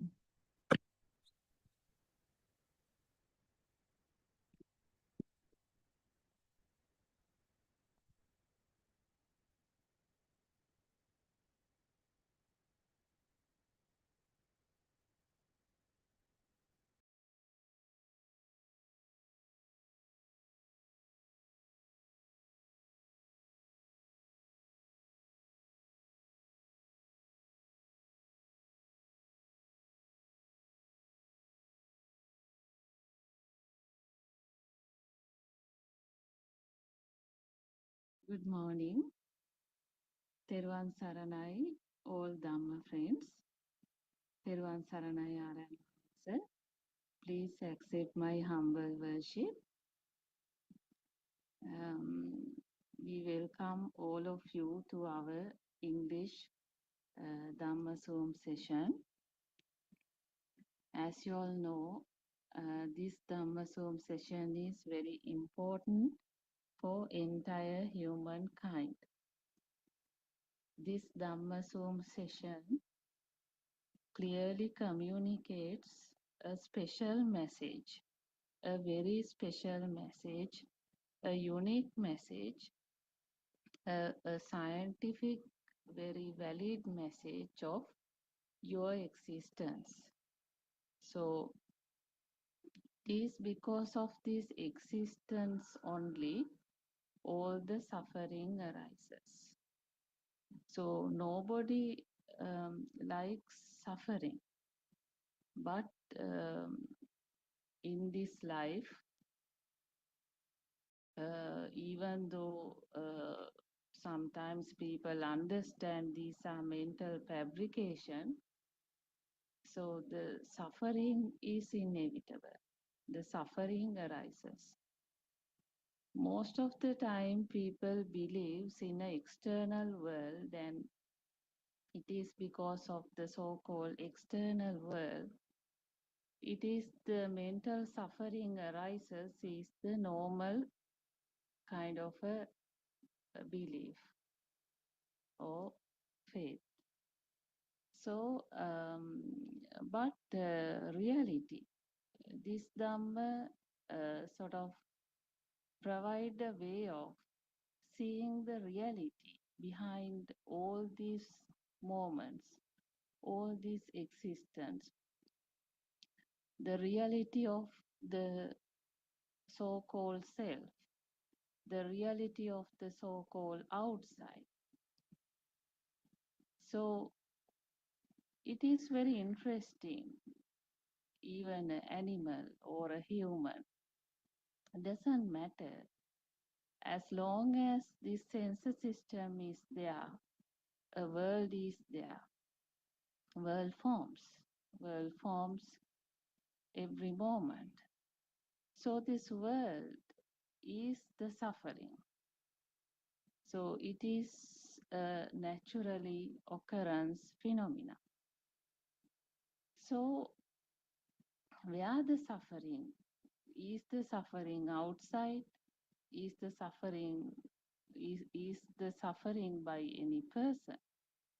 Really, all these sufferings are mental constructions. Everything is mental illusion. So all the mental constructions, it can be a mother, it can be a father, it can be the child, it can be relationships, it can be friends, relations. So everything is mental formation, mental constructions. So every moment some feel comes, some vibration occurs. So whenever that vibration forms, the world is found, or the whatever the so-called outside world is found. If there is no vibration, no outside. So it is your thinking outside. So it is your thinking outside. So this is very important. As we discussed yesterday, don't look at the screen. Look at the electric circuit behind all these formations. So we are talking about a formation. That is your existence, how your life field arises.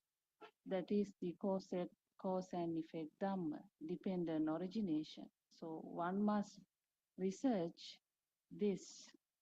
So we have very informative websites and books providing the Dhamma teachings of our spiritual guidance teacher, Buddothpada Aryan Mahanse. So we can start reading the book. True Dhamma Has Awakened, Volume 6 is the book we are reading. Currently we are reading page 103. I think some deep part we are discussing, we are going to discuss, I think better Aryan Mahanse is also joined, because I can see some terminology, some Pali terminology is really discussed, but I do not know Pali. And yeah, and also I feel like we can get a very good explanation by Aryan Mahanse on these aspects like Bhavang and what is this Bhavang, Chalana and all that. So we will try to clarify. So let me start reading from page 103 of the book. After the end of one vibration, another vibration takes the former one's place. This is the place where the continuation of the seeing soul takes place. The end of the world is only in your mind. Your shaken mind and the changing mind are the world to you. According to the Buddhist doctrine, creation of a shaken mind or an unshaken mind is entirely yours. As long as you find a sensual world and an outside world, you cannot see the truth. This is also refers to the factors of creation of an individual being and the liberation from the vibration. So we can see in this Dhamma discussion most of the time we use the term vibration. So vibration anyone can understand. Whenever some force apply, there is some form of a vibration, but it is not an existing thing. So actually, who are you? What is your soul? Actually, it is a vibration. You are a wave. You are a spark. You are a current. So it's quite easy. I mean, anybody, whenever they hear that you are a current, they get shocked because all this time they believe some solistic figure, that is the mental figure of oneself. You see the perception. There is a very strong perception of this is me like. But when someone say you are a current like, so one really gets shocked. So so now you have to understand how these vibrations are forming and how this existence arises. So what is the soul? Soul is this continuation of these vibrations. So every moment there is this vibration is happening, constantly happening. So it's very interesting. Actually, Aryan Mahansa is showing us where is the end of the world. The end of the world is your mind. So we haven't heard this kind of a thing before because we all the time believed in an external world, and there was clearly a mind world that was experiencing the so-called outside world. So that was the understanding. But where is the world? To find the end to the world, you must understand where the world. Where is the world? The end of the world is your mind. So mind is the one which drives this existence of that, existence of this different field of perceptions. That is the birthplace. So see whether that field is right, how that field is formed. Otherwise, there won't be an end. to this power process. So it is a process. This mind is a process.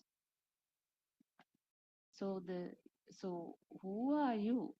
It is this shaken mind and this changing mind. So all the time it's change. The perception change.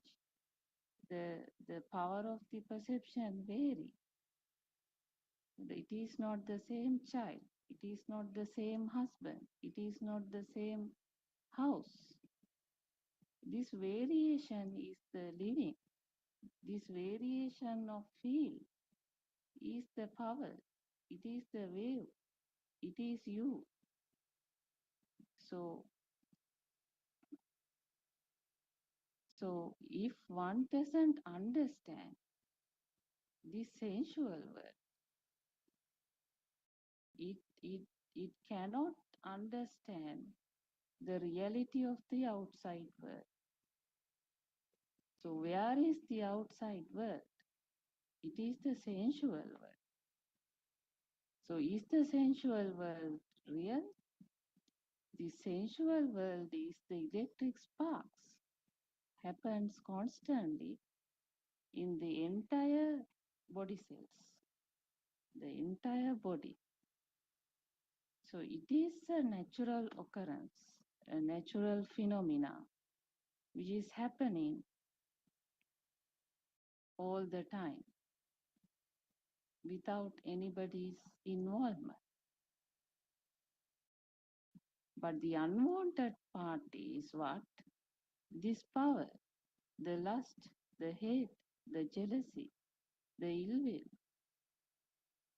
the stress in the mind.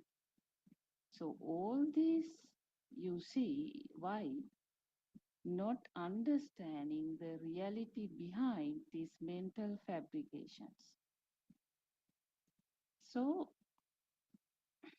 it is very important. One must understand the creation of the so-called individual self, and then only any liberation can experience from such existence. So let me continue reading the next para. These are also the bhavanga and the cause for the bhavanga chalana. The factors of the creation of the individual being, bhavanga chalana, means the disturbance caused by shaking the bhavanga or factors. Then the destroying of the being refers to the process of stopping, all of which leads to the non-existence or nirodha. Thiruvan Saranayaren Hansa, please accept our humble worship.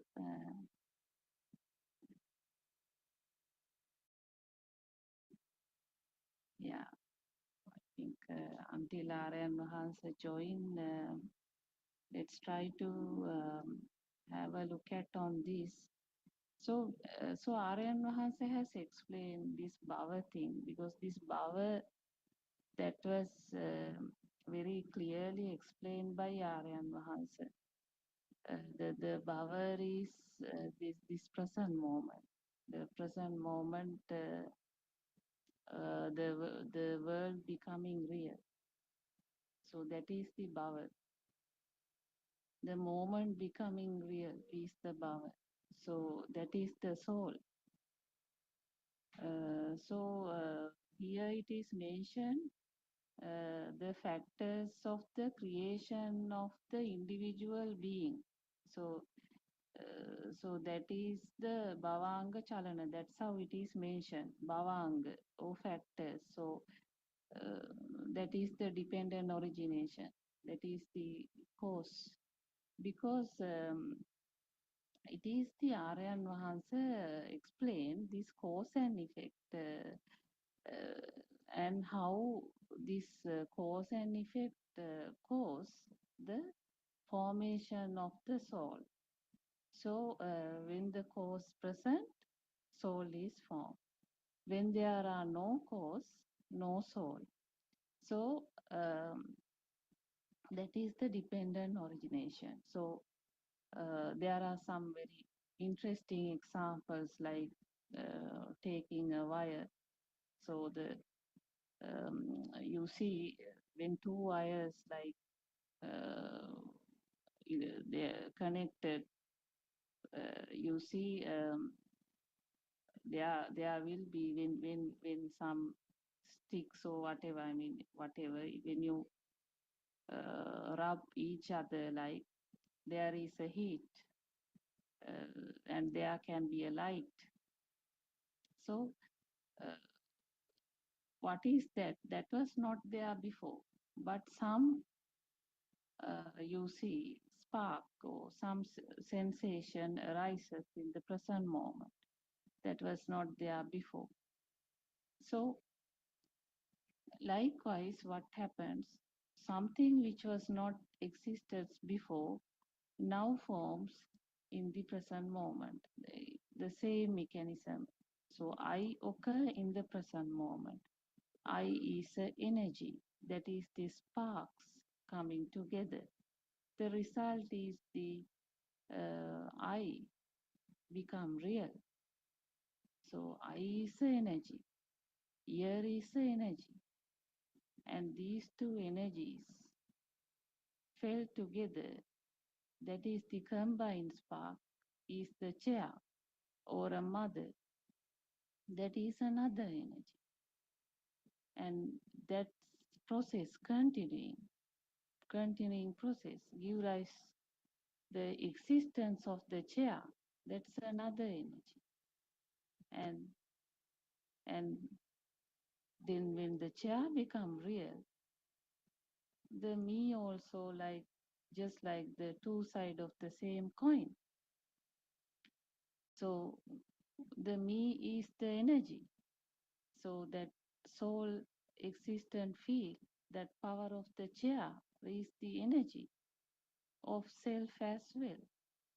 So likewise, it is a cause. The cause is this speed of the process which is happening and this energy formation. So some alive feel comes, energy comes. So these are the factors. What is the factor for power? What is the factor for the soul? What are the factors for this existent field? It is because this outside becoming real, because there is some spark each and every moment in this system. And these sparks naturally, simultaneously getting connected to the so-called outside. So the inside spark is separated like that. It is the feel is me, and what I am experiencing is outside. So that has happened. That has happened due to the ignorance in the system. And system now generates everything power. So without your ignorance, if you do not know this Dhamma, actually, rather than saying no, if this Dhamma has not become the transformation, like power is forming. So each and every moment, power is forming. So we'll read. Then the destroying of the being refers to the process of stopping, all of which lead to the non-existence or nirodha. Yeah, the destroying of being refers to the process of stopping, all of which lead to the non-existence. Yeah, so destroying of the being. So the self is a misconception. Chair is a misconception. Mother is a misconception. Child is a misconception. Because these are the drushti. So that something exists is the drushti. So so one understand this Dhamma, it clearly understand this is just a energy or spark or a current and nothing more here. So in this system, all the time, it is some mental fabrication, mental illusion. So perception, feeling heavier has no meaning, but that will not drop also automatically. Just by thinking, it won't drop. That is the thing. That is the problem. That's why so much of Dhamma is explained, because that fact that it is not the outside, it is the mental fabrication has to be felt in the present moment. So each and every moment the reality has to be felt as the reality itself. If not, that interconnection happens. In the sense outside become real, and that's why the perceptions carry a stronger feel. So therefore it's very interesting. The as Aryan Mahansa explained, this transformation, because whenever these perceptions heavy means the suffering. But if there is a path which brings down this perception heaviness, automatically is the good thing which is happening here. So for all that, the reality, because the system must have to be convinced the truth. If the truth is convinced to this system, only such transition will happen. So it can happen. It's a moment transfer. It is not so many days transfer. It is a moment transfer. So it was all the time, it was very different. Just a moment before. But in the present moment, it's see the value of this perception drops. And after that, it is completely different setup, different system is running. So that's why but you see, each and every moment listening this Dhamma is also very important, because it is when listening only, with the listening, this system change further as well. That is not to search any further path, like no path, it is getting clear with the transition. Then there is no more path or no more Dhamma to search, like no more Dhamma to seek, like. But this Dhamma is important after that for one's own purification, like. So it is the definitely this defilements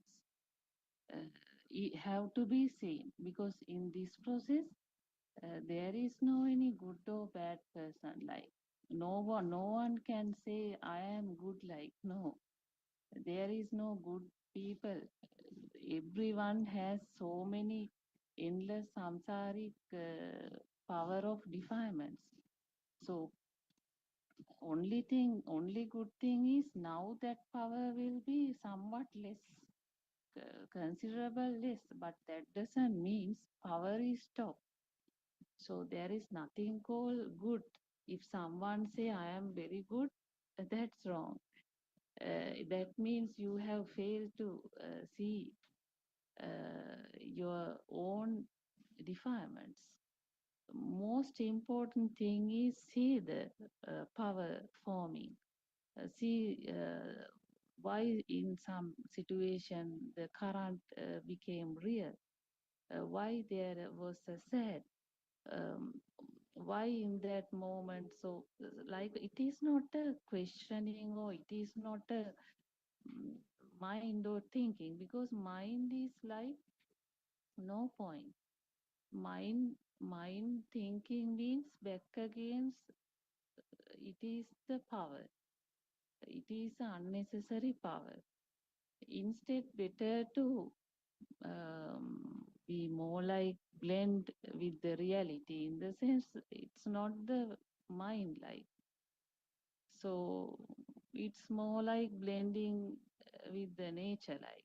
So it's more like that, but whenever whenever situations where the mind fabrications felt, that must be seen. So that is the most important part. That's why one should not be too much trying to be with the nature as well. Instead, go out, just have some discussion with others, see like how, I mean, these are not planning also like, but the reality of the self, the reality of these perceptions can identify, you see, and the resistance of the system also can identify to what extent the system is resistant. So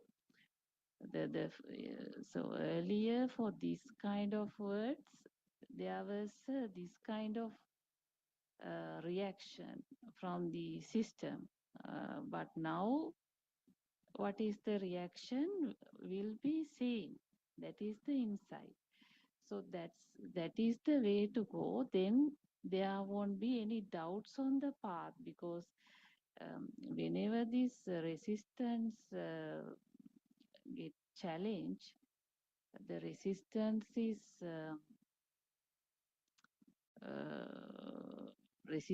is not there like it is seen. So that's how it needs to happen. Even the smaller thing would even seen like. So whenever some perception, let's say, because this perception becoming, you see, the perception becoming real can happen. It can happen. For example, let's say now you do not have a job. So in Facebook, you saw um, someone has a job, just an example. So in that moment, the perception can clearly see. Now some field of perception, let's say sad field of perception came, but in that situation, what will happen? Consequence also seen like that. This is how it happens. That is not a thinking, but like a arrow, like a array, like some. The consequence are also seen, and it's if even a strong feel comes, you see that there is a probability that this power comes down, even that sad comes down, because otherwise what will happen in that moment? If that process doesn't happen, now that sad feel gets stronger, and after that the another set of perceptions also can arise, and the drama can arise. Then the blame to other people all that can arise, no? So the good thing is, due to this Dhamma, the even some strong areas, strong perceptions, you see, even that start to play like it is seen. It is seen and the liberation happens. So that is the good thing in this Dhamma, because life is very easy, because Dhamma helps. Dhamma is the protector. There is no life without the Dhamma. It is the Dhamma is the protector life. So then it is more seen how in that situation this mental perception got strong and played. It was just a mental perception that arose in the present moment. That's how the perception can do a damage. All this is a perception, but in this perception world, perception can damage the resistance, the tranquility, the calmness.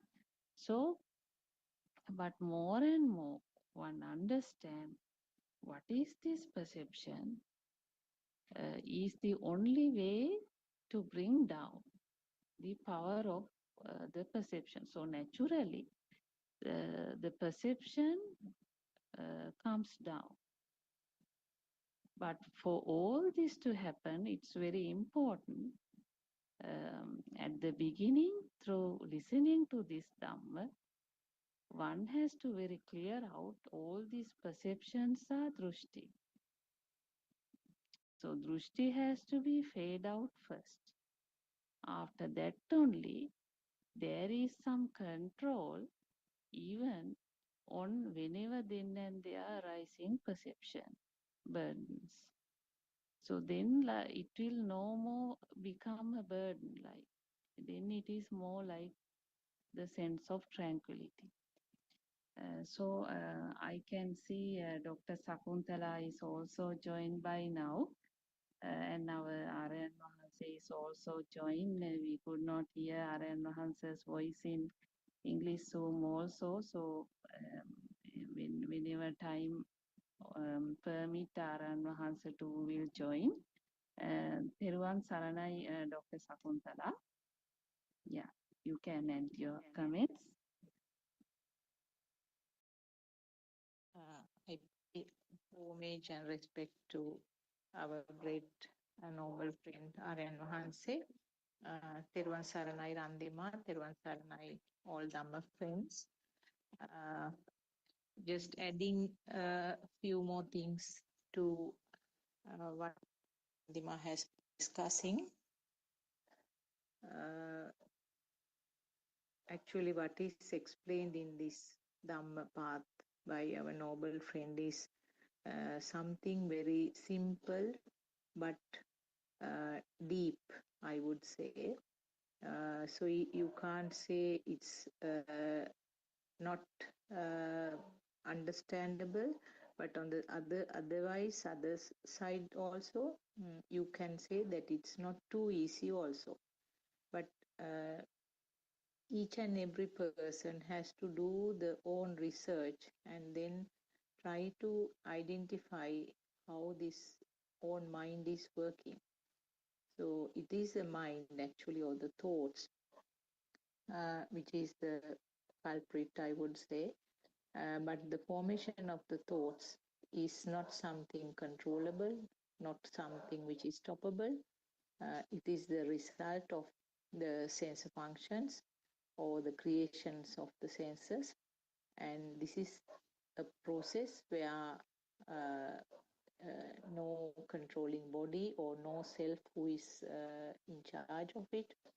So the sensor functions will continue as long as the physical body is functioning. That means as long as the breathing is there, the physical body will be functioning. And then as a result, the sense activity will be there. What is meant by sense activity is creation of forms. So what are these forms? It's the shapes, sounds, tastes, smells, and the tactile form. That means the warmth, hardness, and softness. So those are the sense creations. And as we have discussed so many times earlier, this is a process, and there is a sense function in the baby with the radiant mind where aggregation or amalgamation or whatever the term you can use doesn't happen. So the baby enjoys the activities. Baby finally feels that their sense of function and shapes, or hear the sounds, the taste, feel the smell, and feel the skin tactile forms, but there are no thoughts formed. There is no aggregation of these functions, but the baby can feel that there is a color, shape. Baby can hear a sound, but doesn't know what it is. There is no naming or no of the function. And as the child grows up, there is collective activity collection of this sense of functions.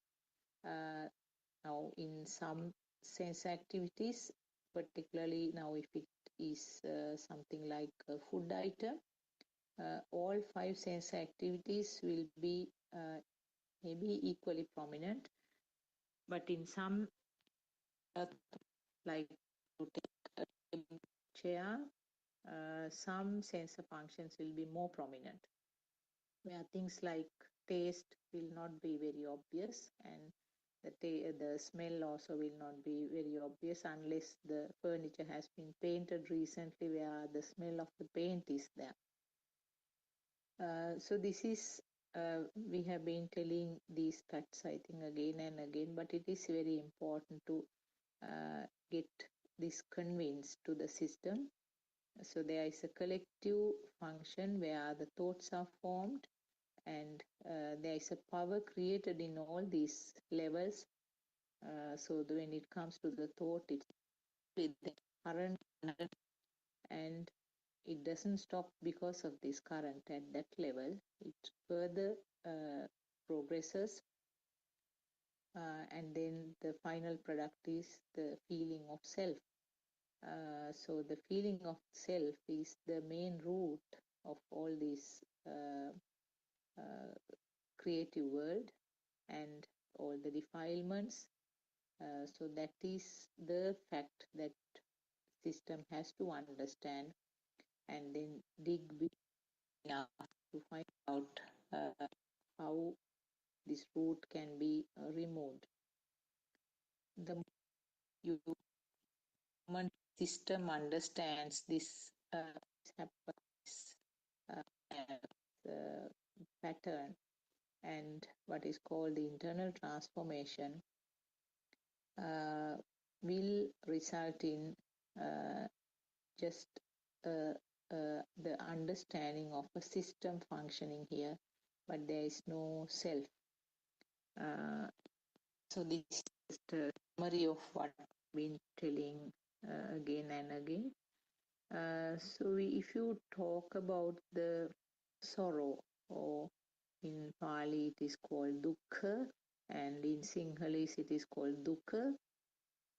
So I think we mentioned this couple of days back. The sorrow is always behind the so-called happiness also. So sorrow doesn't mean always superficial sorrowness or the sadness, but the happiness is also coming under the same group. So when you talk about this sorrow in Lord Buddha's teaching, 3 types of sorrows have been, 3 levels, I would say. sorrows have been explained. So the very superficial level is it's simply called sorrow or dukkha, which is the commonest thing, and that is where the world is existing. There is a so-called real world, and the image called me is there. So I feel sad because of various things in this outside assumed world. So it's always related to the material things, and when you lose the materials, you tend to have a real feeling of sorrow, and the happy events or the happy things you try to maintain, and when you have a problem of maintaining, or when the happy things are lost, again there is sorrow. So it's always a very sort of crude level which is taught in all the religions, and you try to do good things to have uh, happiness and then get rid of the sorrow, and you try not to do the bad things so that the same effect will be there. So these are what is called the merits that we talk about, or punyabhisankhara, where you do lots of meritorious work and then try to collect more and more merit, which you expect that will help you to have a good life in this birth and also in the births yet to come. So you expect good health, and then the good uh, wealth uh, and happiness in all the events. So this is the norm for the person who has no idea about the true Buddhist teaching.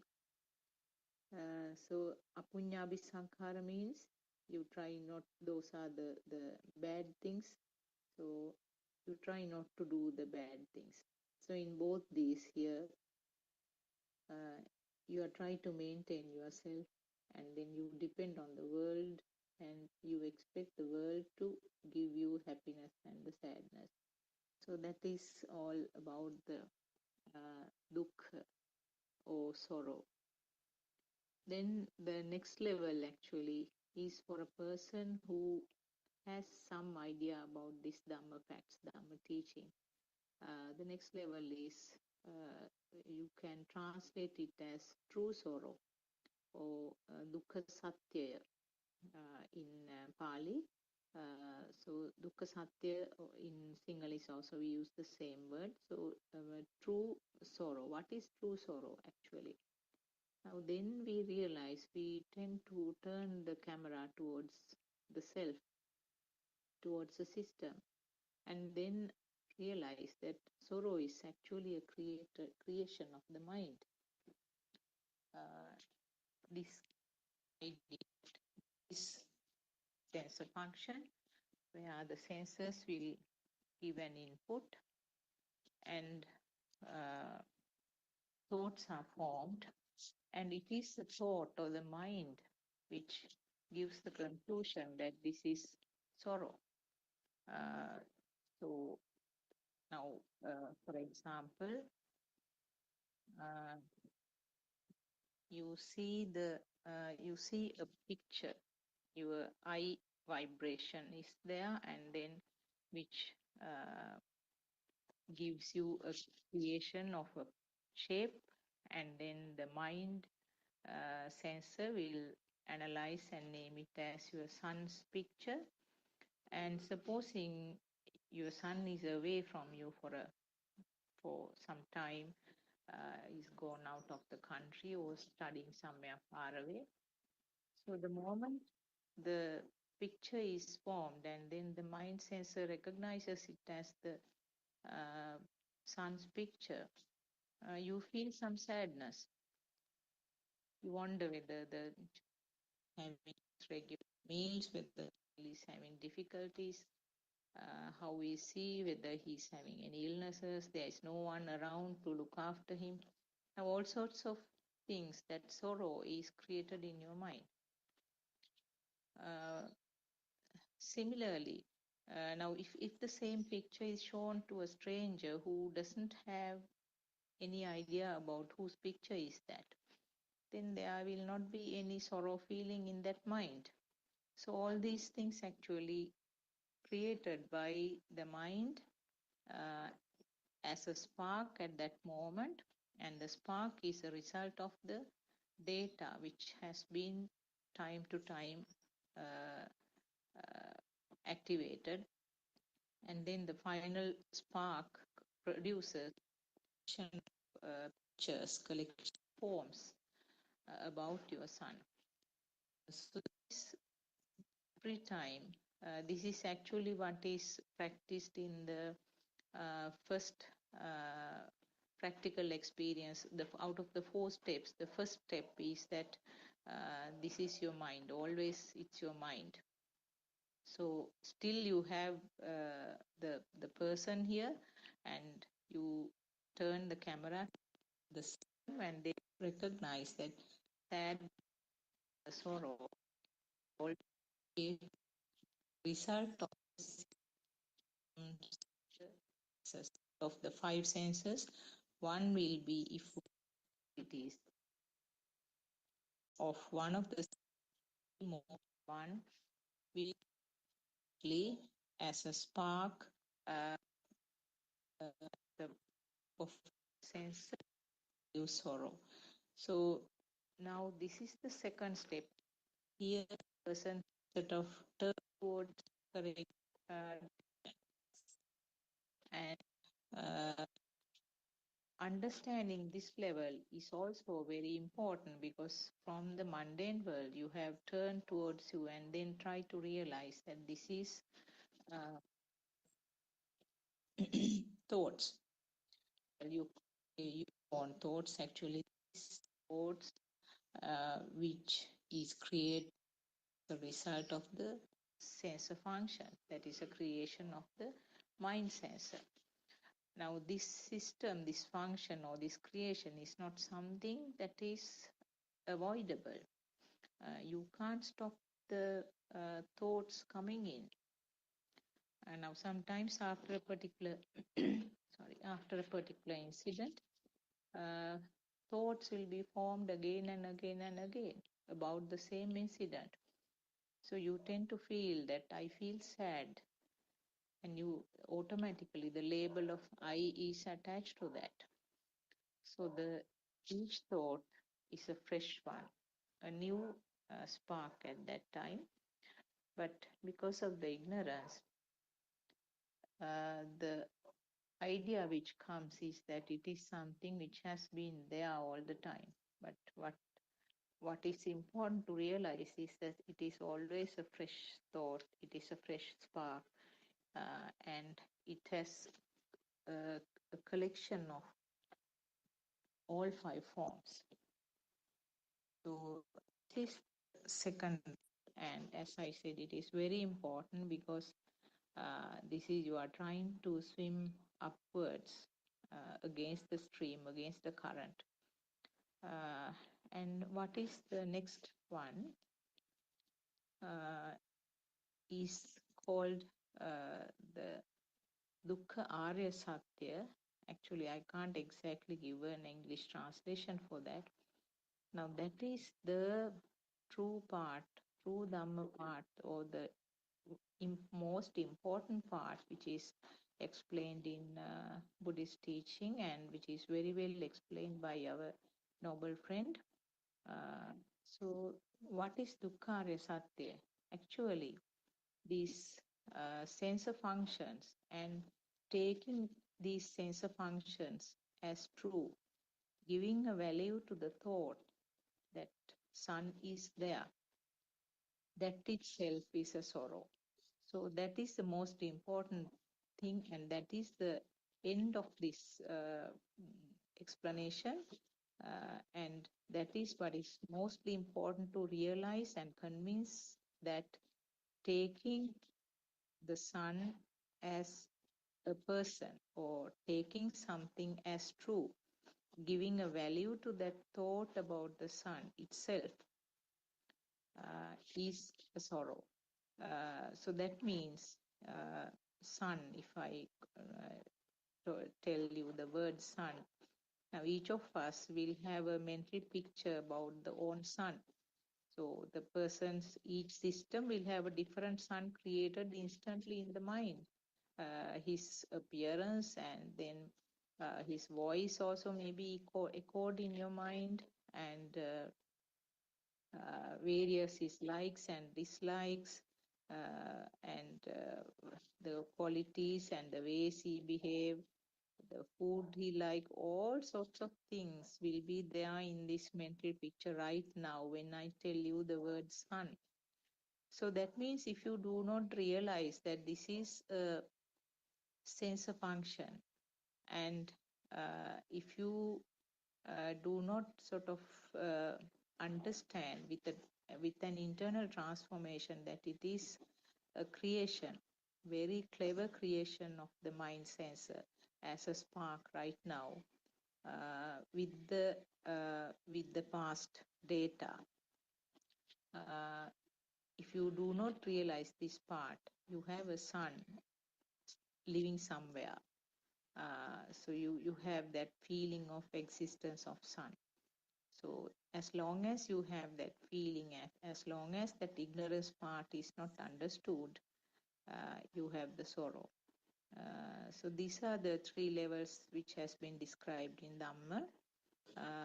So basically, as we have been telling again and again with different words and different sentences,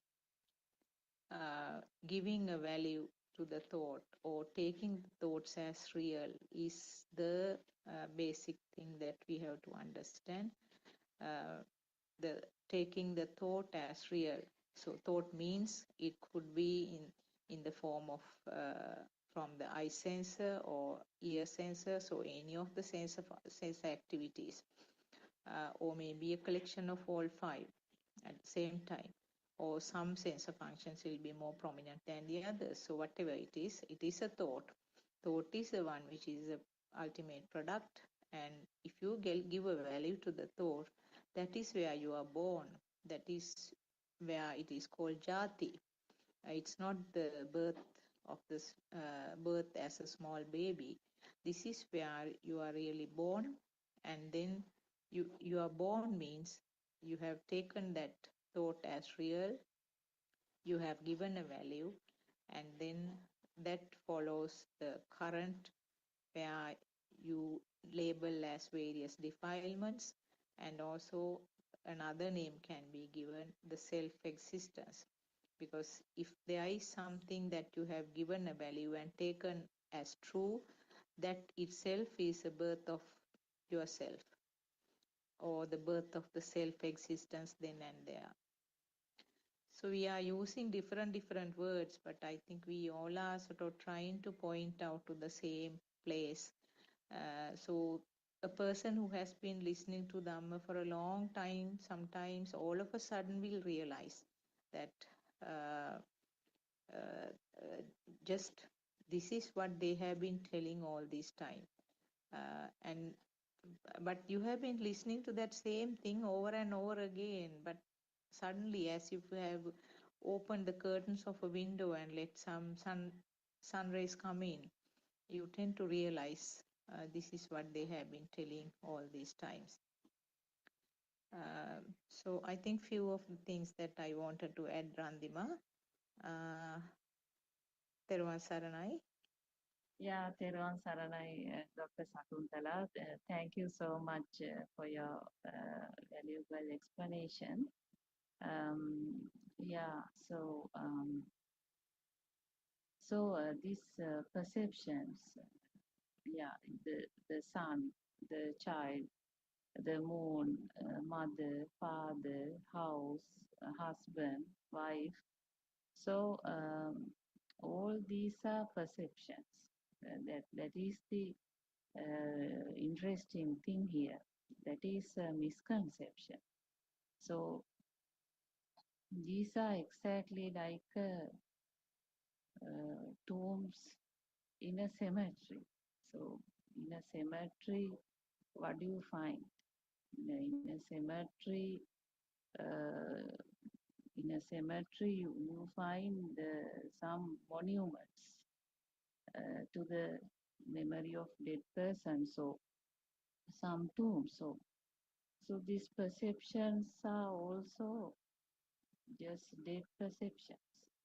Dead perceptions. So but interesting thing here is how this dead perceptions start firing, because where the firing, so all the firings are this perception. The perceptions are on fire, one at a time.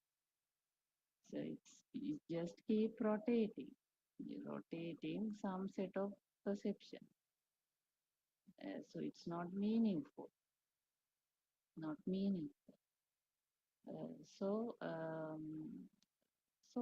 only thing is why some perceptions are stronger is another thing. So if we ask from the audience, like, what is the strongest perception? What is the strongest perception of all the perceptions? There can be several perceptions, isn't it? Like sun, moon, tree, chair, house, mother, father, sister, brother, and so on. Like so, what is the heaviest perception? So the heaviest perception is really the perception of me. That is the heaviest one. So that is a perception. So that's why when someone understands this Dhamma, the stronger relief comes first. So that is this soul is a misconception. So that is the transition. So, but it's very interesting. Even in the path life, one has to understand this some perceptions getting strong. So next, if we take like what would be the next perception, which is heaviest, which will feel heavier. Is that the child or the mother? No. You see, the next one is this eye, nose, ear, mouth, body, because it is my body. All the time, just see now when this leg is hit in some place accidentally, like when it touches, like it's naturally come, no, oh, my feet, like so, because this body, you see, from the childhood itself, a lot of safeguarding has happened to this body. So whenever this eye is very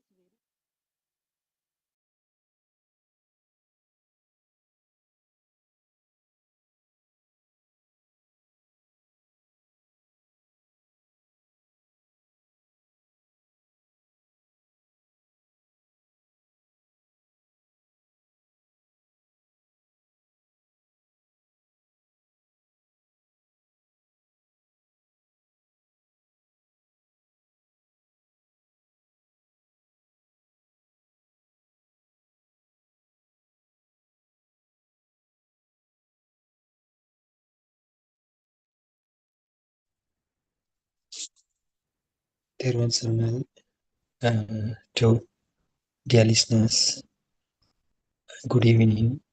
As usual, we have gathered to listen another episode of Buddothpada sermon.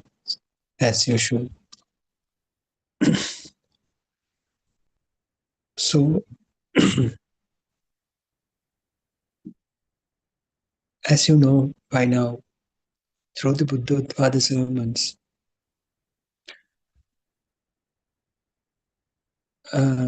what really uh, reveals into the world is none other than the absolute truth. So there should be, in terms of if you are talking about the truth, there shouldn't be two or more truths. There should be only one truth. So that truth would be able to explain everything in this world. So if it is able to explain everything, so that we can say it is the absolute truth. So what Lord Buddha revealed into the world is the truth. So everybody was seeking, what was the truth? What is the truth? Nobody knew until now. After Buddha's time, it has been hidden. It has gone hidden under the sands of time. So that is the nature. No one, nothing would remain long last. Even in the pyramids in Giza, even they have been constructed with uh, huge blocks of rocks, but still they are not in the same condition as they were built. So likewise, the understanding, the way of everything in this, that is the nature. Everybody change. Everything will change with time. So it is also that principle is also applicable for this Dhamma as well. So people were lucky enough to hear the pure truth from Lord Buddha about 2600 years back, but unfortunately with time it went under the sands of time, and we were not able to listen this Dhamma for thousands of years. So that's why certain different rituals, beliefs and customs came into the scene. Most Buddhists practice certain rituals, certain mm, mm, certain religious things.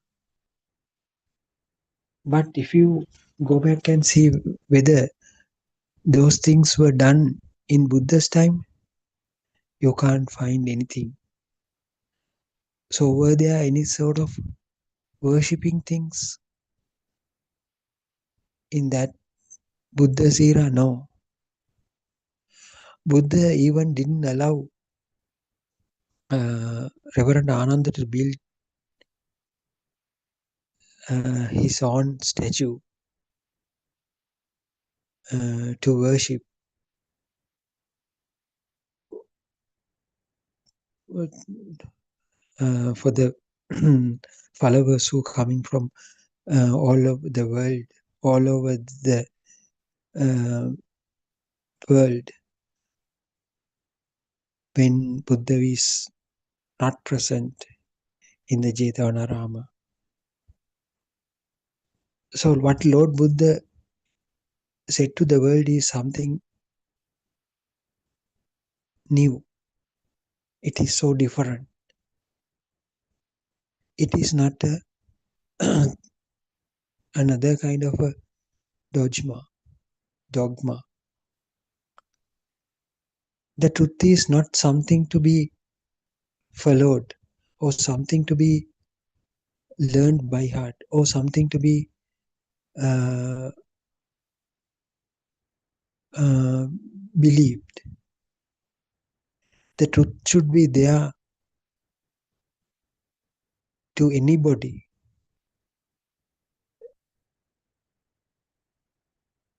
to understand. So it should be a something that some if someone understand, he should feel it as well. That's why Lord Buddha has revealed to the world something that is not just a philosophy.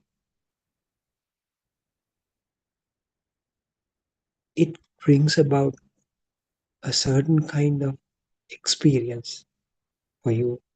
That's why it is so kind of a living sort of Dhamma, practical sort of Dhamma. That is why this Buddha's doctrine cannot be uh, renamed as another kind of a religion. This is not a religion.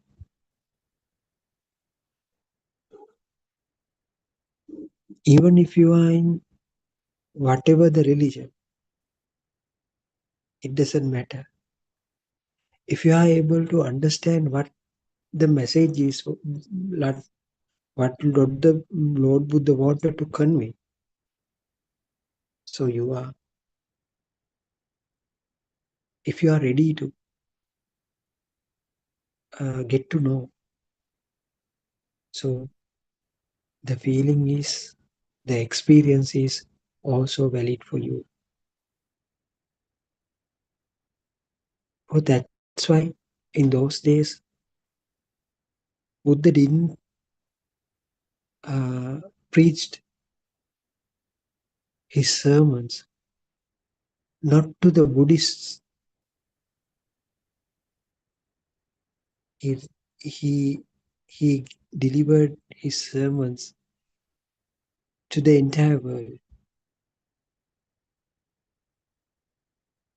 So he didn't care about the profession, social background, the religious beliefs,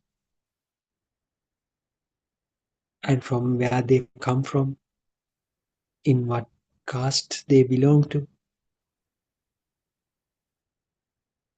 So none of them were materialized for this understanding. That's why Lord Buddha freely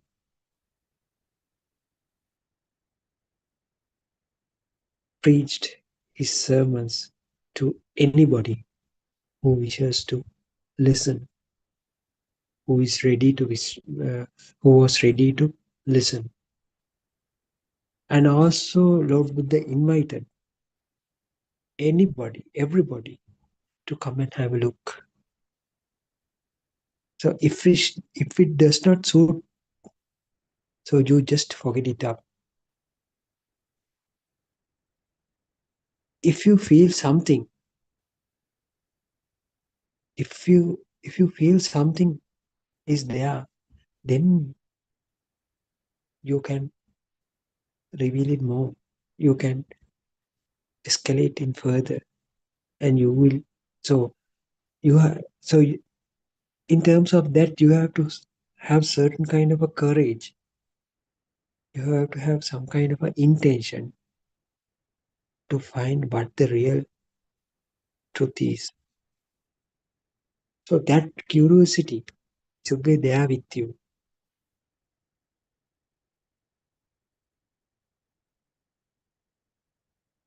So for those who have certain kind of an inquisitive mind, definitely they will find this.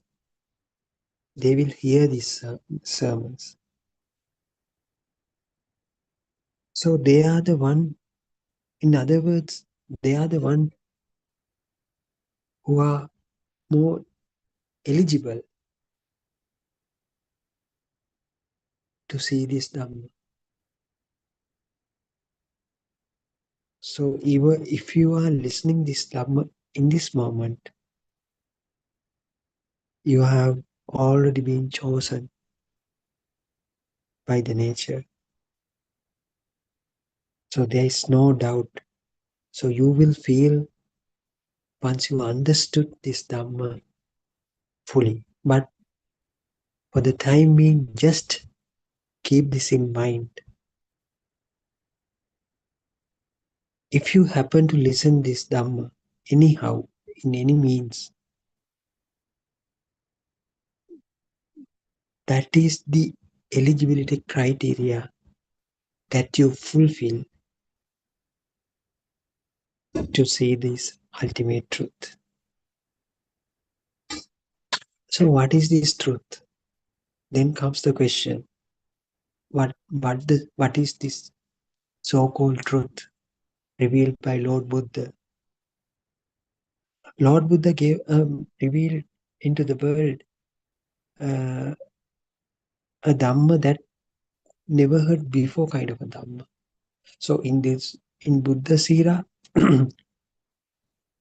this kind of message was not there. So what is this? What is this message? The message is there is no self, no living being here. Wow, it is a little bit difficult to believe. Yes, that is it. That's why Lord Buddha said, don't believe it. Even it is told by your parents, don't believe it. Even this kind of a thing is told by a friend, don't believe. Even in the monk, leading monk in the temple tells this, don't believe it. Even I myself tell it, don't believe it. But I am telling there is nobody here, no living being here. But don't believe it. Unless you feel that there is nobody here, don't believe it. Until you believe, until you feel that there is nobody here, don't believe it. Don't. That's why this Dhamma is not not this Buddha doctrine is not something someone like something like a dogma. We should not believe anything. You can listen to this Dhamma with an open mind. So if you have an open mind, what you have to do is, with that open mind, you have to jump into the pool to swim. What does that mean? What does that mean? You have to make it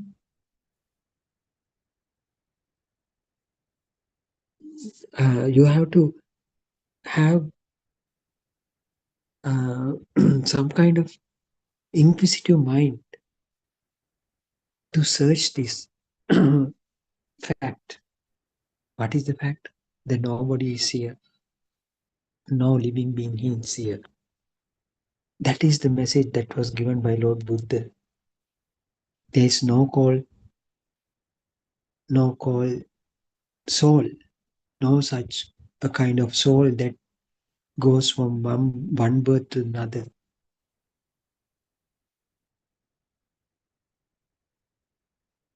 So even so, how can we understand this truth? How can we understand this message? So Buddha has revealed a certain way, a certain method that will enable you to understand this truth. That will enable you to understand this message.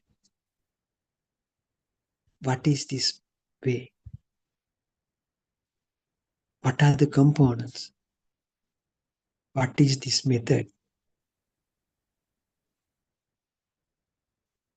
It is the way how your self has been formed. Learning or understanding how yourself got formed. So, in order to do so, Buddha revealed a nice kind of concept. That concept is known as uh,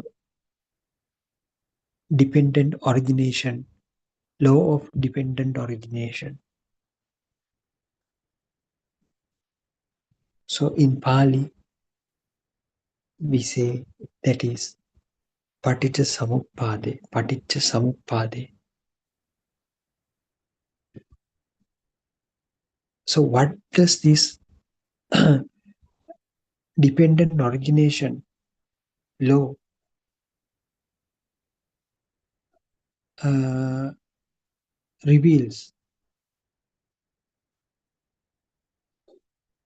None other than the way how you have been formed.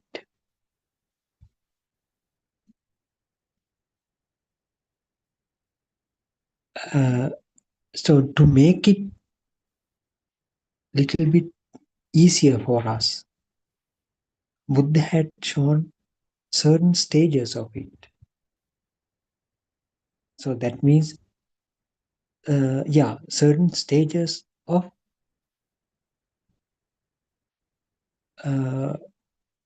of the certain stages of uh, prior to formation of the soul,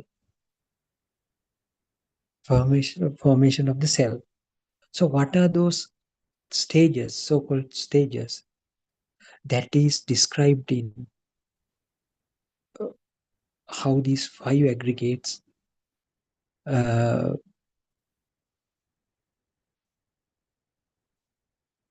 are formed in the formation of five aggregates.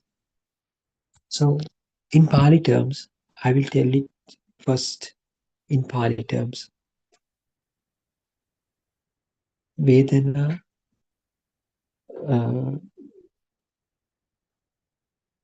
Rupa, Vedana, Sanya, Sankara, Vijnana.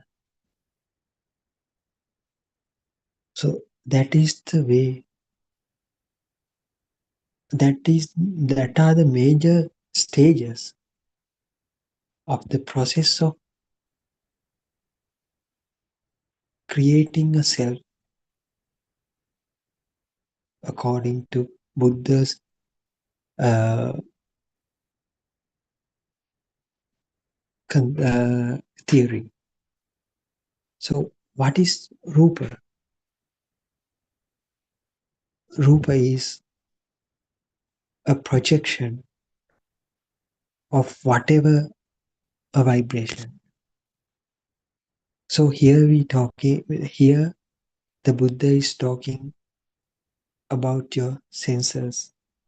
So we discussed yesterday how these senses collectively create these worldly perceptions. So if you try to further analyze about your senses. So it can be a sensor can be explained using these aggregates. So Rupa, Vedana, Sanya, Sankara, Vinya. Rupa means form. Vedana means name. Sanya means perception. Sankara means volitional formations or mental formations. Vijnana means the consciousness. So ultimately, what has been created? A consciousness, a feeling of a self, a life feel. So how this life feel has been brought about? So to explain that, the Buddha came up with a nice kind of concept called explanation of five aggregates, or that is known as, in Pali terms, Skandha Vigrahaya. So initial point is the vibration. So whenever a certain vibration is there, that carries some amount of force within it, some amount of power within it. That power is able to give certain kind of a feel. That feel will be projected as a light or sound or pain or taste or as smell. So those are the perceptions. So these perceptions are not be there unless this volitional formation takes place. What does that volitional formations? The vibration does not stop after forming only one vibration. So it gives another vibration to happen. So that is the way how your mind gets formed. It is a something that is very similar to your gravity power or the electric power, electric current, or yes. So this power of creating mind is some kind of a force. That force is able to generate more and more subsequent vibrations. So these subsequent vibrations carry more power. So this energy, this energy can give rise to a perception. So that if that perception happens to be the light, that is the exact point where your vision takes place. If that particular perception happens to be the sound, so that is the exact point where your ear faculty is born. So this is the way how your senses are formed. So nothing was there earlier, but due to certain collision, a vibration would happen. This vibration keeps happening again and again. So that will generate more power. That power would then be able to create some sort of a projection. If that projection happens to be the light, that is the point where your vision or eye sensor is formed. That is the way how your faculties are born. For collectively, what will happen? So now the initial vibration gave rise to a sound, a light, a stimulation of some sort of pain, maybe, and all these perceptions would combine each other to form another brand new sort of perception. That perception may be the chair that you see in front of you at this moment, even. So it has also the same kind of energy that was there in the initial vibration. So that energy is capable of giving some sort of a feeling of its existence. So that is the point where the consciousness takes place. Vedana, Rupa, Vedana, Sanya, Sankara, the fifth one is Vijnana. So that is the way how this consciousness takes place, gets created. So up to that level, just think whether there is certain kind of a human involvement there or involvement of any other living being for that process. No. But ultimately, what was the product? A consciousness. With what? With only a non-conscious vibration. It's just some sort of an energy. So the collection of energy now has given some sort of a conscious feeling. So this mechanism is the mechanism that Lord Buddha wanted to highlight to this world, emphasize to this world, reveal to this world. Nahidam parakatam bimban, nahidam parakatang agang. This final perception was not made by you and not by the other as well. Without involvement of anybody else, this final perception of the chair has been formed. And also along with that perceptions, there had certain kind of a existence feel or conscious feeling got created without involvement of any living being. It happens according to the nature. This is the way how the nature rolls out.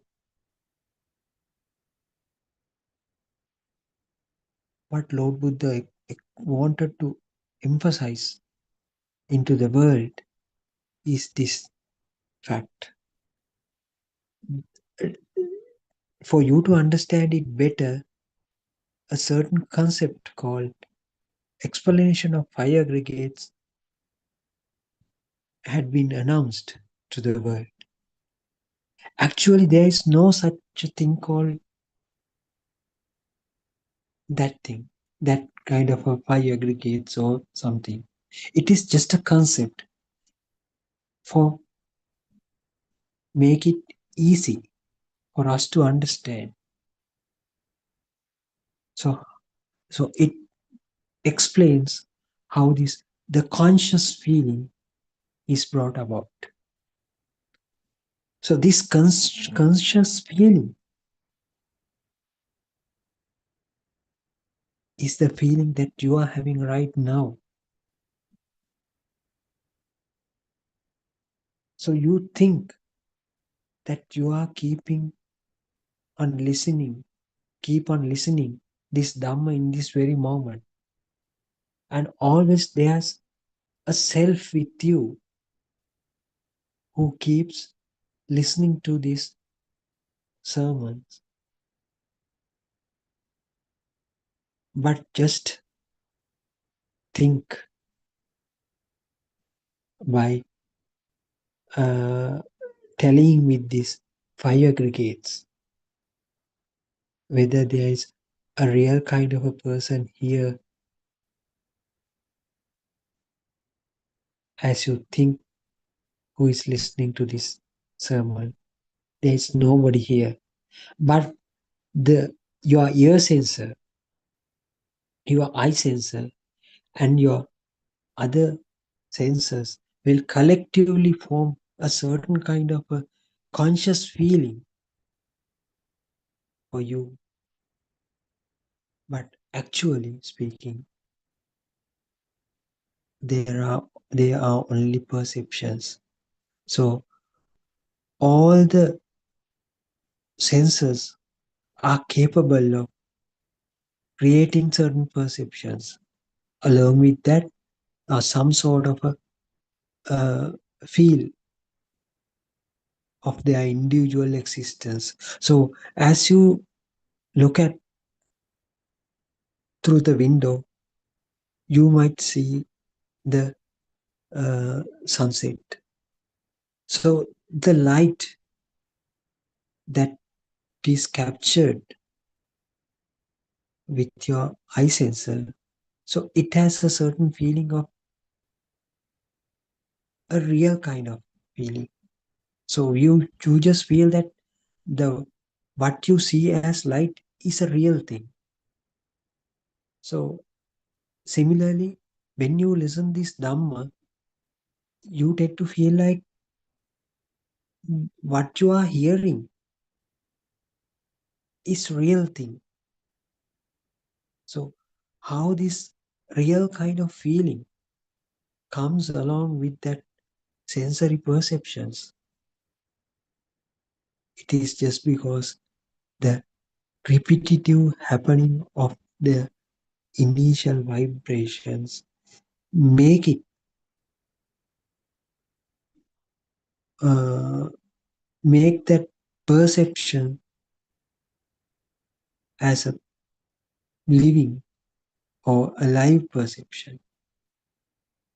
So after forming the chair,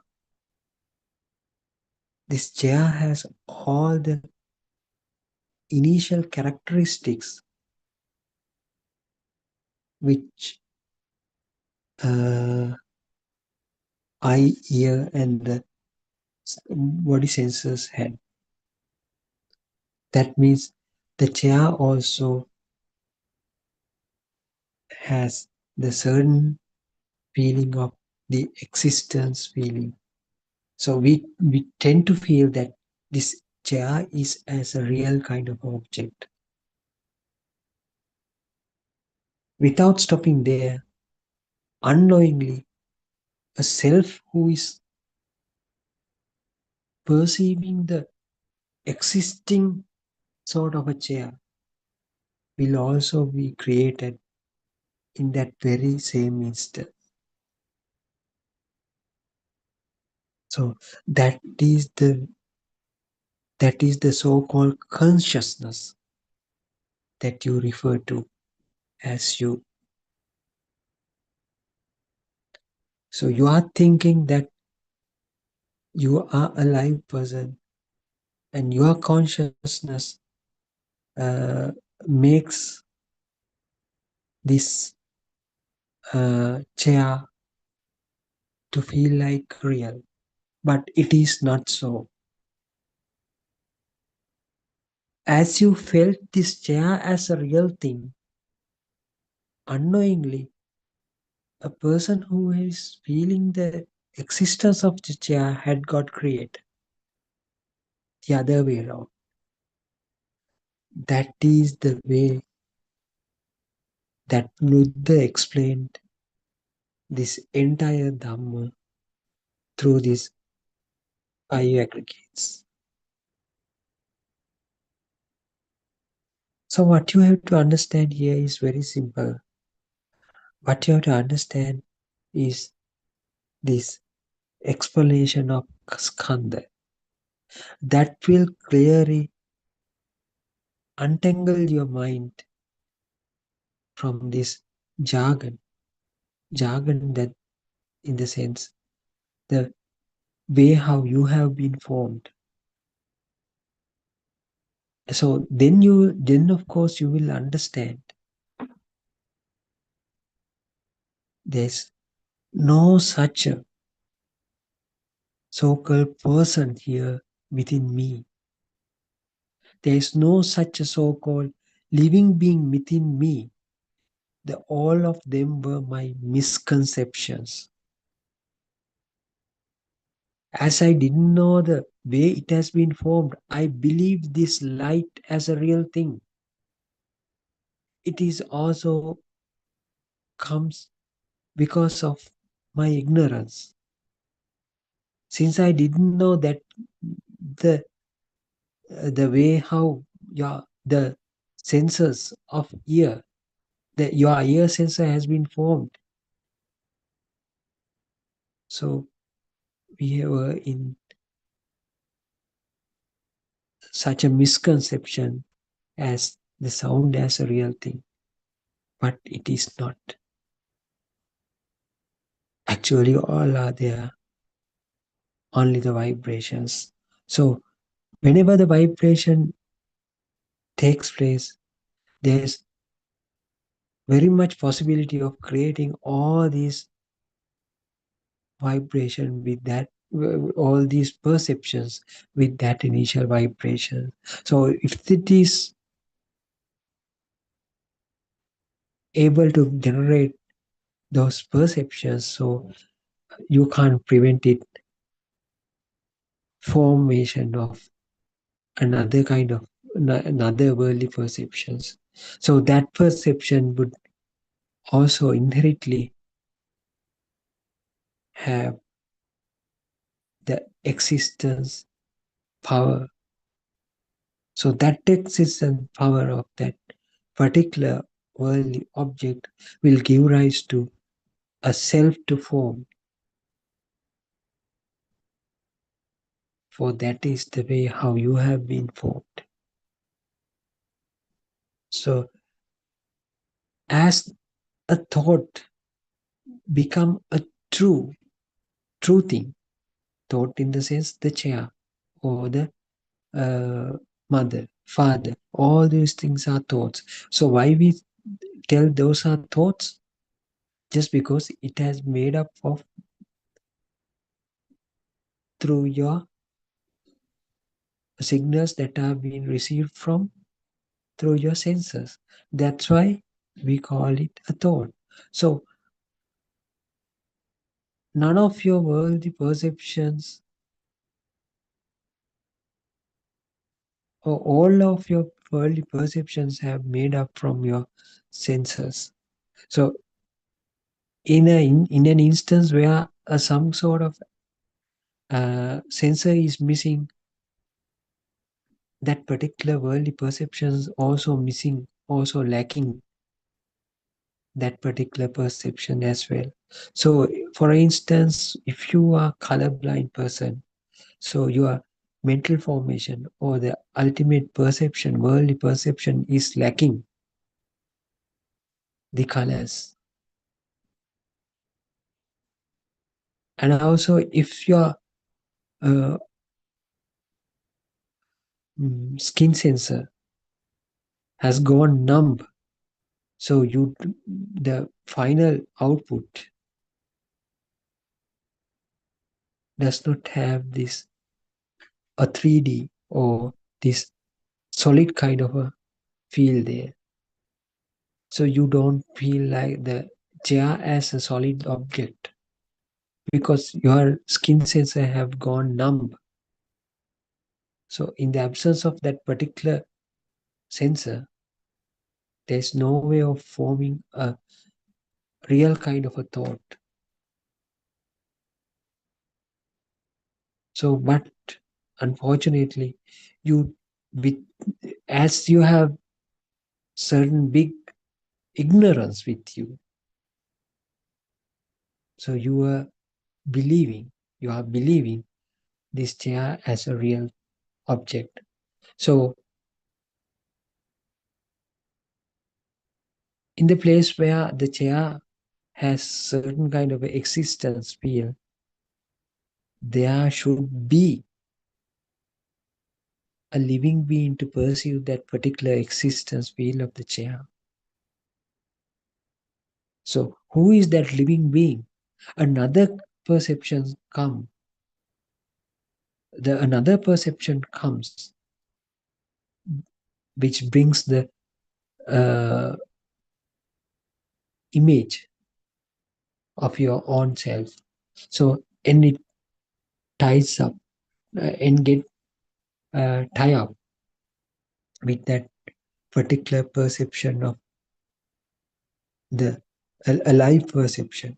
So from that day onwards, you tend to feel you are the one who is living in this world, and you have certain kind of a figure as you saw earlier in the mirror. So from that day onwards, that moment onwards, you think that you are a living being, and there's certain alive thing is there within me. So you believe that. So then from that day onwards, whatever you interact with, whatever you communicate with, you tend to feel like they are as real things.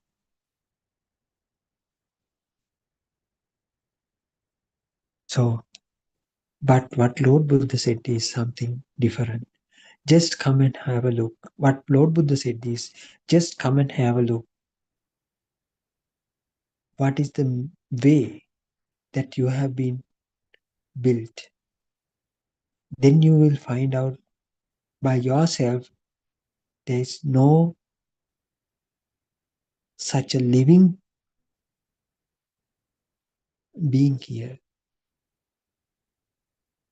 It gets formed. The liveness or living feeling will be a result from certain kind of natural process. The so-called consciousness is also bring about from a natural kind of process through natural kind of phenomena. So nobody is involved in that particular process. So what you have to understand is this process is not a real thing. And also the perceptions that are getting created within your senses are not so real as you think. They are also projections because they are being made due to the initial vibrations.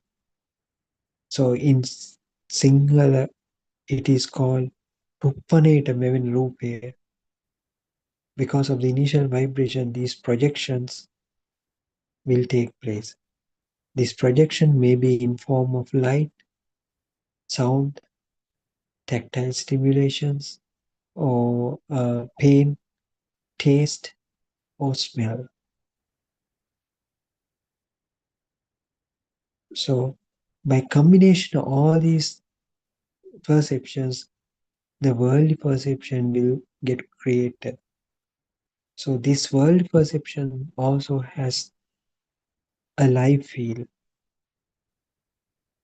This life field will make you to feel that there is a person who is feeling that particular life field of that worldly perception. So that is the way how yourself got formed. Actually, forming a self as a result of a certain ongoing natural phenomena is the message that has been given by Lord Buddha. There is no so-called living being here as you think. That's why Lord Buddha said, this is the message that has been a very new for that era. So nowadays also we didn't hear this message, but we have to be very thankful to our spiritual guide Buddothpada Vahase for bringing this truth once again into this world. So now we have the guidance. So we have the clear set of instructions.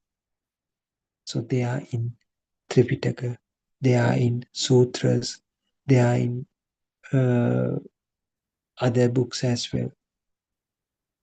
So just what you have to do is try to figure out whether this message is a true message or not. This research or this experiment has to be done by you, because you are the one who wants to realize this Dhamma. So other ones understanding won't help you for your realization. So that's why Lord Buddha said, you have to make your own rafter to sail across this river. So you can't jump onto someone else's boat to go to that other side. But so that won't give you a sufficient proofs to feel the truth. So what you have to do is you have to do your own experiment, own study. So what you should study, the way how you have been formed. So as per the instructions given by Lord Buddha,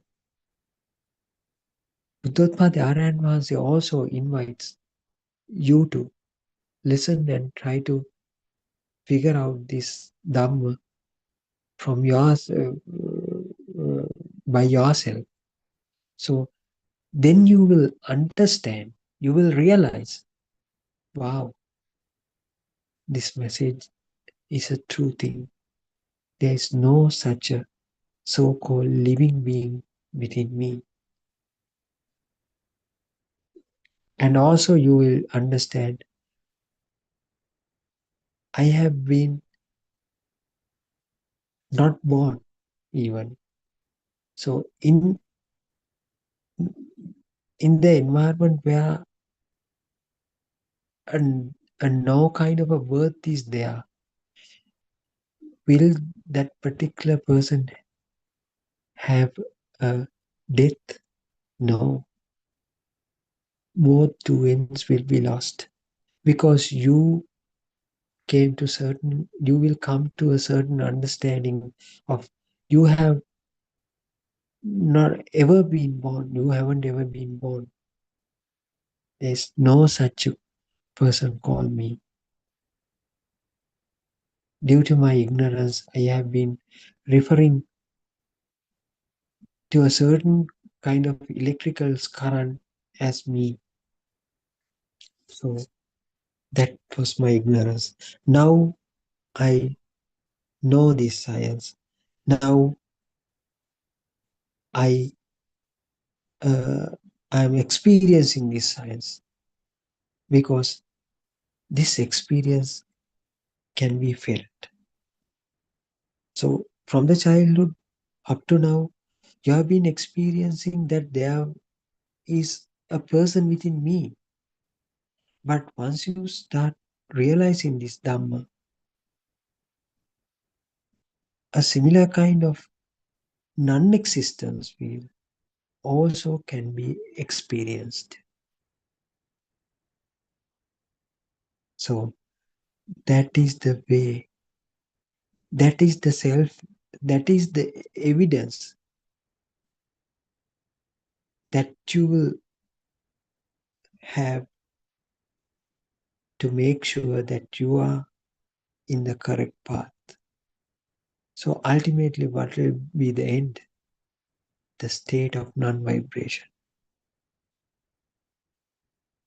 Lord Buddha guarantees,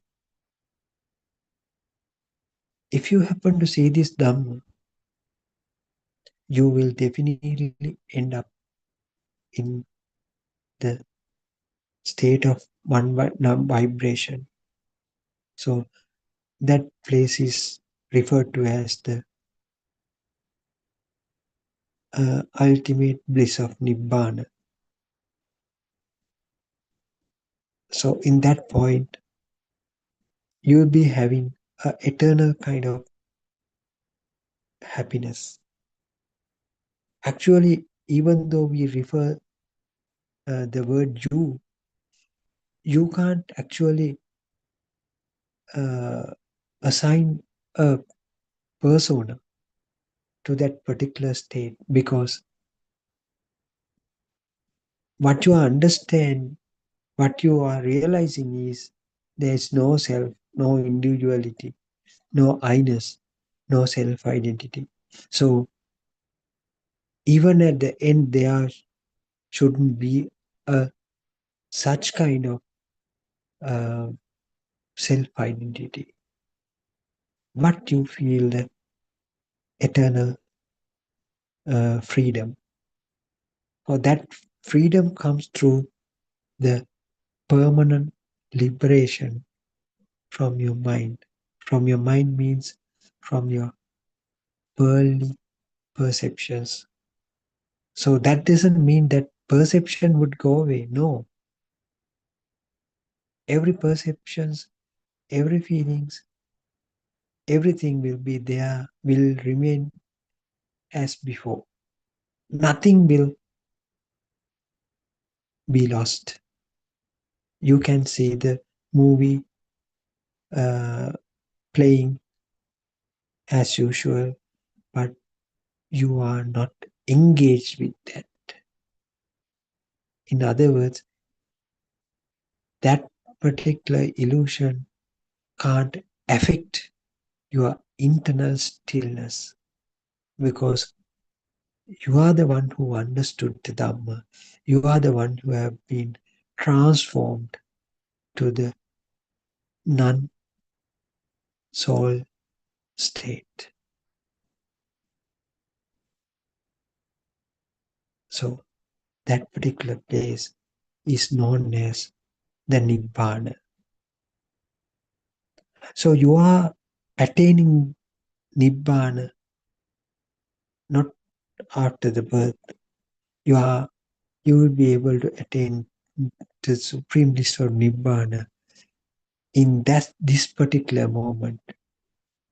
Only thing what you have to do is seeing the impermanence nature of the thought, seeing the impermanence nature of the mind. That's all. That's why Lord Buddha said, Tatra Tatra Vipassati. That means you should be able to, you should be very skillful to see the impermanence of the each and every thought which comes to you. So that The person who is able to do so is known as Sangha. And after seeing this, after becoming to the state of Arahathood, that is the state of non-vibration, nothing will be able to shake it again. So that is the end of your samsaric journey. That will able to keep the full stop to the entire samsaric journey, because there is no such a kind of power to make you to feel again a live kind of feeling to you, bring about a live kind of feeling to you, because in the absence of any kind of vibration, there is no way of generating energy. That would be the end of your entire samsaric journey. So I think that is enough for the day. So we can discuss further tomorrow as well. So try to keep contemplating. If you are a beginner, try to keep contemplating this again and again, and try to analyze slowly one by one, especially the way how these 5 aggregates work, the formation of self. Then you will realize there is no such a kind of process here. So no such a person who have been living here. So I have never been born. So there is no such a person called me. So it can be felt, that can be experienced by on your own. So that's why Lord Buddha said this Dhamma is something that is self-evident. So unless you, until you feel it, don't believe what I said even, what I say even. Just come and have a look. Okay, then we'll catch up tomorrow as well. Until then, may Triple Gem bless you to all. Teruvan Saranai.